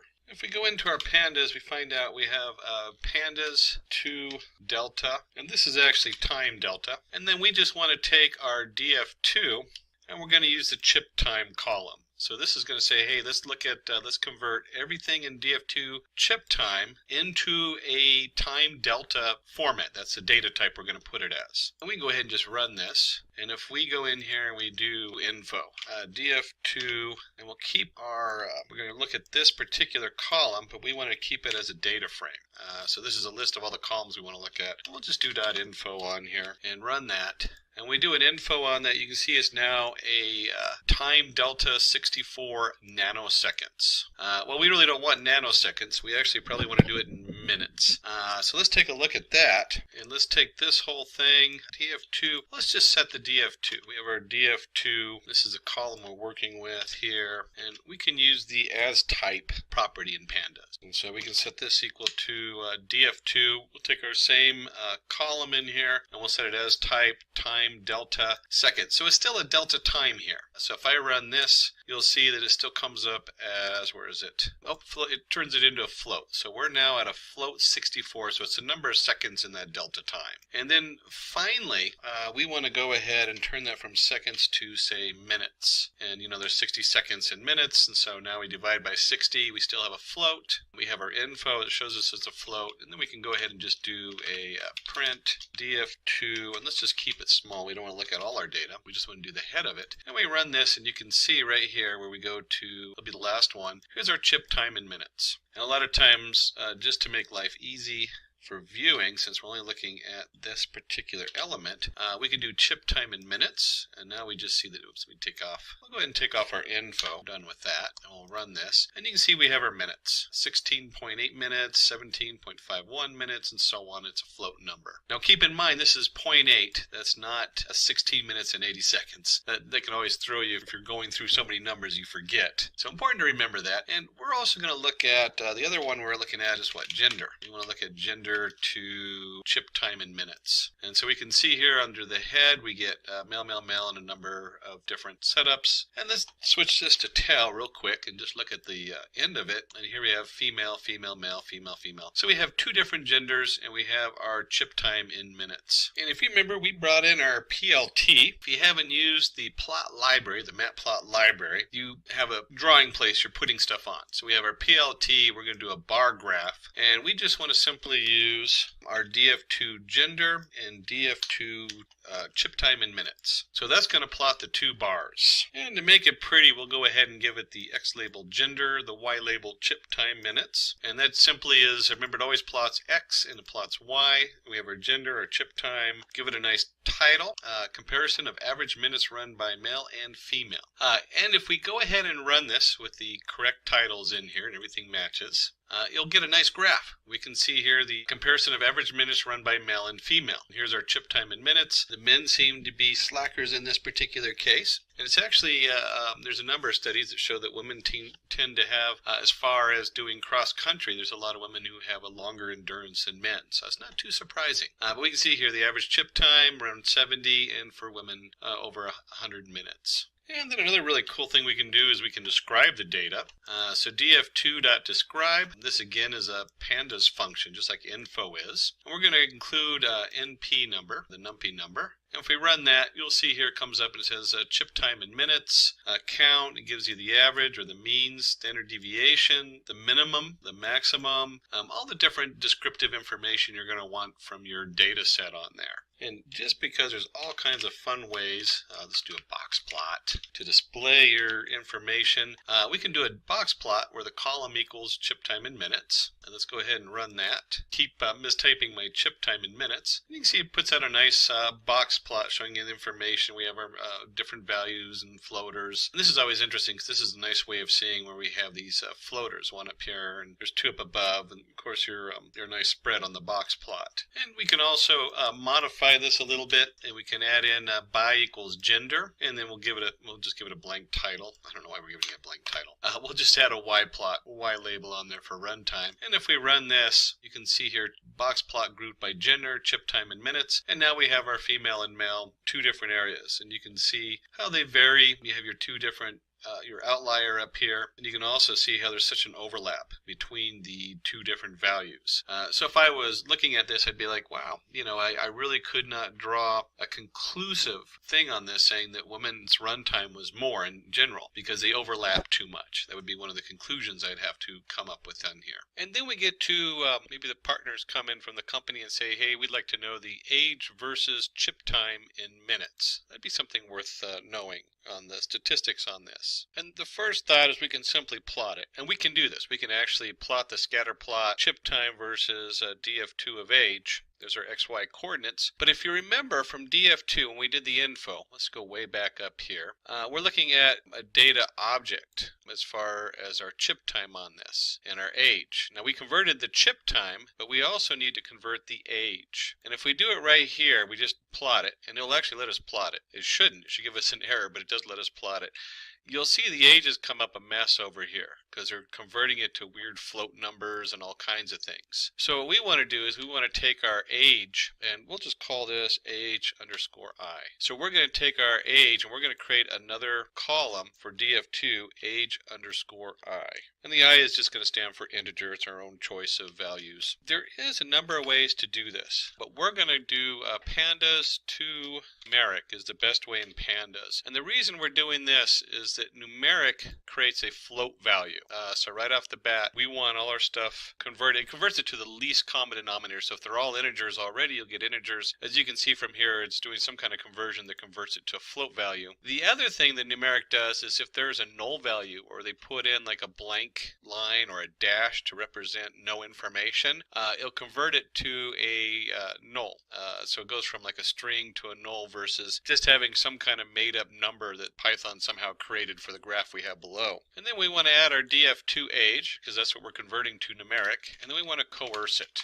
And there's a couple different options on this, like you can have it where it just doesn't process it in pandas, but coerce means that if it gets a weird value, that is a null value now. And since we're dealing with errors, this is what happens when you get an error converting it. We want to coerce it. There we go, and put the end bracket on there. And then finally we want to go ahead and round this off. So we'll put brackets around all the way around it, and this rounds off everything in this series. So what we've done here is I've taken df2 age, which is a d-type object, which in this case is mostly strings with a couple of blank ones in there, and we're going to convert it to a numeric, which will automatically go to float, and then we're going to take wherever there's an error, wherever it says, hey, this doesn't convert, and usually that's a blank string. Like I said, I've worked with so many databases where someone puts down none, someone types in space, some types in a dash to mean none, and you get this really weird conversion coming up. This covers all of that in pandas, so it's really a nice way of just coercing it and saying, hey, if we don't have a number in there, let's make it a null value, and then we're going to round it off. And then finally, let's go ahead and take our df2. Here's our df2, and let's drop those null values. Drop NA, and we want how equals any. So that means if there's any null values in the data set, now this might get you in trouble because you might have null values in a different column, and so you might lose data that way. At this point, we could also do like certain parts of like drop just certain columns with null values. There's all kinds of other options in here, but we're just going to do how. We're going to just drop any, and we want to do it in line equals true. So that means it's going to reassign it to df2. So df2 now has rounded out, so it's rounded to the integer. We didn't do any places.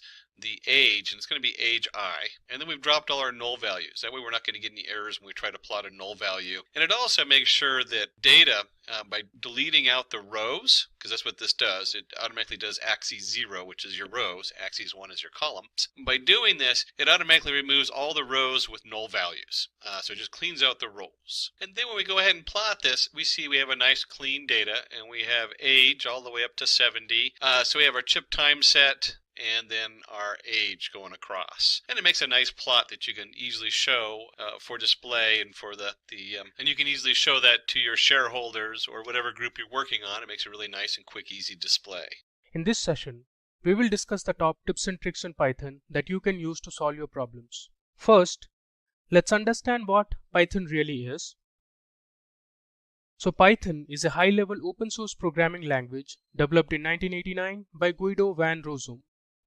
It has simple, easy-to-use syntax. Python can run on different platforms such as Windows, Linux, and Unix. It has a large collection of libraries and can be integrated with other programming languages such as C, C++, and Java.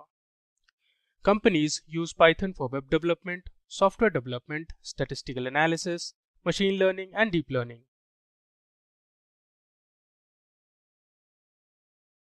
Python tips and tricks will help you optimize the code and reduce your time and effort while writing codes for solving problems. These tips and tricks are usually short snippets of Python code with simple illustrations to tell you how you can perform a complex task easily. It can also serve as examples that allow you to dive deep into understanding and exploring how each concept works and where it can be used. So in this video, we'll be covering the tips and tricks based on Python lists, tuples, sets, and dictionaries. We'll also see how to effectively use loops, iterators, and collections in Python. So let me take you to my Jupyter notebook where I'll show you the different tips and tricks. So here is my Jupyter notebook. So let's begin with our first trick. If you want to initialize a list or a tuple filled with repetitive strings or numbers written in the form of a string, we can do that using the multiplication operator. So let me show you. So first I'll declare a list. Suppose A is equal to, within square brackets, I'll declare a string, suppose India. And now if I use the multiplication operator and suppose I say 10, then I'll print A. So this will print India 10 times. If I hit Shift Enter, it will run that cell. You can see we have printed India 10 times. Similarly, let's add another element to our list or another item to our list. Say India, and then we have France. I'll use the multiplication operator and apply 10. So let me print my list again. If I hit Shift Enter, you can see India and France have been printed 10 times. Also, you can use an integer as a string and print as many times as you want. Suppose I'm printing 20 5 times.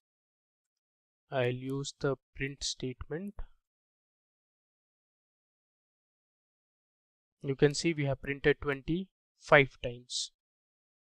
But if I pass an integer as my first operand, it will result in the product of the two numbers. So for example, if I use C equal to 20 into 5, and if I print C, it will give me the product of 20 and 5, that is 100. Next, let's see how you can reverse the elements in a list. For that, we'll use the list slicing method. Let me first show you how you can reverse a string. I'll declare my list as list1 is equal to, and inside this list I'll pass in a few country names such as India, then we have USA, let's say we have France, and then Germany, and finally we have Spain. Now if you want to reverse the order of this list, you can use the slicing method inside the print statement. So I'll write print and I'll pass in my list, that is list1, and I'll use double colon followed by -1. So this will read my list from the end. So if I hit Shift Enter, you can see we have reversed our original list. So now Spain comes first, then Germany, France, USA, and India. Likewise, you can also reverse a list of numbers. So let's reverse a list of numbers. Suppose this time I'll use list2 is equal to, I'll pass in few integers, say 100, 200, 300, and 400. Now if I print my list 2 using colon colon -1, it will reverse list 2. You can see we have reversed our original list 2. So now 400 comes first, then 300, 200, and 100. Now let me tell you how you can print the elements in a list in any order that you prefer. Suppose I have a list that has values like 1, 2, 3, and 4. Then I'll print this list. After that, I'll use 4 variables such as A, B, C, D, and assign it to our list. After that, let me go ahead and print any order that I want. For example, I use B, A, D, C and hit Shift Enter. You can see we have printed our list in the order that we wanted. So basically what this cell does is we have assigned the value 1 from list to A, 2 to B, 3 to C and 4 to D, and we are printing in an order B, A, D, C. So this is the result you can see. Now suppose you want to print in some other order, like say I want C first, then I want B, A and then D. So this is the output. Up next, we will discuss list comprehensions in Python. So list comprehension is an effective way to define and create new lists based on existing lists. So suppose you want to extract and separate all the letters from the word Simplilearn and add letters as items of a list. Ideally, you would use a for loop to do this task. So let's see how you can perform this task using a for loop. I'll assign an empty list, say letters is equal to, I'll use square brackets to assign my empty list, then and declare a for loop. Suppose for I in, I'll pass in my string that is Simplilearn, and I'll append the letters using the append function. Now let me go ahead and print the letters. If I hit Shift Enter, you can see this will print all individual letters present in the word Simplilearn. But the same job, you can do it easily with the help of list comprehensions. So let me show you how to do that. First, I'll declare a variable, say letters, is equal to, inside square brackets, I'll write I for I in my string Simplilearn.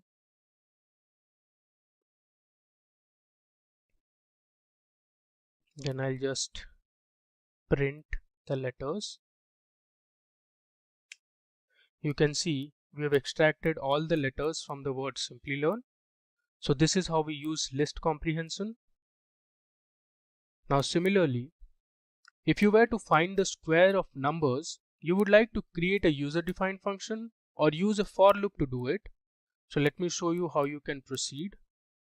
So we were to define a function. So first I'll import the math module present in Python.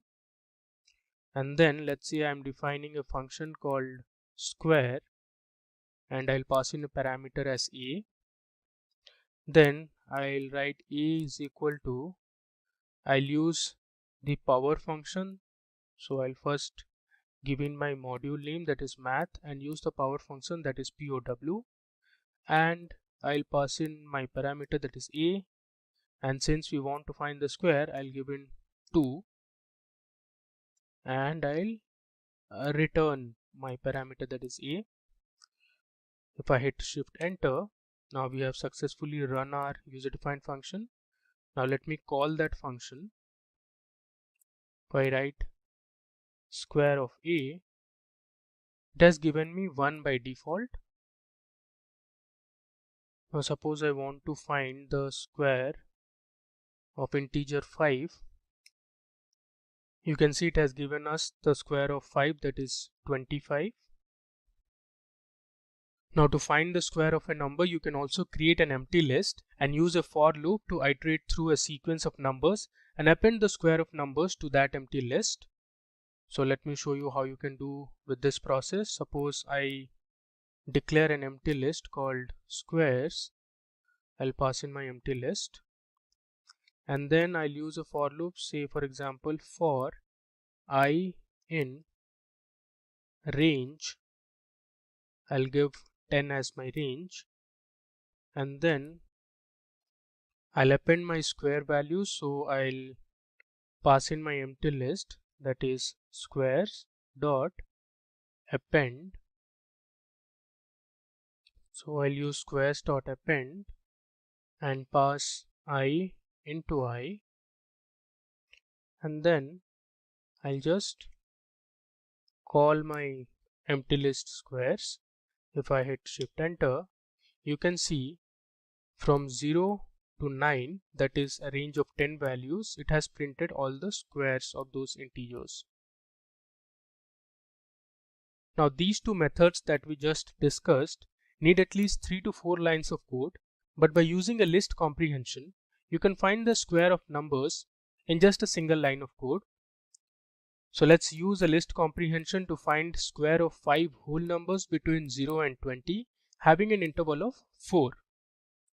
So I'll use squares is equal to, I'll say x double multiplication operator into 2 for x in, say, range.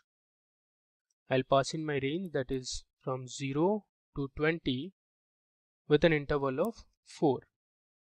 Now I'll print squares. If I hit shift enter, you can see it has printed the square of values. So first the number is 0, so 0 square is 0, then the number was 4, so 4 square is 16, 8 square is 64, then 12 square is 144, and then 16 square is 256. Moving ahead, in the next trick, I'll show you how you can keep track of the index positions and the items in a list. So for that, we will use the enumerate function to print the item values along with the index positions. So let's say I have a list that has items, say 310 to 94. I'm taking random integers, 450 and say 243. And now if I use a print statement, suppose I'll write using the enumerate function,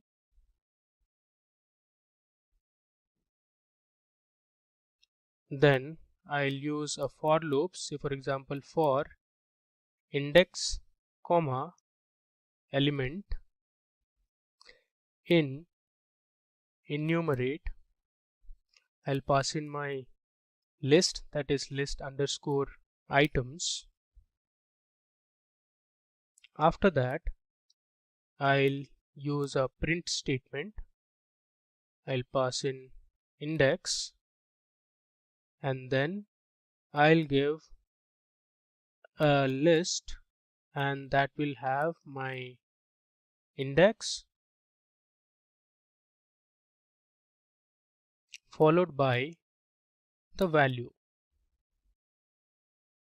I'll use another comma and pass in the element.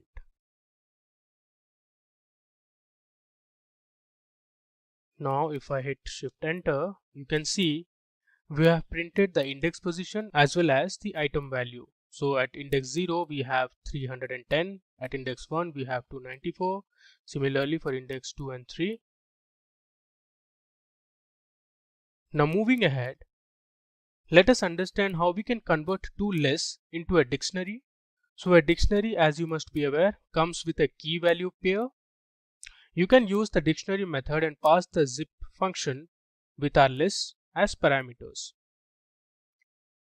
So let me define our two lists, say item number and names. So I'll use item number and give him some random whole numbers, say 102, 410, and let's say 321.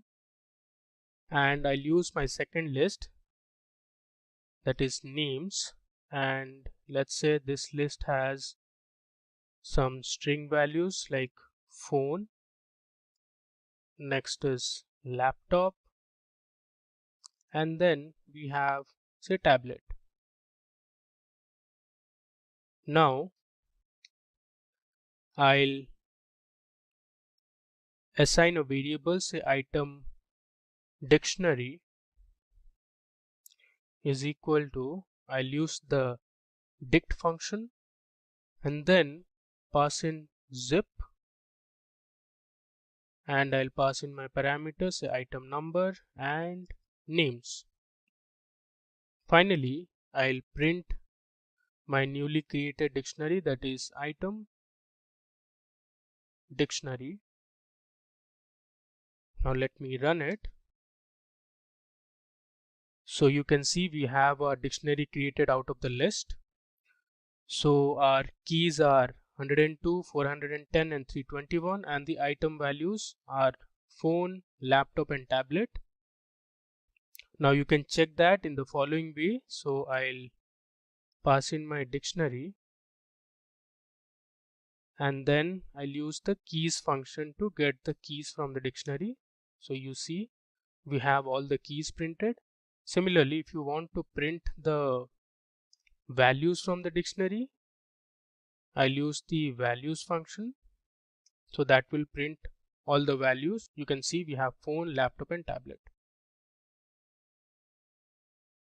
Now we'll look at how you can find the common elements in two lists.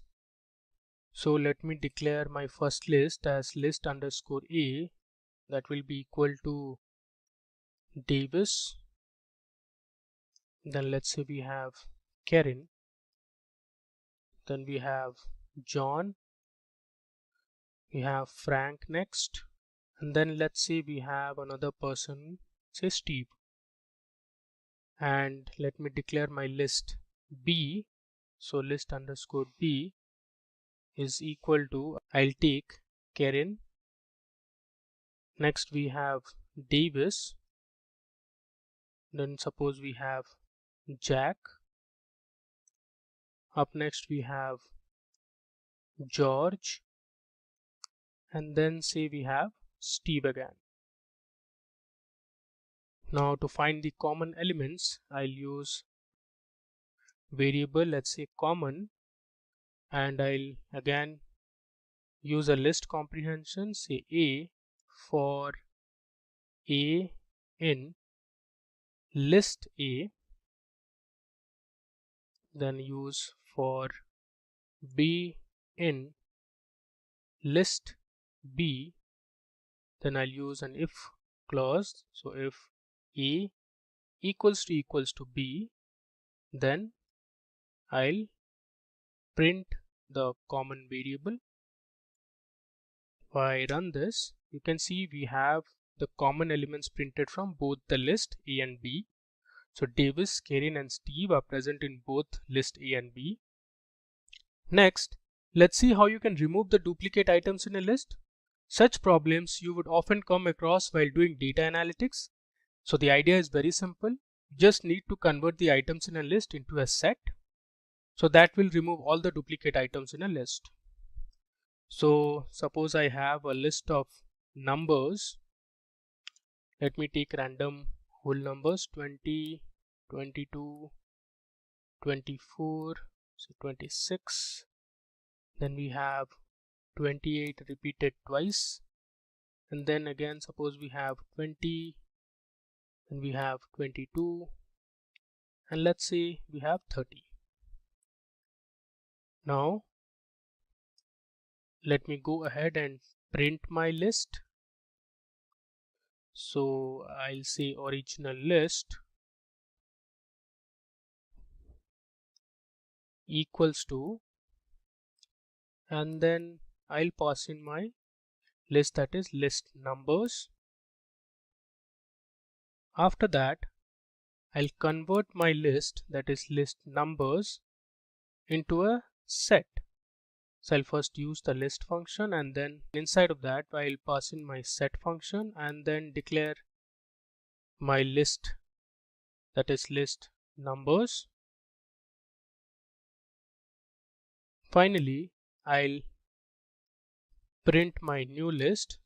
So I'll type list after removing duplicates, that will be equal to I'll give a comma and then pass in my variable, that is list numbers.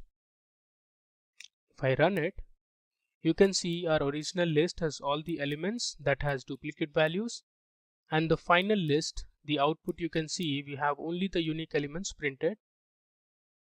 Moving on, now let's have a look at how you can merge two dictionaries. So there are two methods to do this. Before that, let's see how the code would have looked like had you merged the dictionaries using Python 2 version or Python 3.4 version and below. So let's see, I have two dictionaries, say team A. I'll use curly braces to declare my dictionary. I'll give my key as 1 and I'll take Davis. I'll give my second key and say I have Andrew in my team. And then let's say I have my third key and let's say I have Karen. Similarly, let me declare my team B dictionary. I'll take the next key as 4 and the next person would be, say, John, and then I'll use my fifth key. We have Angela, and let's say I have my final member in the team, the sixth member, who is Suzanne. Now if you do it in Python 2 or Python 3.4 version and below, I have to define a function. So let me say define merge underscore teams, which will be my function name, and I'll pass in two parameters, say dict1 and dict2. Then I have dict3. In dict3 I'll use the copy method, so I'll use dict1 dot copy. Then let me go ahead and use my dict3 dot update. I'll pass in my dict2 and then say I'll return my dict3. Finally I'll print it, so I'll use merge underscore teams, then pass in my two parameters as team A comma team B. If I run it, oops, there is a mistake I have made, so this should be dict2 actually. So let me run it once again. You can see we have merged both our dictionaries. Now you can see it has around 6 to 7 lines of code or even more. Now if you want to do this task using Python 3.5 version and above, you can use the update method. So let's see how we can do.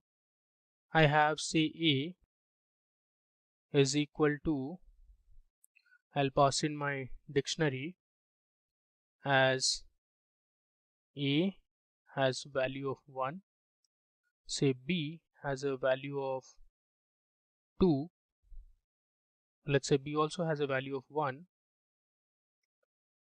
and my second dictionary would have key B again and it has a value of 2, and key C will have a value of 1.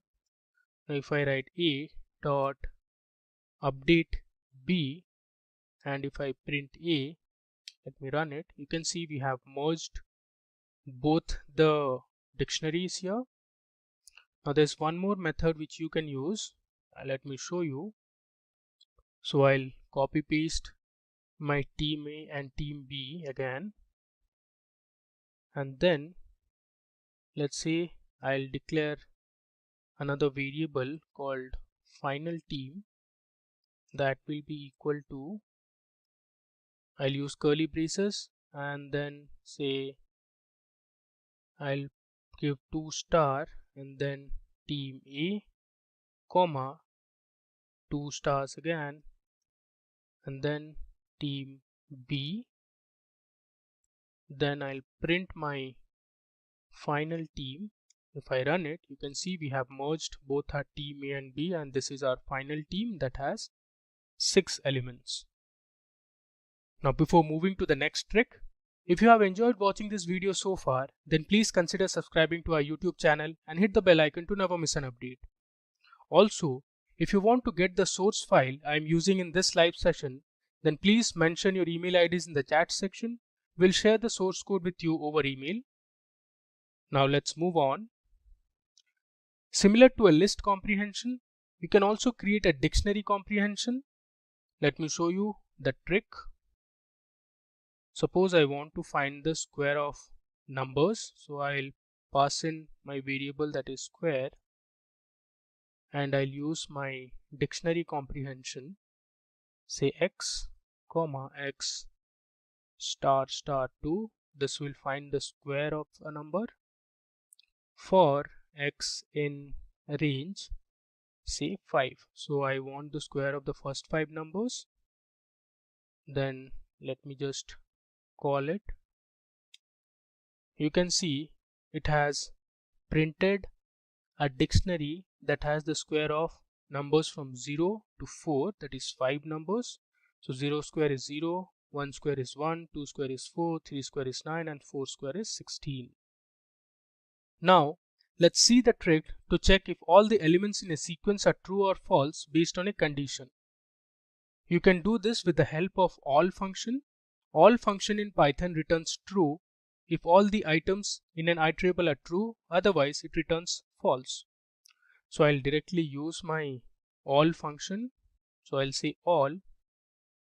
Now let's say I'll use a variable a, %2 if it's equal to 0, then I'll say for a in range between 0 to 10 with an interval of 2. If I run it, it gives me true because I have defined my range from 0 to 10 and an interval of 2. So the numbers will range from 0, 2, 4, 6, 8 and so on. So all these numbers are divisible by 2 and the remainder is 0, so it gives us true. Now if I change the third parameter in my range function, see I'll make it 3 and I run it, it gives me false. Up next, we'll look at a common programming question that you often get to see in any interview or programming test, that is swapping two numbers. Let's see the trick to swap two numbers in a single line of code. So I'll declare two numbers, say x and y. Let's say we have x as 10 and y as 20. I'll use a print statement, say before swap, give a comma, and I'll declare my variables x comma y. Now to swap two variables, I can simply use x comma y equal to y comma x, and then I'll again use a print statement, say after swap, and I'll write x equal to, say x, and y will have the variable y. If I run it, you see before swap x had 10 and 20, and after swap you can see we have x as 20 and y as 10. So we have swapped the values of the two variables successfully. Now moving on, the next trick I am going to show is how you can concatenate a list containing strings. So we'll use the join function for this. Let's say I have a list characters and it has a list of strings, say p comma y comma T, comma H, comma O, and we have the final string, that is N. Now if you were to concatenate all the list elements, I'll declare a variable called word and double quotation marks, and then I'll use the dot operator and join function. I'll pass in my list, that is character, then I'll print my variable word. Below you can see the resultant output. So we have successfully combined or concatenated each element or item in the list character. So we have Python printed. Now let me show you how you can find the most frequently occurring values in a list. So I'll declare a list called test, and suppose it has some random whole numbers, say 1, 2, 3, 4, 2, 2, then we have 3, 1, 4, 4, 4.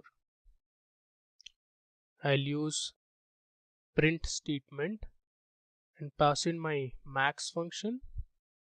Then I'll convert the list into a set, give a comma, and then I'll use key is equal to test.count.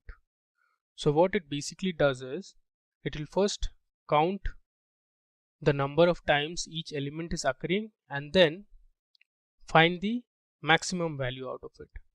If I hit shift enter, you can see it has given me 4, which means the item 4 has occurred the most number of times in my list. You can see we have 4 times. Moving forward, the next step is how you can use the if-else statement using ternary operators. Ternary operators are commonly known as conditional expressions in Python. These operators evaluate something based on a condition being true or false. So I have my two variables a, b, and it has values 10 and 20 respectively. Now if I use a print statement, say both a and b are equal if a equals to b, else a is greater than b if a greater than b, else b is greater than a. So first I am evaluating this condition. If a is equal to b, then we'll print both a and b are equal. Else if a is greater than b, we'll print a is greater than b. If both the conditions are false, we'll print b is greater than a. So let me run this. We have the output b is greater than a because our b value is 20 and a is 10, so b is greater than a. Now let me create a NumPy array and find the cumulative sum in a sequence of numbers. For this, you can use the CumSum function. First I have to import my NumPy library, so I'll write import NumPy as np. Then I'll declare a variable, say res, which is for result. I'll use a list function and then pass in my CumSum function. And let's say I'll give a range of 10. Finally, I'll print the result. If I run this, you can see we have calculated the cumulative sum of the numbers ranging from 0 to 9. So the first element is 0, then the next element is 1, so 0 plus 1 is 1. Then the next element is 2, so 1 plus 2 is 3. Then 3 plus 3 is 6, 6 plus 4 is 10, 10 plus 5 is 15, and so on. Let's now understand how you can use iter tools in Python. Iter tool is a module in Python that implements a number of iterator building blocks. It provides several functions that work on iterators to produce complex iterators. We will see an example to find the list of matches to be played between the teams in a league. Here we consider each team will play against all the other teams in the league. So to use the iter tools, I'll first import it. So I'll write import iter tools, and then let me go ahead and declare a list, say football underscore clubs. Let me take a few club names, say Manchester United. Then we have Real Madrid. I'm taking the top clubs from Europe. The next club we have is, say, Arsenal, followed by Chelsea. Then we have, say, Liverpool. And finally we have Barcelona.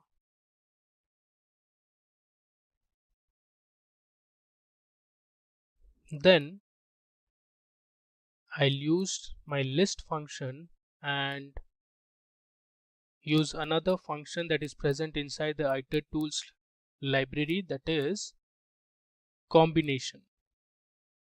So it will give me all the possible combinations. I'll pass in my list name, that is football underscore clubs,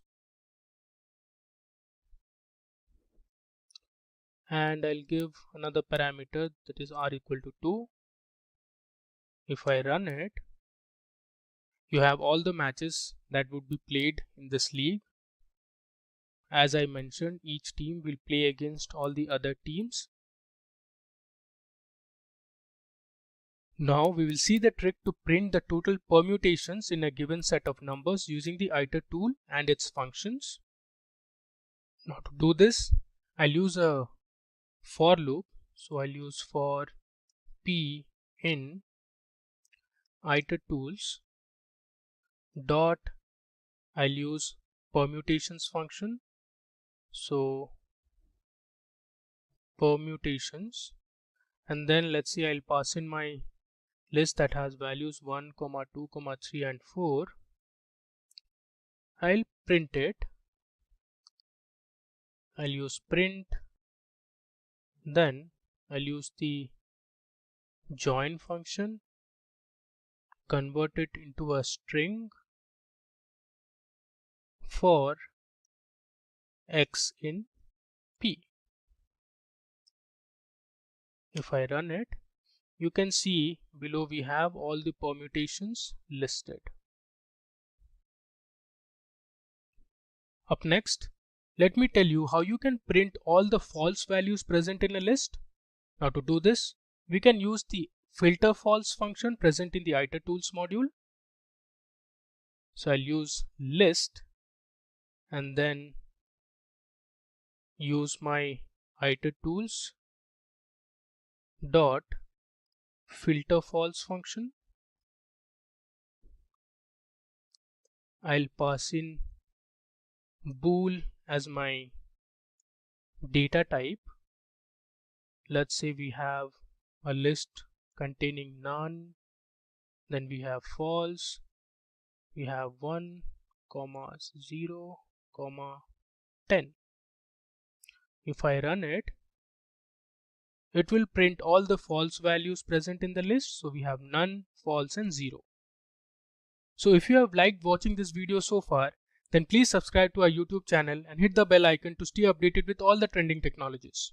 Also, if you want to get the source file that I am using in this live session, then please mention your email IDs in the chat section. Our team will share the source code with you over email.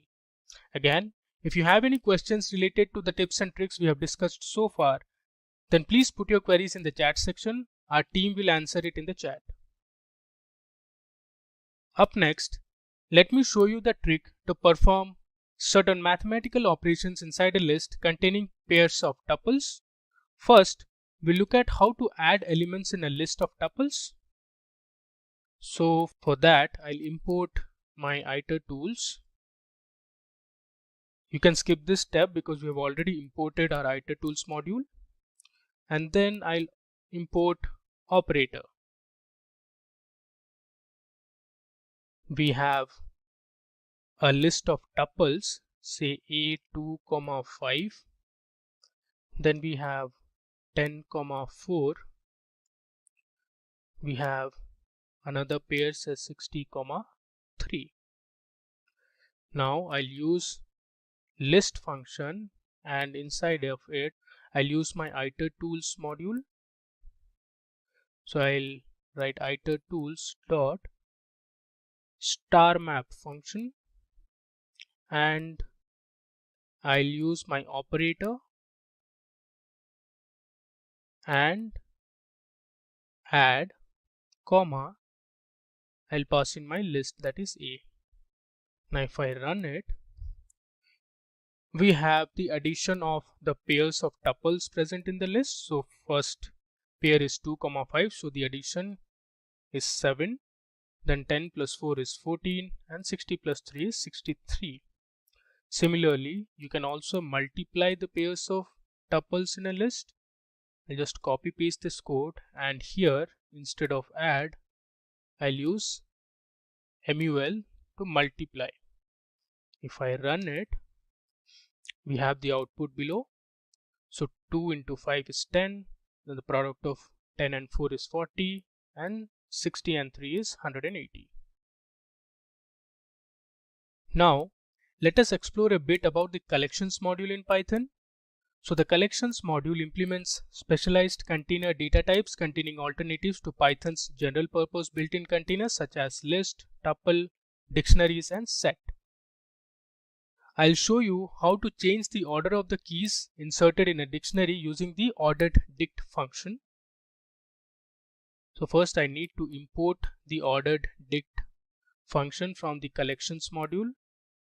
So I'll write from collections import orderedDict function. Then I'll say d is equal to orderedDict dot, I'll use the from keys, and let's say I have my key as A, B, C, D, E. Then I'll use another function called move to end, and let's say I want to move my key B to the end. Then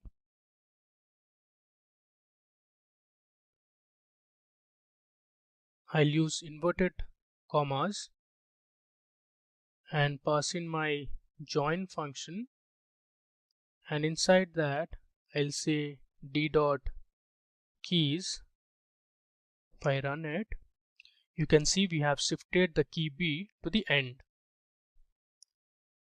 Now if you want to move the key B to the beginning, you can do something like this. So let me copy the last 2 lines of code from the above cell.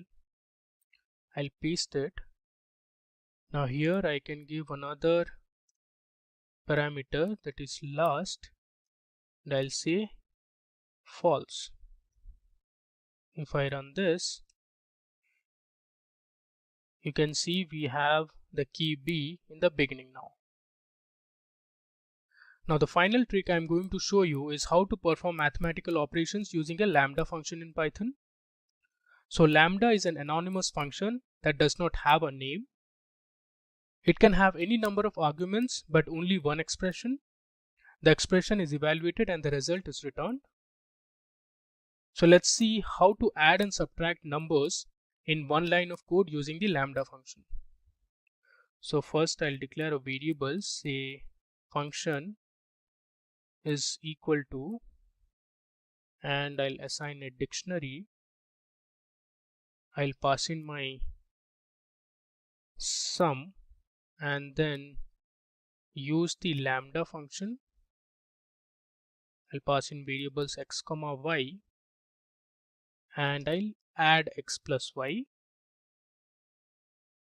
Similarly, I'll now subtract. I'll use the lambda function again, pass in my variables x comma y, and I'll write x minus y. Now let me run it.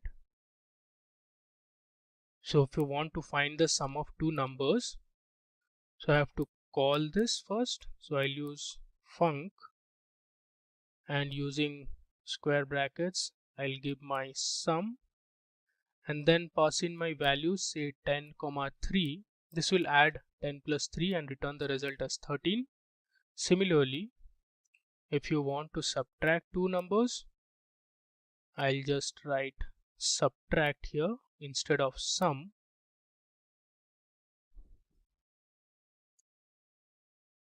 and it will return the result, that is 10 minus 3, which is 7.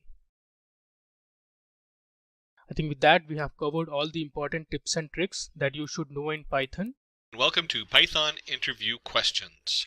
Certainly the questions we're going to ask in here are very general with a few specifics towards data science, since that's the main direction that Python's going in. And you'd want to expand your questions for your interview depending on the domain that you're using the Python in specifically. Let's dive in and get started with some Python interview questions. Number 1, what is the difference between shallow copy and deep copy? And you can see with shallow copy we have object 1, which has child 1, child 2, child 3, and so on, and object 2, which has child 1, child 2, child 3. A deep copy creates a different object and populates it with the child objects of the original object. Therefore, changes in the original object is not reflected in the copy. Copy.deepCopy creates a deep copy. Shallow copy creates a different object and populates it with the references of the child objects within the original object. Therefore, changes in the original object is reflected in the copy. Copy.copy creates a shallow copy. And you can look at this. If we make a change to child 1, it's only a pointer. So if you make it in object 1 and a change to child 1 in object 1, it will also make that change in object 2. Number 2, how is multi-threading achieved in Python? Oh, this is a good one. With multiprocessing and multi-threading, this question is actually asking you, do you know the difference between multiprocessing and multi-threading and how multi-threading works? Multi-threading usually implies that multiple threads are executed concurrently. The Python global interpreter lock doesn't allow more than one thread to hold the Python interpreter at that particular point of time. So, multi-threading in Python is achieved through context switching. It's very different than multiprocessing, which actually opens up multiple processes across multiple threads. So, multi-threading. Discuss the Django architecture. So the Django architecture, and the first thing to know is that the Django is a web service, way to build your web pages basically. And so when you look at the architecture, you can see here we have a nice model drawn out where the user initiates the Django, which initiates the URL, which initiates the view, what they're going to view, and you have your model and your template. So the model of data, whatever data model you're pulling, goes into the template and then goes back up the pipeline to the user. And the important thing to note is there's a template, the front end of the web page. This is what they're going to see. There's a model, the back end where the data is stored. So you can keep the template and the looks and everything looks the same, but you can swap out the underlying information that goes into that template. Then you have your view, which interacts with the model and template and maps it to the URL, and then the Django serves the page to the user. So your Django grabs it and says, okay, thank you for the URL, and here you go, user. What advantage does NumPy array have over nested list? So NumPy is a module you import. Almost always see NumPy, import NumPy as NP. NumPy is written in C, such that all its complexities are backed into a simple to use module. Lists, on the other hand, are dynamically typed. Therefore, Python must check the data type of each element every time it uses it. This makes NumPy arrays much faster than lists. I would also add in that NumPy has a lot of additional functionality that you don't have in list. So there's a lot of things you can automate in the NumPy. Quick flip over to our Jupyter notebook. Any IDE will work. If you're going to do a set of interview questions, taking a quick look at code is always important. We have our import NumPy as NP. We'll go ahead and import time. Here's our list sub for I in range of 100. And what we're doing is we're going to time it. So we're going to create a list, then we're going to create a NumPy zeros array. And you can see here, look how quick you can create this NumPy zeros array. Here we are appending 1 0 at a time for a regular Python list, and here we are with NumPy. They're all zeros, and they're all of type integer. I believe it's either float or integer on this. I'd have to actually do a type on it. And then, so if we take in and we create a TL1 time equals time, and then we do for I in range of 100, for j in range of 100, L of I, j equals L of ij plus 5. So we're just doing a simple calculation on our array and subarrays. This is an array of arrays. And we'll do the same thing with TL2. TL2 time.time, TL1 equals, so here we have our final time on that. And then we'll do this with an array op, and this is what I really love, a equals a plus 10, and then you can just print it right out. So you can see right here with the NumPy array, we're doing the same thing. If I run this, our time is significantly different. Here we have 0.09 and 0.003. So you can see that the time drops significantly when you're running this on a NumPy array versus a list array. Also important to note, these times aren't going to be, they'll change each time I run it depending on what I have running in the background. So there we go. Number 5, what is pickling and unpickling? Amazes me how many times I pickle and unpickle something. Converting a Python object hierarchy to a byte stream is called pickling. Pickling is also referred to as serialization. Unpickling, converting a byte stream to a Python object hierarchy, is also called unpickling. Unpickling is also referred to as deserialization. So if you just created a neural network model, you can now save that model to your hard drive, pickle it, and then you can unpickle it to bring it back into another software program or to use at a later time. How is memory managed in Python? Number 6. Python has a private heap space where it stores all the objects. The Python memory manager manages various aspects of this heap like sharing, caching, segmentation, and allocation. The user has no control over the heap. Only the Python interpreter has the access. You have a nice little diagram here. Here's your program. There's your interpreter. We have our heap, memory management on the garbage collector going off of there. Number 7. Are arguments in Python passed by value or by reference? Arguments are passed in Python by reference. This means that any change made within a function is reflected on the original object. So you can see here def function of L of 0 equals 3, L equals 1, 2, 3, 4, function L, print L, and you're going to get 3, 2, 3, 4 because we passed L in there, so it's a pointer. Here we have def function L equals 3, 2, 3, 4, L equals 1, 2, 3, 4, function of L, print L. Because in this function I have assigned, instead of operating on a piece of L, the list, I've assigned a whole new value to that list, or L. It then at that point will create a new object. So if I make changes to the object, it's going to change it in the outside the definition. If I use a variable and I assign it a completely new value, like L equals 3, 2, 3, 4, that will not show up when you're outside the function. Number 8. How would you generate random numbers in Python? To generate random numbers in Python, you must first import the random module. The random function generates a random float value between 0 and 1. The random range function generates a random number within a given range. And you can see here 1 is the lower end, 10 is the upper end, and step 2. So it would be 1, 3, 5, and so on as far as the options in the random generation. Number 9. What does the double forward slash operator do? In Python, the forward slash operator performs division and returns the quotient in float. For example, 5 over 2 returns 2.5. To do a double forward slash operator, on the other hand, returns the quotient in integer. For example, 5 double slash returns 2. 5 divided by 2 and you drop the 0.5. Number 10. What does the is operator do? The is operator compares the ID of the two objects. And you can see in here where list1 equals brackets around 1, 2, 3, list1 equals list2 equals true. And you have the double equals in Python, of course. And you can do list1 is list2, where list2 equals 1, 2, 3 is false. List2 is not the brackets 1, 2, 3. It equals it, but it's not the brackets. And if we do list3 equals list1, then list1 is list3 equals true. Number 11, what is the purpose of pass statement? The pass statement is used when there's a syntactic but not an operational requirement. For example, the program below prints a string ignoring the spaces. And so here we have variable equals Simplilearn. We've added 2 spaces in it. For I in variable, so it goes through each I. If I equals space, do nothing. Else, print I, and then we'll have the end equals bracket bracket, and they'll print out Simplilearn. Now, of course, you would probably write this if I does not equal blank space, print. But this would be another way you could do that if you need a placeholder for that first logical set or that first area. And you can also do a function like this. You could do function, whatever your def function name, brackets, colon, pass. So it goes into the function and does nothing, but it's a placeholder. Number 12, how will you check all the characters in a string are alphanumeric? Python has an inbuilt method, isAllNumber, which returns true if all characters in the string are alphanumeric. And so you can see here, ABCD, 1, 2, 3, isAllNumber, output equals true. And the second line,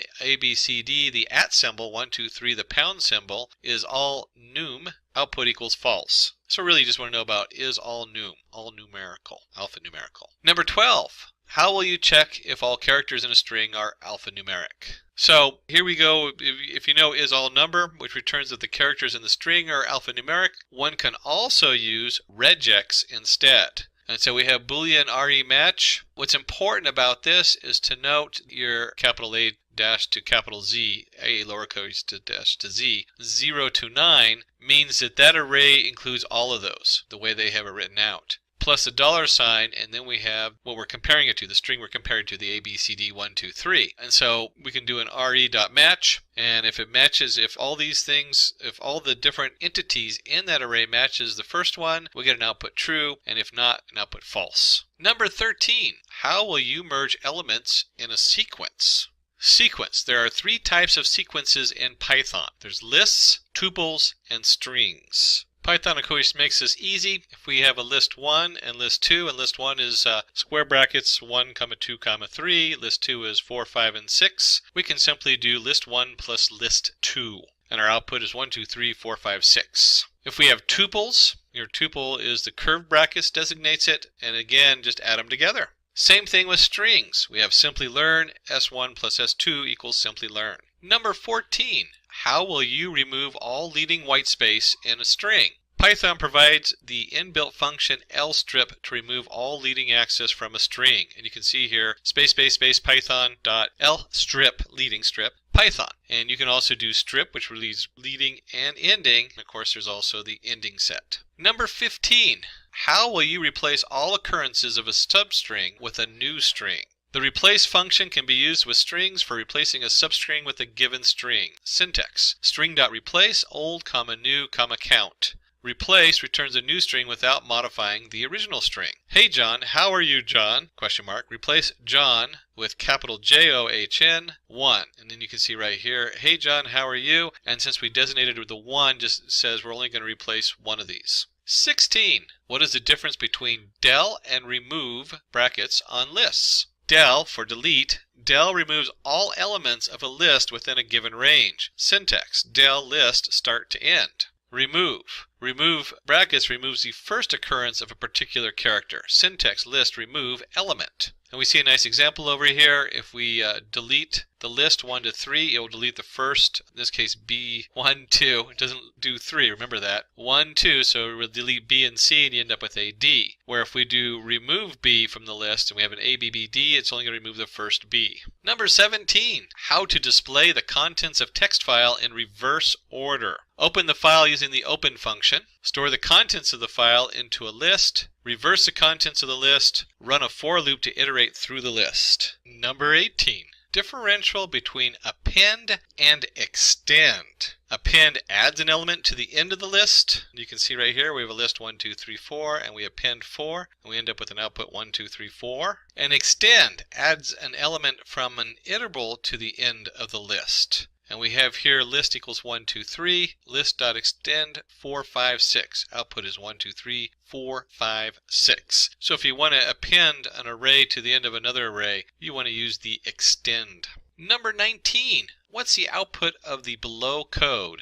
Justify your answer. This is a great interview question because these are the kind of things that come up when you're proofing code. Def, add to list, value, and list. So we have value in and a list in, or list equals an empty, in this case, an empty list. List.append value, return list. List 1 equals add to list 1. List 2 equals add to list 1, 2, 3, empty bracket. List 3 equals add to list A.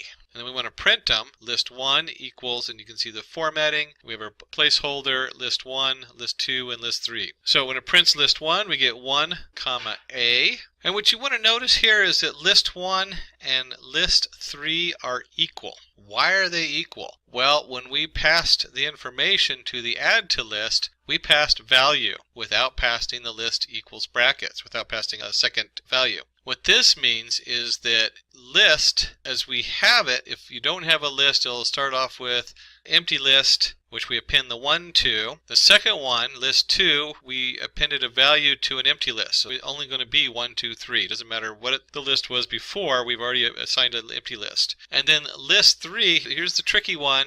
We're adding A to the list, but because we didn't designate the list is a shared value. In other words, it doesn't reset it. And we end up with list 1 equals list 3, 1, comma A. Default list is created only once during the function and not during its call. Number 20. What is the difference between a list and a tuple? Lists are mutable while tuples are immutable. And you can see an example down here where I have list equals 1, 2, 3. Square brackets denote it's a list. List of 2 equals 4, and I print it out and I now have 1, 2, 4. If I do the same thing with the tuple, I get an error, because you can't change the tuple 1, 2, 3 into 1, 2, 4. You have to completely reassign tuple to a new value. What is docstring in Python? Docstrings are used in providing documentation to various Python modules, classes, functions, and methods. And so you can see here we have def for our function, add AB, and this is a docstring. We have the triple brackets on there. You can add carriage return in that so that you can go multiple lines. And it says this function adds 2 numbers. And then sum AB returns sum.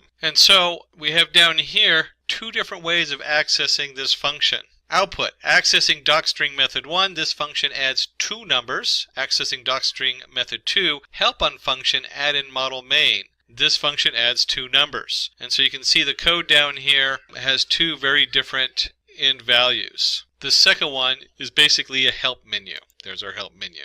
Number 22, how do you use print without the new line? The solution to this depends on the Python version you are using. In Python version 2, you can do print hi and then you add a comma afterwards. Print how are you? And you have hi, how are you? In version 3, print hi, comma, end equals, and it'll add a space on the end there. You can put different characters in there, but generally you just want to put a space on the end. Print how are you, and now we get hi, how are you?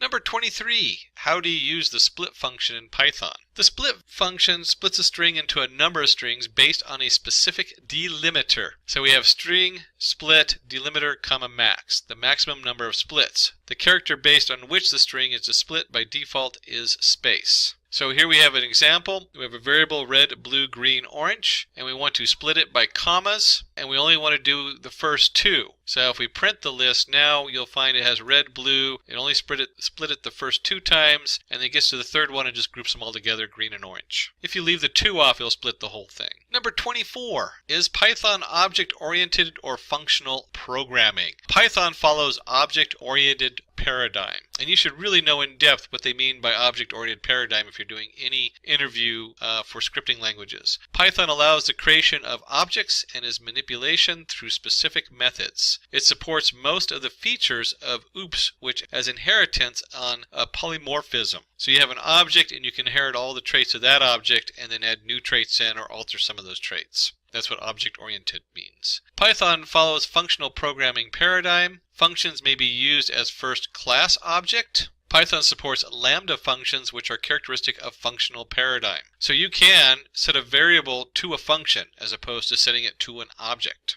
Number 25. Write a function prototype that takes a variable number of arguments. Here we have def function name list. So we could have, in this case, whatever the list is, def function. The asterisk denotes that we're going to take multiple arguments of a variable, and then we can do for I in var, print I. So if you send function of 1, you'll end up with a 1, function 1, 2, 5, 6. It'll actually print those out one at a time. The first one just prints out a 1 because it only sent one variable. The second one will print 1, another line 25, another line 6. Number 26. What is asterisk args and asterisk quargs? Args used in function prototype to accept varying number of arguments. It's an iterable object, def function args. And you can imagine it's just a basic list. So if I add the numbers a comma b or a comma b comma c, it doesn't really matter. It will have that number of objects in it, whatever I send to it. And there's other uses for it, but that's very basic. Quargs,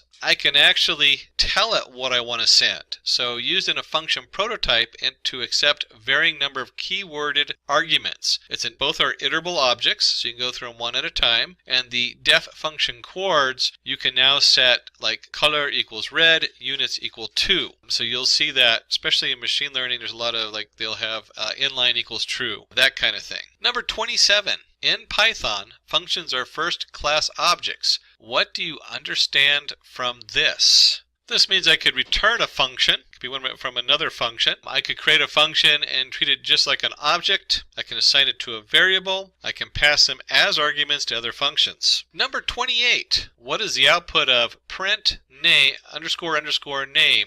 Justify your answer.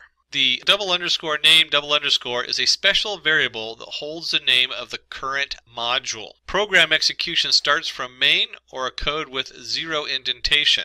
Thus, double underscore name has a value double underscore main double underscore in the above case. If the file is imported from another module, then double underscore name double underscore holds the name of this module. Number 29. What is a numpy array? And we briefly touched numpy array compared to a list earlier in processing speed. Now let's go ahead and look at some of the more specifics. A numpy array is a grid of values, all of the same type. So if they're either all float, all integer, all string, and is indexed by a tuple of non-negative integers. The number of dimensions is the rank of the array. And the shape of an array is a tuple of integers giving the size of the array along each dimension. Number 30. What is the difference between matrices and arrays? A matrix comes from linear algebra and is a two-dimensional representation of data. It comes with a powerful set of mathematical operations that allow you to manipulate the data in interesting ways.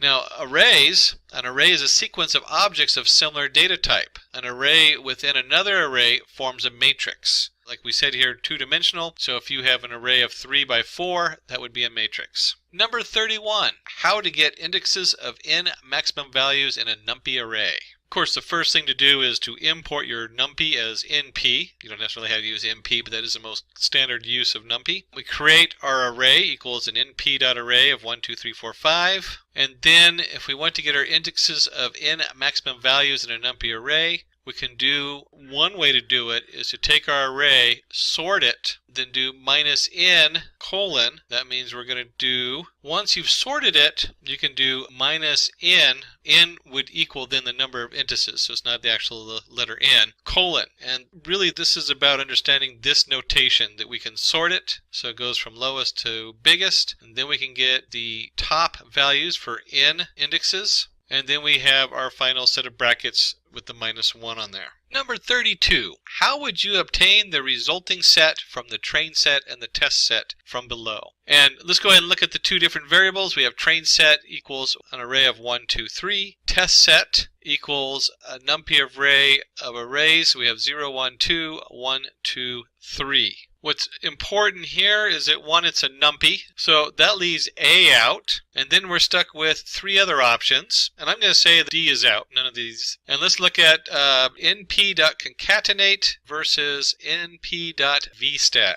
Concatenate would put one set after the other, so you would end up with, probably give you an error, because one set is 1, 2, 3, and then we're going to concatenate array 0, 1, 2 and array 1, 2, 3, the array of arrays onto the end of that. What we really want to do is stack. And by the way, you can actually switch. There's variables you can put into concatenate, obviously, that can change this. So you could use the concatenate with a lot of fudging around. But really what we're looking for is VStack. V stands for vertical versus the HStack, which is horizontal. And if we do a VStack, we can simply do train set, comma, test set, and stack them together. And so we have C, resulting set equals np.vstack, train stack, test set. Both option A and B would do horizontal stacking, but we would like to have the vertical stacking. Option C does this. Again, you could add the axes in and use the concatenate to stack it the correct way. Number 33, how would you import a decision tree classifier in sklearn? We have sklearn.decisiontree import decision tree classifier. From sklearn ensemble import decision tree classifier. And we look at these and they're all import decision tree classifier. That actually last part happens to be correct, and it's really just a vocabulary knowing where is the decision tree classifier stored, what module is that a part of, and it is of course part of the sklearn.tree.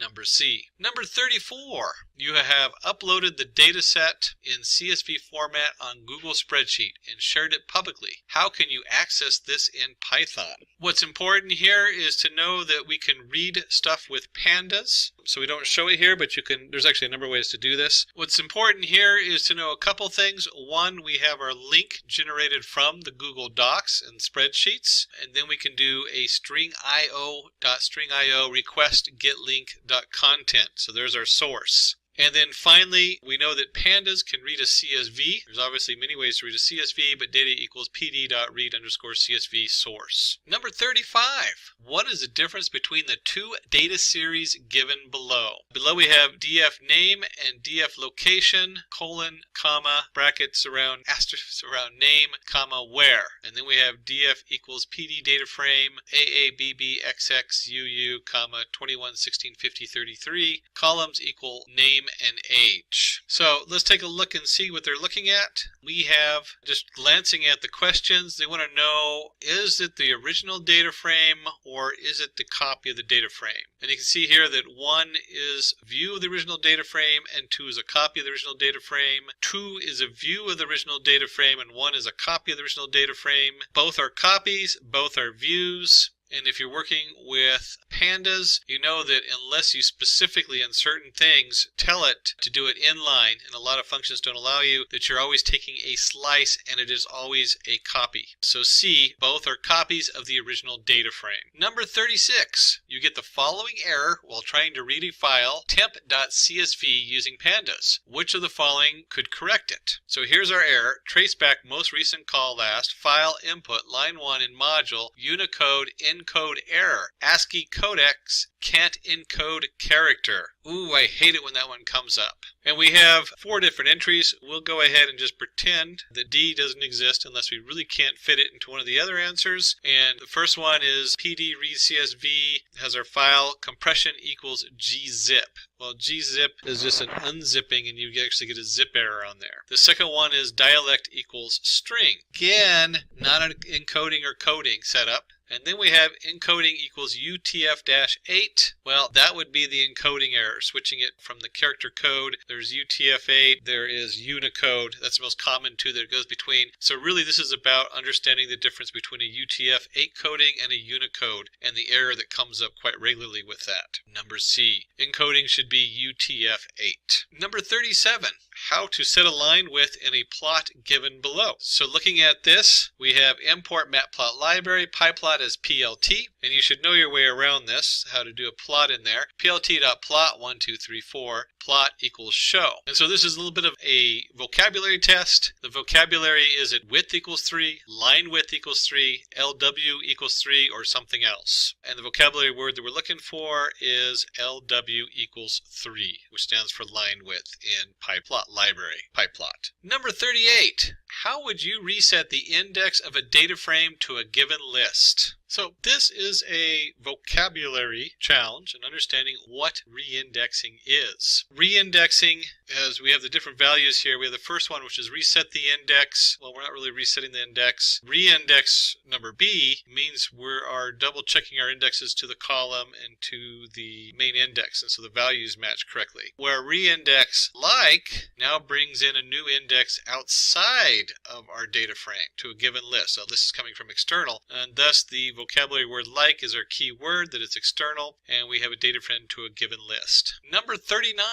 how can you copy objects in Python? The functions used to copy objects in Python, we have copy for shallow copying and copy deep copying for deep copy. Number 40, what is the difference between range and xrange functions in Python? Well, this is a good one. We have matrices and arrays. With a matrix, the range returns a Python list object. Xrange returns an xrange object. And with arrays, an xrange returns an xrange object. Xrange creates values as you need them through yielding. The key here is that xrange returns the values as you need them. So it actually processes it post, like if you have for x or for a variable in xrange, it is processing them as you need them, 0 to 9. It doesn't create an array 0 to 9, it just hands you 0, then 1, 2, 3, 4, 1 at a time. Number 41, how can you check whether a pandas data frame is empty or not? The attribute df.empty is used to check whether a pandas data frame is empty or not. And so you can simply create we have down here import our pandas as PD. We create our pandas data frame equal to an empty array, and is df.empty comes out as true.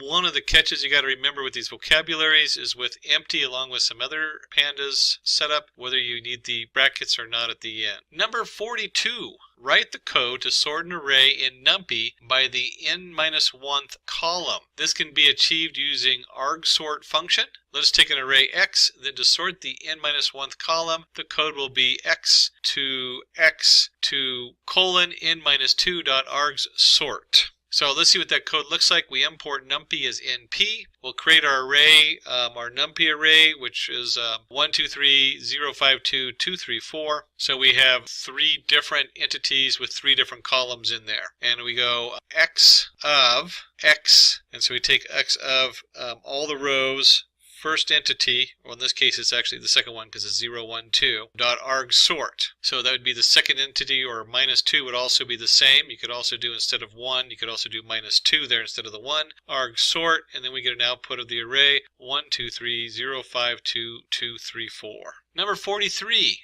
how to create a series from a list, NumPy array, and dictionary. So we'll go ahead and import our NumPy, our pandas, and have my list. And you can see here we have my list equals list of A, B, C, D, E, F, G all the way through. So my list now makes a list of that. For array, we have np.arange to 26. My dictionary will create a dictionary with zip my list, my arguments. So I'll just use the NumPy array we just created with my array to go into the dictionary. And the solution is simple with the pd.series my list, pd.series my array, pd.series my dictionary. So it's all about knowing the dot, capital S-E-R-I-E-S. Don't forget that capitalization. Number 44. How to get the items not common to both Series A and Series B. And you can see here we have, instead of Series A and B, we have Series 1 and 2, and we have 1, 2, 3, 4, 5, 4, 5, 6, 7, 8. The solution is we take a panda series, we have a series U equals a panda series, NP union 1 dimension, Series 1, Series 2. So we can now make a union of them. We now have Series 1 panda series with an intersection, and then we can remove one from the other. Series U is Series U dot is in Series 1. So if the union is not in the intersection, then you know it's a unique value. A little bit of logic going on there and playing with 3 different terms to get the answer we want. 45. How to keep only the top 2 most frequent values as it is and replace everything else as other in a series. So again, we're working with pandas, because if you're talking series and data frames, that means we're working with pandas. So we're going to import pandas as PD. We'll go ahead and create our pandas series. We're going to do that by creating a NumPy random state 100, so 100 in the NumPy one. And then we have our pandas series. You can see here we're random integer, NumPy random integer 1,5 by 12. And so the solution for this is we go ahead and we've created a PD dot, remember the capital S series solution. We're going to print the top two frequencies, and that is our series dot value counts. And then we take series values count dot index of up to 2. So we're going to take everything up to 2. And then we'll do the series is in. So if it's not in the first 2, then it's going to equal other. And this would be something you'd want to write down on paper. If it looks confusing, take a moment, pause the video, write this down, and see if you can figure out how the logic came together and try to throw yourself a couple other little logic puzzles like this. Number 46, how to find the positions of numbers that are multiples of 3 from a series. And in here we're actually going to use a NumPy to solve it. The first part, series, lets you know it's going to be a panda series. And if we come down here, we have np.argwhere, so this is a vocabulary question, series with, remember the percentile 3 is the remainder, so if the remainder equals 0, then we're going to generate that string where the object divided by 3 equals 0 has no remainder, so then we know it's a multiple of 3. Number 47, how to compute the Euclidean distance between two series. And this one's really cool because we have our panda series, P and Q. And what I like about this one is they give us two solutions you can go with. And really you should kind of know both. The first one would be, yes, you know what the Euclidean distance is. And that is we can take the first series minus the second series squared. And then sum them up, and then we do the square root, which is the same as taking the power to 0.5. Doing the power to 0.5 is easier than doing the square root. So a lot of times you'll see that as a switch, but you could have also done the square root and used the math in there. So there's solution 1, you should know your Euclidean distance. And then solution 2 is the NumPy solution. So we have np.linalg.norm. That's how we're going to compute our Euclidean distance. P minus Q. Very elegant and very straightforward and easy to compute. Number 48, how to reverse the rows of data frame. So here we have our data frame. We're going to create a NumPy array by 25, reshape it 5 minus 1. And this creates a 25 by 25 data frame. And so our solution is to do the df iLocation. And this is just understanding how steps work. The steps, you have your colon minus 1. So we're taking all the rows, all the columns minus 1. So we're stepping minus 1 going the reverse direction. And then we're just going to use across all the different columns on there. Let me say that again. The first colon is going to be your row, starting row, stopping row, step minus 1. That's all this is about, is that step minus 1, comma, and then all the columns. 49. If you split your data into train test splits, is it possible to overfit your model? And the answer is yes, is definitely possible. One common beginner mistake is retuning a model or training new models with different parameters after seeing its performance on the test set. My favorite example of this is you have your script put together and you keep hitting the rerun button until you get the answer you want, not taking the answer it first gave you, or running it over an array and recording all the answers to see how they vary. Number 50, which Python library is built on top of Matplot library and pandas to ease data plotting? The answer to this is Seaborn. Seaborn is a data visualization library in Python that provides a high-level interface for drawing statistical information, informative graphs. So thank you all for watching this session on Python Developer Full Course. I hope this video was useful and informative. If you have any questions, then please feel free to put them in the comment section. Our team will help you solve your queries. Stay safe and keep learning.